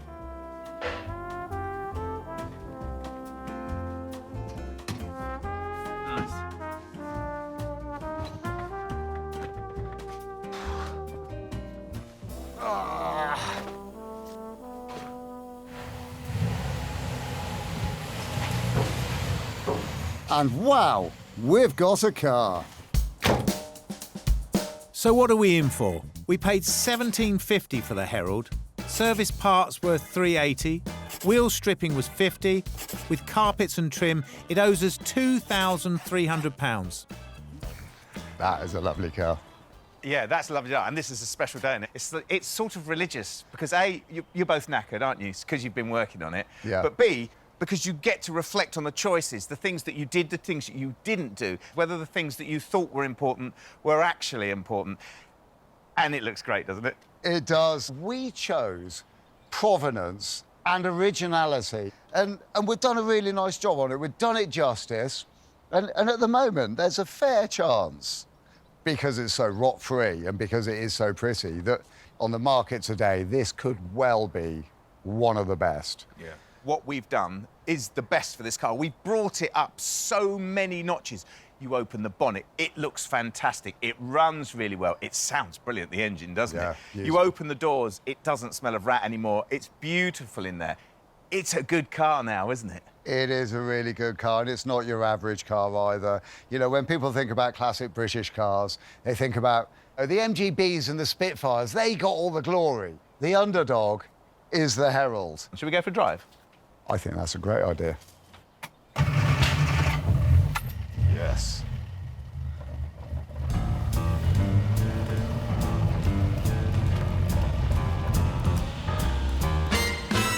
Now, I wouldn't say that I was a particularly nostalgic person, but sitting in the passenger seat of this car at the moment and just looking at our great little car and the smell of a vintage car, it is lovely. And it's just so pleasing. It's all so simple.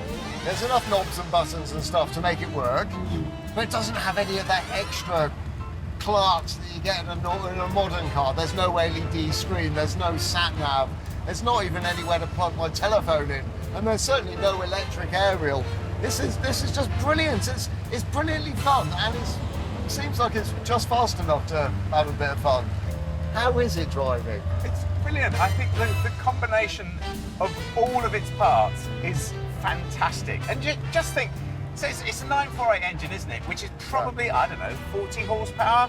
Yeah. But it was made at a time when people were getting off combinations and motorcycles, and they were taking these cars and they were driving them to work, and then they'd drive them up to Scotland with 4 people in them, like my grandfather did.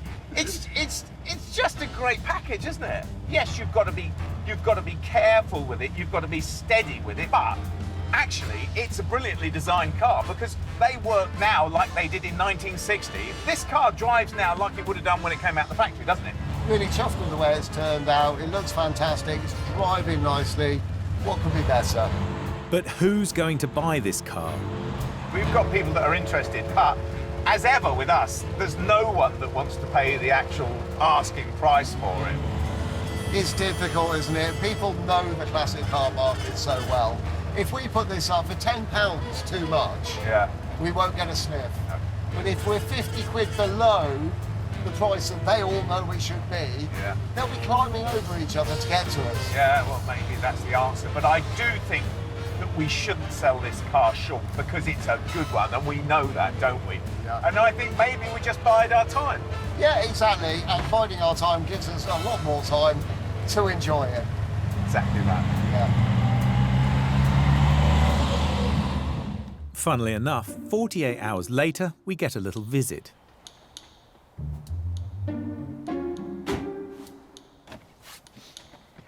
Ah, Michelle, hello. Hi. Have you had a good look round our beautiful little Herald? I have. What do you think? It's very nice little car. We love her, don't we? Yeah, we do. That's really good news. I mean, is it a Herald in particular that you're looking for, or have you just been looking at classic cars in general? I do love a Herald, and I've always wanted one. Every time I look at one, I tend to get pipped to the post, often by traders. Oh.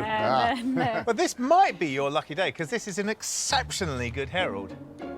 It does look really good. As I say, there's a couple of bits I'd like to do to it. Just I can see there's a couple of bits on there that I'd like to get fixed. But yeah, it's nice. I like it. Well, there's bits that we actually left on it, isn't there? Because we have this policy of keeping cars honest. We don't try and hide things, if you know. So I would agree with you. Yes, there are a few things bodywork-wise that need doing to it. So bearing that in mind, would you take an offer? 4,000? Is what my head is saying. Well, I think we are open to offers, but probably not that one, don't you think? Yeah, I mean, if you could maybe squeeze that a little bit more, then we might be able to make a deal today. Okay, I do like it.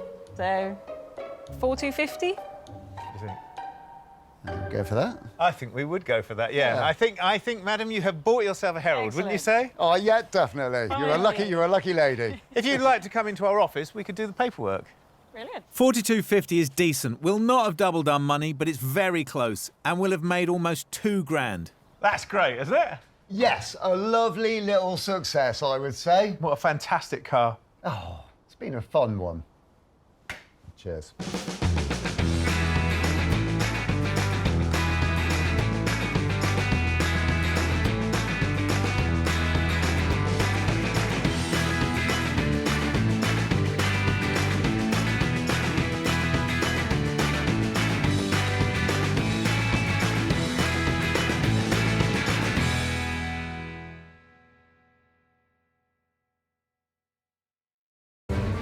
This time on Flipping Bangers, Gus is on a mission. Tell me if I've been a lovesick fool, right?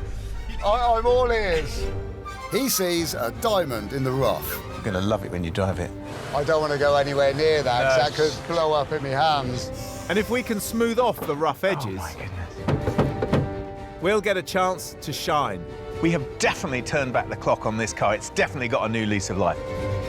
We've said goodbye to our day jobs and invested our own hard-earned cash as we try and make it in the cutthroat world of second-hand cars. You've got to buy well, but you've got to sell well. We have a goal. We need to double our money. If we put 500 quid in, we need to see £1,000 back. But we're forced to the very bottom of the market. We buy cars that nobody else wants. Who else would buy that car? Can we keep our business afloat, flipping bangers? There's so many things to do to this car. We've turned our backs on our regular jobs and attempted to carve out a new living by buying and selling cheap cars. Evicted from our previous workshop by angry neighbours, Will has sorted us out with a new base, and apart from having no working toilet, it feels like home. We've raided our bank accounts, and this time we have enough to invest around £500 to £1,500 on each car.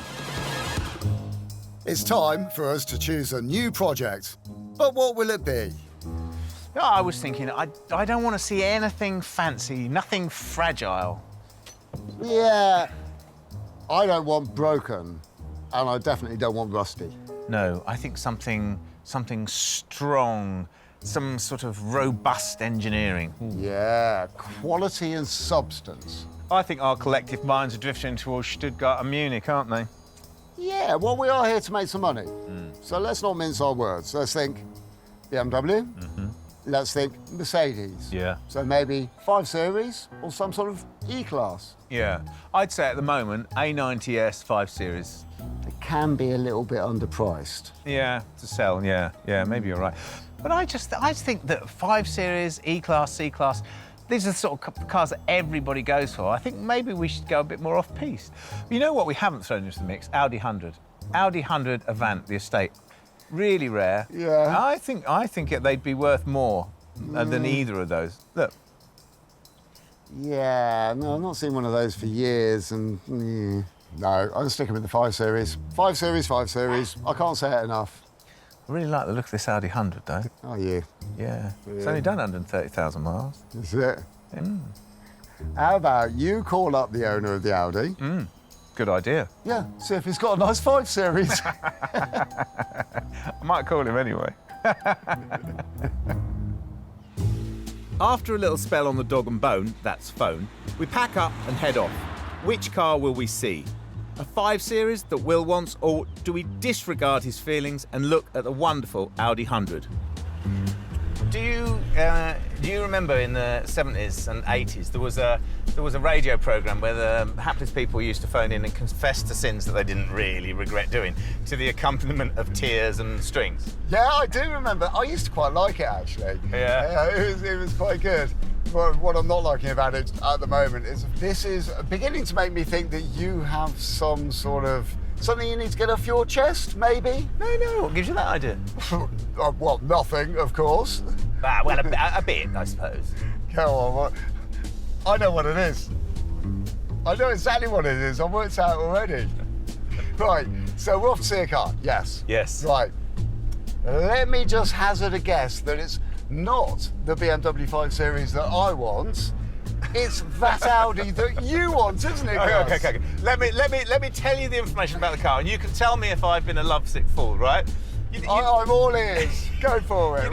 You know there's that website where you can type in the type of car you got, and it will tell you how many are on the road in the UK at that point, yeah?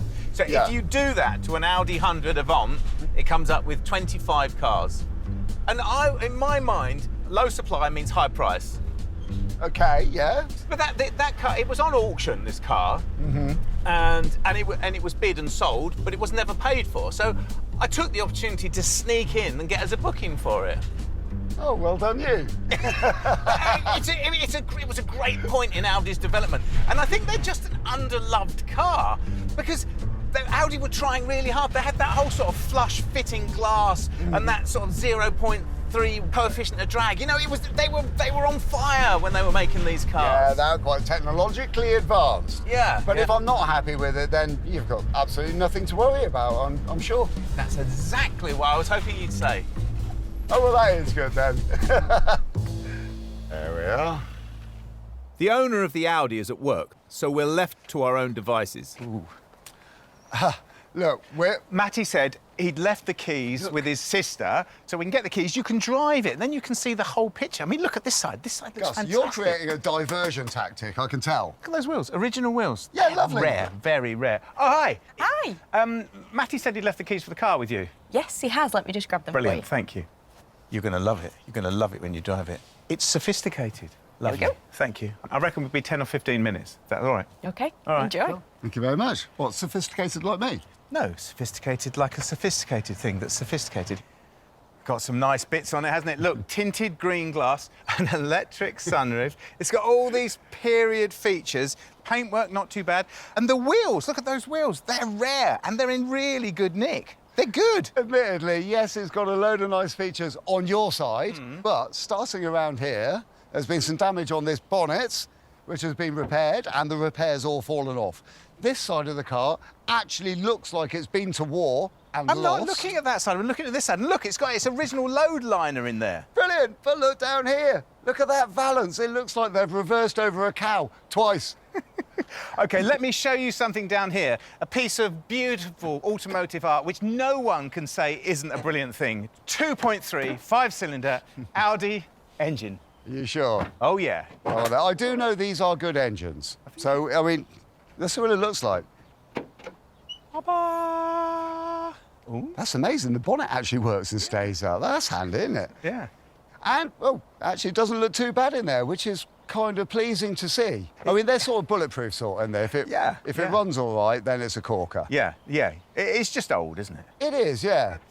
I think we should drive it. I think you should drive it, and I know that you're not a very good driver, but I think you should drive it just to see you're going to like it.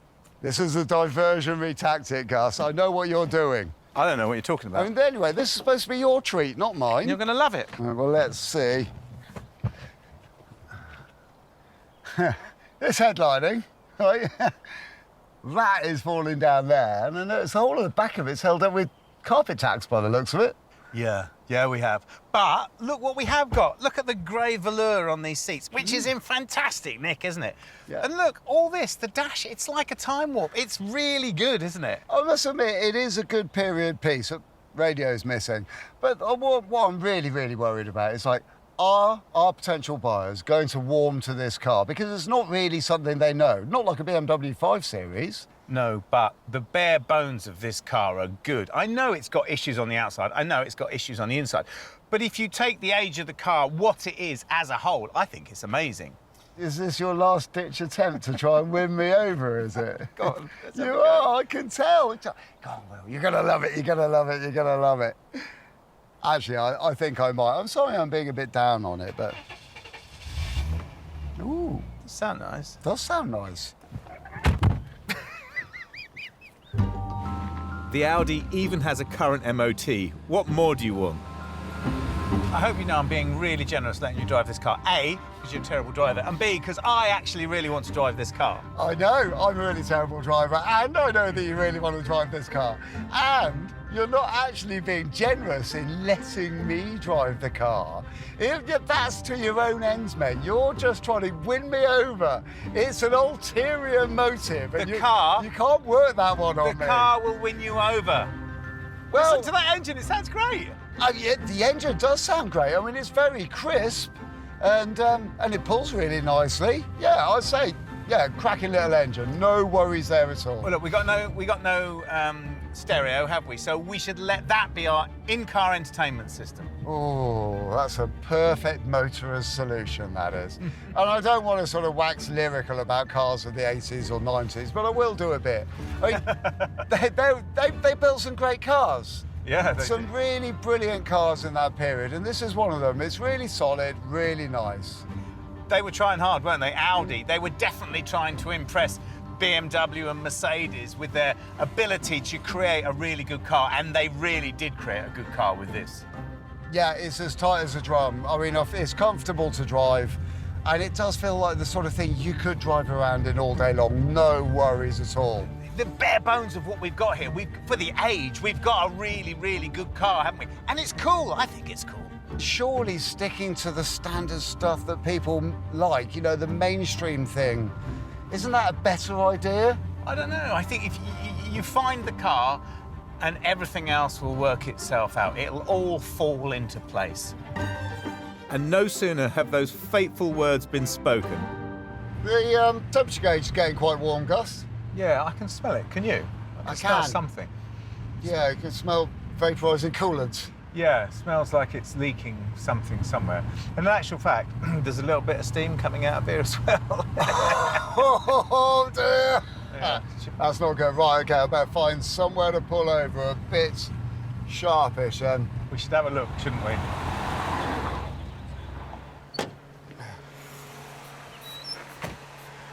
I think that's what the steam is, isn't it? Oh, that's leaking. Yeah. It's a split. I think it's split down the middle, isn't it? I don't want to go anywhere near that, because that could blow up in my hands. Should we get it home? I think we ought to, yeah, Come on, let's get it definitely. Slowly and steadily, I think, will probably be the best thing. There is a saying, you break it, you buy it.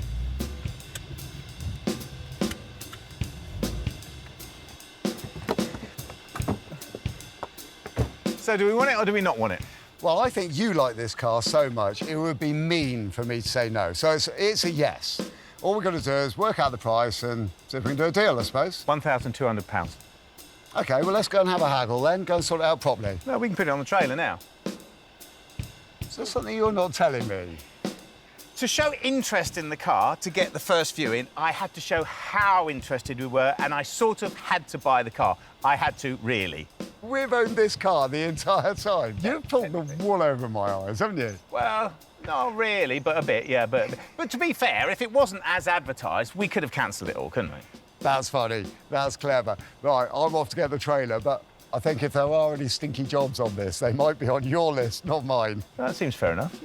It's the first time Gus has ever bought a car without my say-so. But in fairness, he did get my agreement before telling me. Maybe it makes for a more efficient process. Who knows? Well, Gus, you surprised me there, and I am pretty amused by it.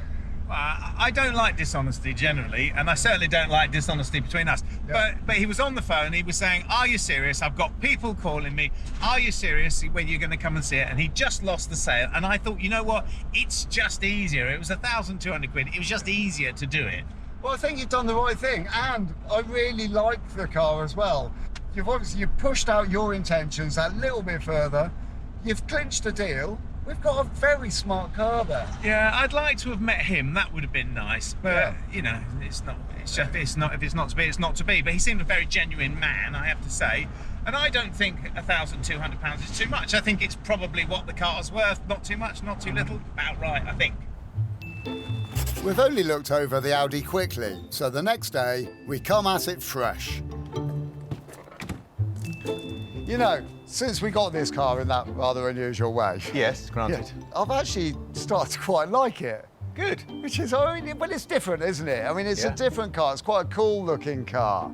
For the money we paid for this car, it seems like we have actually got a real bargain. Yeah, I am genuinely pleased that you've come round to it in that way. I really am, because I'm not proud of the way we got it. But it had to be got, and that was just the way of it. But I agree with you completely. I love the lines of this car. And it's the estate. It's not the saloon. The saloon does nothing to me. It's the estate. I just think it's cool, don't know? Yeah, I think it's really groovy. So let's start thinking about the jobs that we've got to do on this car. And I think it is quite fair to say the car speaks for itself, doesn't it? So we've got all this paintwork down the side of the car, the bonnet, and those great big dents in the back as well. Yeah, well, what worries me about this is, slightly, looking at it, that it's a metallic, isn't it? And we've done flat colours before, but we've never done a metallic before. And I wonder if that just needs a bit more research or something. OK, well, let's approach it from this point of view. How about we get stuck into it and do all of the prep work for the painting, and then see how we feel when it comes to the big moment. Yeah, see how brave we feel. Yeah, exactly. Same as usual, then. Yeah, sort of. OK. Well, there's the dent, isn't there? The dent. Yeah, this dent and that dent down there. Now, both of those are going to need pulling out, and they're going to need a really good job doing on them, because that's not just a straightforward filler job. No. And the one in the back as well, that's definitely not a straightforward filler job. Bit of panel work's required on this. So, if we recap then with this car... We've got a header tank. We know the header tank's leaking, don't we? Because it was on the test drive. Yes, we do, So we've got a window that doesn't go up, so we need to investigate that, see what that is. And we've got a headlining, which one of us... Yeah, get it, possibly me. OK. Got to do that. But that's it. So that's all we've got on this car. So that's amazing if that's all it is. It is, yeah. I mean, the rest of the interior is mint. Yeah. The car drives really, really nicely. Yeah? Yeah. Is it conceivable that this car will go through the workshop without any extracurricular activity needed? Yeah. You know that saying about counting chickens before they hatch and all of that? And I've just done that. Yeah. Our machine-like process is primed and ready. Pickies first.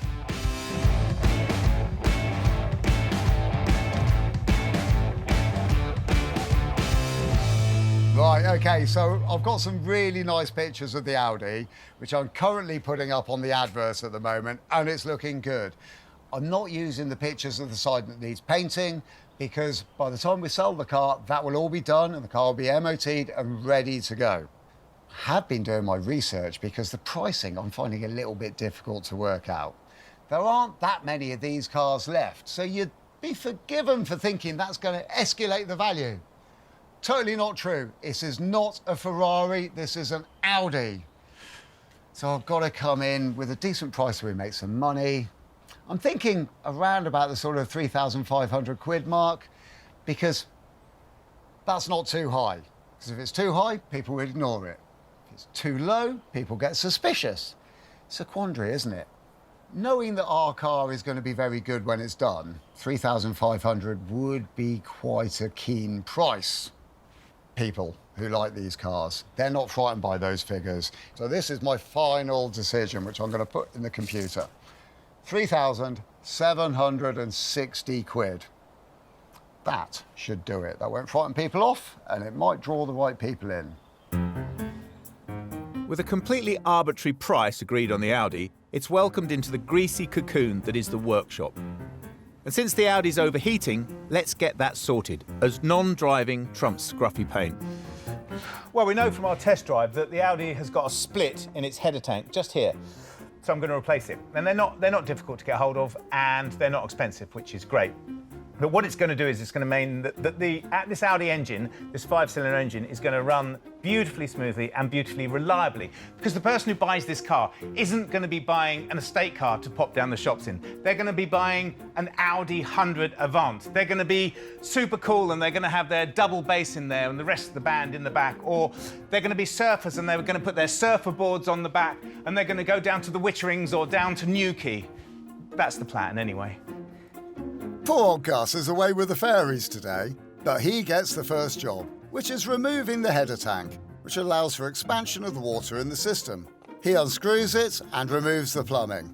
We ordered a new part on the way back here for 35 quid, and it's arrived already. And once it's topped up with coolant, it's good to go. So that's a relatively cheap fix to get our Audi up and running reliably again, which makes a bit of a change in this workshop. An uneventful first day then, but cheap. The overheating is cured, and we're off home to dream about how we find those cool owners that Gus is obsessing about. It's the second day on the Audi project, and another niggle is a potential issue with the brakes. And since we're getting it to run right, before we get it looking right, we're having a closer look to see what's wrong.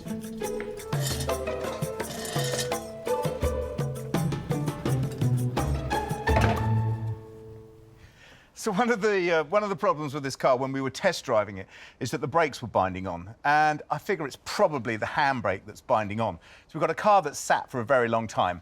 We have a handbrake cable which degrades in time and causes massive friction, and we have a very, very tired-looking spring here, and this is what operates the lever that puts the handbrake on and off. So any amount of friction in the cable will cause a great deal of loading on this, what is looking like a very, very tired spring up here. So I've got a new spring and I've got a new cable.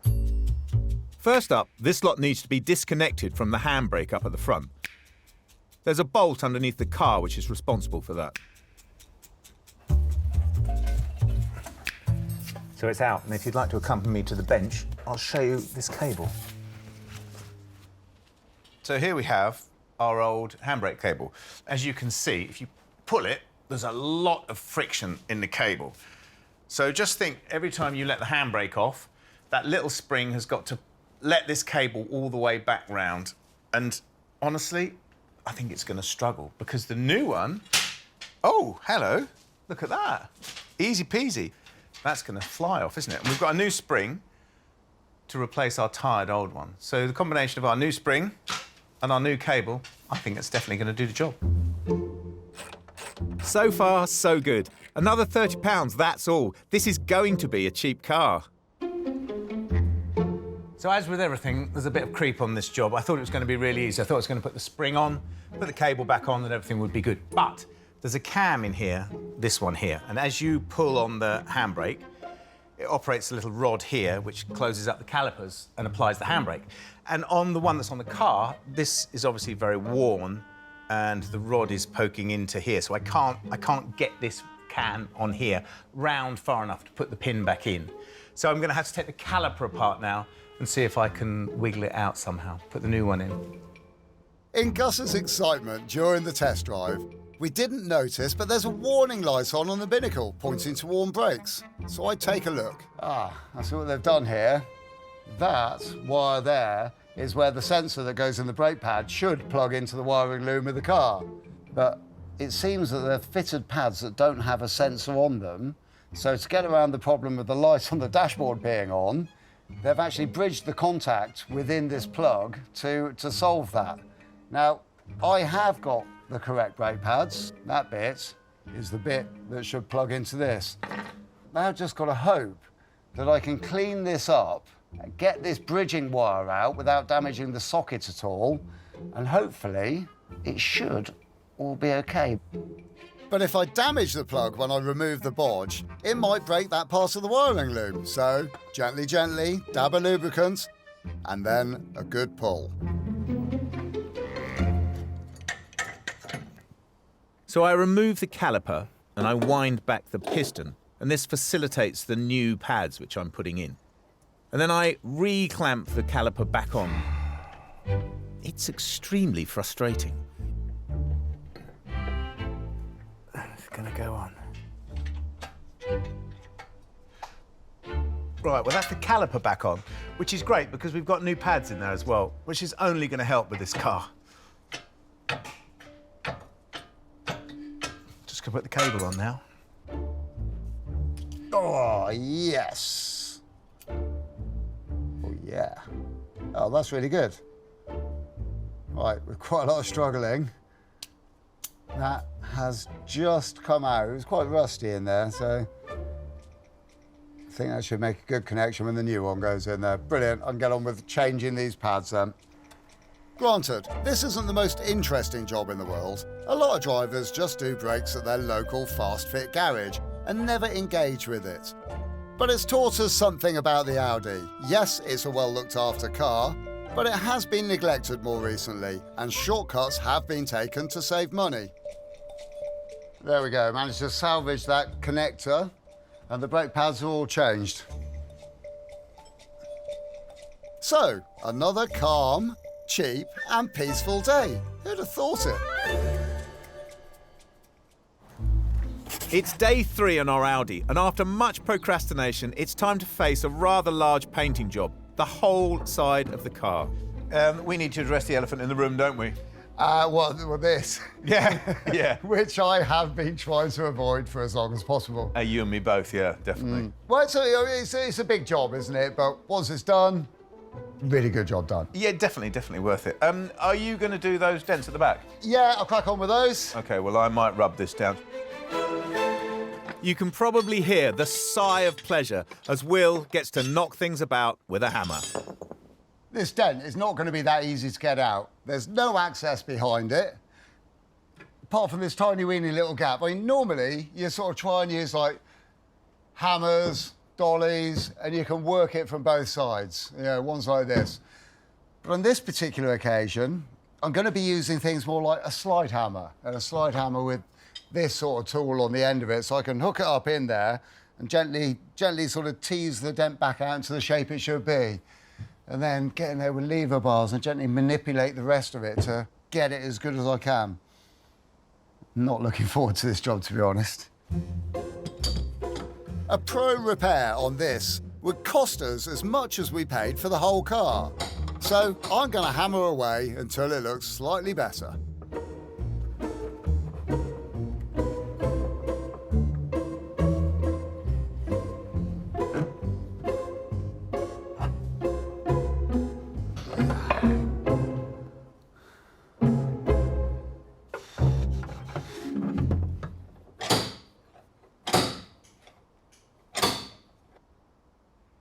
Well, I'm certainly not saying that that's perfect, but it's been very, very tricky to get that back into the shape that I got it to. Do you know, it's good enough. I think it will work. The most important line is the bottom one, and I've got that pretty good. Yes, tiny skimmer filler. Yes, a bit of paint. That will be a great job. A paint job like this, done professionally, would be at least £1,000, so we've got no option but to take it in-house. But the job isn't limited to just the paint. Now, I'm in a dent-busting mood, and I need to sort out this dent at the back. It's a small one, but that doesn't mean it's going to be easy. This dent down here, when you first look at it, it doesn't actually look that bad. But here's the problem. It's on a large, relatively flat panel, so the repair that we do on this has got to be good, otherwise it's just going to show. There's a couple of detailed lines along the panel as well. Now that's my starting point. I've made this wooden punch. If I just work along those lines really gently, I'll make a good start on the job, and then I can take the rest of the ripples off the panel as I then work it up from the detailed line. What Will is trying to say is that bashing the dent out with wood is slightly softer than a hammer. Working around the dent is quite an art, and Will is pretty good at it. So you can actually take a gauge of where you are when you're working on a job. If you put a straight edge up against it, you can see what sort of curve should be, and you can see if there's a dent easy. It's a very quick, easy way of getting a very good idea of where you're going.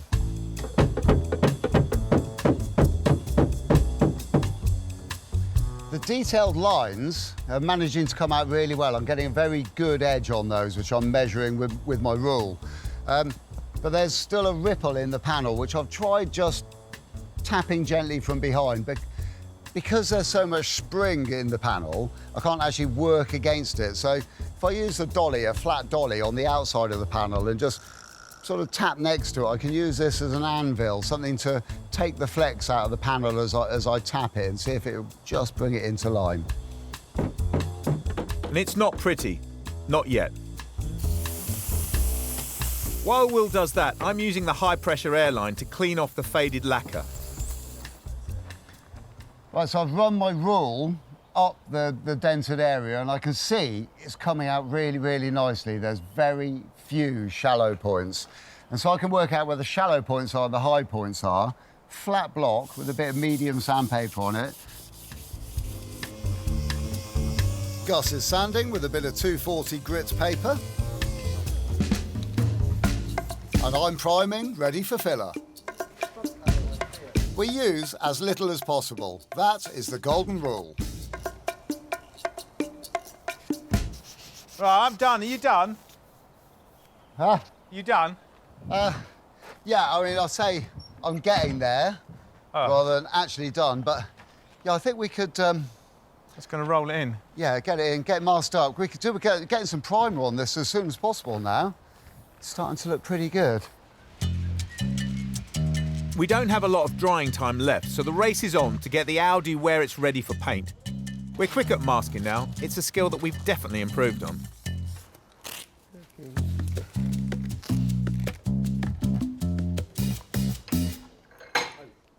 Will has a steady hand, so he gets to prime, while I serenade him.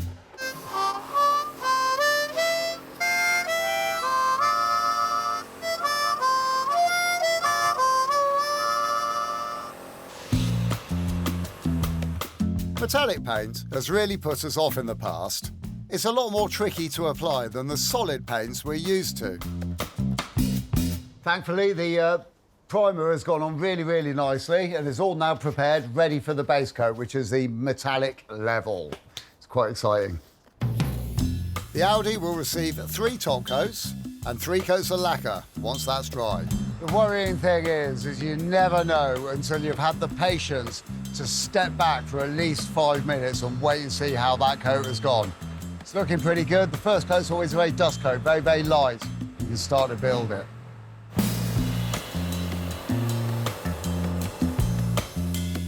It's a long, long day, and we work late into the evening. But what a rewarding day it's been.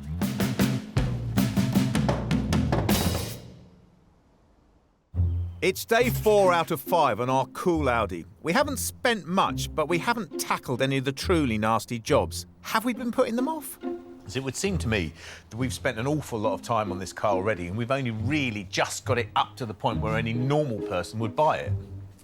Yeah, and that's not really enough to raise its head above the parapet and attract the niche group of people that are interested in these cars. Yeah, I mean, the thing that we saw in it, not one of the many things, is that it had a really cool interior. It's got a really good interior, but a really, really baggy headlining, hasn't it? So I am about to fall on my sword and go and pull the headlining out. That's very good of you. Thank you, Gus.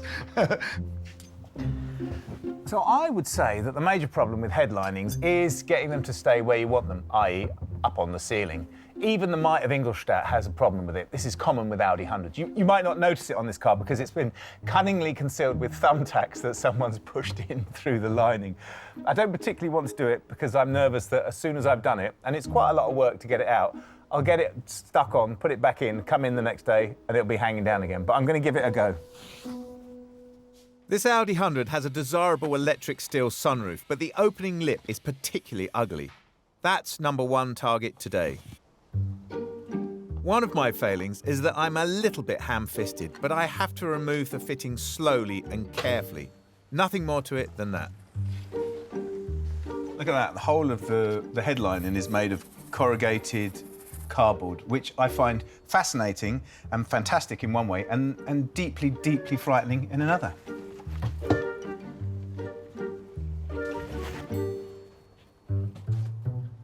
One of the small inconveniences with this car is this window not going up and down, which is pretty annoying, isn't it? And we can't sell the car like that. I've had a look inside. Yes, the wire has broken, which is pretty much the standard for this sort of mechanism. We've found an Audi parts supplier who has everything, and you can buy a whole window mechanism. A pattern part is £20 and an Audi one is £40.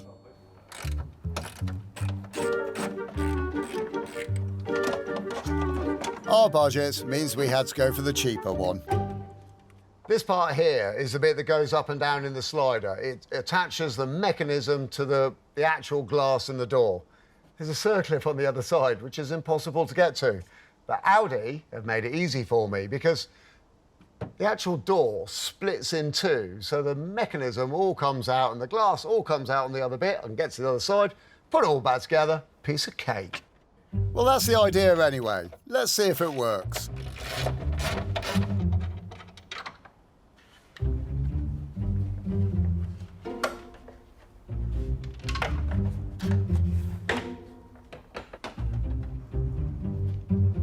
Well, that's a really class bit of engineering.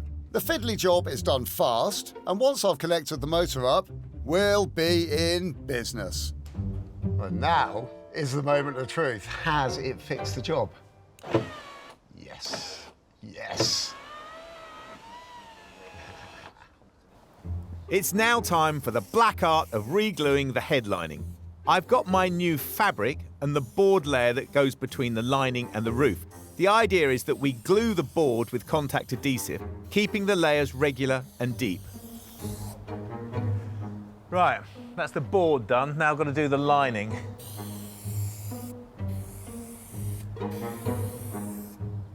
And the hideous bit now, where we lay the new fabric over the board. There is only one chance to get this right. OK, so I'm going to lower this down, yeah? Well, I would, yeah, I've got plenty over. Is this a good time to tell you I haven't washed my hands? No, I asked you if you'd washed your hands. Oh, I thought you were joking. I don't know about you, but it's nerve-wracking watching from this end. It's nerve-wracking down here too. Right, OK, am I coming down at the right speed? Yeah, you are, and then what I'll do is I'll go across this bar here. You know, you kind of want it to move in a three-dimensional way. Yeah, that's passable, isn't it? I'd say. And we'll cut this, and then we'll be able to work it without the stress of this bit in it, won't we? When I say we, I'm roping you into doing this as well. No. I told you I haven't washed my hands. You didn't wash them for a reason. Is your heart still up in your throat, is it? Yeah, a bit, yeah, but it's not too bad, is it? I'm going for the hoping that my jumper's cleaner than my hands approach. That looks all right, doesn't it? I'll come around that side, do a bit there. We'll spare you the things that don't go exactly according to plan. There are some stumbles and a small dose of bad language. But after what feels like about a week... I'm super pleased with that, I've got to say. All I've got to do now is get it back in the car without getting it dirty or tearing it or breaking it in some way. That should be OK.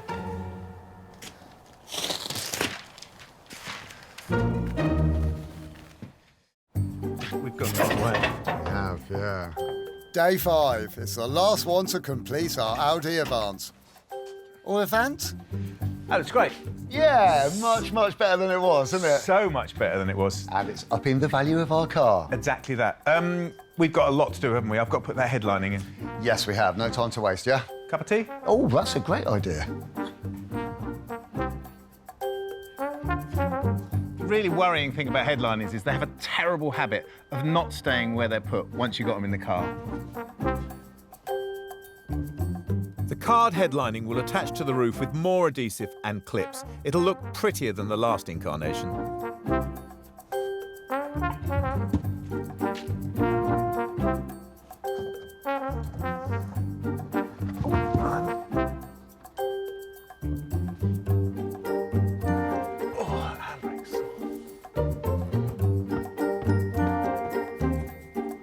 But while I wrestle with that, more issues are coming thick and fast.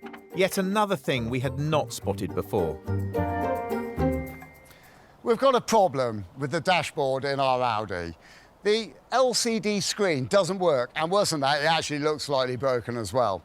So in the past, it's been okay because we've been able to find engineering companies that can fix things like this. But this being a slightly older car, we've had to draw in our friend Mark, who's a whiz with this sort of stuff. And we're sorting the problem by buying another binnacle from another car, which isn't exactly the same model. But Mark's skill is he can tease this one apart, get the component out that we need, put it into our binnacle. End result, we have a fully functioning binnacle that we can stick straight in our Audi, and the problem is completely sorted. Without the LCD working, the Audi's interior loses a tiny but visible bit of its appeal. We're going to have to hope that the LCD in our used binnacle works just fine, because if it doesn't, we're stuffed. Wow, this really is the world of tiny little screwdrivers and millions of fiddly little screws, isn't it? It's a good job I can see. Yeah, it is. I mean, I need my glasses on for all of that. So these are the components which did contain, or still contains, have you got it out yet? It did contain this very small LCD screen here, which I've now matched up with that one there. Yeah. There were some very small differences, but thankfully the LCD at its core is exactly the same. So I've now removed this unit here. Yeah. And ready to strip that unit down, get it in there, test it, and then should be good to go. Brilliant. Well, I'm going to watch and learn, if you don't mind. That's fine. What I'll do, I'm going to crack on and strip this unit down. Wicked. Mark is principally an electrical engineer for Mercedes, but he's able to apply his logical mind to our Audi.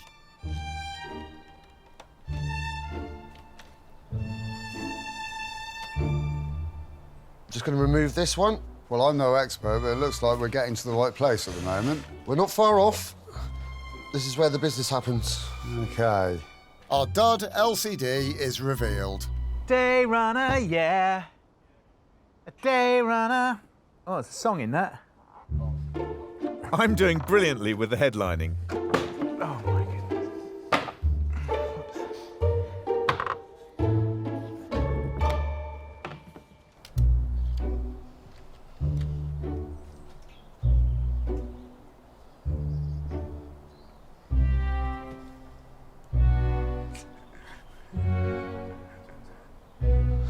OK, it's all back together.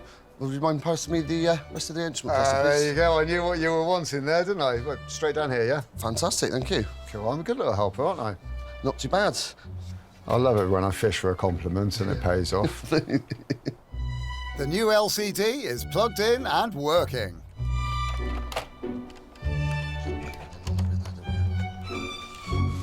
And that's the last screw. We're all done. Oh, mate, cheers for that. You know, that is brilliant, isn't it? So it's really good to know you've managed to pull all these bits to pieces, put them all back together, get it all sorted and working, and you haven't even broken into a sweat, which I find is pretty amazing. Catch you later, dude. Cheers. Oh, the doors are open, that's why.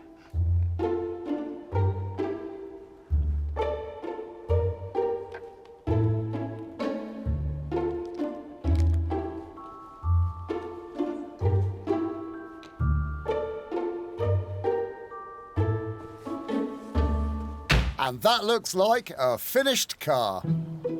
We only paid $1,200 for the Audi, braking parts were $150, and we spent $285 on electrical items, $200 on consumables, and $100 on a headlining. So that's a total of less than £2,000. Amazing value. I think this is an unusually glorious moment for us, isn't it? It's when we can finally breathe and take in the fantastic work we've done, revel in the glory of what we've done to this car. Yeah, but you did really like this car, so for you it wasn't a massive leap. But for me, it was a bit more so. But with a little bit of time and owning it and working on it, I've started to really recognise the fact that, yeah, this is a cool car. Yes, it is a really, really nicely built car. They're fantastically made. The engineering is fabulous. And it turns out they're really cool too. I think we try to give all our cars new leases of life, don't we? Everything that comes out of the garage. And we do that to a lesser or greater extent on each car. But this car in particular, we have definitely turned back the clock on this car. It's definitely got a new lease of life, hasn't it? Yeah, I think you're leading up to a but somewhere. No. Oh, no, but I think you should drive it. I think there's still a but. But I hate it when you drive. Now, that was the but I thought you were going to come to. Cheers, mate. Right, I shall drive it, and I am going to enjoy it. You might not.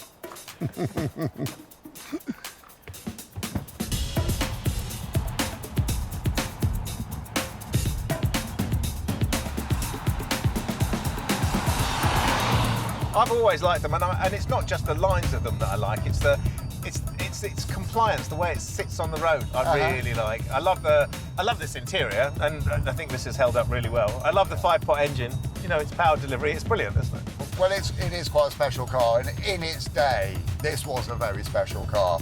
To go out and buy one of these new, you know, off the forecourts, you had to be something pretty special in your game. You had to be well off. I mean, this is an expensive car, and it came with, you know, all sorts of, you know, modern creature comforts, such as electric windows, which was quite special back in the day. I'm picturing in my mind airline pilot or consultant surgeon or someone with a house in Scotland, and they pile the red setters in the back and the kids and they hammer off up to Scotland of a weekend. It would do that, wouldn't it? Yeah, it would. It's that sort of car. But we've been showering this car gracefully with compliments. Surely we can find some negatives to throw into the mix of it. I don't think there should be. I don't think there has to be. I can't think of any. I mean, actually, the one thing I do think is negative, the biggest negative, is the same old story that I have to tell you every time that we try and sell a car. No, I can guess that already. No one wants it, yeah? Well, it's not that no one wants it, but no one's looking at it, no one's bidding on it, no one's calling. I did have one chap who I talked to, and he said, well, let me know when you finished it. Yeah. And I phoned him up and he bought a Mercedes. I know.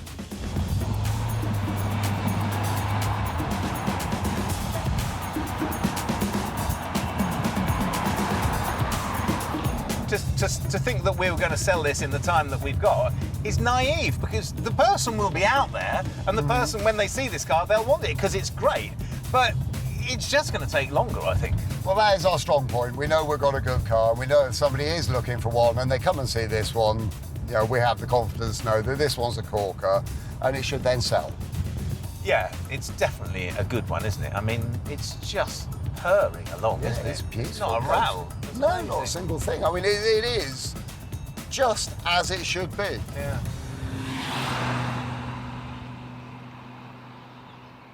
But good vibes alone will not fill our pockets.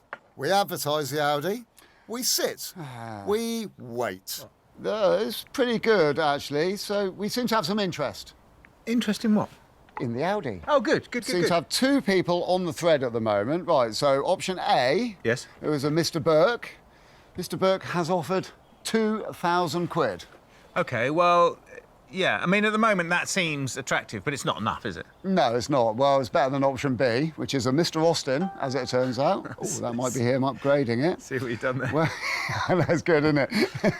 He has just asked for what our best price is. OK, well, unless he's going to take, say, if we say £4,000, he's not going to buy it, is he? No, I don't think that's the way that one's going. I think that we'll find someone who wants an Audi 100. I would say they probably are just looking for a car, aren't they? Yeah, they're not offering serious money there. That's not a good offer, either of them. I think we wait, don't we? Yes, definitely. Yeah. And what does the Audi eventually go for? An internet pledge at 2,800 wins. And we say an extraordinarily grateful yes. I told you though, didn't I? Yes, you did tell me. I know. I never had my doubts. No.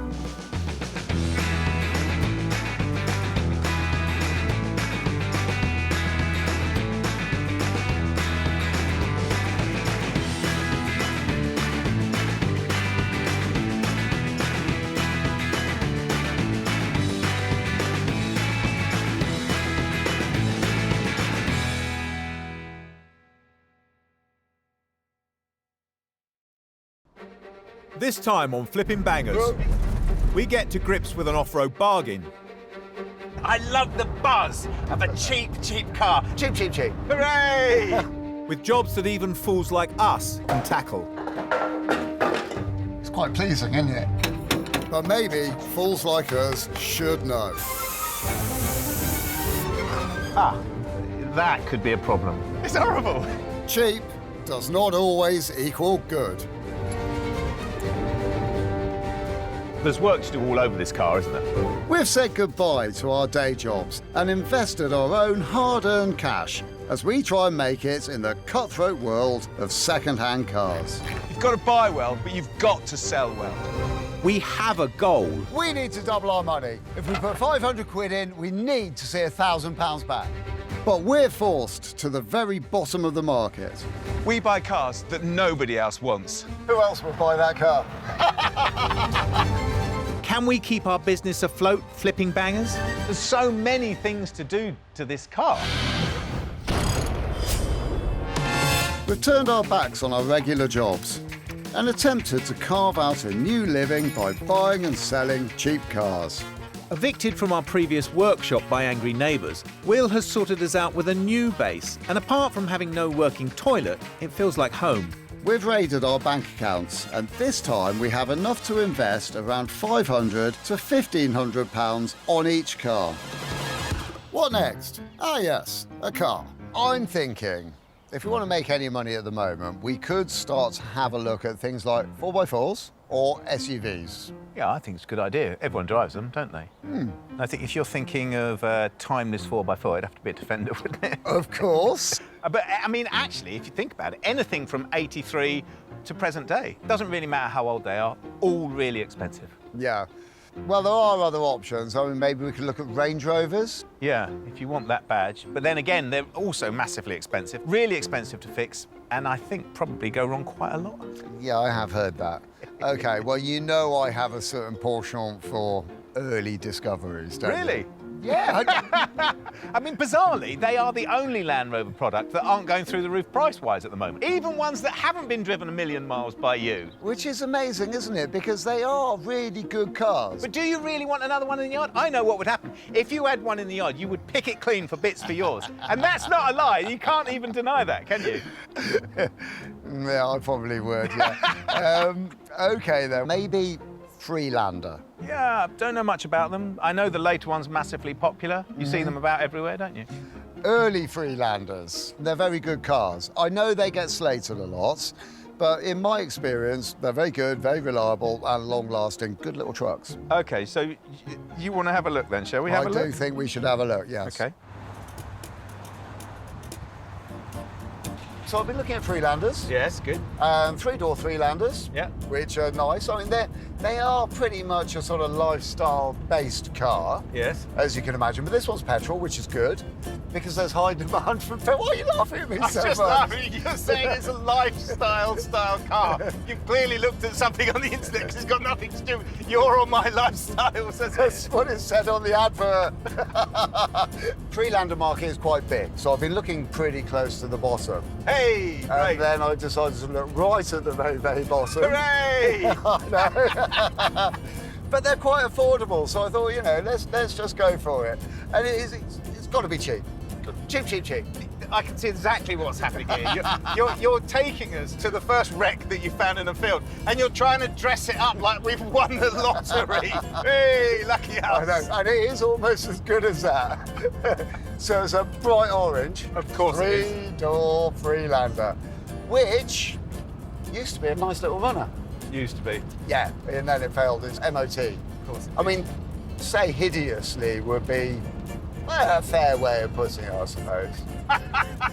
So we're going to see a car that looks interesting, yeah, but has absolutely nothing else going for it. The Freelander owner is heading abroad. Sold the car at auction, but the buyer didn't show. So we get first look. All good, except for it's all the way down in Cornwall. Oh, hi. Hi. We've come to look at a Freelander. Is it the right place? Yes, it is, yeah. Through the gate there, on the left. Keys are in it. Help yourselves, have a look, and then give us a shout when you're ready. Brilliant. Amazing view. It's beautiful, isn't it? Yeah, really Dartmoor. beautiful. Oh, is it? Thank you. No Cheers, worries. see you shortly. Cheers. I didn't tell Gus the selling price was $350. I mean, how bad can it be? It's better than you said. Yeah, it's great. Do you like the colour? No. Oh, come on, it's brilliant. It's horrible. I love that colour. These need a lot of work, don't they? And I've got a very good trick for that, although there is a lot of it. That's going to need a whole load of loving. This tyre's knackered. Yeah, this one's knackered as well. Oh, I'll tell you what I didn't notice in the advert. What's that? It's actually the ES model. You don't know what that is, do you? No. I don't know what it is. We've got a bit of grot around this. It looks like the rubber's eroded away. Yeah, that's weird, isn't it? But it's stainless, isn't it? So it's not going to rust, is it? No, should be okay. Couple of dings up here. And look, and crikey, it's from here all the way through the whole lot. Yeah, I think that's hit a gatepost or something. Yeah. It's funny, when these came out, they were so proud about this detachable back bit here. It was almost as if the design team had snuck something through in production, you know, something from a concept car, because it was so space age. The other thing they were massively proud of is the fact that this window used to drop down. Oh, it still drops down. Yeah, it's a weird mechanism, isn't it? It sort of folds out and takes off. It's funny, isn't it? Because everything does that now, doesn't it? I think it was the first. They were trailblazers. Yeah. Well, I think that's all right. It looks all right, actually, doesn't it? Well, no, not really. Not from where I'm sitting. Oh, OK. Well, this seat's all right. This has got some pretty big holes in it, and that one's going to be quite tricky to fix right there. This is a shame, isn't it? Yeah, that is a pity. It's all pretty it? grotty. There's a bit dirty and, yeah. I don't know, really. I mean, look, it's done 127,000 miles. I think it's going to be, yeah, a bit of tear in it here and there. It just needs a clean-up in it, really. Well, that Yeah, needs sewing up. I think it'll be all right. Should we have a little listen to the engine? Oh, it's got a hole in the exhaust. It certainly has, yeah.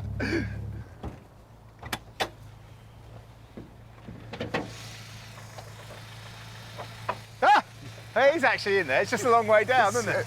Really tiny little thing. It sounds all right, doesn't it? It does. There's no nasty knocks or rattles or anything. There's a bit of smoke coming out of there. I think that's just a bit of oil dripping on it from somewhere. It can't be that bad. There's quite a lot of oil, actually, around it. And there's no fluid in it. The old gaffer tape issue. Not a good look. It looks a bit unloved, actually, I have to say. Yeah, OK, so it could do with a bit of TLC. What always gets me about these things, these Freelanders, is like, it's this engine, the K-Series engine. They were normally used in things like the MGF, the Lotus Elise. They were lightweight sports cars, weren't they? Are you saying that this might be a little bit underwhelming? I think it might be dreadfully disappointing. Actually, I think this is closer to a scrapyard than we think, isn't it? No, I don't think so. I think we need to give it a chance. I think we'll take it for a drive. Yeah, definitely. I'm going to grab some coolant. See you back here in a mo, yeah? All right.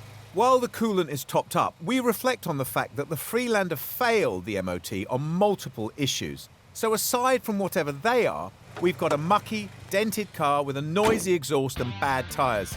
But it drives. This car is a clever thing.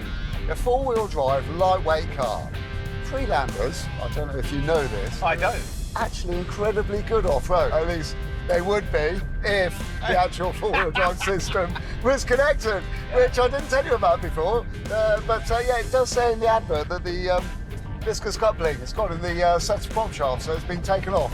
So it's not a clever four-wheel drive car, is it? It's not. No, it's half clever two-wheel drive car. The one thing that I do remember about them is that yellow button. And they were very proud of that as well, and that was their hill descent. It's electronic hill descent. And I think it's interesting because actually it's an answer to a question that was never asked, because actually if you were going downhill, you'd just go in a low gear, wouldn't you? But it does show you who they were trying to sell these cars to. It wasn't enthusiasts, was it? It was just general public, people who wanted to feel like they could have a bit of off-road and they could have hill descent at the touch of a button, huh? Brilliant, yeah. It's so very, very refined, but I can tell you, with the lack of four-wheel drive on this car... Or traction. Yes, exactly.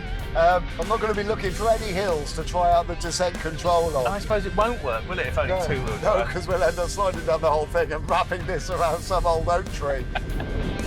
I don't know, I suspect that it had an uneconomical repair, like you say, this was coupling or whatever it was, and it's just been left, and here we are with it now, and we have to work out whether we want it or not, don't we? Well, do we want it? I mean, I'm quite attracted to it personally. I know you are. I know. That's just the colour. It is the colour, yeah. Well, I don't know. I still think it's down to money. Yeah. Really. Oh. You can't go to Cornwall without having a pasty, can you? No, you can't. You can't, definitely not. Hi, AD. Oh, you all right, guys? Yeah, good. Well, that was fun. For you. I loved it. I know. Enjoyed?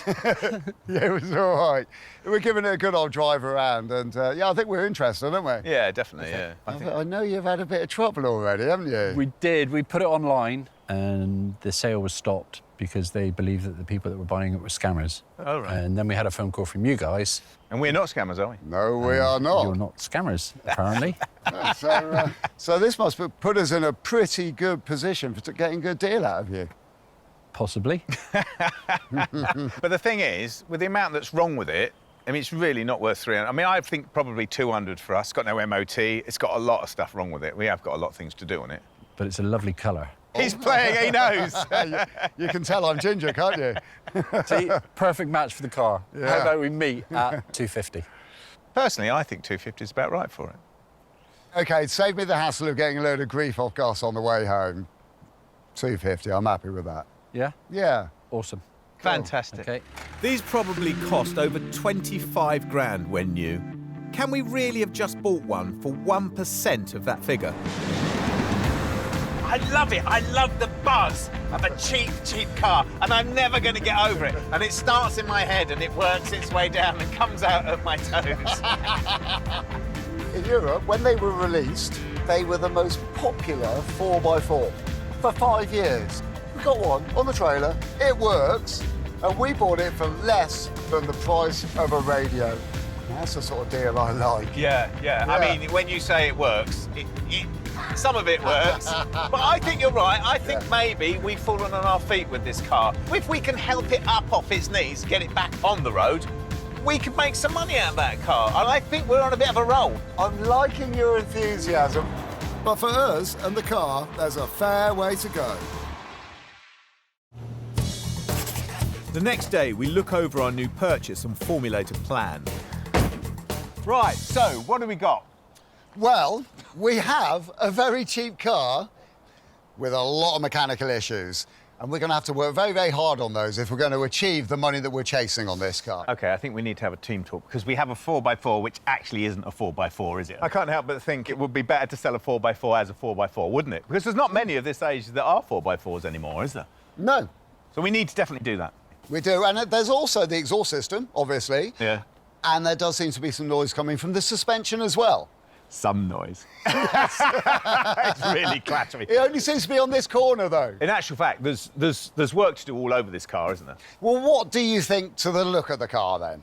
Obviously, there's dents at the same height either side, isn't there? Yeah. The bumpers, we can sort those out, can't we? That's no problem. But I do think you're right. I think mechanically that's where we need to put all our effort, because if we do that, then it's worth doing the seat and it's worth doing the bumpers. But if we can't do the mechanics on it, then there's little point doing the bumper or the seats, is there? Colour's growing on me, though. It's nice, isn't it? I do like it. I would say it was a lovely shade of ginger. I think it's called Kinver Sand. You've looked that up, haven't you? No, it's where my father-in-law came from, Kinver. Is it? Yeah. And let me guess, the sands are red. Yeah, they are, yeah. I've been the photographer a lot lately. Maybe I'm doing a good job. Who knows? And the car looks pretty good. You can't see any of its faults. Advert for the Freelander. Well, it's quite good so far because I've got a really nice selection of pictures for the car. It's in a fantastic colour We'll have done all the work on it, so the four-wheel drive system, that'll all be refurbished and working. It's going to have a new MOT on it, all of those suspension issues and exhaust system problems, they're all done. So we've got a car that looks good, drive well. Funny thing is, it's difficult to sort of price a car like this. I'm sort of really struggling with it a bit. Struggling with what? I'm thinking about the price on the Freelander. So, I mean, it's a tight market, isn't it? There's quite a lot of them out there. You know, they're quite old cars now. What did we buy it for, 250 quid? We did, yes. It's a very cheap car. Yeah. I was thinking about 1,500. 15. I wasn't thinking quite... I was thinking more like £1,000, to be honest. Should we go somewhere in the middle? Yeah. 12.50? Yeah. 12.50, and let's say first person to view will be compelled to buy this car. Blimey, only 12.50. Maybe I'll buy it myself.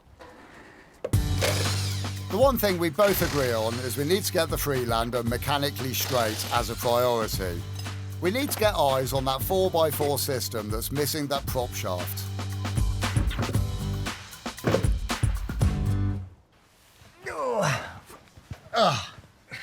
Right, let's have a look then. I know, you know what? It's much better down here than I know it's covered in cow muck, but it's actually that's your fault. But it's better than I thought it was. It's not rusty. No. I mean, there's a very large piece that should be here that's missing, which is a bit sad. I guess it goes to a garage, they take it off, they chuck it away. It's the way it is. I mean, luckily, we will be plundering the wealth of Freelanders that there are in scrapyards, won't we? Well, yeah, they do all suffer with a similar problem, though, so there might be a lot with that bit missing already. Actually, that's a really good point. Yeah. Well, OK, well, that could be a problem. Yeah. We know about this, don't we? Well, we do, and we found out exactly where it's actually been completely detached. Right, OK, well, we know how to fix that then. We need a new piece of exhaust system from here to far over there. That's one piece all the way down. Yeah, it's a mega exhaust, isn't it? Yeah. Well, let's see if we can find it, shall we? That's the thing. That's the thing to do. Yep, defo. So we need to find a used prop shaft, find an exhaust, take off the old one.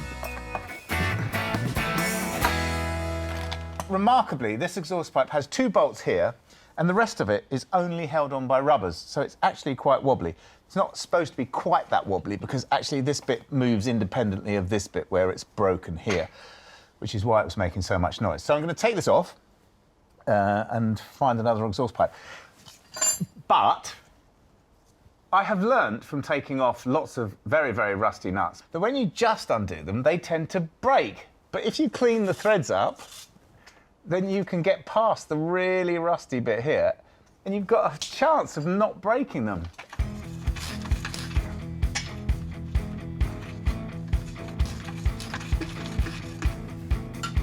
See, I was waiting for it to break too, but it didn't, did it? And now, just the rubbers to go.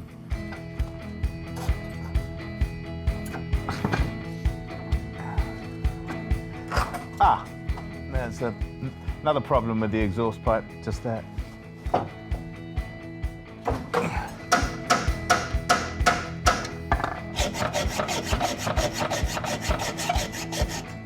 Something extremely exhausting about doing things upside down. I can't get this apart because it's rusted together, of course, and my health and safety head says I shouldn't be grinding it off with the neoprene petrol tank just there, so I've gone for the manual option.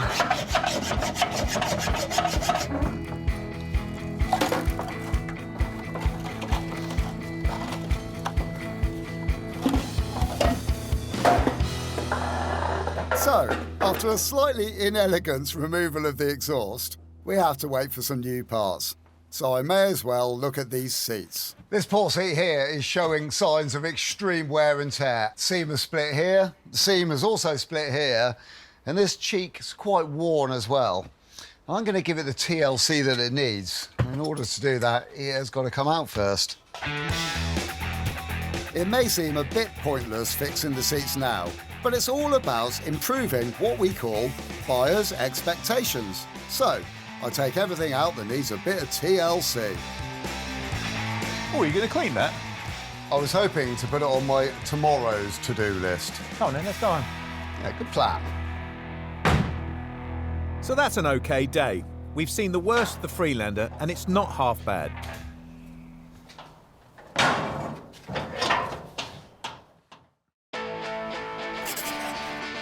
Day 2 on the faded Freelander. We only paid 250 quid for it, and we're hoping to add a grand onto that. We both have things to bring to our party.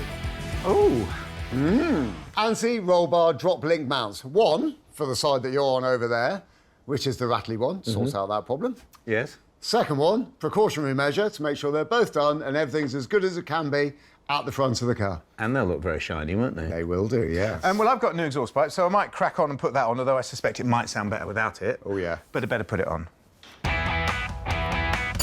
Drop links can really transform the way your car sounds when it goes over a bump. This drop link connects the suspension to the anti-roll bar. The anti-roll bar links the suspension on this side of the car to the other side of the car. So when you're doing some hard cornering, for instance, it keeps compliance and balance between the suspension on both sides of the car, stops the body from rolling too much. And when these ball joints and each end of these are worn out, which they do on a regular basis, these little links rattle like crazy and make a tremendous noise and affect the capability of the roll bar as well. That's why we're changing them. And you can do this as well. Effectively, they just bolt on, but please be aware, sometimes they're a bit rusty. Penetrating fluid is always a big help.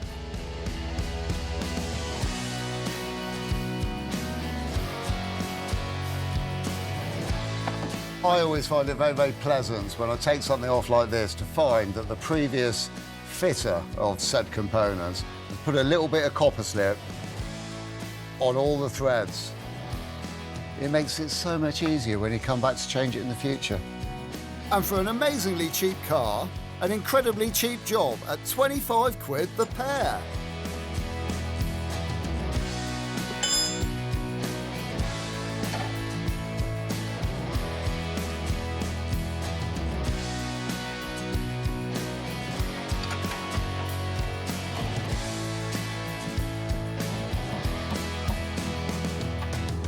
Gus is still on the exhaust. Well, actually, I was quite proud of the fact that I didn't have to cut these off, because normally everything I touch breaks. But I'm going to treat the exhaust pipe to a new set of nuts and bolts, only because I can.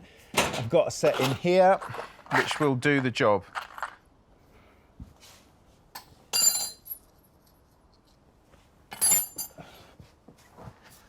Right, so first off, there's an interesting little twist to get this up and over the subframe at the back, which is there.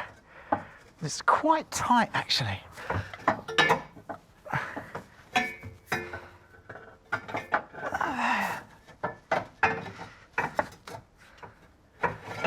Aha!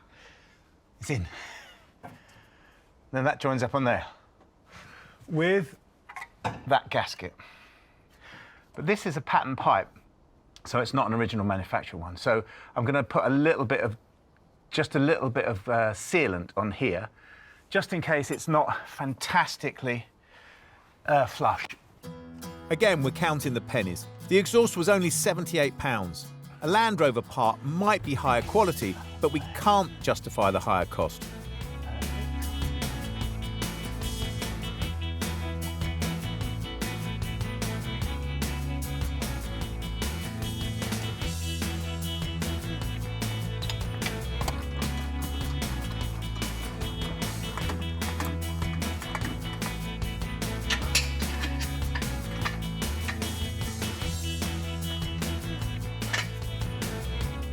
When you're doing a flange up like this, you've got to do it equally. You can't do one side, you can't tighten one side right up and leave the other side loose, because otherwise you're going to bend the flange and you won't get a proper gas-tight seal. So you've got to walk them in together. A little bit this one, a little bit this one, a little bit this one, a little bit this one.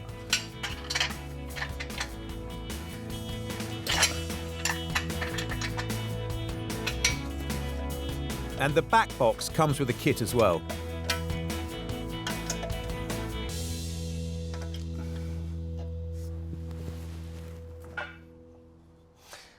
Well, the engine on our car is definitely not looking at its best.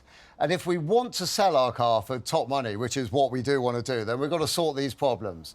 And the problem is the rocker cover gasket is actually leaking oil all the way down the front of the engine, covering the alternator in oil, dripping down onto the exhaust manifold, so then it smokes and looks awful. Thankfully, it's quite a simple fix. I just changed the gasket. But there are little telltale signs that you can see when you take it to bits. For instance, along this front edge, where it's supposed to be making a perfect oil-tight seal, you can see where it's not making the seal. Of course, there is oil spewing out all over the place, but the telltale sign is on the surface of the gasket as well. I have a new gasket, but before I fit that, I need to clean everything up. I'll remove the old tin rocker cover gasket and clear away any debris on the edges.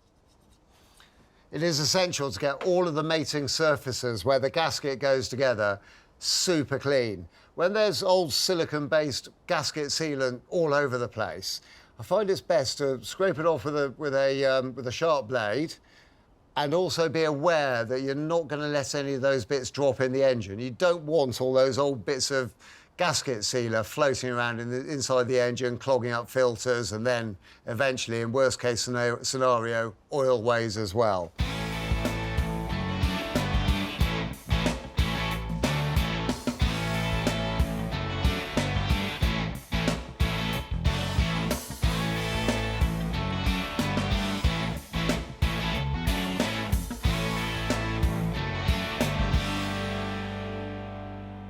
These K-series engines use what I call a crush gasket. So it's a tin plate which has been shaped. As it's clamped together between the two components, that crush gets formed flat and it makes a really good seal. Personally, I don't always trust them that much, and I know these K-series engines have got a habit of leaking quite a bit as well. So I've used some nice high-quality sealer, got it on both sides of the components that are going to bolt together either side of this gasket to give it the best chance that we can.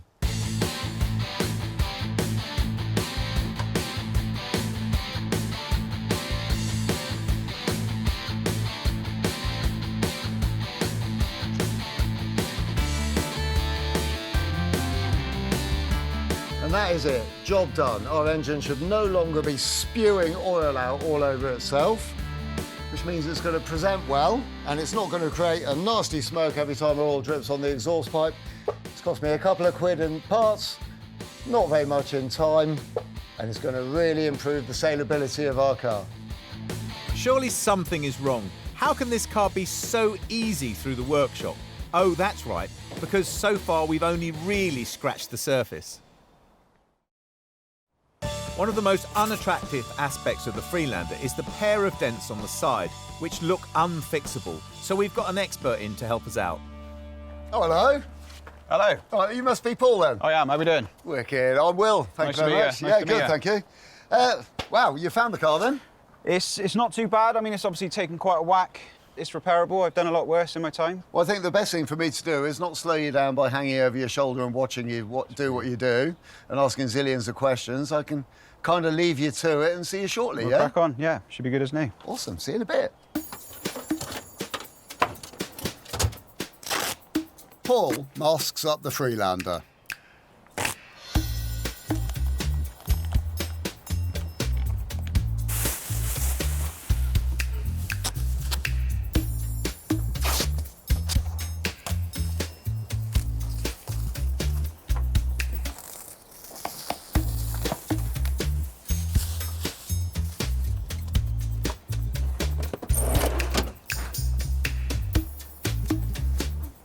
Grinds down the dent to bare metal.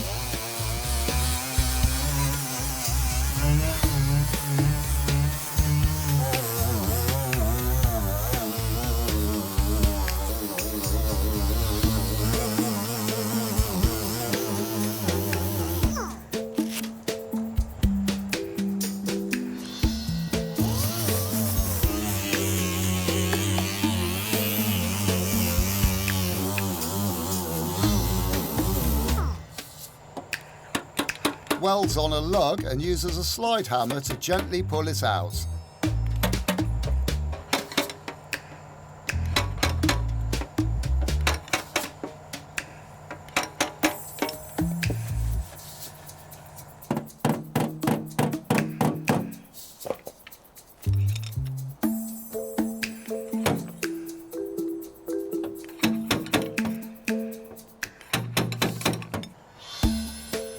needs filler to bring it back to a decent surface. That's where the art is.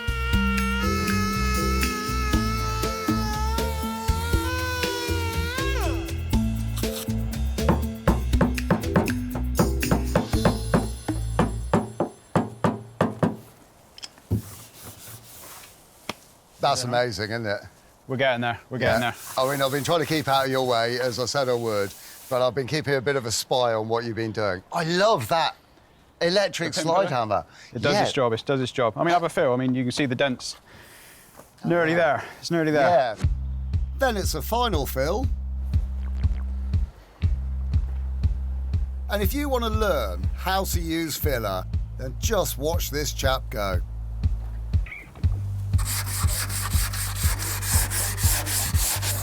Paul flats it all down perfectly. A good layer of decent primer.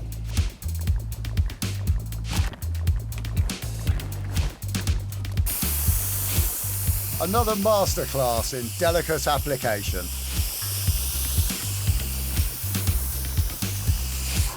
A bit of accelerator drying.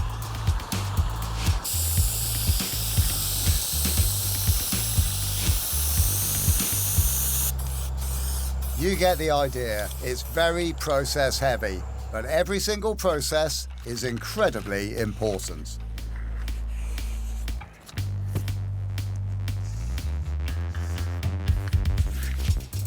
We're getting close now. Final round of masking.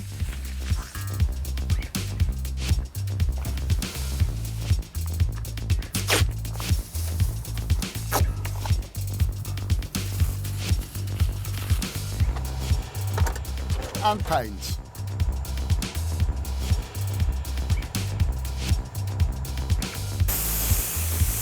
Blended as far as the door. This is amazing for a mobile service, and it's only cost us 300 quid.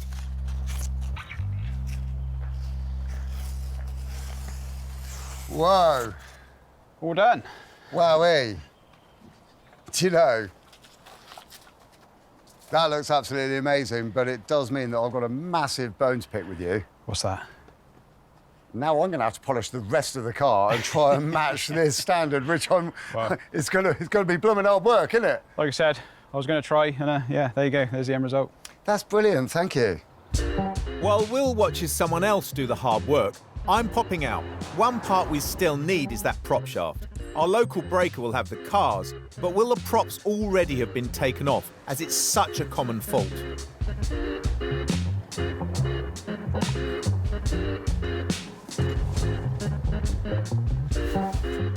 Freelander number 1, no prop shaft. There's 2 more this way.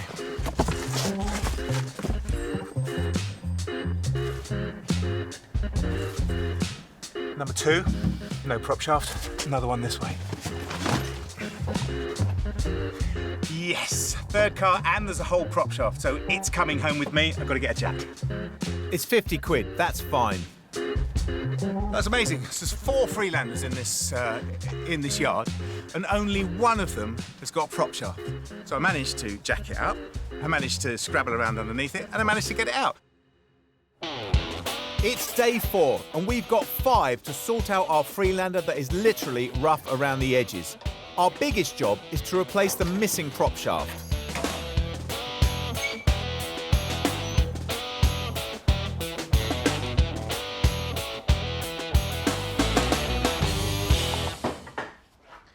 So most Freelanders of this age are 2-wheel drive, not 4-wheel drive, because the 4-wheel drive system has a tendency to break. The viscous coupler here seizes up, they stop working, and instead of replacing them, which is expensive, people just take them off, throw them away, and just run it as a 2-wheel drive car. But there's plenty of these cars in scrapyards at the moment, so if you can find one that's had some other sort of damage done to it and it's still got its prop shaft intact, then you can take them off. So I'm going to change the bearings on here and put it back in the car. But the system itself is worth talking about because it's actually a clever system. If the front wheels start spinning, you know, if you're in a field and you're on mud or whatever, this viscous coupler starts heating up, and as it heats up, it starts to grip, and then it starts spinning through the sort of shock absorber here, the rear prop, and therefore starts to rotate the rear wheels and help the car on its way forward. So it's a clever system. It's the viscous coupler that seizes, and when it seizes, it smashes the gears in the gearbox that turn the drive 90 degrees to head down towards the rear wheels. So that's the basis of it. I'm going to sort it out, put it back on the car. You'd think this would just be a reversal of the removal, but when you haven't removed it in the first place, somehow it's more difficult. The way this came off is I took this coupler off first. This is the coupler that goes onto the gearbox. So I took that off first, so that's going back on first. It's a bit tricky.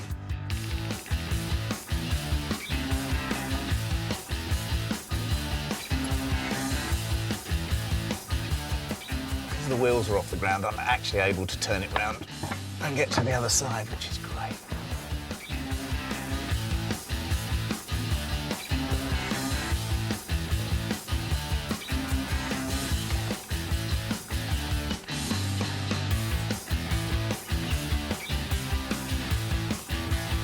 The prop is in 2 bits, and now I've swapped the bearings, the rear section bolts onto the shaft.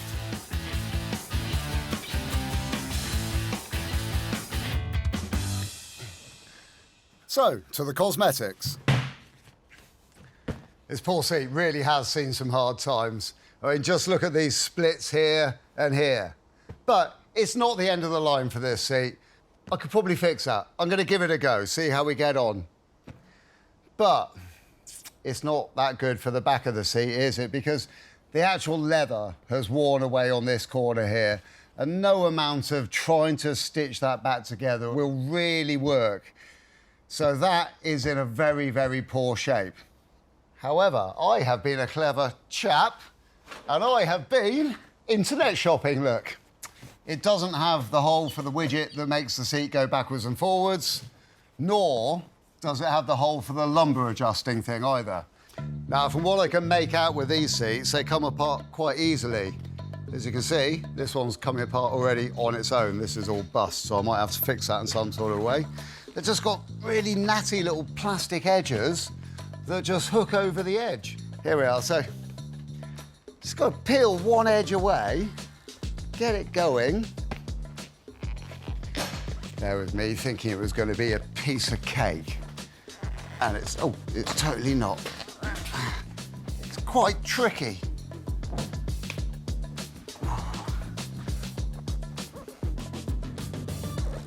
There we are.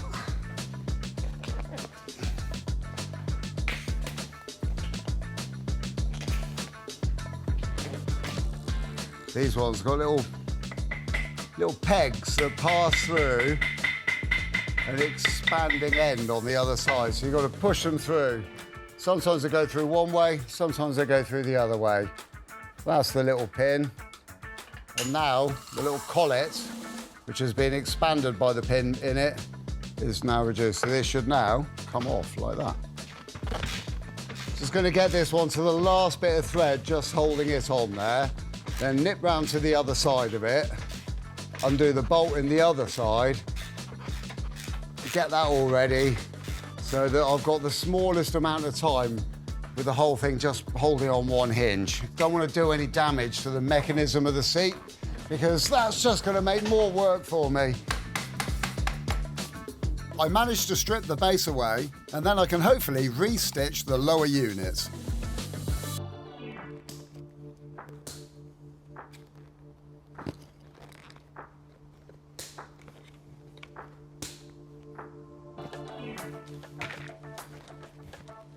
Finally free, I think. Now at the bit we can start looking at the seam, seeing how stitchable that is going to be. I could run the seam through the sewing machine, but if I miss the old holes, it's not a good job. So this is a hand stitch. There we go. Centre seam is done. On to the next one on the side. And on this seam, I can use the machine. Makes my job a bit quicker.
So that's all looking really lovely.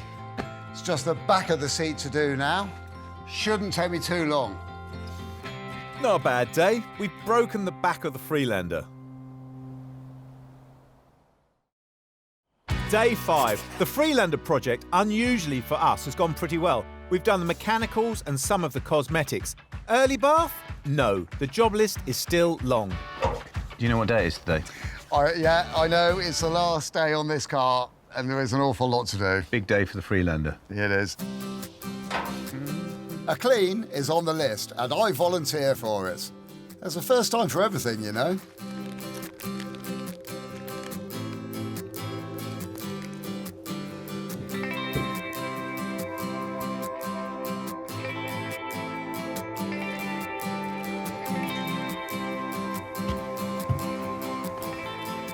We both scrub away, and the years are rolled back.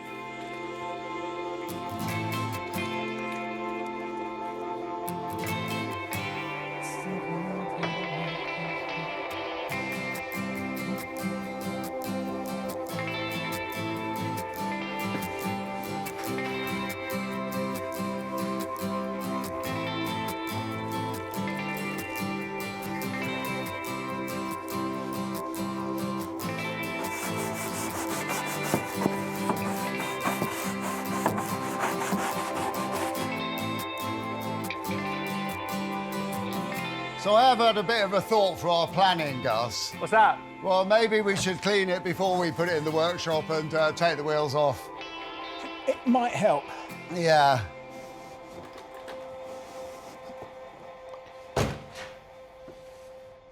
Our Freelander is quite bumper heavy, isn't it? It relies on the bumpers as a part of its styling. And UV damage means that it's all lost its colour. And there's a couple of ways that I know of bringing it back. And the first way would be using a petroleum jelly, which I've used for forever on bumpers, actually. And it does a really, really nice job. Obviously, it'll come off eventually, but if you wash your car with normal soap and water, it's not going to come off just with that. So that's the first way, which works really nicely, if you can be bothered.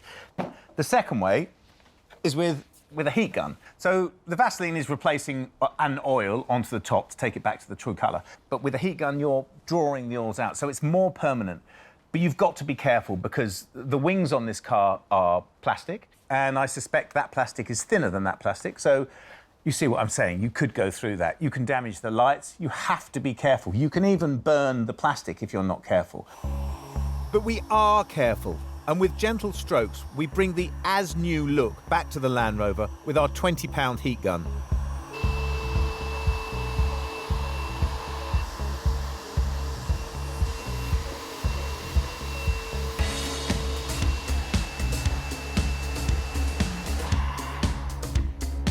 Like I said, it's a lot of bumper, isn't it?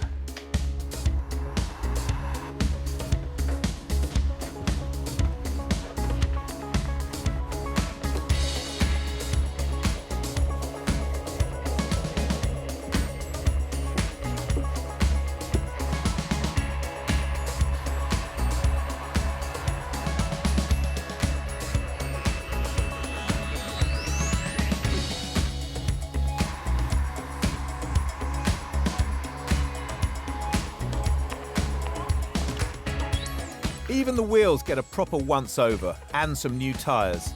I can't help myself.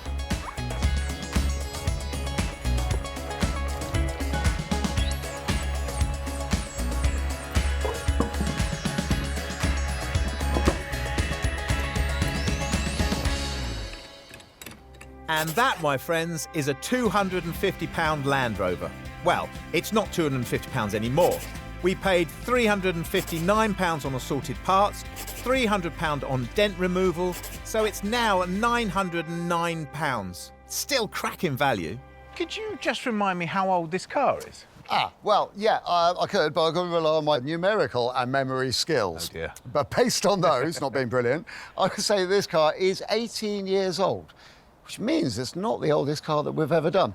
No, it's about average age, isn't it?